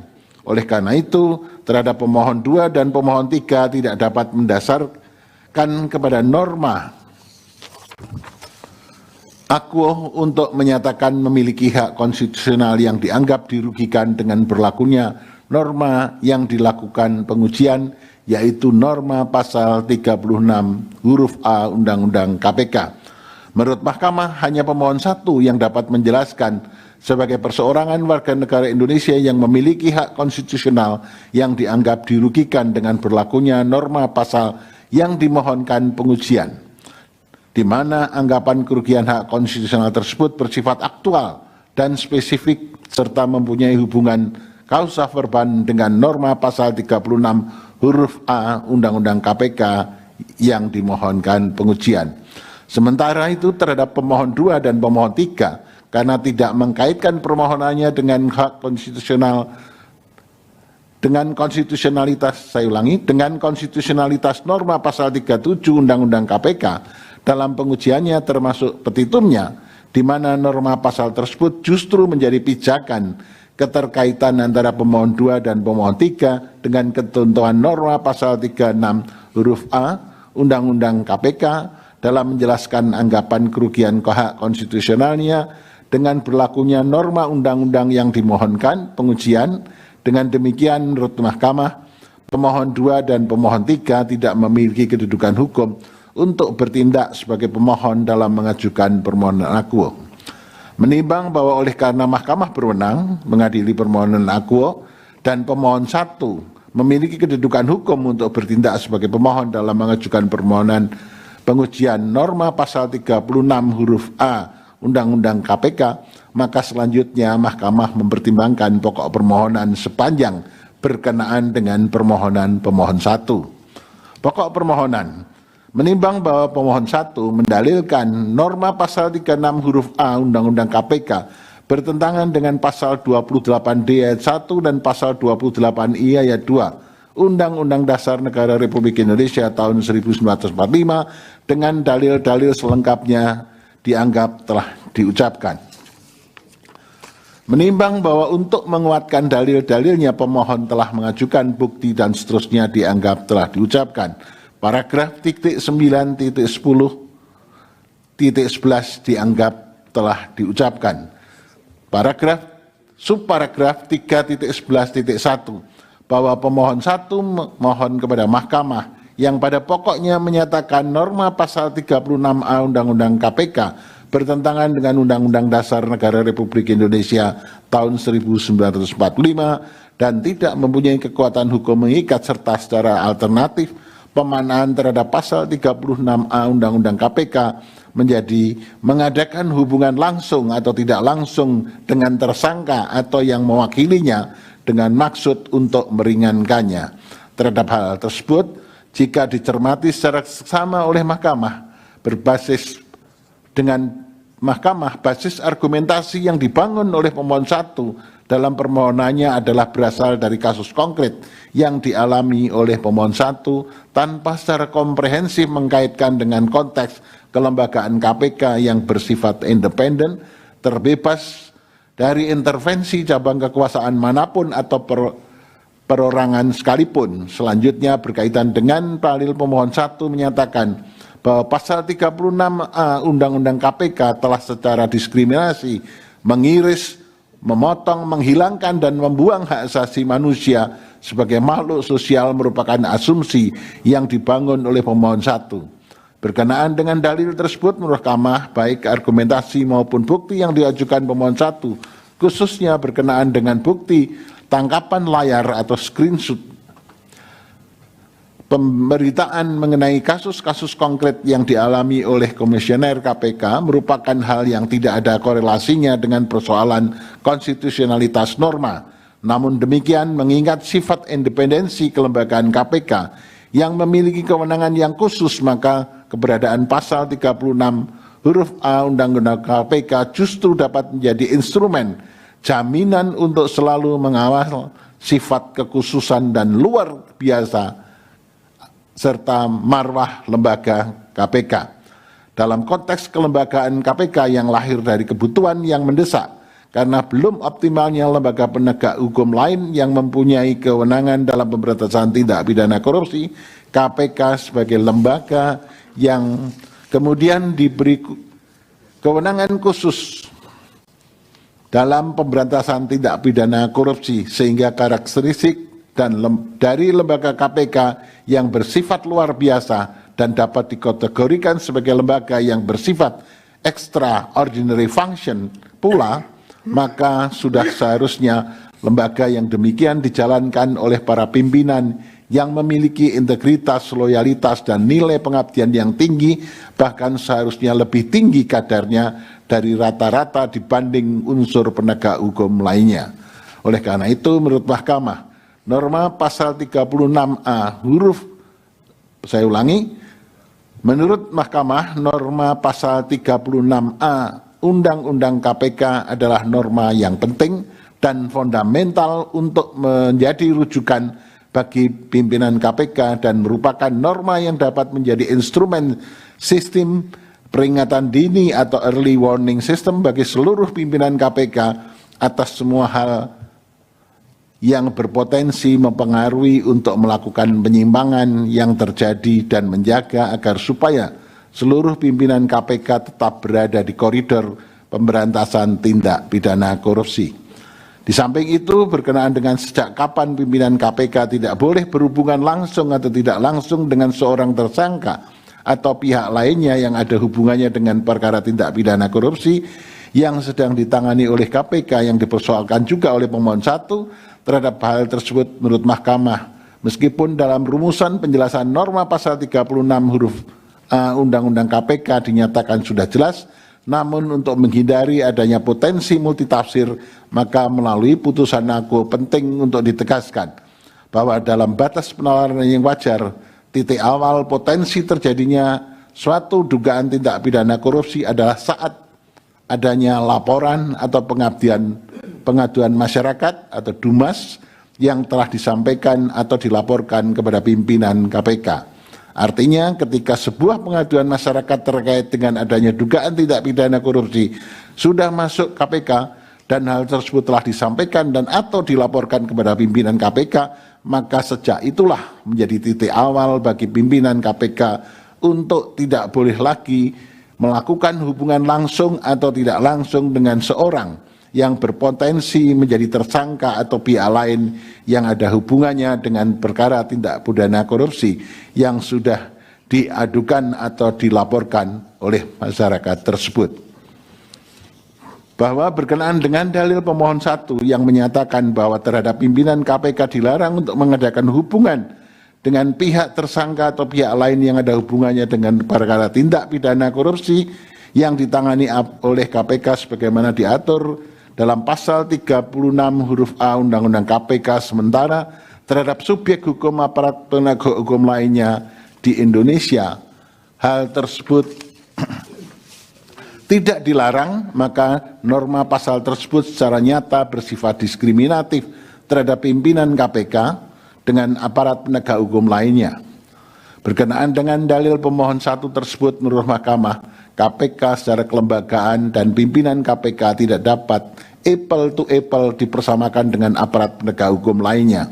Artinya, meskipun sesama lembaga penegak hukum antara KPK dengan lembaga lainnya, namun antara lembaga hukum yang satu dengan lainnya memiliki karakter yang berbeda karena masing-masing tidak dapat dipisahkan dengan sifat kelembagaan yang memiliki etika profesi pelaksana aparat penegak hukumnya. Namun demikian, apapun perbedaannya, pimpinan KPK sebagaimana telah dipertimbangkan dalam pertimbangan hukum sebelumnya, larangan yang diberlakukan lebih ketat, strict, tidak dapat dipisahkan dari sifat kelembagaannya yang diberi kewenangan yang lebih khusus dan luar biasa jika dibandingkan lembaga penegak hukum yang lain.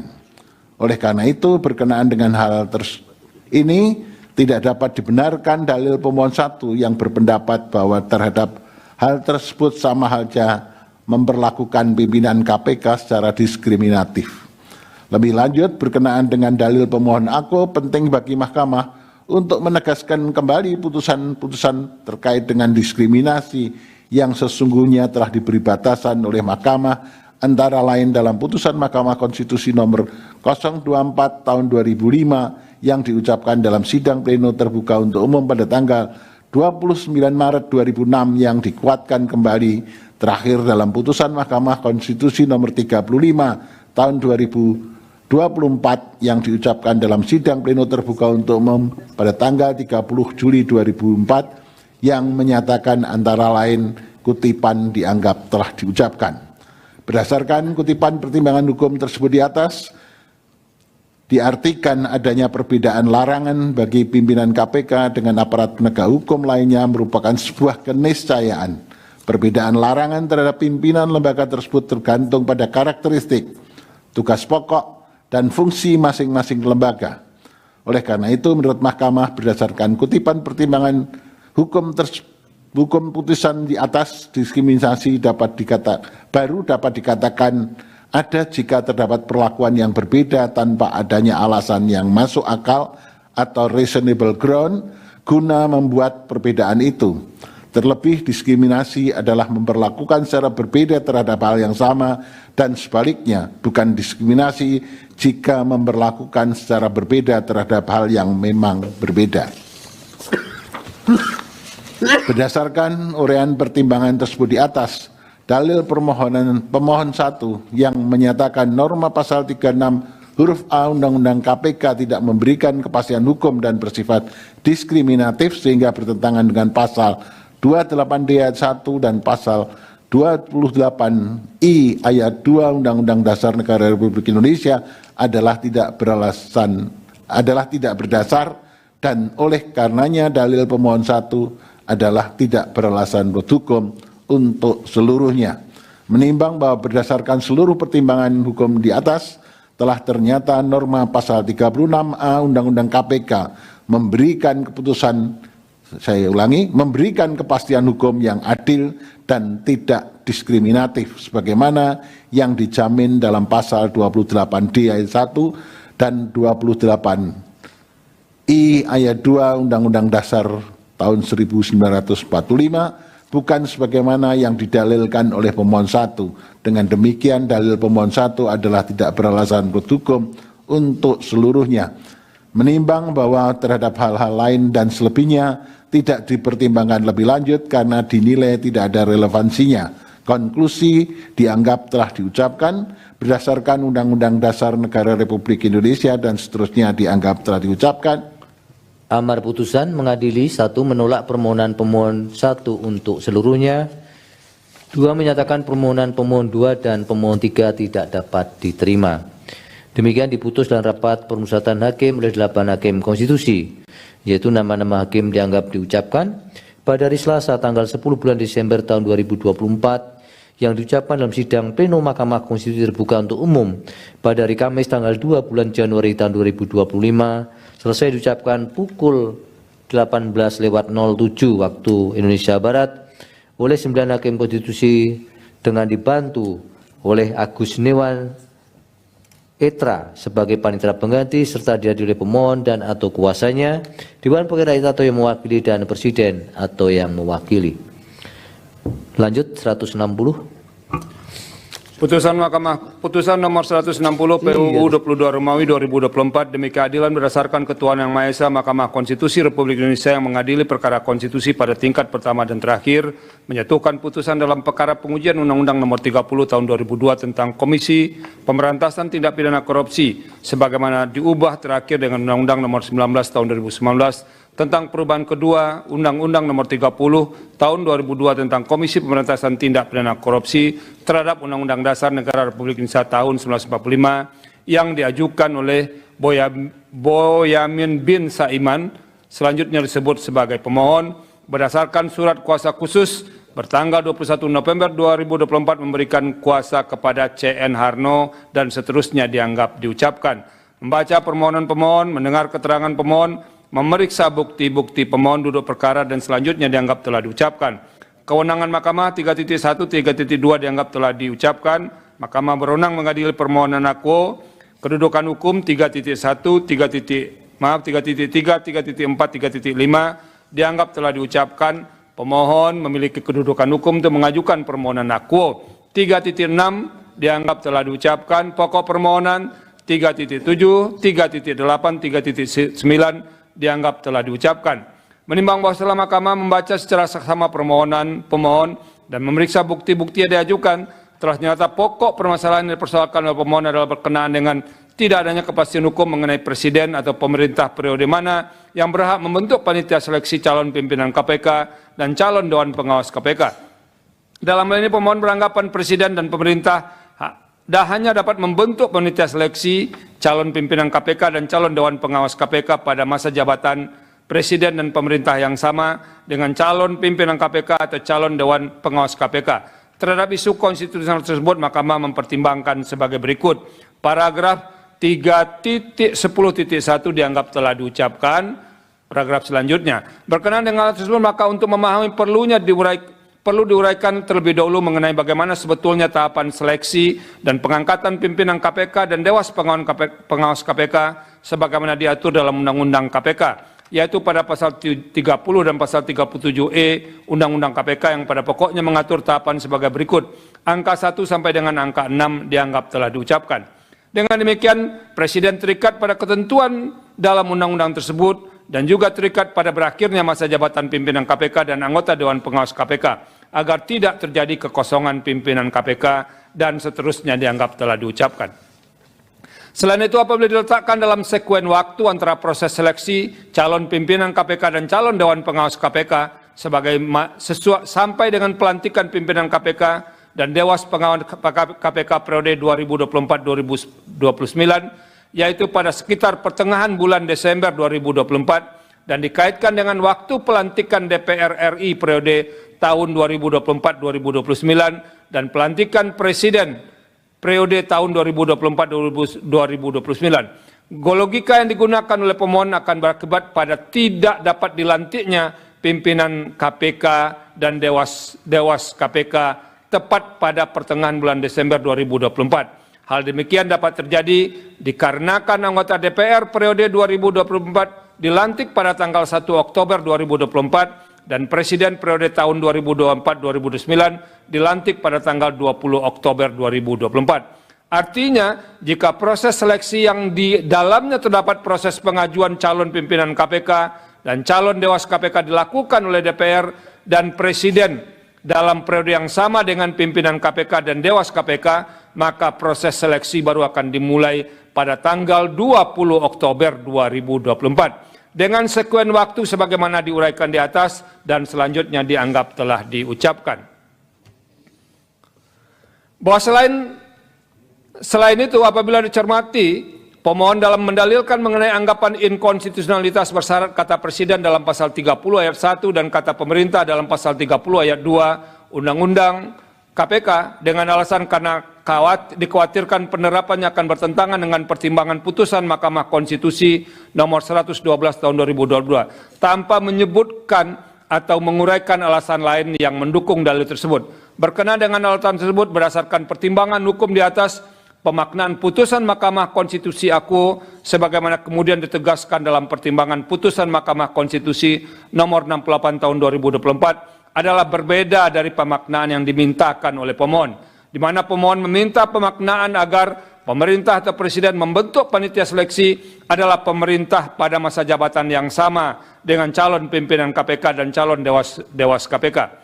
Pemohon tidak dapat menguraikan secara jelas alasan yang logis mengapa proses pemilihan calon pimpinan KPK dan calon Dewas KPK lebih tepat dilakukan oleh pemerintah pada periode jabatan yang sama dengan pimpinan KPK dan Dewas KPK.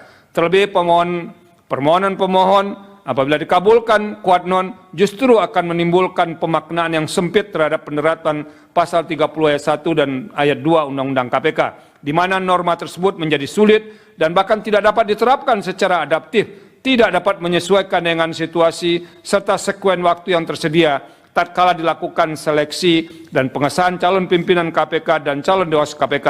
Oleh karena itu menurut Mahkamah, norma pasal 30 ayat 1 dan ayat 2 Undang-Undang KPK telah cukup jelas sehingga tidak perlu diberikan pemaknaan lain berkenaan dengan presiden atau pemerintah mana yang layak menerapkan norma akuo. Dengan berpedoman kepada pertimbangan putusan Mahkamah Konstitusi 112/2002 dan putusan Mahkamah Konstitusi 68/2024 serta pertimbangan putusan ini, norma pasal 30 ayat 1 ayat 1 dan ayat 2 Undang-Undang KPK serta norma pasal lain yang berkenaan dengan tata cara proses seleksi pimpinan KPK dan Dewas KPK dapat diterapkan sesuai dengan sekuen waktu dan kondisi yang ditimbulkan akibat adanya transisi pemerintahan.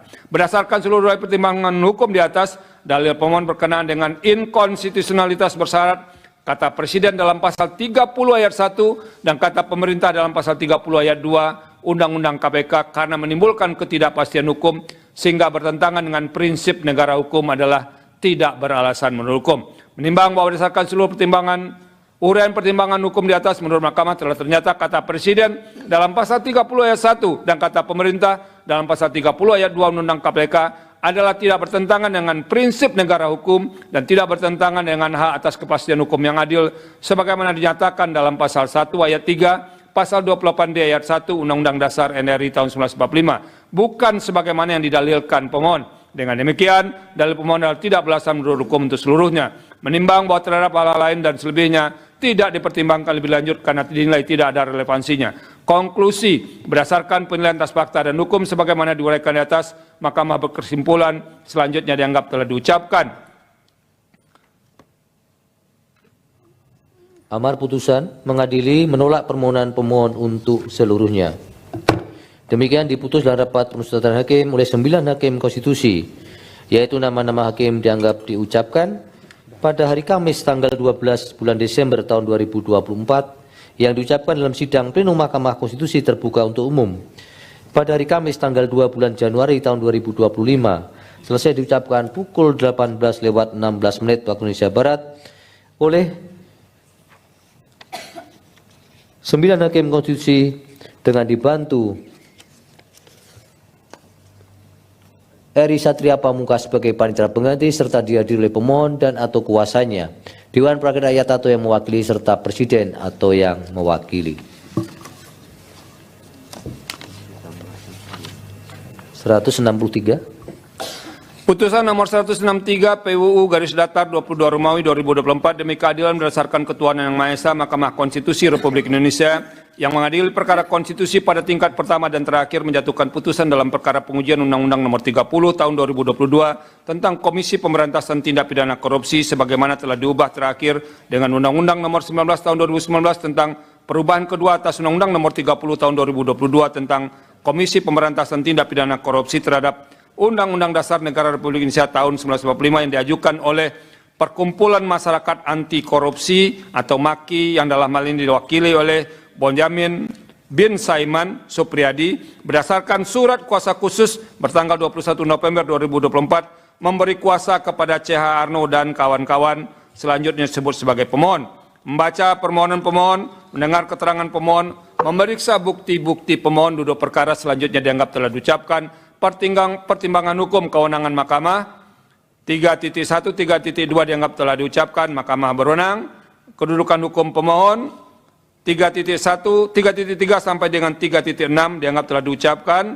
Pemohon berwenang berkedudukan untuk mengajukan permohonan akuo. 3.6 dianggap telah diucapkan. Pokok permohonan menimbang bahwa mendalilkan inkonstitusionalitas pasal yang diuji, pemohon memukakan dalil-dalil yang pada pokoknya telah dimuat pada bagian duduk perkara. Angka 1 sampai angka 3 dianggap telah diucapkan, 3.8 sampai dengan 3.9 dianggap telah diucapkan. Menimbang bahwa sebelum Mahkamah mempertimbangkan lebih jauh dalil pemohonan mengenai pengujian pasal 30 ayat 1 Undang-Undang KPK yang pada pokoknya menyatakan dalam rangka mendapatkan calon pimpinan dan Dewas KPK yang secara sah dan kredibel, maka diperlukan pemaknaan kata Presiden dalam pasal 30 ayat 1 Undang-Undang KPK, yaitu bersamaan periodenya dengan pimpinan dan Dewas yang akan dipilih dan dilantik. Setelah Mahkamah mempelajari dan mencermati secara saksama dalil permohonan aku, ternyata esensinya sama dengan pertimbangan hukum dalam putusan Mahkamah Konstitusi nomor 160 tahun 2024 yang telah diucapkan sebelumnya, di mana dalam putusan tersebut Mahkamah mempertimbangkan antara lain sebagai berikut. Kutipan dianggap telah diucapkan. Dengan demikian pertimbangan hukum perkara nomor 160 tahun 2024 secara mutatis mutandis berlaku pula dalam pertimbangan, mohon maaf, ini pertimbangan hukum putusan Mahkamah Konstitusi nomor 160 tahun 2024 secara mutatis mutandis berlaku pula dalam pertimbangan dalil permohonan akuo, sehingga dalil dalam permohonan akuo haruslah dinyatakan tidak beralasan menurut hukum.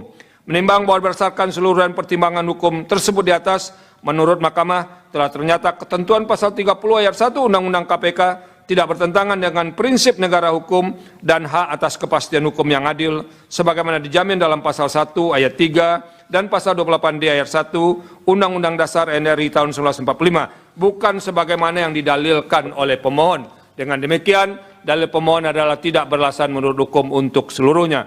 Menimbang bahwa terhadap hal-hal lain tidak dipertimbangkan lebih lanjut karena dinilai tidak ada relevansinya. Konklusi, berdasarkan penilaian atas fakta dan hukum tersebut di atas, Mahkamah berkesimpulan 4.1 sampai 4.4 dianggap telah diucapkan berdasarkan Undang-Undang Dasar Negara Republik Indonesia tahun 1945 dan seterusnya dianggap telah diucapkan. Amar putusan mengadili menolak permohonan pemohon untuk seluruhnya.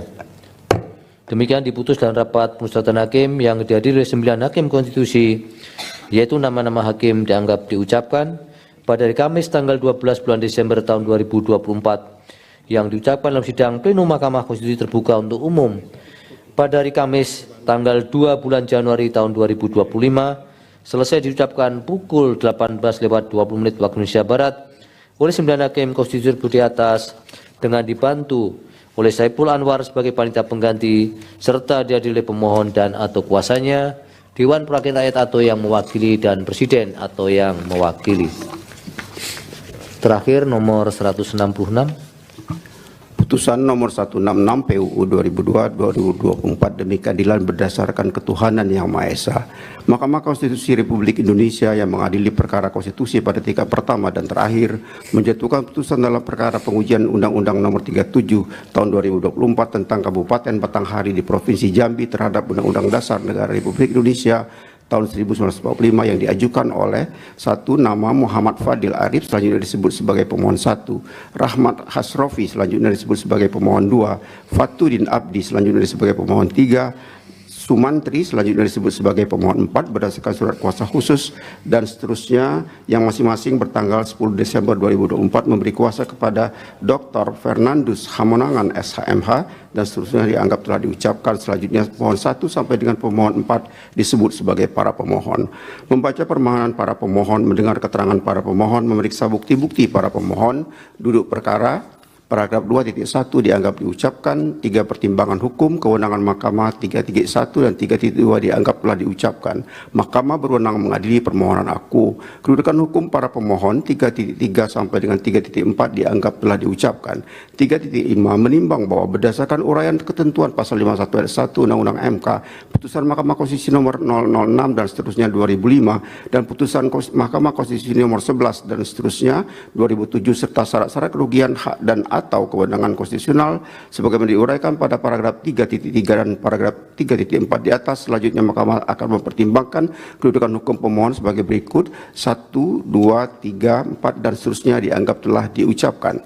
3.6 menimbang bahwa berdasarkan uraian dikemukakan oleh para pemohon dalam menjelaskan kedudukan hukumnya tersebut di atas, Mahkamah perlu menegaskan kembali hal-hal sebagai berikut: bahwa sejak putusan Mahkamah Konstitusi nomor 87 dan seterusnya 2015 yang diucapkan dalam sidang pleno terbuka untuk umum pada tanggal 13 Oktober 2016, Mahkamah telah menyatakan pendiriannya terkait siapa pihak yang dapat mewakili kepentingan daerah untuk melakukan pengujian norma yang berkaitan dengan urusan pemerintahan daerah dan seterusnya dianggap telah diucapkan.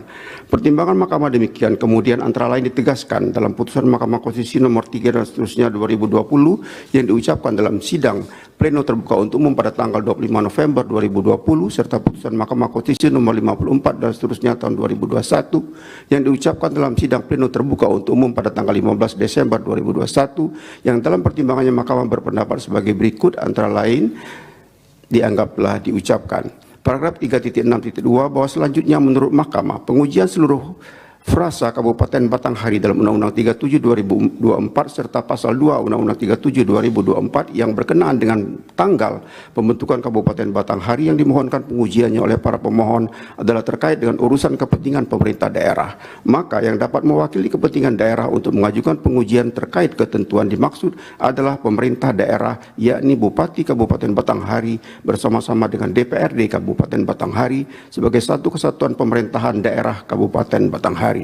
Berkenaan dengan persoalan ini, pada saat persidangan pendahuluan dengan agenda mendengarkan pokok-pokok permohonan pemohon serta memeriksa kelengkapan dan kejelasan materi permohonan yang diselenggarakan pada tanggal 4 Desember 2024, Mahkamah telah memberikan nasihat kepada para pemohon yang pada pokoknya untuk memperkuat subjek hukum terkait dengan kedudukan hukum para pemohon sebagaimana diatur dalam pasal 51 Undang-Undang Mahkamah Konstitusi, yaitu dengan melampirkan bukti berupa hasil rapat paripurna DPRD Kabupaten Batanghari yang menyetujui pengajuan permohonan pengujian Undang-Undang 37 2024 ke Mahkamah Vide Risalah sidang tanggal 4 Desember 2024 halaman 17 sampai 18. Kemudian dalam persidangan pendahuluan dengan agenda pemeriksaan perbaikan permohonan pada tanggal 17 Desember 2024, para pemohon dalam perbaikan permohonannya menambahkan dua pemohon baru, yaitu pemohon 3 dan pemohon 4, serta mengubah kualifikasi pemohon 1 dan pemohon 2 yang semula adalah mewakili pemerintahan daerah Kabupaten Batanghari menjadi perorangan warga negara Indonesia.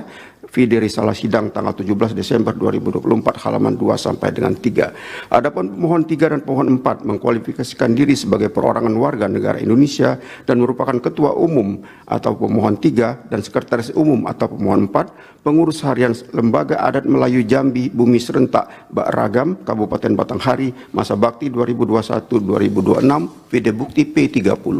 Oleh karena pemohon 3 dan pemohon 4 merupakan perorangan warga negara Indonesia dan bukan merupakan pemerintah daerah, yakni kepala daerah, gubernur atau bupati wali kota bersama-sama dengan Dewan Perwakilan Rakyat Daerah atau provinsi atau kabupaten kota, maka berdasarkan pertimbangan hukum Mahkamah di atas, pemohon 3 dan pemohon 4 sebagai subjek hukum tidak memiliki kedudukan hukum untuk melakukan pengujian norma yang berkaitan dengan urusan pemerintahan daerah.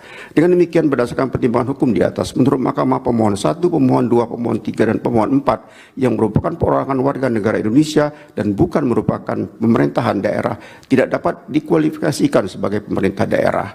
In kasu, pemerintah daerah Kabupaten Batanghari, terlebih para pemohon tidak dapat menyertakan bukti adanya rapat paripurna DPRD Kabupaten Batanghari yang dilakukan sebelum diajukannya permohonan ke Mahkamah perihal persetujuan pengajuan permohonan pengajuan Undang-Undang 37 2024 ke Mahkamah, sehingga Mahkamah berpendapat pemohon 1, pemohon 2, pemohon 3 dan pemohon 4 tidak memiliki kedudukan hukum untuk mengajukan permohonan akwo.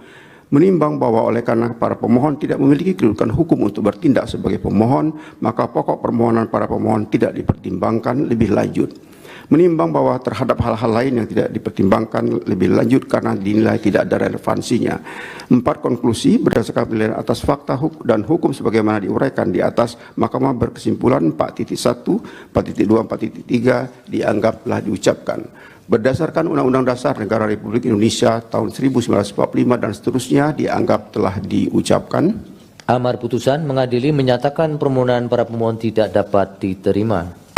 Demikian diputus dalam rapat musyawaratan hakim oleh 8 hakim konstitusi yang nama-nama hakim dianggap diucapkan pada hari Rabu tanggal 18 bulan Desember tahun 2024 yang diucapkan dalam sidang pleno Mahkamah Konstitusi terbuka atau umum pada hari Kamis tanggal 2 bulan Januari tahun 2025 selesai diucapkan pukul 18:27 waktu Indonesia Barat oleh 9 hakim konstitusi dengan dibantu oleh Ramadhani Putri Nilasari sebagai panitera pengganti, dengan dihadiri oleh para pemohon dan atau kuasanya, Dewan Perwakilan Rakyat atau yang mewakili, dan Presiden atau yang mewakili.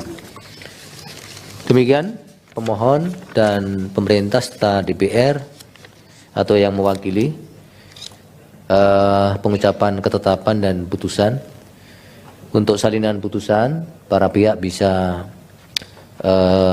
akan dikirim setelah pengucapan putusan ini selesai melalui email masing-masing atau setidak-tidaknya 3 hari kerja setelah pengucapan putusan ini di persidangan ditutup. Terima kasih untuk semuanya. Sidang selesai dan ditutup. Hadirin dimohon berdiri. Yang Mulia Majelis Hakim Konstitusi meninggalkan ruang persidangan.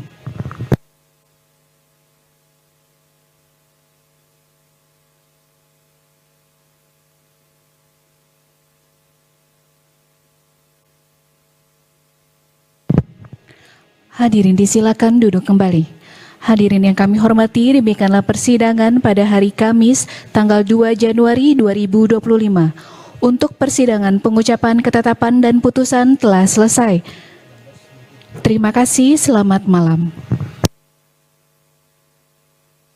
Presiden. Diketahui dalam aturan sebelumnya, hanya partai politik atau parpol memiliki kursi 20% dari jumlah kursi DPR atau 25% dari suara sah nasional pemilu legislatif sebelumnya yang bisa mengajukan calon presiden atau capres dan calon wakil presiden atau cawapres. Putusan ini merupakan permohonan dari perkara 62 Peraturan Undang-Undang Nomor 22 Tahun 2024 yang diajukan oleh Endika Maya Oktavia dan kawan-kawan mahasiswa Fakultas Syariah dan Hukum UIN Sunan Kalijaga. Putusan tersebut dibacakan oleh MK di Gedung Mahkamah Konstitusi Jakarta Pusat pada Kamis 2 Januari 2025. MK menyatakan pengusulan paslon presiden dan wakil presiden atau presidential threshold dalam pasal 222 Undang-Undang 7 tahun 2017 tentang pemilu dinyatakan bertentangan dengan Undang-Undang Dasar 1945 dan tidak memiliki kekuatan hukum mengikat. Dalam pertimbangan hukumnya, MK menyatakan frasa perolehan kursi paling sedikit 20% dari jumlah kursi DPR atau memperoleh 25% dari suara sah secara nasional pada pemilu anggota DPR sebelumnya dalam pasal 222 Undang-Undang Nomor 7 Tahun 2017 tentang pemilu, yakni menutup dan menghilangkan hak konstitusional partai politik peserta pemilu yang tidak memiliki persentase suara sah nasional atau persentase jumlah kursi DPR di pemilu sebelumnya untuk mengusulkan pasangan calon presiden dan wakil presiden. Selain itu, Saudara, MK menilai penentuan besaran ambang batas itu tidak didasarkan pada penghitungan yang jelas dengan rasionalitas yang kuat. Satu hal yang dapat dipahami, Mahkamah penentuan besaran atau persentase itu lebih menguntungkan parpol besar atau setidaknya memberi keuntungan bagi partai politik peserta pemilu yang memiliki kursi di DPR. MK menyatakan penentuan ambang batas pencalonan Pilpres itu punya kecenderungan memiliki benturan kepentingan. Mahkamah juga menilai pembatasan itu bisa menghilangkan hak politik dan kedaulatan rakyat karena dibatasi dengan tidak tersedia cukup banyak alternatif pilihan paslon. Selain itu, setelah mempelajari seksama arah pergerakan politik mutakhir Indonesia, MK membaca kecenderungan untuk selalu mengupayakan agar setiap pemilu presiden dan wakil presiden hanya terdapat dua pasangan calon. Padahal pengalaman sejak penyelenggaraan pemilu secara langsung dengan hanya dua paslon, masyarakat mudah terjebak dalam polarisasi yang jika tidak diantisipasi akan mengancam keutuhan kebinekaan Indonesia. Bahkan jika pengaturan tersebut dibiarkan, tidak tertutup kemungkinan pemilu presiden dan wakil presiden akan terjebak dengan calon tunggal.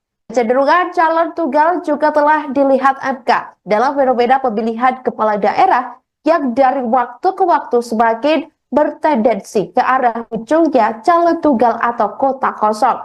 Artinya, mempertahankan ambang batas presiden berpotensi menghalangi pelaksanaan Pilpres secara langsung oleh rakyat dengan menyediakan banyak pilihan paslon.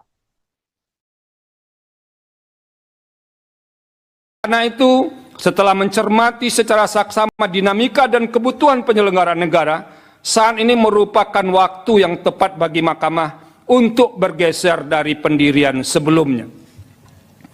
Menimbang bahwa berdasarkan pertimbangan hukum di atas, menurut Mahkamah telah ternyata ambang batas minimal persentase pengusulan pasangan calon presiden dan wakil presiden sebagaimana ditentukan dalam pasal 222 Undang-Undang 7 2017 tidak hanya bertentangan dengan hak politik dan kedaulatan rakyat, namun juga melanggar moralitas, rasionalitas, dan ketidakadilan yang intolerable secara nyata-nyata bertentangan dengan Undang-Undang Dasar NRI tahun 1945, sehingga terdapat alasan yang kuat dan mendasar bagi Mahkamah untuk bergeser dari pendirian dalam putusan-putusan sebelumnya.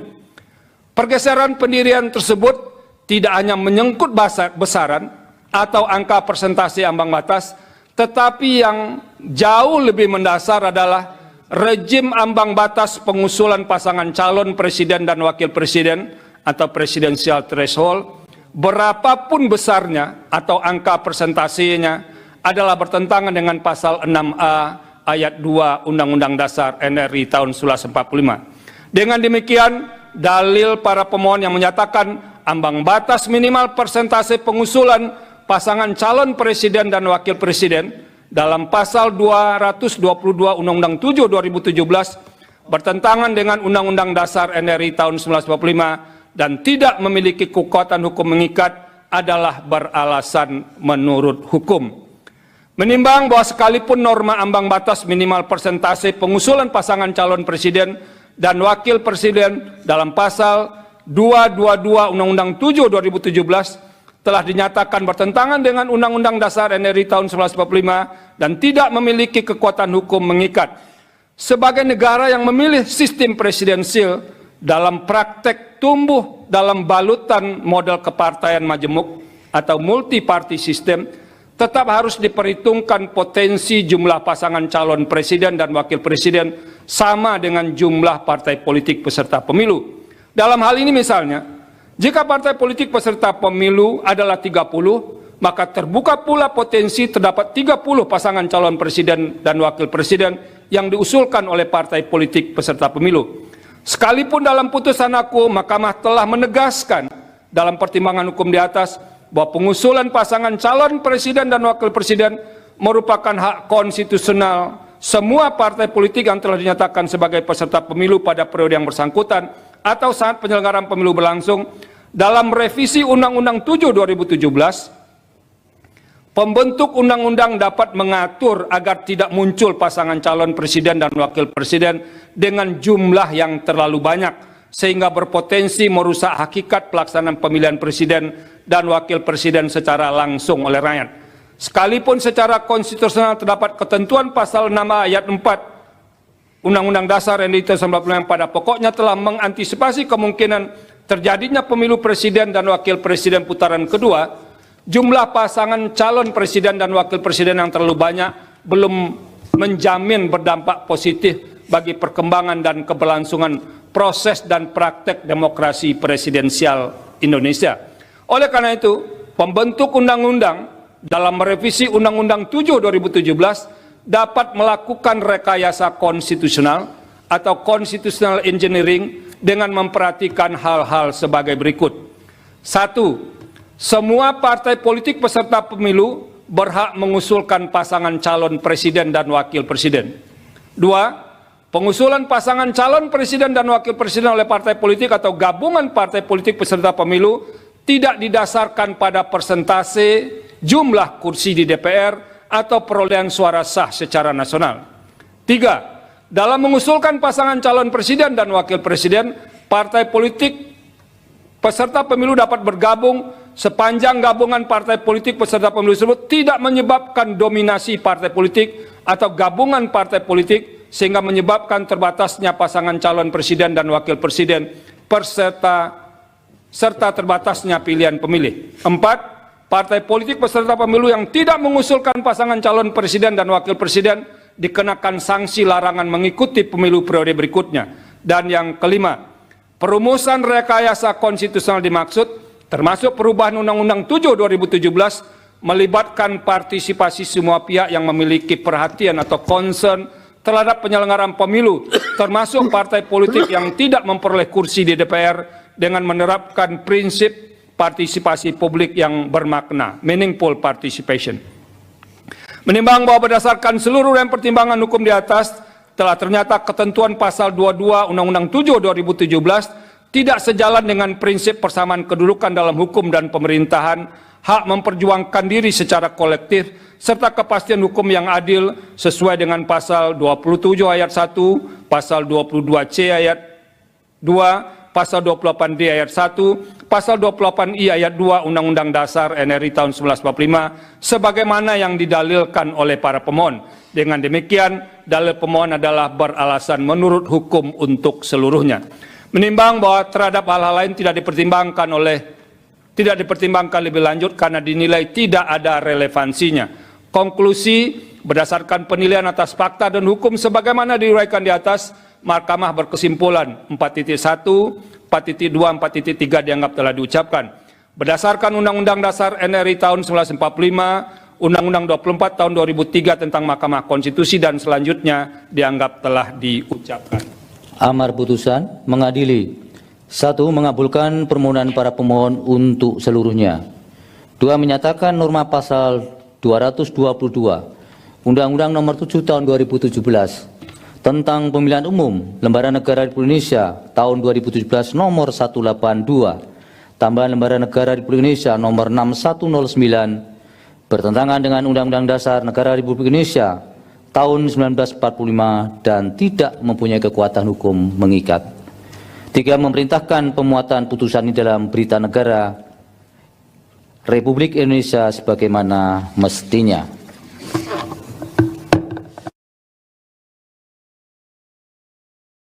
Ayat 2, Pasal 8D ayat 1 dan Pasal 8I ayat 2 UUD NRI 1945 bukan sebagaimana yang didalilkan para pemohon. Dengan demikian Mahkamah dalil para pemohon adalah tidak beralasan menurut hukum untuk seluruhnya. Menimbang bahwa terhadap hal-hal selain dan selebihnya tidak dipertimbangkan lebih lanjut oleh Mahkamah karena dinilai tidak ada relevansinya. Konklusi 4.1, 4.2 dan seterusnya dianggap telah diucapkan berdasarkan Undang-Undang Dasar Negara Republik Indonesia tahun 1945 dan seterusnya dianggap telah diucapkan. Amar putusan mengadili menolak permohonan para pemohon untuk seluruhnya. Pendapat berbeda atau dissenting opinion terhadap perkara ini, Hakim Konstitusi M. Guntur Hamzah memiliki pendapat yang berbeda atau dissenting opinion, dan dissenting opinion dari Hakim Konstitusi M. Guntur Hamzah dianggap diucapkan, tapi pada intinya Hakim Konstitusi M. Guntur Hamzah berpendapat bahwa seharusnya permohonan pemohon ini dikabulkan meskipun hanya sebagian. Demikian diputus dalam rapat pemusatan hakim oleh 8 Hakim Konstitusi, yaitu nama-nama hakim dianggap diucapkan. Pada hari Kamis tanggal 7 bulan November tahun 2024 yang diucapkan dalam sidang pleno Mahkamah Konstitusi terbuka untuk umum pada hari Kamis tanggal 2 bulan Januari 2025 selesai diucapkan pukul 16:52 waktu Indonesia Barat oleh 9 Hakim Konstitusi dengan dibantu oleh Mardian Wibowo sebagai panitera pengganti, dengan dihadiri oleh para pemohon atau kuasanya, Dewan Perwakilan Rakyat atau yang mewakili, dan Presiden atau yang mewakili. Dilanjutkan 133. Putusan nomor 133 PU 22 Romawi 2024 demi keadilan berdasarkan ketuhanan yang Maha Esa. Mahkamah Konstitusi Republik Indonesia yang mengadili perkara konstitusi pada tingkat pertama dan terakhir menjatuhkan putusan dalam perkara pengujian Undang-Undang Nomor 48 Tahun 2009 tentang kekuasaan kehakiman terhadap Undang-Undang Dasar Negara Republik Indonesia tahun 1945 yang diajukan oleh nama Yustino Halomuan Sinaga dan seterusnya selanjutnya disebut sebagai pemohon. Duduk perkara dan seterusnya dianggap diucapkan. Pertimbangan hukum kewenangan Mahkamah paragraf 3.1, 3.2 dan seterusnya dianggap diucapkan. Mahkamah berwenang menguji permohonan aku. Menimbang bahwa meskipun Mahkamah berwenang untuk mengadili permohonan aku, namun sebelum pertimbangan kedudukan hukum pokok permohonan pemohon, Mahkamah terlebih dahulu akan mempertimbangkan hal-hal sebagai berikut. 1. Bahwa Mahkamah telah memeriksa permohonan pemohon dalam sidang pemeriksaan pendahuluan pada tanggal 7 Agustus 2024. Dalam persidangan tersebut Mahkamah sesuai dengan ketentuan dalam pasal 39 ayat 2 Undang-Undang MK dan pasal 41 ayat 3 PMK 2 2021 telah memberikan nasihat kepada pemohon untuk memperbaiki sekaligus memperjelas hal-hal yang berkaitan dengan permohonan pemohon, yaitu kewenangan Mahkamah, kedudukan hukum pemohon, alasan permohonan atau posita, dan hal yang dimohonkan atau petitum sehingga sesuai dengan sistematika permohonan sebagaimana diatur dalam PMK 2 2021. 2. Bahwa selanjutnya pada tanggal 14 Oktober 2024 pemohon telah menyampaikan perbaikan permohonan kepada Mahkamah dan telah diperiksa dalam sidang pemeriksaan pendahuluan dengan agenda perbaikan permohonan pada tanggal 14 Oktober 2024. Setelah Mahkamah memeriksa dengan sesama permohonan pemohon khususnya berkenaan dengan sistematika permohonan,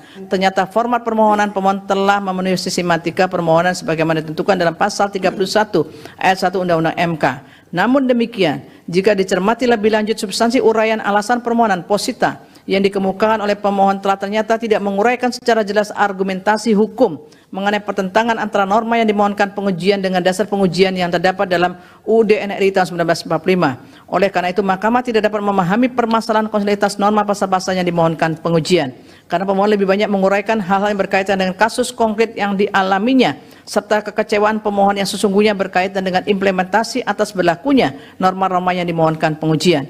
Dengan demikian, berdasarkan uraian fakta-fakta hukum dimaksud, Mahkamah sulit menilai adanya pertautan inkonstitusionalitas norma yang dimohonkan pengujian dengan hak konstitusionalitas pemohon yang dijamin dalam UUD NRI tahun 1945. Sebab syarat utama agar suatu pasal dan atau ayat undang-undang dinyatakan bertentangan dengan UUD NRI 1945 dan tidak memiliki kekuatan hukum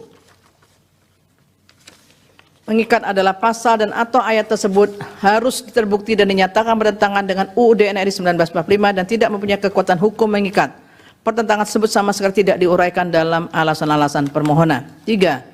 Bahwa selain fakta hukum sebagaimana diuraikan tersebut di atas, jika dicermati lebih lanjut perumusan petitum pemohon, menurut Mahkamah juga merupakan rumusan petitum yang tidak lazim. Ketidaklaziman tersebut dimulai pada petitum angka 2 sampai dengan angka 4. Pada petitum angka 2, pada pokoknya pemohon memohon kepada Mahkamah untuk menyatakan keputusan KPU nomor 504 tahun 2024 telah melanggar konstitusi dan hukum formil dalam ketentuan pasal 10 Undang-Undang nomor 12 tahun 2011. Berkenaan dengan petitum pemohon angka 3 yang memohon kepada Mahkamah untuk menyatakan pasal 5 ayat 1 Undang-Undang 48 2009 merupakan perwujudan tujuan dari pasal 2 ayat 1 Undang-Undang 48 2009 yang wajib dilakukan oleh hakim konstitusi untuk mengadili semua perkara hukum formil antar warga negara dengan negara untuk mewujudkan keadilan yang hidup bagi rakyat Indonesia. Selanjutnya berkenaan dengan petitum angka 4 pemohon memohon kepada Mahkamah untuk menyatakan pasal 5 ayat 1 Undang-Undang 48 2009, Mahkamah wajib membuat sidang pengadilan hukum formil yang bersih dengan sistem peradilan terpadu dalam naungan hakim konstitusi dalam rangka menilai perkara hukum formil untuk mewujudkan keadilan hidup bagi rakyat Indonesia.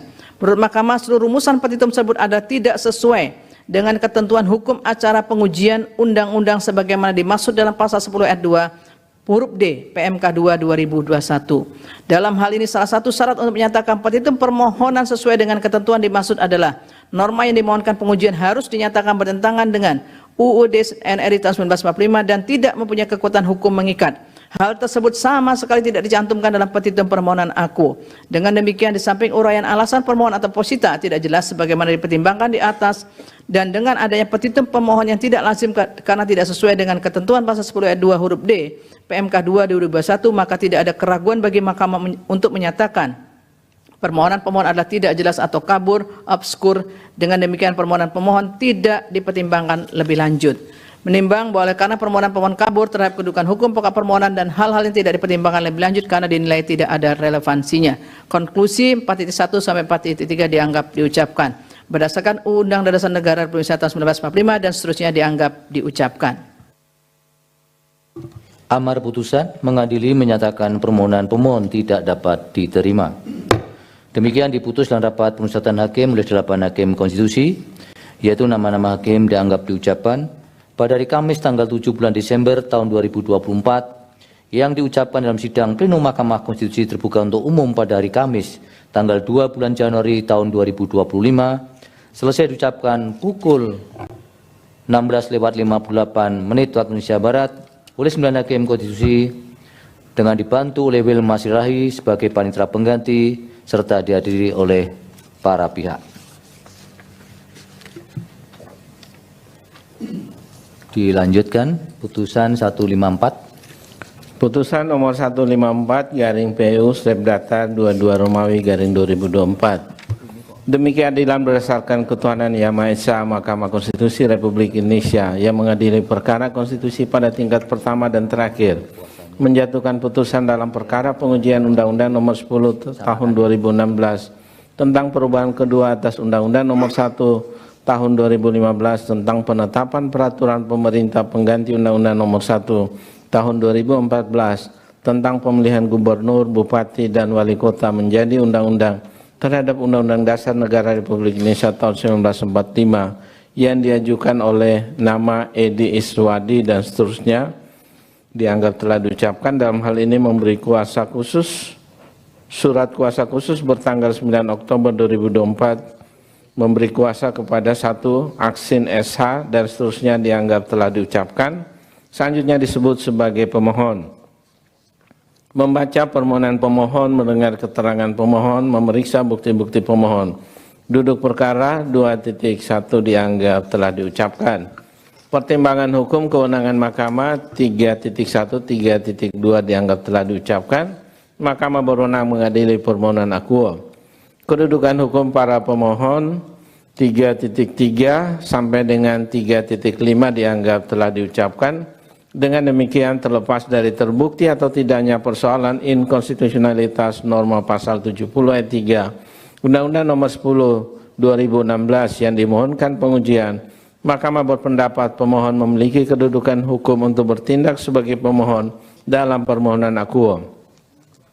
Menimbang bahwa oleh karena Mahkamah berwenang mengadili permohonan akuo dan pemohon memiliki kedudukan hukum untuk bertindak sebagai pemohon dalam mengajukan permohonan pengujian norma pasal 70 ayat 3 Undang-Undang 10 2016, maka selanjutnya Mahkamah akan mempertimbangkan permohonan provisi dan pokok permohonan pemohon. Dalam provisi 3.7 dan seterusnya dianggap telah diucapkan. Terhadap permohonan provisi pemohon dimaksud oleh karena terhadap permohonan akuo diputus tanpa terlebih dahulu dilakukan persidangan pleno dengan agenda mendengar keterangan DPR dan Presiden serta pihak lain yang dianggap perlu sebagaimana dimaksud dalam pasal 54 Undang-Undang MK, maka terhadap permohonan akuo akan segera mendapat kepastian hukum. Oleh karena itu tidak terdapat relevansi untuk mempertimbangkan permohonan provisi pemohon. Dengan demikian permohonan provisi pemohon adalah tidak beralasan menurut hukum. Dalam pokok permohonan, menimbang bahwa pemohon mendalilkan norma pasal 75 ayat 3 Undang-Undang 10 2016 bertentangan dengan pasal 22E ayat 1 dan pasal 28J ayat 2 UDN RI tahun 1945 dengan dalil-dalil selengkapnya dimuat pada bagian duduk perkara yang apabila dipahami dan dirumuskan oleh Mahkamah pada pokoknya sebagai berikut. Dalil dianggap telah diucapkan. B. Bahwa menurut pemohon, pembatasan dalam pasal 70 ayat 3 Undang-Undang 10 2016 dengan hanya mewajibkan calon kepala daerah petahana menjalani cuti di luar tanggungan negara dan larangan menggunakan fasilitas yang terkait dengan jabatannya hanya di masa kampanye dan setelahnya menjabat kembali dimulai pada masa tenang adalah bertentangan dengan asas pemilu yang jujur, adil dan bebas dari intervensi apapun dan oleh siapapun sebagaimana diamanatkan pasal 22 ayat 1 UDN RI tahun 1945. Menurut pemohon, ketentuan dalam norma akuo justru membuka peluang bagi calon kepala daerah petahana untuk menjadikan kekuasaan negara sebagai instrumen yang menguntungkan dirinya dalam kontestasi pilkada, karena calon kepala daerah petahana dapat melakukan intervensi kepada kepala desa yang merupakan perpanjangan tangan bupati atau wali kota atau kepala daerah petahana dan secara langsung merupakan ujung tombak dalam penyelenggaraan pemerintahan daerah guna mengamankan kepentingannya pada masa tenang dan pemungutan suara apabila diberikan jabatan kembali pada waktu krusial tersebut. Huruf B, huruf C dan huruf D dianggap telah diucapkan. Berdasarkan dalil-dalil permohonan tersebut di atas, para pemohon dalam petitum memohon kepada Mahkamah agar menyatakan dan seterusnya dianggap telah diucapkan. Menimbang bahwa untuk mendukung dalil permohonannya, pemohon mengajukan alat bukti berupa surat dan atau tulisan yang diberi tanda bukti P1 sampai dengan bukti P5 yang telah disahkan dalam persidangan Mahkamah pada tanggal 18 November 2024. Menimbang bahwa oleh karena permohonan akuo telah jelas dan sebagaimana telah dipertimbangkan juga dalam menjawab permohonan provisi pemohon pada paragraf 3.7, Mahkamah berpendapat tidak terdapat urgensi dan relevansinya untuk mendengar keterangan pihak-pihak sebagaimana dimaksud dalam pasal 54 Undang-Undang MK. Menimbang bahwa sebelum mempertimbangkan lebih lanjut dalil permohonan pemohon akuo, Mahkamah terlebih dahulu akan mempertimbangkan permohonan pemohon berkaitan dengan ketentuan pasal 60 Undang-Undang MK dan pasal 78 PMK 2 2021. Apakah terhadap norma akuo dapat dimohonkan kembali dan seterusnya dianggap telah diucapkan. Berkenaan dengan permohonan akuo setelah Mahkamah mencermati dengan saksama dalil permohonan pemohon, pasal yang dimohonkan pengujian dan dasar pengujian yang digunakan, pemohon telah menguraikan alasan permohonan yang pada pokoknya diperlukan penambahan atau perpanjangan menjalani cuti di luar tanggungan negara dan larangan menggunakan fasilitas yang terkait dengan jabatan bagi gubernur dan wakil gubernur, bupati dan wakil bupati, wali kota dan wakil wali kota yang mencalonkan kembali pada daerah yang sama, yang selanjutnya dalam putusan akuo disebut kepala daerah dan atau wakil kepala daerah petahana, yang tidak hanya hingga pada masa kampanye berakhir, namun sampai tahapan pemungutan suara. Hal ini untuk meminimalisir atau setidak-tidaknya mengurangi adanya penyalahgunaan kekuasaan terkait sumber daya yang dimiliki kepala daerah dan atau wakil kepala daerah petahana dalam jabatannya pada waktu sempit dan krusial, yakni pada masa tenang dan pemungutan suara. Dalil permohonan demikian meskipun menggunakan dasar pengujian yang telah beberapa kali digunakan untuk perkara sebelumnya yang telah diputus oleh Mahkamah, namun pemohon dalam perkara akuo telah dapat menguraikan alasan-alasan yang berbeda dengan perkara nomor 55 dan seterusnya 2016 dan perkara nomor 122 dan seterusnya 2024 serta dasar pengujian dan alasan yang berbeda dengan perkara nomor 60 dan seterusnya 2016. Adapun terhadap permohonan pengujian dalam perkara 68 dan seterusnya 2016 yang telah pernah diajukan dan telah diputus, Mahkamah tidak sempat mempertimbangkan pokok permohonan. Oleh karena itu, terlepas dari substansi permohonan akuo beralasan menurut hukum atau tidak, maka secara formal permohonan akuo berdasarkan ketentuan pasal 60 Undang-Undang MK dan pasal 78 PMK 2 dapat diajukan kembali. Dengan demikian, Mahkamah akan mempertimbangkan pokok permohonan. Menimbang bahwa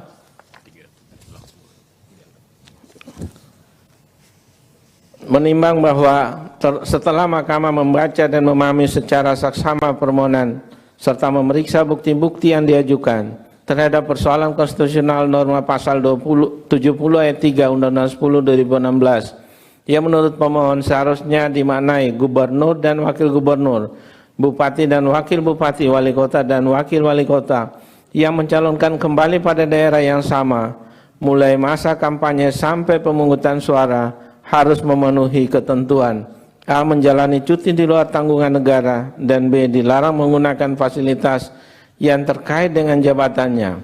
Terhadap dalil permohonan akuo sebelum mempertimbangkan lebih lanjut, penting bagi Mahkamah untuk mengungkapkan hal-hal sebagai berikut. 3.12.1 dianggap telah diucapkan. Bahwa terkait dengan isu konstitusionalitas yang dipersoalkan pemohon, yakni penambahan atau perpanjangan masa cuti di luar tanggungan negara dan larangan menggunakan fasilitas yang terkait dengan jabatan bagi kepala daerah dan atau wakil kepala daerah petahana yang tidak hanya selama masa kampanye, namun hingga pemungutan suara. Menurut Mahkamah, hal tersebut tidak dapat dilepaskan dari pertimbangan putusan Mahkamah Konstitusi nomor 60 dan seterusnya 2016 yang telah diucapkan dalam sidang pleno terbuka untuk umum pada tanggal 19 Juli 2017 dan putusan Mahkamah Konstitusi nomor 122 dan seterusnya 2024 yang diucapkan dalam sidang pleno terbuka untuk umum pada tanggal 14 November 2024 yang pada pokoknya menegaskan ihwal kewajiban cuti bagi petahana dalam kontestasi kepala daerah. Dalam pertimbangan hukum putusan Mahkamah Konstitusi nomor 60 2016, Mahkamah mempertimbangkan antara lain dianggap telah diucapkan. Berdasarkan kutipan pertimbangan hukum di atas terkait cuti bagi kepala daerah dan atau wakil kepala daerah petahana, Mahkamah telah menegaskan bahwa satu fasilitas terkait dengan jabatan petahana harus dilepaskan, yakni dalam bentuk kewajiban cuti sebagai wujud netralitas negara atau pemerintah dalam kontestasi kepala daerah. Dua, adanya norma hukum yang tegas memisahkan antara kepala daerah yang sedang menjabat dengan kepala daerah yang sedang cuti atau petahana. dimaksudkan untuk memberikan kesetaraan perlakuan antara calon yang merupakan petahana dan calon yang bukan petahana, terutama adanya kekhawatiran penyalahgunaan pengaruh dan fasilitas yang melekat pada jabatan calon yang merupakan petahana. 3 dan seterusnya sampai dengan 5 dianggap telah diucapkan. Menimbang bahwa berkaitan dengan dalil pemohon, Undang-Undang Pilkada telah membedakan dan memisahkan antara masa kampanye dan masa tenang. Masa kampanye merupakan salah satu tahapan dalam penyelenggaraan pilkada untuk melaksanakan kampanye yang dilaksanakan oleh partai politik dan atau pasangan calon dan atau gabungan partai politik peserta pemilu maupun tim kampanye yang dilaksanakan melalui pertemuan terbatas, pertemuan tatap muka dan dialog, debat publik atau debat terbuka antar pasangan calon, penyebaran bahan kampanye kepada umum, pemasangan alat peraga, iklan media massa cetak dan media massa elektronik dan atau kegiatan lain yang tidak melanggar larangan kampanye dan ketentuan peraturan perundang-undangan. Video pasal 63 ayat 2 dan seterusnya dianggap telah diucapkan. Lebih lanjut, penyelenggaraan pemilihan KPU telah menetapkan program dan jadwal kegiatan kampanye pemilihan yang diatur dalam peraturan Komisi Pemilihan Umum atau PKPU. Sementara itu, pengaturan mengenai masa tenang diatur dalam pasal 67 Undang-Undang 8 2015 tentang perubahan atas Undang-Undang Nomor 1 Tahun 2015 tentang penetapan Perpu Nomor 1 2014 dan seterusnya dianggap telah diucapkan. Ketentuan mengenai kampanye dilaksanakan 3 hari setelah penetapan pasangan calon peserta pemilihan sampai dengan dimulainya masa tenang, di mana masa tenang berlangsung selama 3 hari sebelum dan hari pemungutan suara. Lebih lanjut dalam pasal 1 angka 18 PKPU 13/2024, masa tenang merupakan waktu yang tidak dapat atau tidak diperbolehkan digunakan untuk melakukan aktivitas kampanye pemilihan pada masa tenang, baik pasangan calon dan atau partai politik dan atau gabungan partai politik maupun tim kampanye dilarang melakukan kampanye dalam bentuk apapun. Oleh karena itu, jika merujuk pada ketentuan dalam norma pasal 70 ayat 3 Undang-Undang 10 2016, maka ketika berakhirnya masa kampanye dan dimulainya masa tenang, kepala daerah dan atau wakil kepala daerah petahana akan kembali menjabat sebagai kepala daerah dan atau wakil kepala daerah setelah menjalani cuti di luar tanggungan negara yang dilakukan selama masa kampanye, yang kemudian pada masa tenang dan pada masa waktu pemungutan suara akan mendapatkan kembali kewenangan dan fasilitas yang terkait dengan jabatannya tersebut. Bahwa pasal yang dimohonkan pengujian oleh pemohon, yakni pasal 70 ayat 3 Undang-Undang 10, kepala daerah yang terpilih melanggar prinsip pemilu yang jujur dan adil.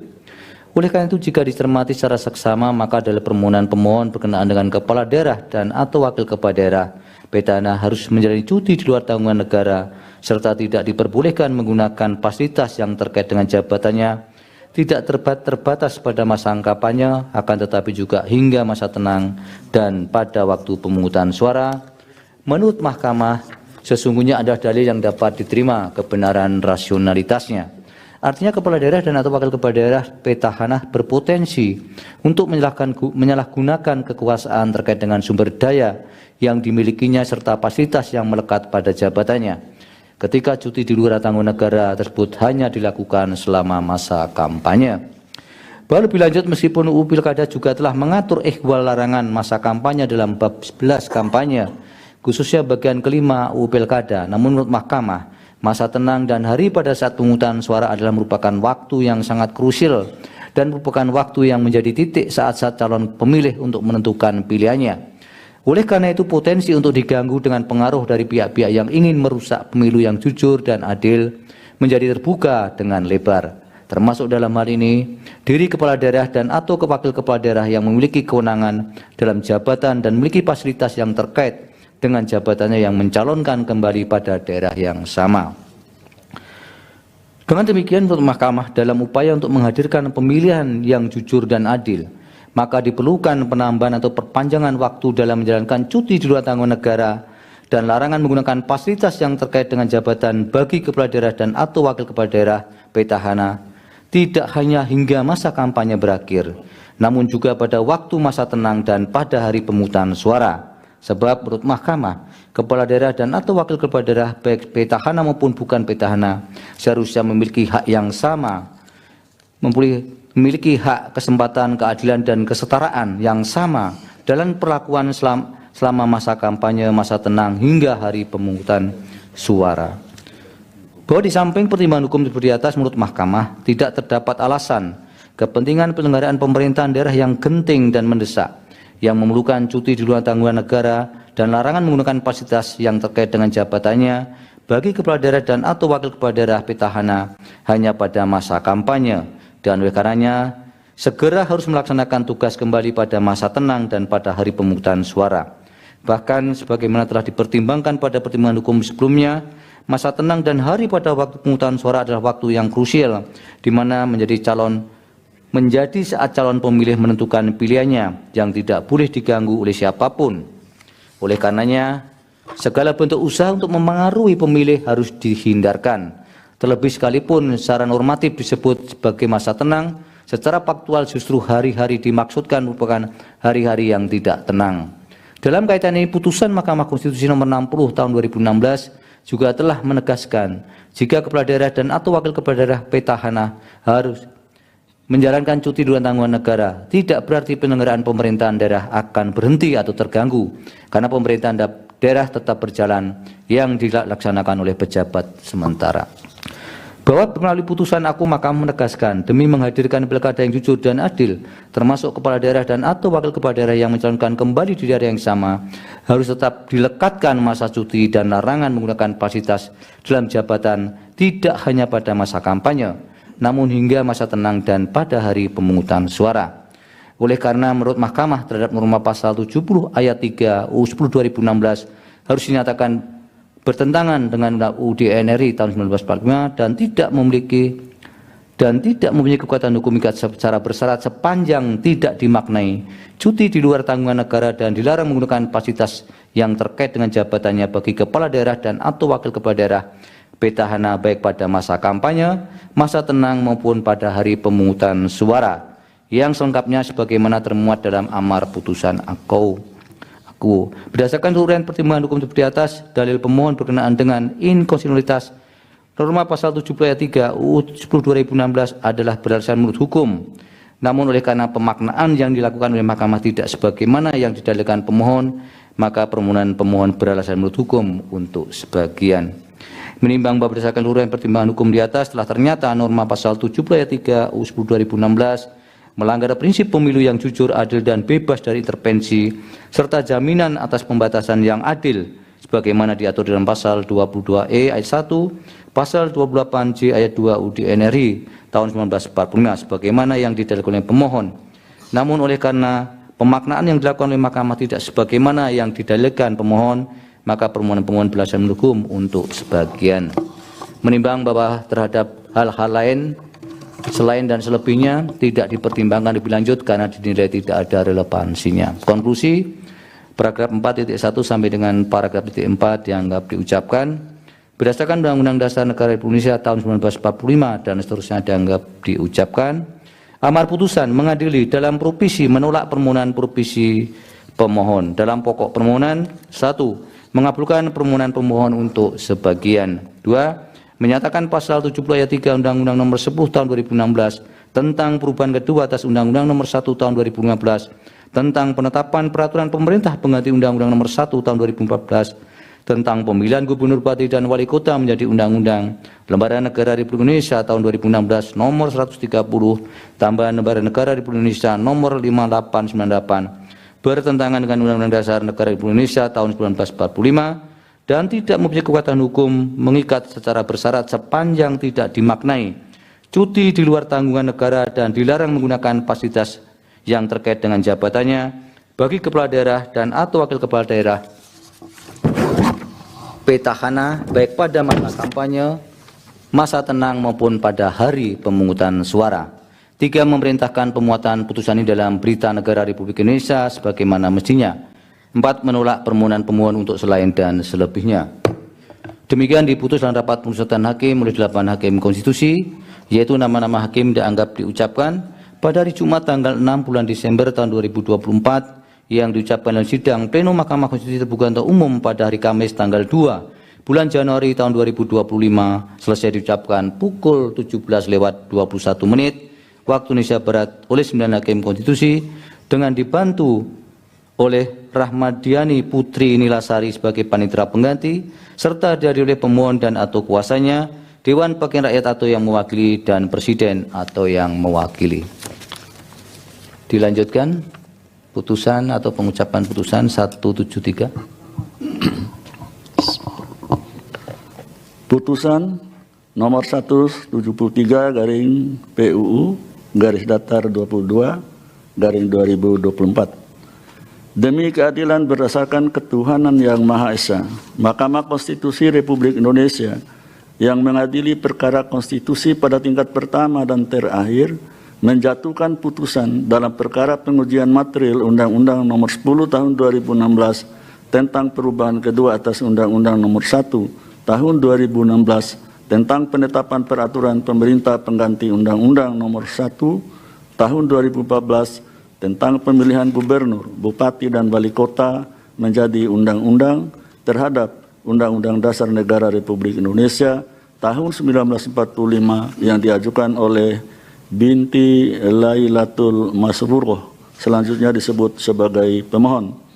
Membaca permohonan pemohon, mendengar keterangan pemohon, memeriksa bukti-bukti pemohon, duduk perkara dianggap telah diucapkan, pertimbangan hukum, kewenangan mahkamah 3.1 sampai dengan 3.2 dianggap telah diucapkan. Mahkamah berwenang mengadili permohonan akuo. 3.3 menimbang bahwa sebelum mempertimbangkan lebih lanjut kedudukan hukum pemohon dan pokok permohonan, Mahkamah terlebih dahulu akan mempertimbangkan hal-hal sebagai berikut. 3.3.1 bahwa Mahkamah telah memeriksa permohonan akuo dalam sidang pemeriksaan pendahuluan dengan agenda mendengarkan pokok-pokok permohonan pemohon pada hari Jumat tanggal 13 Desember 2024 berdasarkan ketentuan pasal 39 UU MK dan pasal 1 ayat 3 Peraturan Mahkamah Konstitusi nomor 2 tahun 2021 tentang tata beracara dalam perkara pengujian undang-undang, selanjutnya disebut PMK 2 2021. Mahkamah telah memberikan saran dan nasihat kepada pemohon berkenaan dengan uraian adanya pertentangan antara norma yang dimohonkan pengujian dengan UUD NRI tahun 1945, Vide Risalah sidang tanggal 13 Desember 2024 dan seterusnya, serta berkenaan dengan petitum permohonan Vide Risalah sidang tanggal 13 Desember 2024 dan seterusnya terhadap saran dan nasihat yang disampaikan dalam sidang pemeriksaan pendahuluan.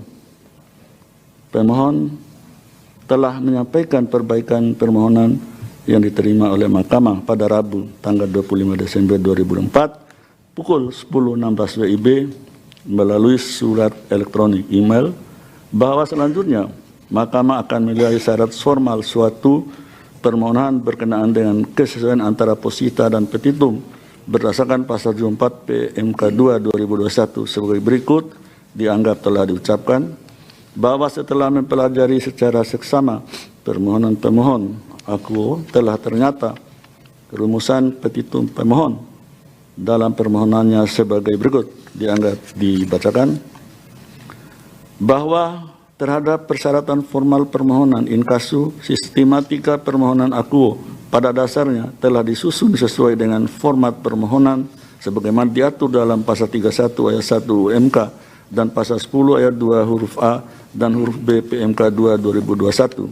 Namun demikian, mencermati secara seksama ihwal permohonan akuo inkasu pada bagian alasan-alasan permohonan posita dan hal-hal yang dimohonkan pemohon petitum, Mahkamah mendapatkan fakta pada bagian posita pemohon menempatkan pendanaan untuk pemilihan kepala daerah bertumpu pada APBN. Sementara itu, dalam bagian petitum Pemohon tetap menempatkan APBD sebagai salah satu sumber pendanaan untuk pemilihan kepala daerah. Selain itu, dalam alasan-alasan permohonan, pemohon tidak menguraikan perihal bentuk hukum yang akan mengatur pendanaan dimaksud. Namun tiba-tiba pada bagian petitum permohonan agar dimaknai berdasarkan ketentuan peraturan menteri dan peraturan perundang-undangan. Dengan fakta hukum tersebut, menurut Mahkamah terdapat ketidakjelasan atau ketidaksesuaian antara yang diuraikan pada alasan-alasan permohonan dengan yang dimohonkan dalam petitum. Terlebih, dalam uraian petitum angka 3 permohonan akuo dengan tegas memohon pendanaan bagi kegiatan pemilihan seolah-olah hanya bersumber dari APBN saja. Bahwa dengan demikian, sebagaimana diuraikan dalam subparagraf 3.3.1 sampai dengan subparagraf 3.3.3 di atas, terdapat ketidaksesuaian antara posita dan petitum, sehingga permohonan pemohon menjadi tidak jelas atau kabur. Menimbang bahwa berdasarkan seluruh pertimbangan hukum tersebut di atas, meskipun Mahkamah berwenang mengadili permohonan pemohon, namun oleh karena permohonan tidak jelas atau kabur, obskur, sebagaimana dimaksud dalam pasal 74 PMK 2/2001, maka Mahkamah tidak mempertimbangkan kedudukan hukum dan pokok permohonan pemohon lebih lanjut. 3.5 menimbang bahwa terhadap hal lain dan selebihnya tidak dipertimbangkan lebih lanjut karena dinilai tidak ada relevansinya. Konklusi, berdasarkan penilaian atas fakta dan hukum sebagaimana diuraikan di atas, Mahkamah berkesimpulan: 1. Mahkamah berwenang mengadili permohonan akuo. 2. Permohonan pemohon tidak jelas atau kabur, obskur. 3. Kedudukan hukum pemohon serta pokok permohonan tidak dipertimbangkan lebih lanjut. Berdasarkan Undang-Undang Dasar Negara Republik Indonesia tahun 1945 dan seterusnya, dianggap telah diucapkan. Amar putusan mengadili menyatakan permohonan pemohon tidak dapat diterima.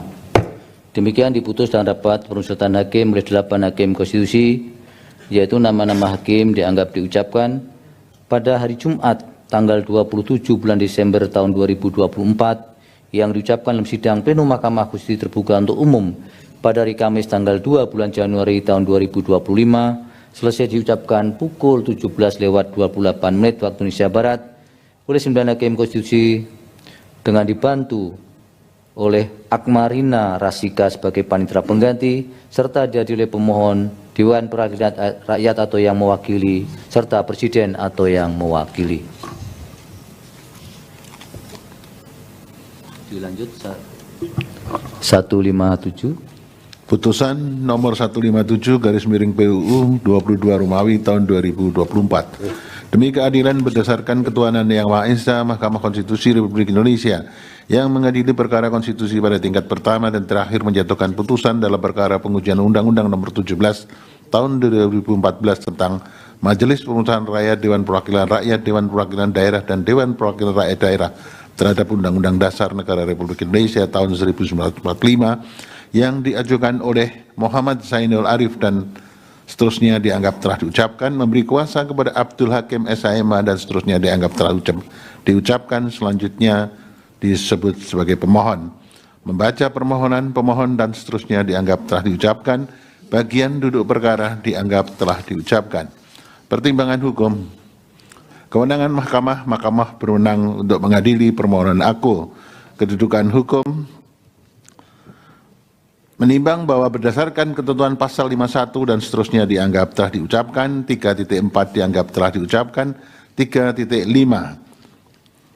Berdasarkan seluruh uraian yang dikemukakan pemohon dalam menjelaskan kedudukan hukum tersebut, menurut Mahkamah pemohon telah dapat menjelaskan perihal hak konstitusionalnya yang menurut anggapannya dirugikan dengan berlakunya norma yang diujikan dan seterusnya dianggap telah diucapkan.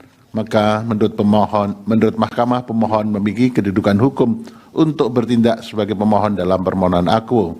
3.6 dianggap telah diucapkan. Pokok permohonan. Menimbang bahwa pemohon mendalilkan norma pasal 76 ayat 4, pasal 252 ayat 5, pasal 318 ayat 4 dan pasal 367 ayat 4 Undang-Undang 17 2014 bertentangan dengan pasal 1 ayat 3, pasal 28D ayat 1 dan pasal 20D ayat 3 Undang-Undang Dasar Negara Republik Indonesia tahun 1945 dengan dalil-dalil selengkapnya dimuat dalam bagian duduk perkara bahwa angka 1 sampai pada angka 5 dan seterusnya dianggap telah diucapkan, bahwa berdasarkan dalil-dalil tersebut di atas pemohon dalam petitumnya memohon petitum 1, 2, 3 dianggap telah diucapkan. Petitum angka 4, materi muatan pasal 367 dan seterusnya dianggap telah diucapkan. 3.8 dianggap telah diucapkan. Menimbang bahwa setelah mahkamah memeriksa dengan seksama permohonan pemohon, isu konstitusional yang harus dijawab oleh mahkamah adalah apakah ketiadaan periodisasi masa jabatan anggota DPR, anggota DPD, anggota DPRD provinsi, dan anggota DPRD kabupaten kota sebagaimana termuat dalam ketentuan norma pasal-pasal yang diujikan bertentangan dengan Undang-Undang Dasar Negara Republik Indonesia tahun 1945.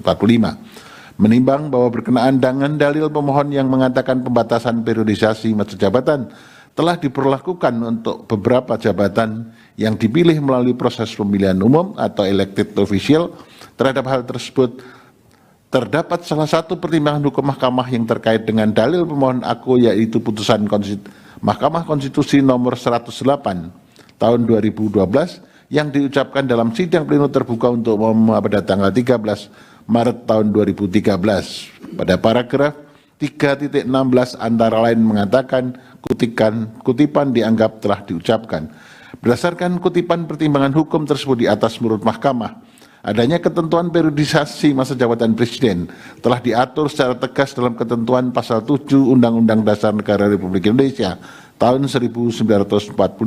Namun hal ini berbeda dengan ketentuan masa terkait dengan masa jabatan anggota legislatif, inkasu anggota DPR, anggota DPRD, anggota DPRD provinsi, dan anggota DPRD kabupaten kota. Konstitusi tidak mengatur adanya pembatasan periodisasi masa jabatan bagi anggota legislatif.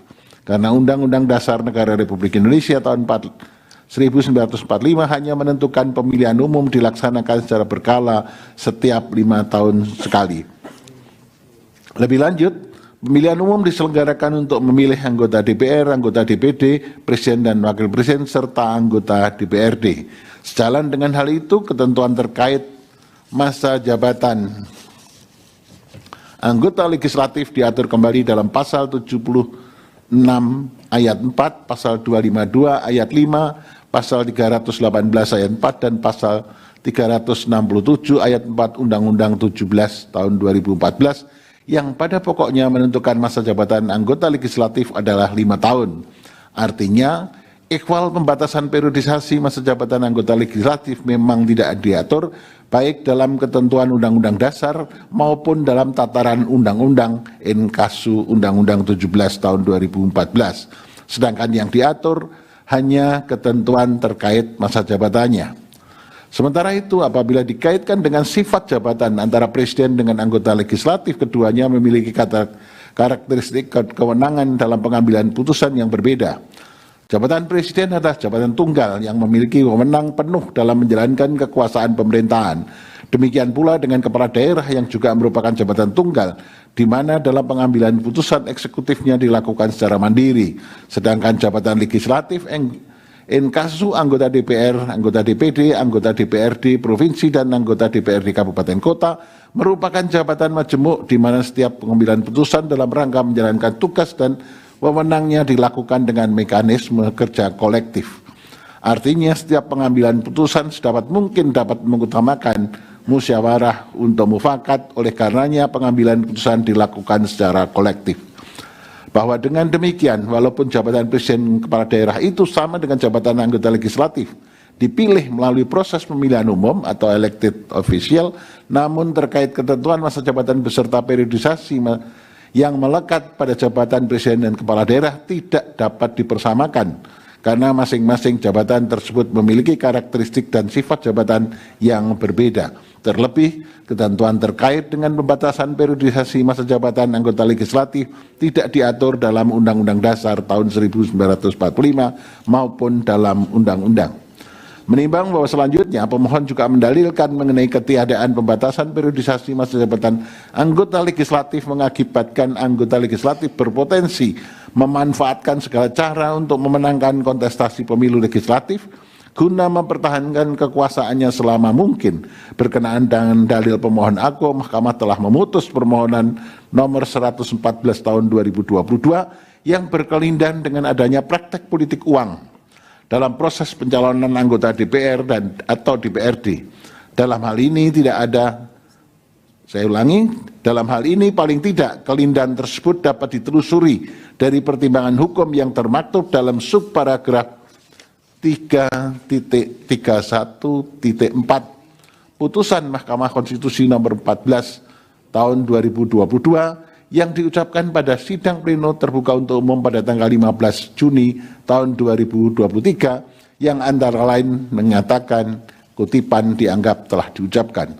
Berdasarkan kutipan pertimbangan hukum tersebut di atas, menurut Mahkamah, praktek politik uang untuk memenangkan kontestasi pemilu legislatif potensial terjadi dalam semua kategori pemilu, namun demikian pada pemilu anggota DPR atau DPRD, setidak-tidaknya peran serta partai politik merupakan salah satu faktor penting dalam mewujudkan pemilu yang demokratis. Adapun peran serta yang dimaksud adalah peran serta partai politik dalam meningkatkan komitmen guna menghindari, melawan, dan mendukung penegakan hukum terhadap praktek politik uang dalam kontestasi pemilu. Hal ini sesuai dengan ketentuan pasal 22E ayat 3 Undang-Undang Dasar Negara Republik Indonesia tahun 1945 yang menyatakan peserta pemilihan umum untuk memilih anggota Dewan Perwakilan Rakyat dan anggota Dewan Perwakilan Rakyat Daerah adalah partai politik. Artinya konstitusi telah memberikan peran pada partai politik guna menjamin proses pencalonan anggota DPR atau DPRD dilaksanakan melalui pemilu yang demokratis.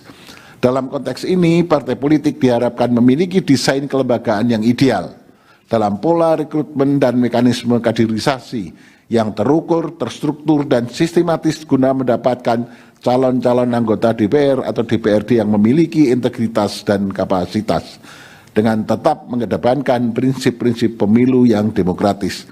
Hal ini sejalan dengan ketentuan pasal 29 ayat 1 dan ayat 1A Undang-Undang nomor 2 tahun 2011 tentang perubahan atas Undang-Undang nomor 2 tahun 2008 tentang partai politik, yang pada pokoknya partai politik melakukan rekrutmen terhadap warga negara Indonesia yang salah satunya untuk menjadi bakal calon anggota DPR atau DPRD, dan rekrutmen tersebut dilakukan melalui kaderisasi secara demokratis.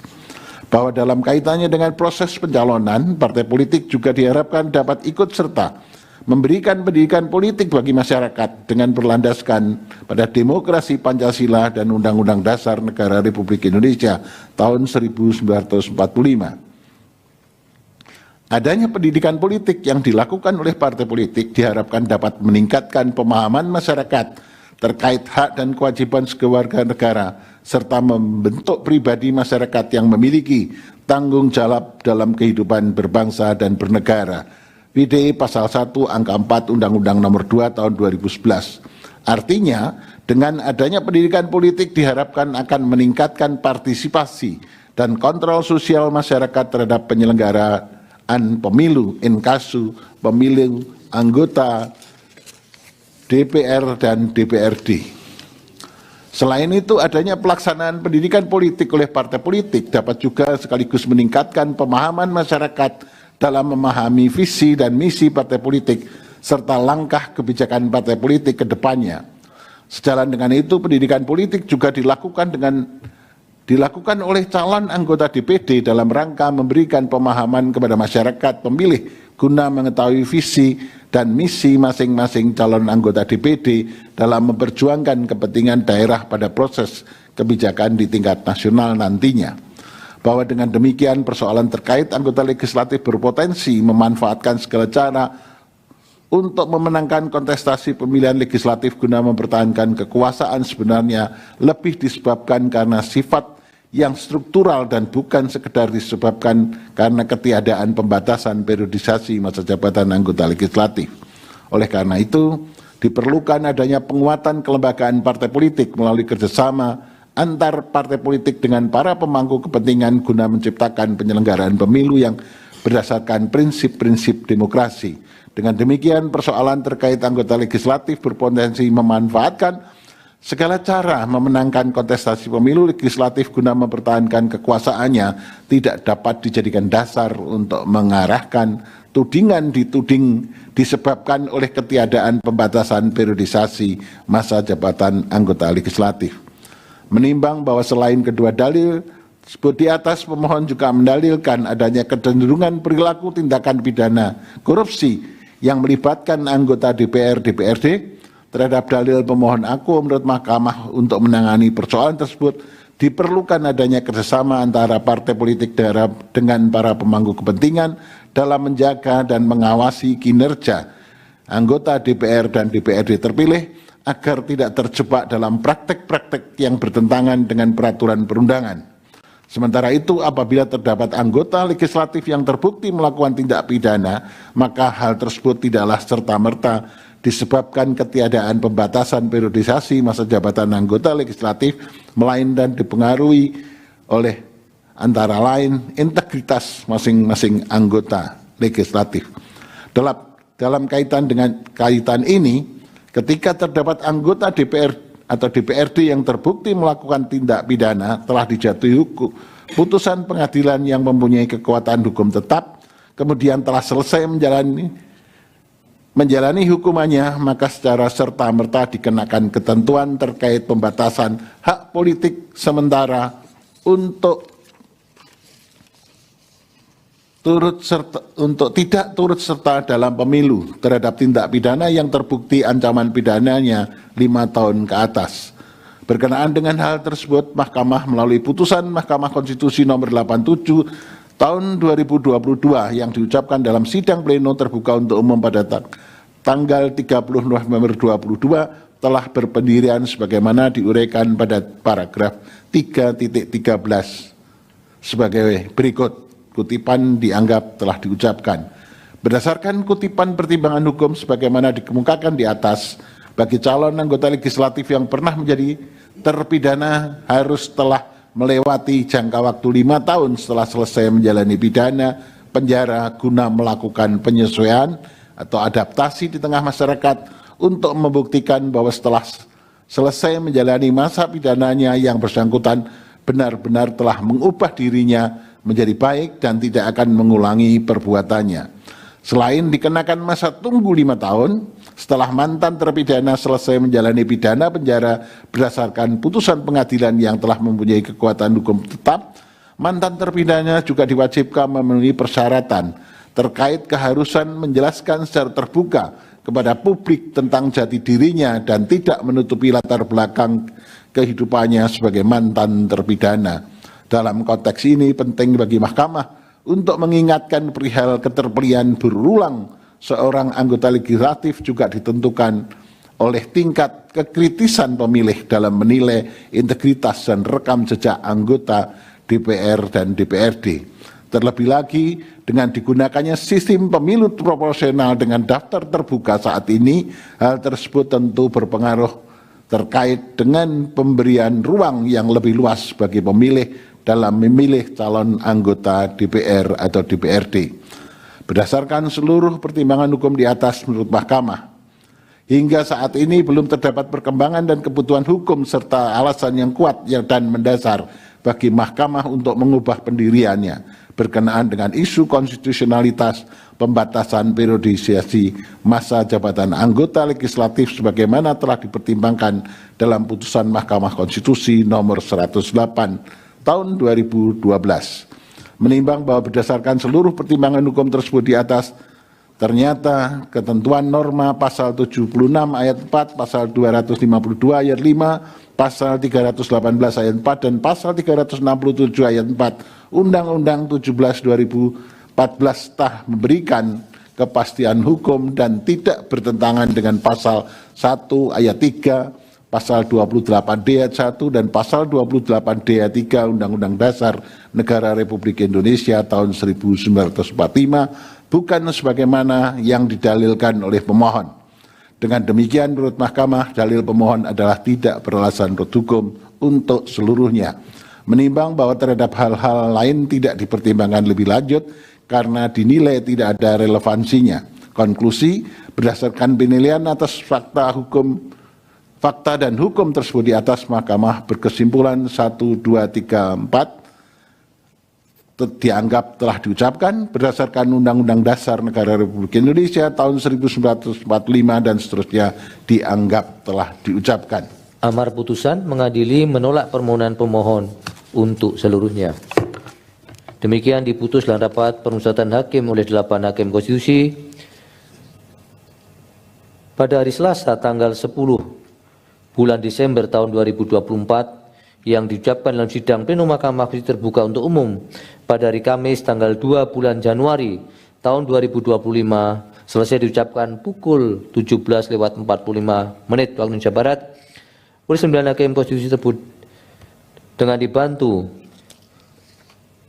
Imade Gede Widiatanaya Kabinawa sebagai panitera pengganti serta dihadiri oleh pemohon, Dewan Perwakilan Rakyat atau yang mewakili dan Presiden atau yang mewakili. Dilanjut 164.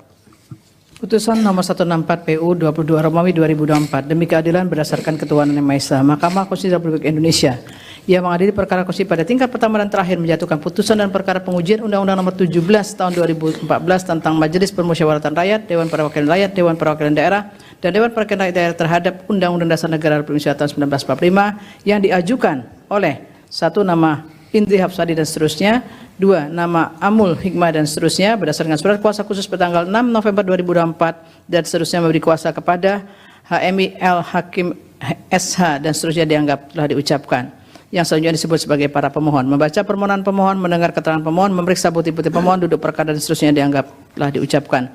Pertimbangan hukum, kewenangan Mahkamah 3.1, 3.2 dianggap telah diucapkan. Mahkamah berwenang mengadili permohonan akuo. Kedudukan hukum para pemohon 3.3 sampai dengan 3.5 dianggap telah diucapkan. Menurut Mahkamah, para pemohon memiliki kedudukan hukum untuk mengajukan permohonan akuo. Menimbang bahwa oleh karena Mahkamah berwenang mengadili permohonan akuo dan pemohon memiliki kedudukan hukum tidak sebagai pemohon dalam permohonan akuo, Mahkamah saja akan mempertimbangkan pokok permohonan pemohon. Pokok permohonan menimbang bahwa permohon mendalilkan norma pasal 76 ayat 4, pasal 252 ayat 5, pasal 318 ayat 4, pasal 367 ayat 4 Undang-Undang MD 3 yang dimohonkan pengujiannya bertentangan dengan pasal 28D ayat 1 dan ayat 3, pasal 8H ayat 2, pasal 8J ayat 1 dan ayat 2 UUD NRI tahun 1945 yang apabila dipahami dan dirumuskan Mahkamah pada pokoknya sebagai berikut. Menimbang 3.7 dan seterusnya menimbang bahwa dan seterusnya bahwa menurut pemohon ketiadaan pembatasan periodisasi masa jabatan anggota DPR, DPD, DPRD Provinsi, DPRD Kabupaten Kota menyebabkan kebuntuan kaderisasi partai politik yang tidak dapat mengorbitkan kader-kader lain untuk menjadi pejabat publik, dalam hal ini anggota legislatif. Hal ini juga membuka peluang terjadinya korupsi, kolusi, dan nepotisme di lembaga negara legislatif. Oleh karena itu, menurut pemohon, pembatasan periodisasi yang diatur oleh hukum menjadi dasar konstitusionalisme modern yang bertujuan untuk mencegah penyalahgunaan wewenang, meningkatkan kualitas pemerintahan, dan menciptakan regenerasi kepemimpinan. Pembatasan kekuasaan juga diatur dalam pasal 7 UUD NRI tahun 1945 yang membatasi masa jabatan presiden dan wakil presiden menjadi 2 periode. 2.2 sampai dengan 3 dianggap telah diucapkan, 3.8 sampai dengan 3.10 dianggap telah diucapkan. 3.11 menimbang bahwa para pemohon mempersoalkan kualitas norma pasal 76 ayat 4, pasal 252 ayat 5, pasal 318 ayat 4, pasal 367 ayat 4, Undang-Undang 17 2014 yang pada pokoknya memohon kepada Mahkamah agar anggota DPR, DPD, DPRD Provinsi, dan DPRD Kabupaten Kota dapat dipilih kembali pada jabatan yang sama hanya untuk 1 kali masa jabatan. Setelah Mahkamah mencermati secara sama dalil para pemohon akuo, telah ternyata substansi norma pasal 76 ayat 4, pasal 252 dan seterusnya yang dipersoalkan oleh pemohon sama dengan yang telah diputus oleh Mahkamah dalam putusan Mahkamah Konstitusi nomor 157 PU 22 Romawi 2024 yang telah diucapkan sebelumnya dalam sidang pleno terbuka untuk umum pada tanggal 2 Januari 2005 sebagaimana diuraikan sebagai berikut. Kutipan dianggap diucapkan. Berdasarkan kutipan pertimbangan hukum di atas, oleh karena substansi yang dipersoalkan para pemohon pada hakikatnya sama dengan nyala diputus dalam putusan Mahkamah Konstitusi nomor 157/2024 meskipun dengan dasar pengujian dan alasan konstitusional yang berbeda. Namun esensi yang dimohonkan dalam perkara akuo adalah sama, yakni mempersoalkan masa jabatan anggota legislatif, di mana para pemohon kepada Mahkamah agar periodisasi masa jabatan anggota legislatif dibatasi. Terhadap hal tersebut, Mahkamah belum memiliki alasan yang mendasar untuk berubah pendirian. Dengan demikian, berdasarkan fakta hukum tersebut, pertimbangan hukum dalam putusan Mahkamah Konstitusi nomor 157 PU 22 Romawi 2024 mutatis mutandis berlaku sebagai pertimbangan hukum dalam menjawab dalil permohonan akuo. Menimbang bahwa berdasarkan seluruh uraian pertimbangan hukum di atas menurut Mahkamah permohonan permohon tidak berdasar menurut hukum untuk seluruhnya. Menimbang bahwa terhadap hal lain tidak dipertimbangkan oleh Mahkamah akan dinilai tidak ada relevansinya. Konklusi 4.1 sampai 4.4 dianggap telah diucapkan. Berdasarkan Undang-Undang Dasar Negara Republik Indonesia tahun 1945 dan seterusnya dianggap telah diucapkan. Amar putusan mengadili menolak permohonan para pemohon untuk seluruhnya. Demikian diputus dalam rapat konsultan hakim oleh 9 hakim konstitusi, yaitu nama-nama hakim dianggap diucapkan pada hari Selasa tanggal 17 bulan Desember tahun 2024 yang diucapkan dalam sidang Pleno Mahkamah Konstitusi terbuka untuk umum pada hari Kamis tanggal 2 bulan Januari tahun 2025 selesai diucapkan pukul 17:51 waktu Indonesia Barat oleh 9 hakim konstitusi tersebut di atas dengan dibantu oleh Dewi Nurul Sapitri sebagai panitera pengganti serta dihadiri oleh pemohon, Dewan Perwakilan Rakyat atau yang mewakili, dan Presiden atau yang mewakili. Dilanjut 158. Putusan nomor 158/PUU 22 Romawi tahun 2024. Demi keadilan berdasarkan ketuhanan yang Maha Esa, Mahkamah Konstitusi Republik Indonesia yang mengadili perkara konstitusi pada tingkat pertama dan terakhir menjatuhkan putusan dalam perkara pengujian Undang-Undang Nomor 19 Tahun 2019 tentang perubahan kedua atas Undang-Undang Nomor 30 Tahun 2002 tentang Komisi Pemberantasan Tindak Pidana Korupsi terhadap Undang-Undang Dasar Negara Republik Indonesia tahun 1945 yang diajukan oleh Alexander Marwoto pemohon 1, Lis Kartika Sai pemohon 2, Maria Francisca pemohon 3. Memberi kuasa kepada Dr. Periati Boru Ginting SHMH MKN dan kawan-kawan.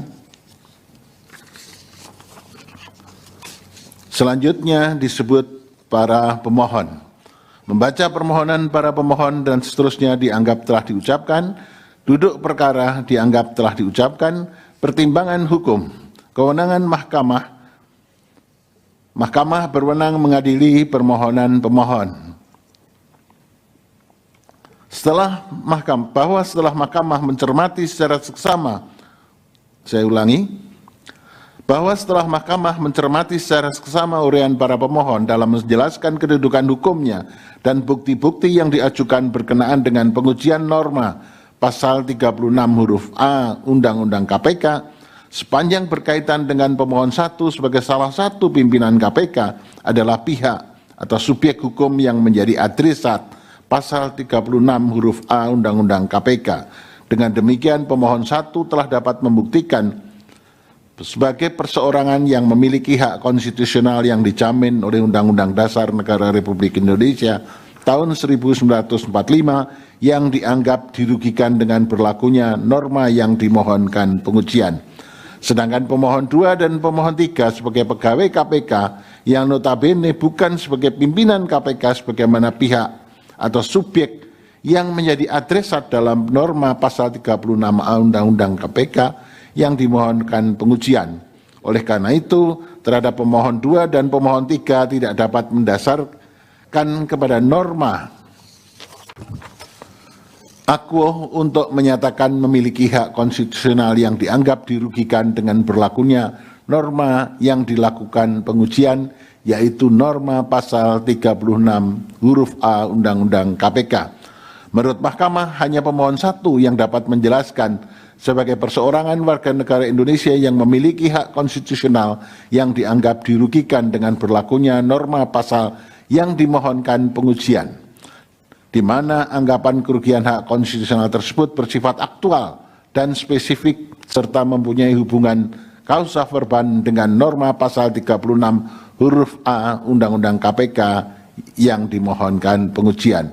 Sementara itu terhadap pemohon 2 dan pemohon 3, karena tidak mengkaitkan permohonannya dengan hak konstitusional dengan konstitusionalitas norma pasal 37 Undang-Undang KPK dalam pengujiannya termasuk petitumnya, di mana norma pasal tersebut justru menjadi pijakan keterkaitan antara pemohon 2 dan pemohon 3 dengan ketentuan norma pasal 36 huruf A Undang-Undang KPK dalam menjelaskan anggapan kerugian hak konstitusionalnya dengan berlakunya norma undang-undang yang dimohonkan pengujian. Dengan demikian, menurut Mahkamah, pemohon 2 dan pemohon 3 tidak memiliki kedudukan hukum untuk bertindak sebagai pemohon dalam mengajukan permohonan akuo. Menimbang bahwa oleh karena Mahkamah berwenang mengadili permohonan akuo dan pemohon 1 memiliki kedudukan hukum untuk bertindak sebagai pemohon dalam mengajukan permohonan pengujian norma pasal 36 huruf A Undang-Undang KPK, maka selanjutnya Mahkamah mempertimbangkan pokok permohonan sepanjang berkenaan dengan permohonan pemohon 1. Pokok permohonan menimbang bahwa pemohon 1 mendalilkan norma pasal 36 huruf A Undang-Undang KPK bertentangan dengan pasal 28D ayat 1 dan pasal 28I ayat 2 Undang-Undang Dasar Negara Republik Indonesia tahun 1945 dengan dalil-dalil selengkapnya dianggap telah diucapkan. Menimbang bahwa untuk menguatkan dalil-dalilnya pemohon telah mengajukan bukti dan seterusnya dianggap telah diucapkan. Paragraf 9.10.11 dianggap telah diucapkan. Subparagraf 3.11.1 bahwa pemohon 1 mohon kepada Mahkamah yang pada pokoknya menyatakan norma pasal 36A Undang-Undang KPK bertentangan dengan Undang-Undang Dasar Negara Republik Indonesia tahun 1945 dan tidak mempunyai kekuatan hukum mengikat serta secara alternatif pemanaan terhadap pasal 36A Undang-Undang KPK menjadi mengadakan hubungan langsung atau tidak langsung dengan tersangka atau yang mewakilinya dengan maksud untuk meringankannya. Terhadap hal tersebut, jika dicermati secara seksama oleh Mahkamah berbasis dengan Mahkamah, basis argumentasi yang dibangun oleh pemohon 1 dalam permohonannya adalah berasal dari kasus konkret yang dialami oleh pemohon 1 tanpa secara komprehensif mengkaitkan dengan konteks kelembagaan KPK yang bersifat independen, terbebas dari intervensi cabang kekuasaan manapun atau perorangan sekalipun. Selanjutnya berkaitan dengan dalil pemohon 1 menyatakan bahwa pasal 36A Undang-Undang KPK telah secara diskriminasi mengiris, memotong, menghilangkan dan membuang hak asasi manusia sebagai makhluk sosial merupakan asumsi yang dibangun oleh pemohon 1. Berkenaan dengan dalil tersebut, menurut Mahkamah baik argumentasi maupun bukti yang diajukan pemohon 1 khususnya berkenaan dengan bukti tangkapan layar atau screenshot pemberitaan mengenai kasus-kasus konkret yang dialami oleh Komisioner KPK merupakan hal yang tidak ada korelasinya dengan persoalan konstitusionalitas norma. Namun demikian, mengingat sifat independensi kelembagaan KPK yang memiliki kewenangan yang khusus, maka keberadaan pasal 36 huruf A Undang-Undang KPK justru dapat menjadi instrumen jaminan untuk selalu mengawal sifat kekhususan dan luar biasa serta marwah lembaga KPK. Dalam konteks kelembagaan KPK yang lahir dari kebutuhan yang mendesak karena belum optimalnya lembaga penegak hukum lain yang mempunyai kewenangan dalam pemberantasan tindak pidana korupsi, KPK sebagai lembaga yang kemudian diberi kewenangan khusus dalam pemberantasan tindak pidana korupsi, sehingga karakteristik dari lembaga KPK yang bersifat luar biasa dan dapat dikategorikan sebagai lembaga yang bersifat extraordinary function pula, maka sudah seharusnya lembaga yang demikian dijalankan oleh para pimpinan yang memiliki integritas, loyalitas, dan nilai pengabdian yang tinggi, bahkan seharusnya lebih tinggi kadarnya dari rata-rata dibanding unsur penegak hukum lainnya. Oleh karena itu, menurut Mahkamah, norma pasal 36A menurut Mahkamah, norma pasal 36A Undang-Undang KPK adalah norma yang penting dan fundamental untuk menjadi rujukan bagi pimpinan KPK dan merupakan norma yang dapat menjadi instrumen sistem peringatan dini atau early warning system bagi seluruh pimpinan KPK atas semua hal yang berpotensi mempengaruhi untuk melakukan penyimpangan yang terjadi dan menjaga agar supaya seluruh pimpinan KPK tetap berada di koridor pemberantasan tindak pidana korupsi. Di samping itu, berkenaan dengan sejak kapan pimpinan KPK tidak boleh berhubungan langsung atau tidak langsung dengan seorang tersangka atau pihak lainnya yang ada hubungannya dengan perkara tindak pidana korupsi yang sedang ditangani oleh KPK yang dipersoalkan juga oleh pemohon 1 terhadap hal tersebut menurut Mahkamah. Meskipun dalam rumusan penjelasan norma pasal 36 huruf A Undang-Undang KPK dinyatakan sudah jelas, namun untuk menghindari adanya potensi multitafsir, maka melalui putusan aku penting untuk ditegaskan bahwa dalam batas penalaran yang wajar, titik awal potensi terjadinya suatu dugaan tindak pidana korupsi adalah saat adanya laporan atau pengaduan masyarakat atau DUMAS yang telah disampaikan atau dilaporkan kepada pimpinan KPK.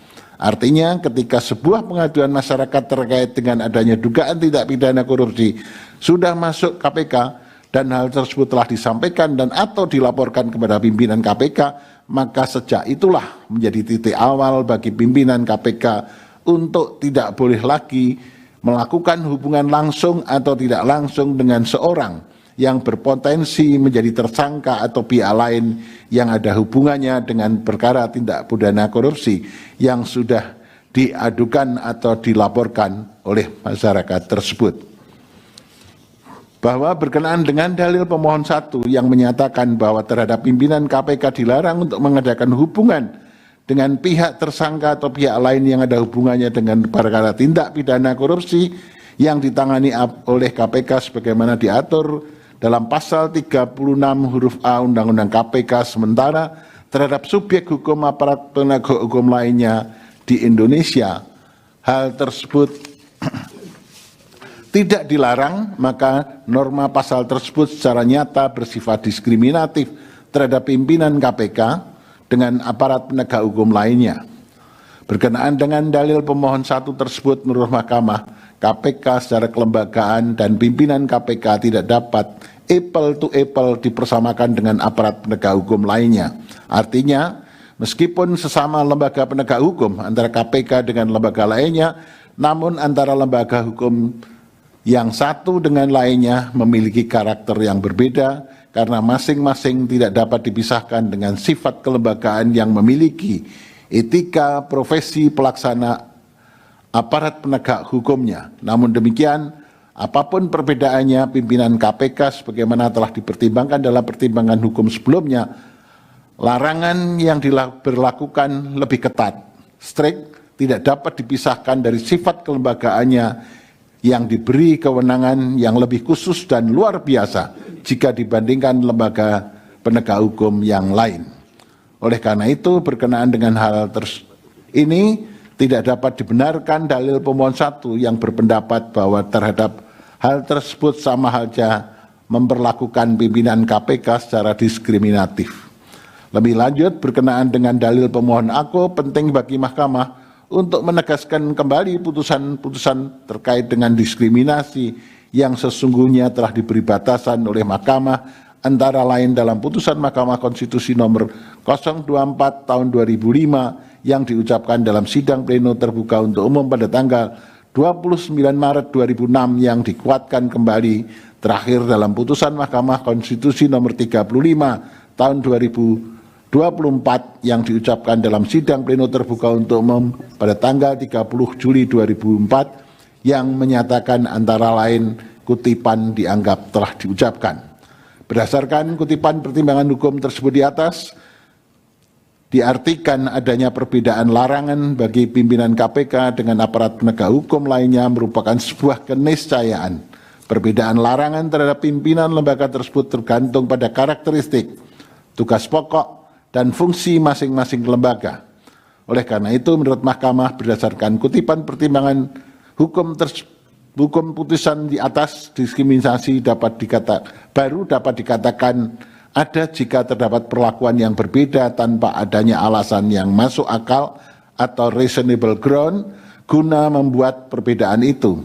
Terlebih diskriminasi adalah memperlakukan secara berbeda terhadap hal yang sama dan sebaliknya, bukan diskriminasi jika memperlakukan secara berbeda terhadap hal yang memang berbeda. Berdasarkan uraian pertimbangan tersebut di atas, dalil permohonan pemohon 1 yang menyatakan norma pasal 36 huruf A Undang-Undang KPK tidak memberikan kepastian hukum dan bersifat diskriminatif sehingga bertentangan dengan pasal 28D ayat 1 dan pasal 28I ayat 2 Undang-Undang Dasar Negara Republik Indonesia adalah tidak berdasar dan oleh karenanya dalil pemohon 1 adalah tidak beralasan menurut hukum untuk seluruhnya. Menimbang bahwa berdasarkan seluruh pertimbangan hukum di atas, telah ternyata norma pasal 36A Undang-Undang KPK memberikan memberikan kepastian hukum yang adil dan tidak diskriminatif sebagaimana yang dijamin dalam pasal 28D ayat 1 dan 28I ayat 2 Undang-Undang Dasar tahun 1945, bukan sebagaimana yang didalilkan oleh pemohon 1. Dengan demikian dalil pemohon 1 adalah tidak beralasan menurut hukum untuk seluruhnya. Menimbang bahwa terhadap hal-hal lain dan selebihnya tidak dipertimbangkan lebih lanjut karena dinilai tidak ada relevansinya. Konklusi dianggap telah diucapkan berdasarkan Undang-Undang Dasar Negara Republik Indonesia dan seterusnya dianggap telah diucapkan. Amar putusan mengadili 1. Menolak permohonan pemohon 1 untuk seluruhnya. 2. Menyatakan permohonan pemohon 2 dan pemohon 3 tidak dapat diterima.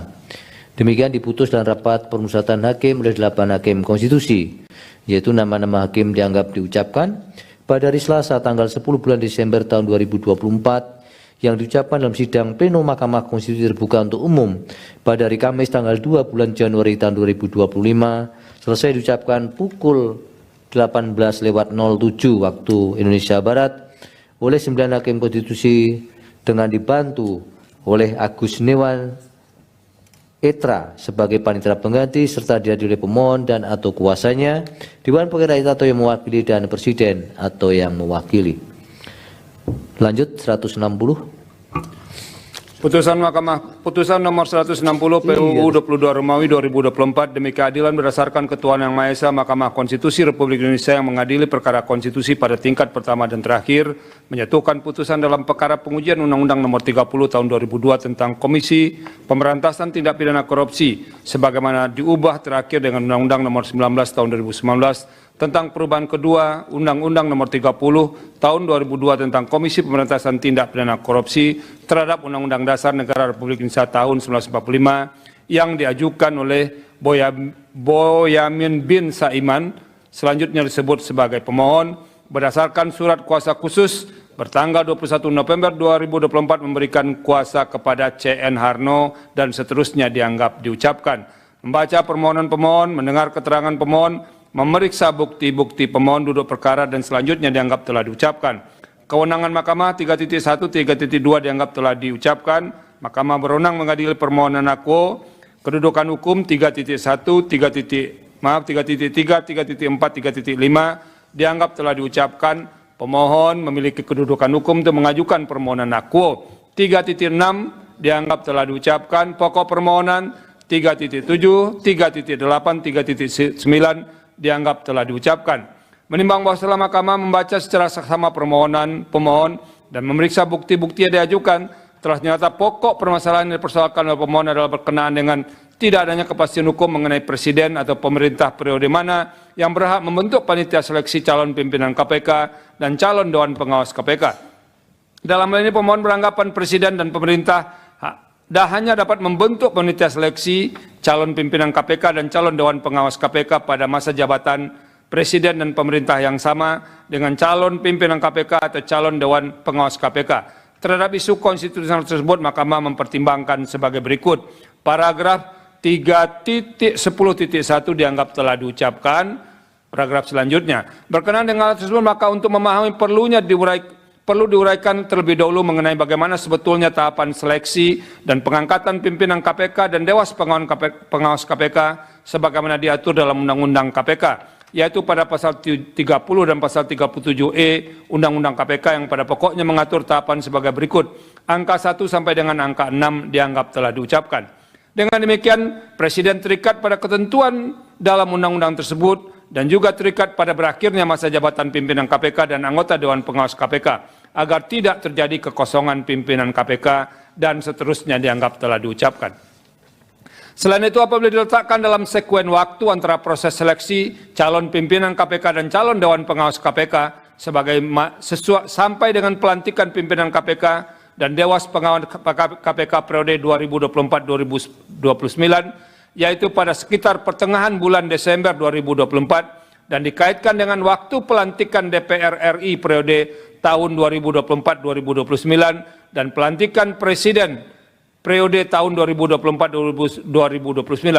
Logika yang digunakan oleh pemohon akan berakibat pada tidak dapat dilantiknya pimpinan KPK dan Dewas KPK tepat pada pertengahan bulan Desember 2024. Hal demikian dapat terjadi dikarenakan anggota DPR periode 2024 dilantik pada tanggal 1 Oktober 2024 dan Presiden periode tahun 2024-2029 dilantik pada tanggal 20 Oktober 2024. Artinya, jika proses seleksi yang di dalamnya terdapat proses pengajuan calon pimpinan KPK dan calon Dewas KPK dilakukan oleh DPR dan Presiden dalam periode yang sama dengan pimpinan KPK dan Dewas KPK, maka proses seleksi baru akan dimulai pada tanggal 20 Oktober 2024. Dengan sekuen waktu sebagaimana diuraikan di atas dan selanjutnya dianggap telah diucapkan.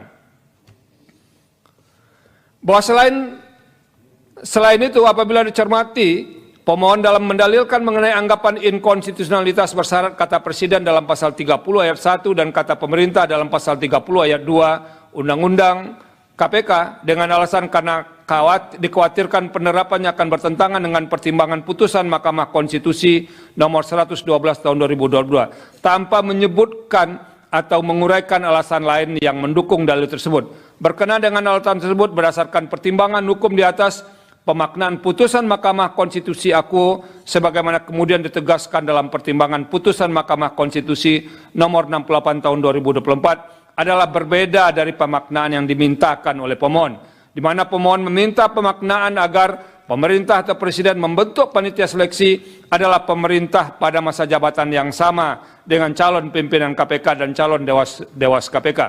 Pemohon tidak dapat menguraikan secara jelas alasan yang logis mengapa proses pemilihan calon pimpinan KPK dan calon Dewas KPK lebih tepat dilakukan oleh pemerintah pada periode jabatan yang sama dengan pimpinan KPK dan Dewas KPK. Terlebih permohonan pemohon apabila dikabulkan quod non justru akan menimbulkan pemaknaan yang sempit terhadap penerapan pasal 30 ayat 1 dan ayat 2 Undang-Undang KPK, di mana norma tersebut menjadi sulit dan bahkan tidak dapat diterapkan secara adaptif, tidak dapat menyesuaikan dengan situasi serta sekuen waktu yang tersedia tatkala dilakukan seleksi dan pengesahan calon pimpinan KPK dan calon Dewas KPK. Oleh karena itu menurut Mahkamah, norma pasal 30 ayat 1 dan ayat 2 Undang-Undang KPK telah cukup jelas sehingga tidak perlu diberikan pemaknaan lain berkenaan dengan Presiden atau pemerintah mana yang layak menerapkan norma aquo. Dengan berpedoman kepada pertimbangan putusan Mahkamah Konstitusi 112/2002 dan putusan Mahkamah Konstitusi 68/2024 serta pertimbangan putusan ini, norma pasal 30 ayat 1 ayat 1 dan ayat 2 Undang-Undang KPK serta norma pasal lain yang berkenaan dengan tata cara proses seleksi pimpinan KPK dan Dewas KPK dapat diterapkan sesuai dengan sekuen waktu dan kondisi yang ditimbulkan akibat adanya transisi pemerintahan. Berdasarkan seluruh pertimbangan hukum di atas, dalil pemohon berkenaan dengan inkonstitusionalitas bersyarat kata Presiden dalam pasal 30 ayat 1 dan kata pemerintah dalam pasal 30 ayat 2 Undang-Undang KPK karena menimbulkan ketidakpastian hukum sehingga bertentangan dengan prinsip negara hukum adalah tidak beralasan menurut hukum. Menimbang bahwa berdasarkan seluruh uraian pertimbangan hukum di atas, menurut Mahkamah telah ternyata kata Presiden dalam pasal 30 ayat 1 dan kata pemerintah dalam pasal 30 ayat 2 Undang-Undang KPK adalah tidak bertentangan dengan prinsip negara hukum dan tidak bertentangan dengan hak atas kepastian hukum yang adil sebagaimana dinyatakan dalam pasal 1 ayat 3, pasal 28D ayat 1 Undang-Undang Dasar NRI tahun 1945, bukan sebagaimana yang didalilkan pemohon. Dengan demikian, dalil pemohon tidak beralasan menurut hukum untuk seluruhnya. Menimbang bahwa terhadap hal lain dan selebihnya tidak dipertimbangkan lebih lanjut karena dinilai tidak ada relevansinya. Konklusi, berdasarkan penilaian atas fakta dan hukum sebagaimana diuraikan di atas, Mahkamah berkesimpulan selanjutnya dianggap telah diucapkan. Amar putusan mengadili menolak permohonan pemohon untuk seluruhnya. Demikian diputus dalam rapat permusyawaratan hakim oleh 9 hakim konstitusi, yaitu nama-nama hakim dianggap diucapkan pada hari Kamis tanggal 12 bulan Desember tahun 2024 yang diucapkan dalam sidang plenum Mahkamah Konstitusi terbuka untuk umum pada hari Kamis tanggal 2 bulan Januari tahun 2025 selesai diucapkan pukul 18:16 waktu Indonesia Barat oleh 9 hakim konstitusi dengan dibantu Eri Satria Pamungkas sebagai panitera pengganti serta dihadiri oleh pemohon dan atau kuasanya, Dewan Perwakilan Rakyat atau yang mewakili serta Presiden atau yang mewakili. 163. Putusan nomor 163 PUU garis datar 22 Romawi 2024 demi keadilan berdasarkan ketuhanan yang Maha Esa, Mahkamah Konstitusi Republik Indonesia yang mengadili perkara konstitusi pada tingkat pertama dan terakhir menjatuhkan putusan dalam perkara pengujian Undang-Undang Nomor 30 Tahun 2022 tentang Komisi Pemberantasan Tindak Pidana Korupsi sebagaimana telah diubah terakhir dengan Undang-Undang Nomor 19 Tahun 2019 tentang perubahan kedua atas Undang-Undang Nomor 30 Tahun 2022 tentang Komisi Pemberantasan Tindak Pidana Korupsi terhadap Undang-Undang Dasar Negara Republik Indonesia tahun 1945 yang diajukan oleh Perkumpulan Masyarakat Anti Korupsi atau MAKI yang dalam hal ini diwakili oleh Bonjamin bin Saiman Supriyadi berdasarkan surat kuasa khusus bertanggal 21 November 2024 memberi kuasa kepada CH Arno dan kawan-kawan selanjutnya disebut sebagai pemohon. Membaca permohonan pemohon, mendengar keterangan pemohon, memeriksa bukti-bukti pemohon, duduk perkara selanjutnya dianggap telah diucapkan. Pertimbangan hukum kewenangan Mahkamah 3.1, 3.2 dianggap telah diucapkan Mahkamah berwenang. Kedudukan hukum pemohon 3.1, 3.3 sampai dengan 3.6 dianggap telah diucapkan. Pemohon berwenang berkedudukan untuk mengajukan permohonan akuo. 3.6 dianggap telah diucapkan. Pokok permohonan menimbang bahwa mendalilkan inkonstitusionalitas pasal yang diuji, pemohon memukakan dalil-dalil yang pada pokoknya telah dimuat pada bagian duduk perkara. Angka 1 sampai angka 3 dianggap telah diucapkan, 3.8 sampai dengan 3.9 dianggap telah diucapkan.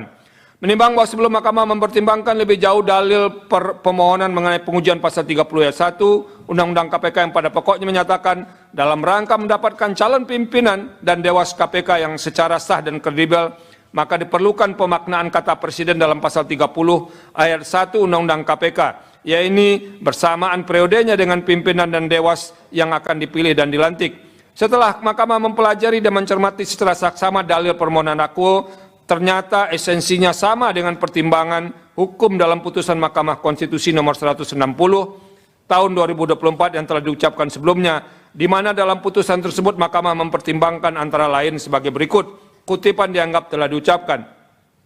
Dengan demikian pertimbangan hukum perkara nomor 160 tahun 2024 secara mutatis mutandis berlaku pula dalam pertimbangan, mohon maaf, ini pertimbangan hukum putusan Mahkamah Konstitusi nomor 160 tahun 2024 secara mutatis mutandis berlaku pula dalam pertimbangan dalil permohonan akuo, sehingga dalil dalam permohonan akuo haruslah dinyatakan tidak beralasan menurut hukum. Menimbang bahwa berdasarkan seluruh pertimbangan hukum tersebut di atas, menurut Mahkamah telah ternyata ketentuan pasal 30 ayat 1 Undang-Undang KPK tidak bertentangan dengan prinsip negara hukum dan hak atas kepastian hukum yang adil sebagaimana dijamin dalam pasal 1 ayat 3 dan pasal 28D ayat 1 Undang-Undang Dasar NRI tahun 1945, bukan sebagaimana yang